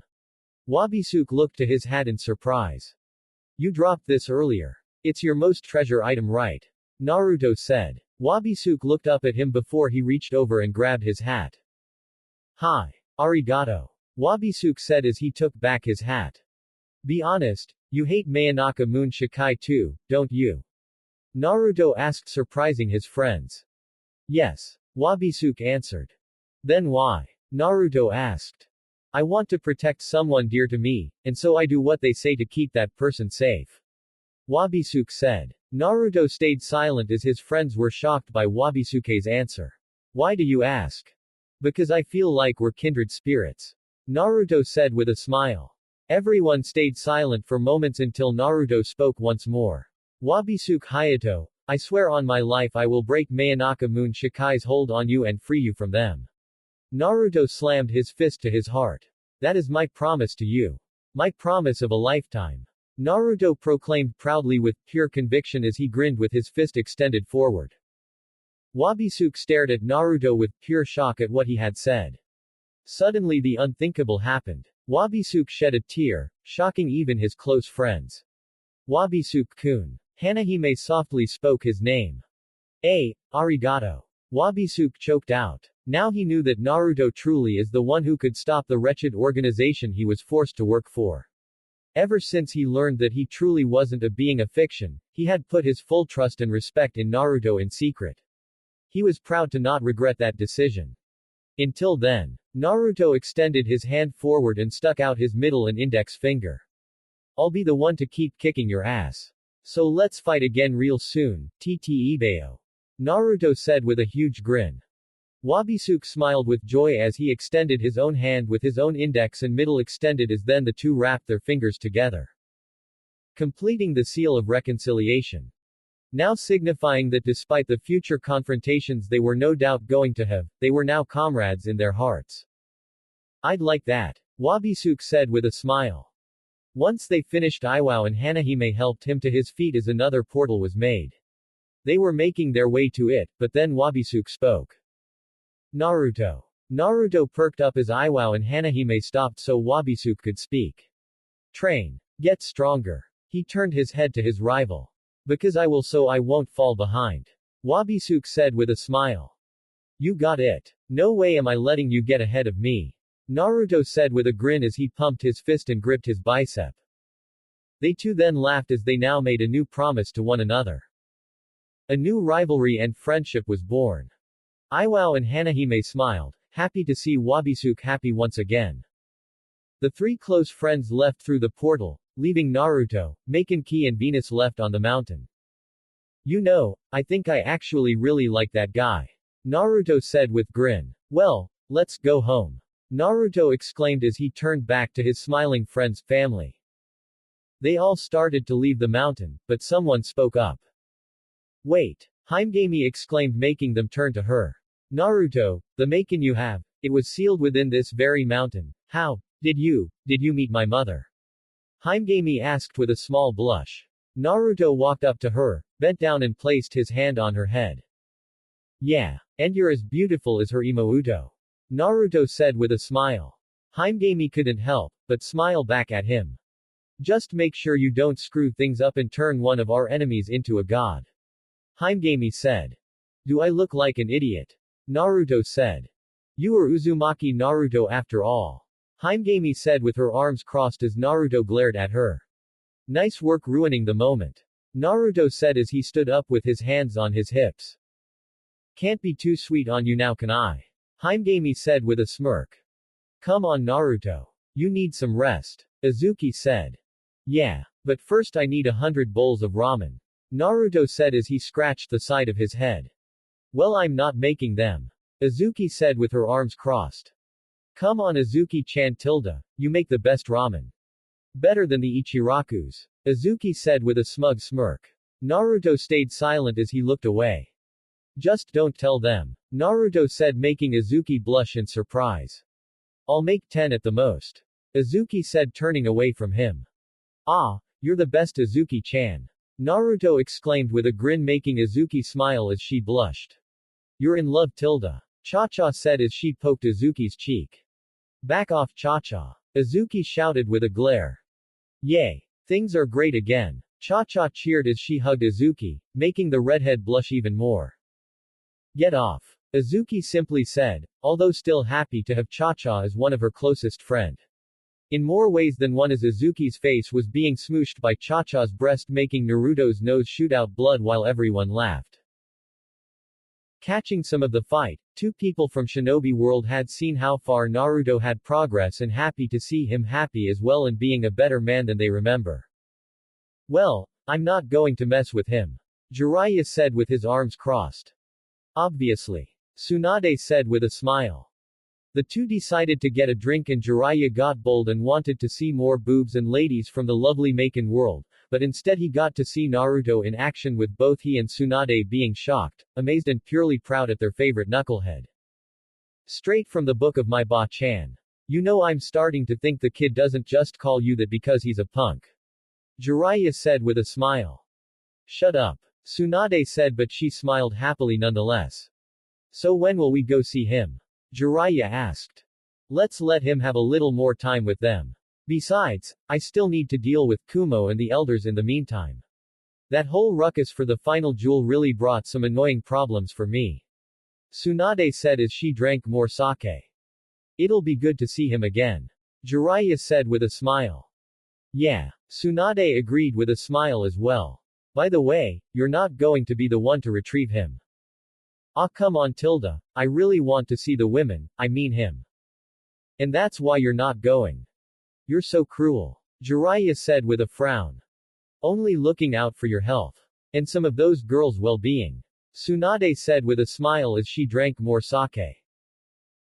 The next day Naruto went to Macaroon Mansion early to clean up the whole restaurant with his clones, but later on he saw Haruko, Takaru, Anaho and Himegami talking to Catherine.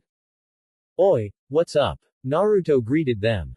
They along with the rest of your club will be working here tomorrow. Catherine said. Huh, why is that? Naruto asked. We're going to raise money and give it to Azuki so she could give it to her family and join us on the summer training retreat. Takaru said. Huh, Naruto said. I'll see you all first thing tomorrow. Catherine said with a blowing kiss. Takaru shook, feeling disturbed. He could never get used to the fact that Catherine was a cross-dressing man. Wait, Azuki-chan is a proud woman. She won't take your offer. Naruto said as the four began leaving. That's why we're going to loan it to her and she could pay us back another time. Anaho said as she then waved goodbye. Bye Naruto ni. Huh, good idea. Naruto said. Tilda, a little extra money for the family would be good. Although it wouldn't be necessary if you just come clean Tilda. Catherine chimed. Shish Tilda. You know Azuki-chan would kill me if she found out. Naruto whispered. Oh Naruto-kun, you are so whipped. Catherine said with a smile. The next day Naruto had come in early again to clean up and later the rest of Maken came to help. Whoa. So this is a maid cafe. Fu said looking around, but then noticed the female uniforms. And we have to wear that. Fu exclaimed with wide anime eyes and a red blush. Oh come on Imo Udo, don't get so embarrassed. Cha-Cha said with a grin as she patted Fu's back. Plus it'll make us look cool and even better looking in battle. Cha-Cha said with her fist pump and gripping her bicep. Plus you would look good in one of those maid outfits Fu-chan. Naruto said making Fu blush red. Me. I mean, Fu held her blushing cheeks, before a new determined look appeared on her face. I'll wear it with pride. Fu exclaimed with a grin. That's the spirit. Cha-Cha said with a grin. Your maid and butler outfits are laid out in the changing rooms. Don't go peeping arrow twins. Naruto said. Quit calling us that. Takaru and Kengo shouted. By the way, why aren't Furan-chan and Yuka-san here as well? Naruto asked. Well, this would be too embarrassing for the president and Yuka said she rather stay with Furan to keep her company. Haruko said. Too bad. I would have loved to have seen my Yuka-chan in a maid outfit. Kengo said with a smile and blush as sparkles shined around him with his index and thumb outstretched with his chin in the middle of them. And I bet Furan-chan would have looked so cute in a maid outfit. Naruto said with a blush and wide smile. Get your minds out of the gutter perverts. Haruko shouted. After speaking with her mother, who sounded more lively than usual, Azuki went to her job, but when she got there she was shocked to find the rest of Maken, minus Furan and Yuka, were there dressed in maid outfits working there as well. What in the? Yo! Naruto greeted her. Why are they here? Did you do this? Azuki shouted as she pointed at Naruto accusingly. I think I have already learned the, help Azuki-chan through pity and get your teeth bopped straight into your colon, rule. Naruto said. Well if it wasn't you then, that little perving freak. Azuki shouted as she marched over towards the woman's changing room. Oh by the way, I love your outfit Azuki-chan. Naruto said with grin and thumbs up. B baka. Stop perving on me. Azuki exclaimed with a red blush. Hard not to. Naruto muttered to himself, but Azuki somehow managed to hear as she glared at him and pounded her fist into her hand before heading into the changing room.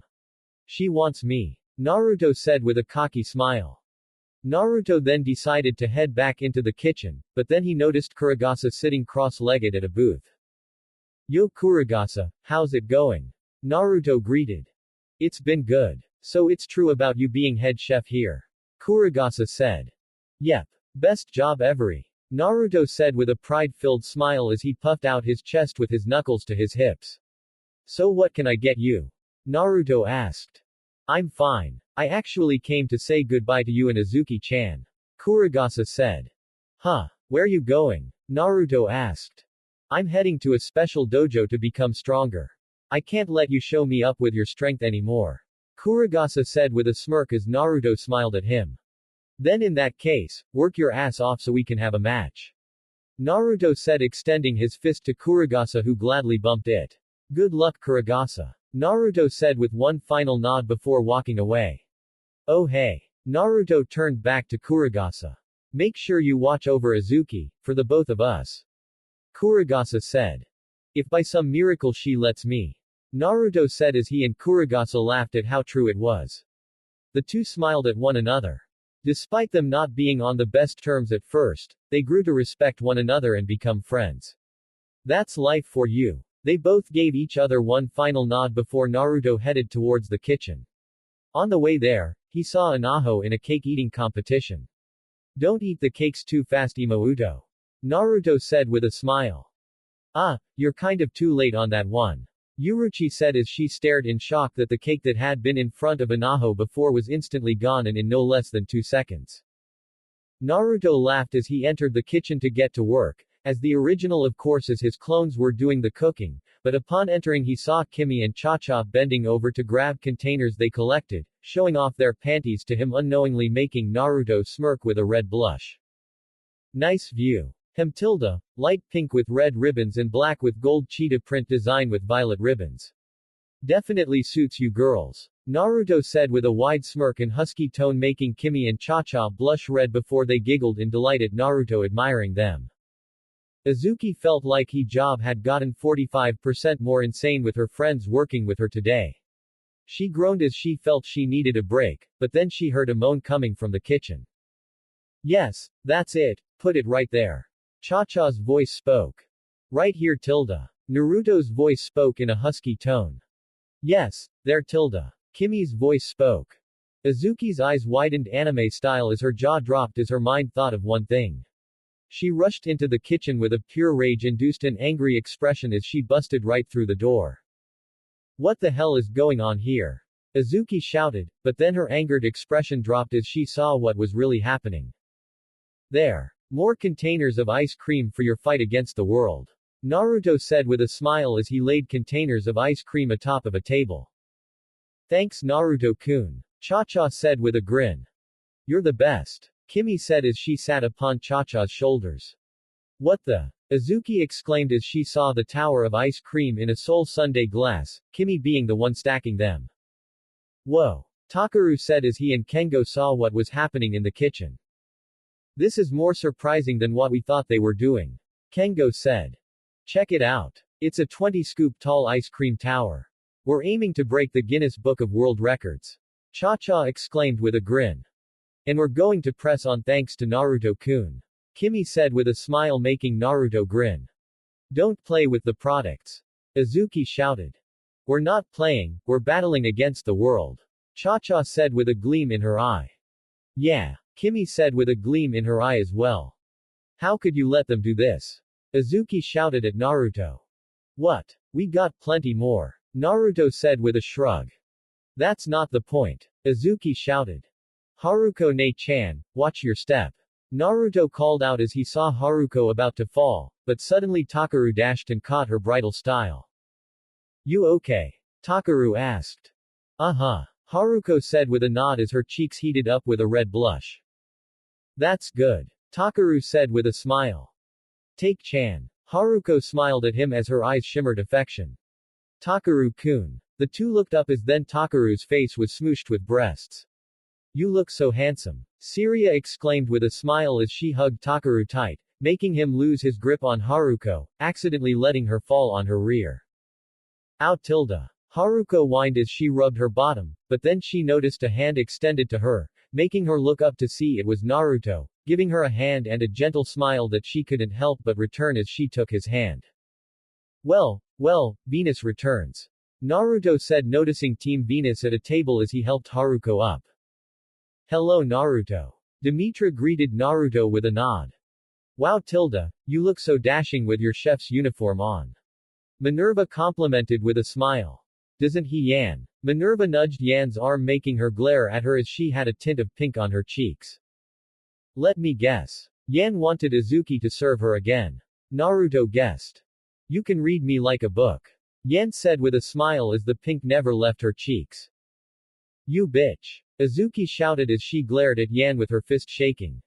Izuki-chan, we must show our customers respect. They are here to enjoy a delicious meal, and as their hosts we must show them the proper respect that we at Macaroon Mansion are known for. Naruto said with a calm expression. I hate you right now. Izuki said with narrowed eyes as she crossed her arms. I'm waiting to be served Tilda. Yan said with a smile. Why you? But then she heard Naruto clear his throat, making her turn to see him staring at her with a calm and cool, but stern look. Izuki shook a bit as she held her rage inside. How may I service you? Izuki said as she grabbed her notepad. Good girl. Yan said with a smug smile. I swear I will kill you later. Izuki thought as she shook with rage and crushed her pen in half. Naruto. Haruko started, making Naruto turn to her. Sorry, but I had wasted 2 orders of milk. Haruko said.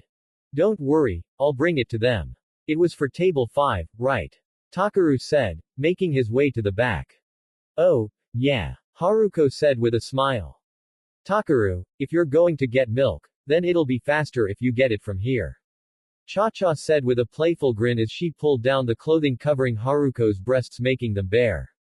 Oops. Sorry. I didn't know you weren't wearing a bra. Cha-Cha said as Takeru fainted with a nosebleed, but luckily Izuki and Naruto grabbed the cups of milk he was carrying a moment ago. Hey, did your breasts get bigger? Cha-Cha asked. I'll go hand out flyers. Haruko quickly said as she ran off. Geez, they're just causing trouble. At this rate we won't get anything done. Izuki said with a smile. I really wish I didn't see that. It feels so embarrassing seeing Nei-chan like that. Naruto said with a small embarrassed frown and blush. You're embarrassed? Then I hate to know how embarrassed Haruko is.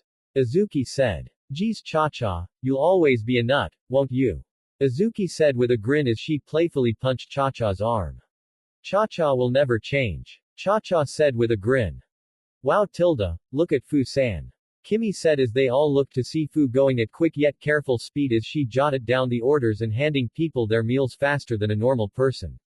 She's a natural at this. Kimmy said with a smile. That's my Imouto. Cha-Cha said with a grin. Tilda. Her legs look great in that outfit. Naruto thought as he rubbed his chin, checking Fu's legs out. He then noticed Izuki glaring at him, making him chuckle nervously as he scratched the back of his head. Suddenly Fu appeared in front of them. Here are the next orders. Fu said with a smile as she handed them to Naruto.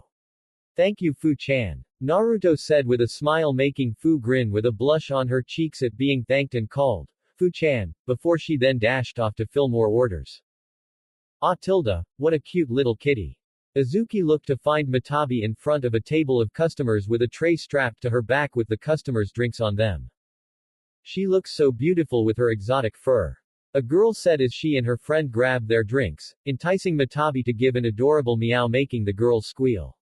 Kawaii Tilda. What's Matabi doing here? Izuki questioned with shock.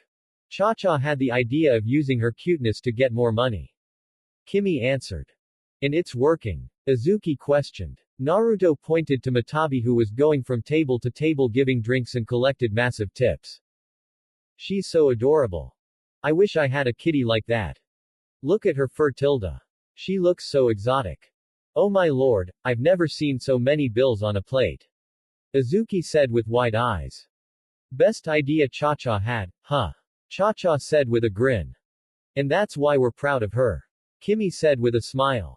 Oh wait, I just realized that Isobu is alone with Shukaku now. Kimmy said with new worry. Isobu was still a very timid creature, so leaving him with a troublemaker like Shukaku was most definitely a bad idea. Don't worry. I called him here and put him in the aquarium tank I had a clone by. He's in the kitchen swimming happily. Naruto said. Really? Kimmy said as she then ran inside and looked to find Isobu in the tank. Hi Isobu-kun. Kimmy said with a smile as she knelt down next to the tank as Isobu happily swam towards her. Out of everyone, Kimmy was Isobu's favorite and she was the only one he wasn't afraid to be near when he first hatched. Now even though he has gotten used to Naruto and was brave enough to handle Izuki and Cha-Cha, he always loved staying with and spending time with Kimmy. Here you go Isobu. No doubt you must be hungry with all the exercise you're getting. Kimmy said with a smile as she fed Isobu a carrot, eating it happily. Naruto couldn't help but smile at the scene. But what about Shukaku? He's all alone, isn't he? Cha-Cha questioned. Ah, he'll be fine. Besides, I left pounds of meat to occupy him so he won't feel lonely and it'll keep his attention away from destroying our stuff. Naruto said. You're so smart Naruto-kun. Cha-Cha said with a grin. By the way, here are Venus's orders. Izuki said as she extended the orders to Naruto. Alright. Thanks Izuki-chan. Naruto said with a smile. What hit me? Takaru said as he got back up from the floor. Your arrow brain, now get up and work. Naruto said as he headed back into the kitchen. Is Haruko okay? Takaru asked. Probably. I wouldn't blame you if you went to go check on her. Naruto said. Not right now. We need a little more help. Izuki said. Naruto then brought out a few prepared meals his clones made and went towards the designated table where he was met with a few familiar face. Minori-chan, Aki-chan, Gen-san, how's it going? Naruto greeted the three teachers as he placed their meals on the table. We're doing just fine Naruto-kun. Aki said with a smile, happy to see her favorite blonde. By the way, you look so dashing in your uniform. Aki complimented with a blush. Why thank you Aki-sensei. Naruto said with a grin making Aki's smile widen and her blush deepen. So this is one of Naruto's famous meals. From what I've heard, you'll love them after one bite. General said.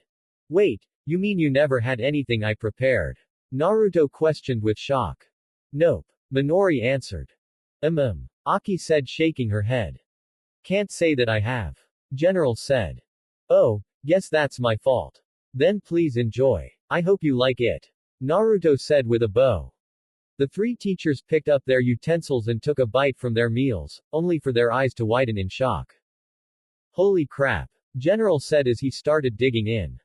This is amazing. Aki said with shimmering eyes, tears of joy and some drool going down the side of her mouth as she held her right cheek. Naruto, go get me more. Minori ordered as she continued to eat at a quick pace. Hi. Glad you like it. Naruto said with an appreciative bow. I love it. They all exclaimed making Naruto grin before he left back into the kitchen. After getting back into the kitchen, Naruto started to prepare more meals, along with more for Minori as per ordered, but as he cooked, he needed to grab some seasoning, but it was at the top drawer. He could have gotten a clone to acquire it, but he then had an idea. Naruto suddenly summoned Golden Asura's hand and grabbed it and brought it towards him, faster than second. Damn. Thank you Golden Asura. Now I can cook faster than record time. Naruto said with a grin as he and Golden Asura cooked faster than the eye could see. Finishing in faster than record time, Naruto quickly spun, yes I said spun, out of the kitchen and made his way to the teacher's table, to find Takaru talking with them with Catherine with them. You don't say. Takaru gave a look towards Minori. Okay. That's it. You just bought yourself a one-on-one fight with me. Minori shouted. Suddenly faster than the eye could see, Minori's extra food and a little extra for the others. What in the? Suddenly Takaru was gripped by the back of his collar as he was pulled away from the table. Oi, Takaru, quit annoying the customers. Go find Haruko-ne-chan. Naruto said a neutral expression with half-lidded eyes as he lightly pushed Takaru towards the exit's direction. Oh okay. Later. Takaru said as he waved and left. Naruto or Minori? One's stronger, one's got a bigger temper. Hard to choose which you'd rather deal with. Takaru thought wiping some sweat from his brow as he went out the door. These are on me. Naruto said with a smile, gesturing to the meals he placed on the table.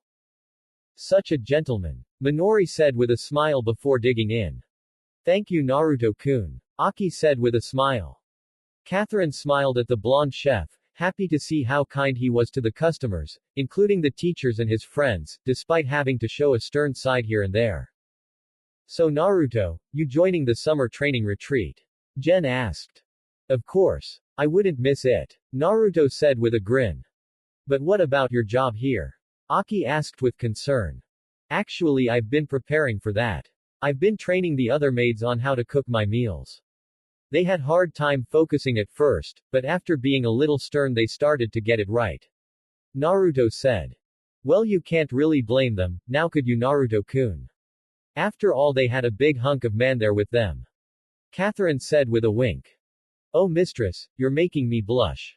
Naruto said with a modest grin as he scratched the back of his head, a blush adorning his cheeks. Catherine smiled at him, but then held her head as her brow sweated a bit. Naruto and Minori noticed immediately. You okay mistress? Naruto asked with concern. Oh yes. I just need a little tea is all. Catherine said with a small smile. I'm on it. Naruto exclaimed as he immediately ran back into the kitchen. That boy is too sweet for his own good. Aki said with a smile. You got lucky there Guro. General said to Catherine, calling her by her birth name. Yes. He is such a great young man. Catherine said with a tired smile. I'll see you three around. Catherine said, leaving. Minori chewed on her food, but her eyes never left Catherine until she couldn't find her on her sights anymore. Hey, where'd Mistress run of to? Naruto questioned with a cup of tea in hand on top of a saucer as he looked around for his boss. He went out. General said. Oh. Naruto said, but then he sensed something which made his eyes widen. You alright Naruto-kun? Aki asked. Yeah. I just remembered I have something important cooking. See you later. Naruto said as he made his way into the kitchen, but when he entered he flashed away towards the new power source he sensed. Naruto followed where his senses were taking him, then quickened his pace as he sensed a spike of element, being used as a weapon. Once making it, he saw a mysterious man using black bandages as a mask covering all but one eye, shooting at Haruko and Takaru with a gun mixed with cannon like Maken.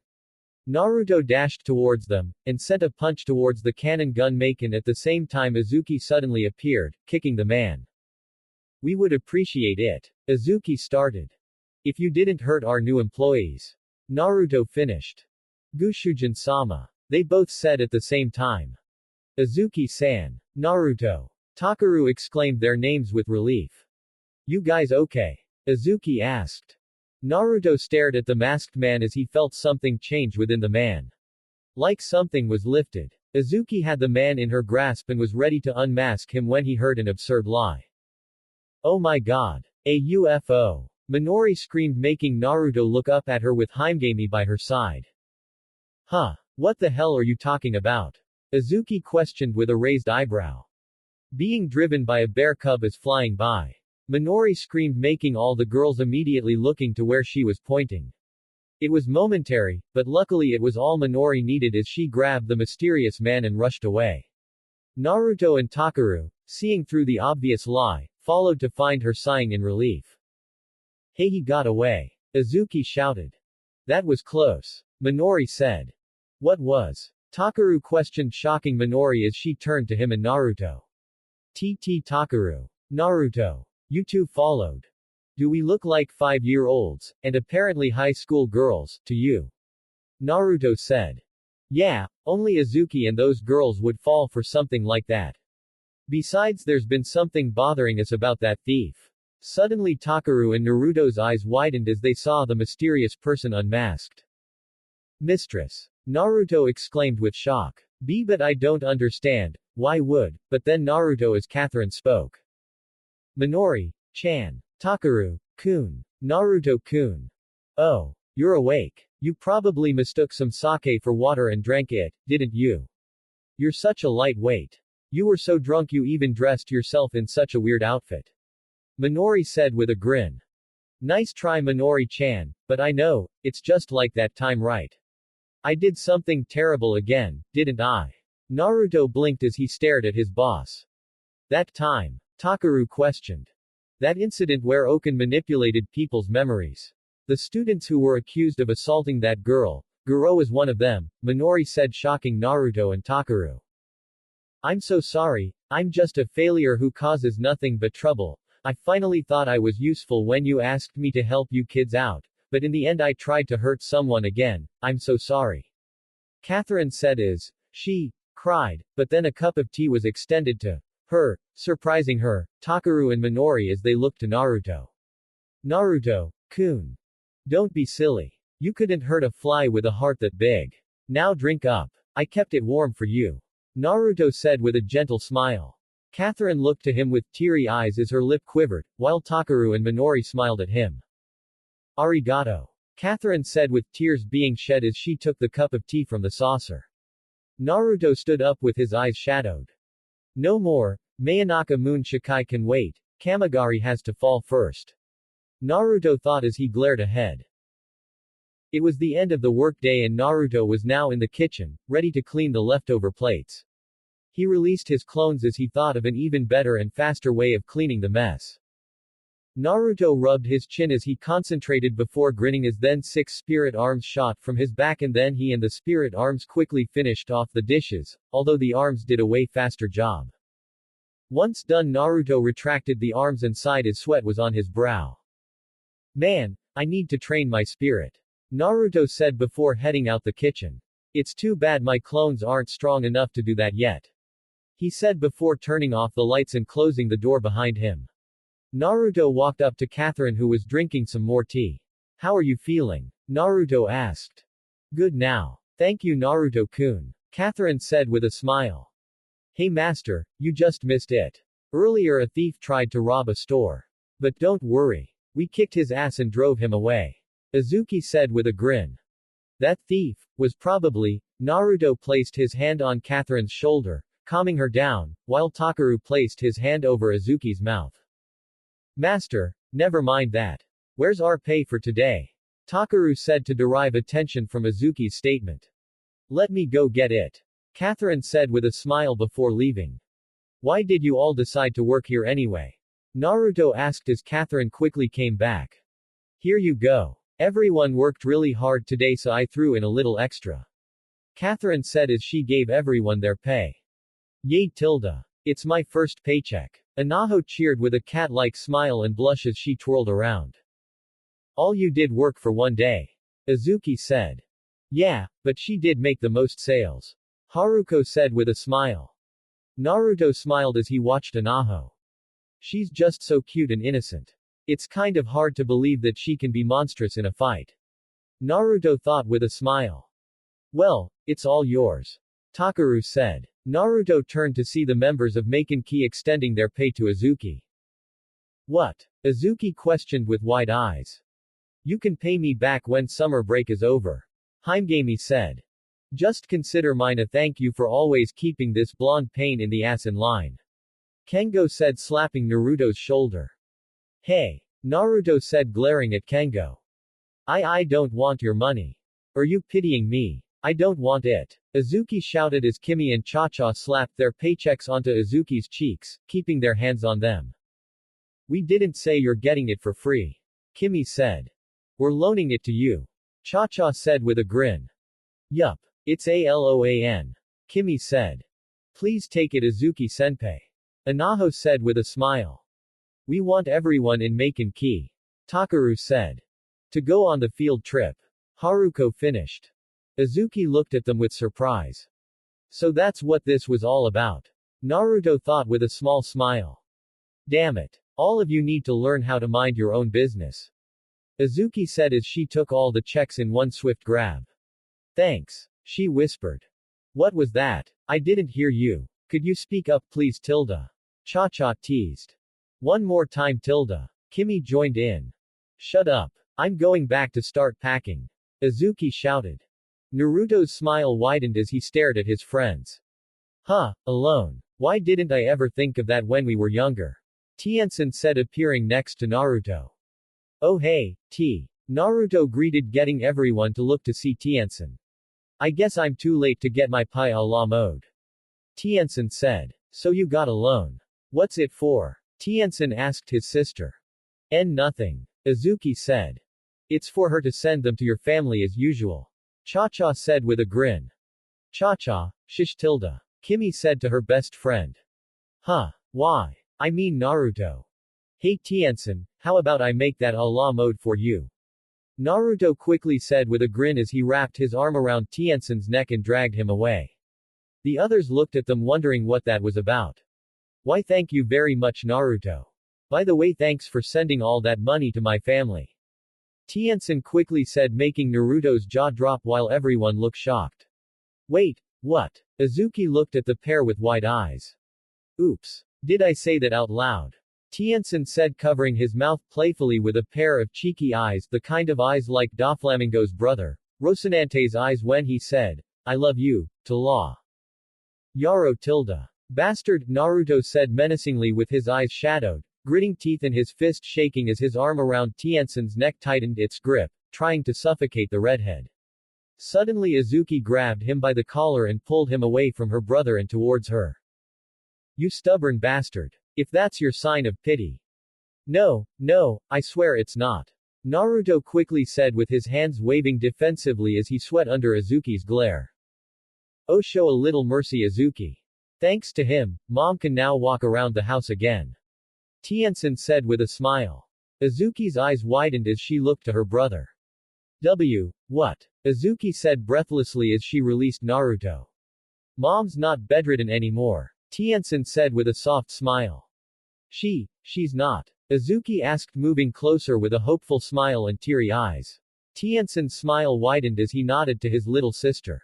Azuki's lip quivered as she turned to Naruto, and then suddenly she wrapped her arms tightly around Naruto, surprising him. Arigato. Azuki thanked her boyfriend with her tears staining his white shirt. Naruto smiled as he returned the hug. Anything or anyone that's important to you is important to me too, Azuki-chan. Naruto said with a smile. Azuki could never thank Naruto enough for what he's done for her family. She now knew no matter what, this is the man she wants to be with for the rest of her life. They then heard a cute meow making them look down to see Matabi rubbing against Azuki, trying to give her comfort with Isobu beside the kitten. Azuki smiled as she bent down and hugged the two baby Biju. Oh that's right. I forgot about the little kitten's paycheck. Catherine said. There's no need. Cha-cha said getting everyone to look at her. She earned more than enough with today from the customers. Cha-cha said as Fu and Kimmy showed wads of cash in their hands, with the former two grinning with their pearly whites and Kimmy just smiling. Check out all the green she got. Fu exclaimed with enthusiasm. She got all of that. Kengo shouted as he and the others stared in shock. It's not much as compared to Naruto's amount. They all turned to see Yuka and Furin at the entrance. Yuka-chan tilde. Kengo exclaimed his girlfriend's name with joy and hearts for eyes. Furin-chan, Yuka-san, how are you two? Naruto greeted them with smiles. Great. Although I was dragged here by Yuka who just wanted to see her boyfriend in his work clothes. Furin said making Yuka blush. Here I am. Kengo spun like a tornado before stopping as an imaginary spotlight hit him as he did a handsome pose. How do I look my violet? Kengo said with a smooth voice. Oh tilde, so dashing. Yuka said with a wide smile as she held her blushing cheeks. Oh brother. Naruto said rolling his eyes but still had a smile. I'm still getting my Allah mode, right? Tien-san asked. What the hell, I think everyone deserves a treat, right mistress? I agree. Catherine said with a smile and nod. Hooray! Free food. Fu and Cha-cha cheered with their fists thrust into the air while Kimmy clapped. Naruto smiled as he saw the happy expressions on everyone's face. These are the moments that always brighten my life. Wabisuke was lying in his bed, still resting from his fight with Naruto. He was still awake, with his eyes looking to Hanahime who had her eyes closed, resting herself, sitting by his bedside. Wabisuke's eyes softened as he stared at her. His body was strong and altered to a point where his physical injuries have been healed since yesterday, but his soul was a different story. Anna Belinda explained that since Horus had suffered much damage throughout the fight, Wabisuke's soul was greatly damaged, and despite now possessing an extraordinary healing factor, a soul still needs to heal on its own. Luckily, a soul heals its injuries quicker than any injury on a regular human, but it's still a bit slow compared to Wabisuke's new regenerative properties. Wabisuke sighed as he looked up at the ceiling. Naruto's promise played back in his head. I swear on my life I will break Mayanaka Moon Shikai's hold on you and free you from them. That is my promise to you. My promise of a lifetime. Wabisuke had a tiny smile on his lips as the words echoed in his head. He then turned towards Hanahime again, staring at her gorgeous face, then his eyes looked down to her hand. Wabisuke looked to her sleeping face once more before he slowly extended his hand towards her own. Once his hand reached, he looked up to the ceiling with a red blush as he held her hand. Unknown to him, Hanahime had developed a smile as she felt the warm gentle grip. Naruto was laying on his mattress in the loft, staring at the ceiling in the middle of the night. He thought over his experience in the world of Maken, from the waking up in Mayanaka Moon Shikai's base to his fight with Wabisuke. It seemed crazy how all this transpired. He thought of his friends, old and new, enemies, his battles, new promises, new opportunities and new love. His life now was, kind of unpredictable. And he loved it. Kurama stayed silent as he thought something over. Naruto. Yeah. Naruto responded. I've decided to give you my power willingly. Kurama's words surprised Naruto. I don't know. I'm honored, but I don't feel that I've earned it from you yet. Naruto responded. Trust me, you have. Naruto smiled at his friend's words. However, I do have another condition that needs to be fulfilled before I do so. Okay. What is it? Kurama grinned a toothy sly grin. You'll have to lose your virgin card to one of your vixens. Naruto's eyes widened full anime style. Nani? What the hell, Fox Baka? Himegami screamed. Naruto, shut up. Izuki shouted. Naruto tilde. Haruko whined. Ni-san, I'm tired tilde. Anaho whined. What happened to the boobs? A tired Takaru whined after he woke up. Taki. What's going on? Fu called out. Is Naruto-kun alright? Kimmy questioned. If you had a bad dream, Naruto-kun, then I can get in bed with you to make you feel better. Cha-cha called out. Cha-cha.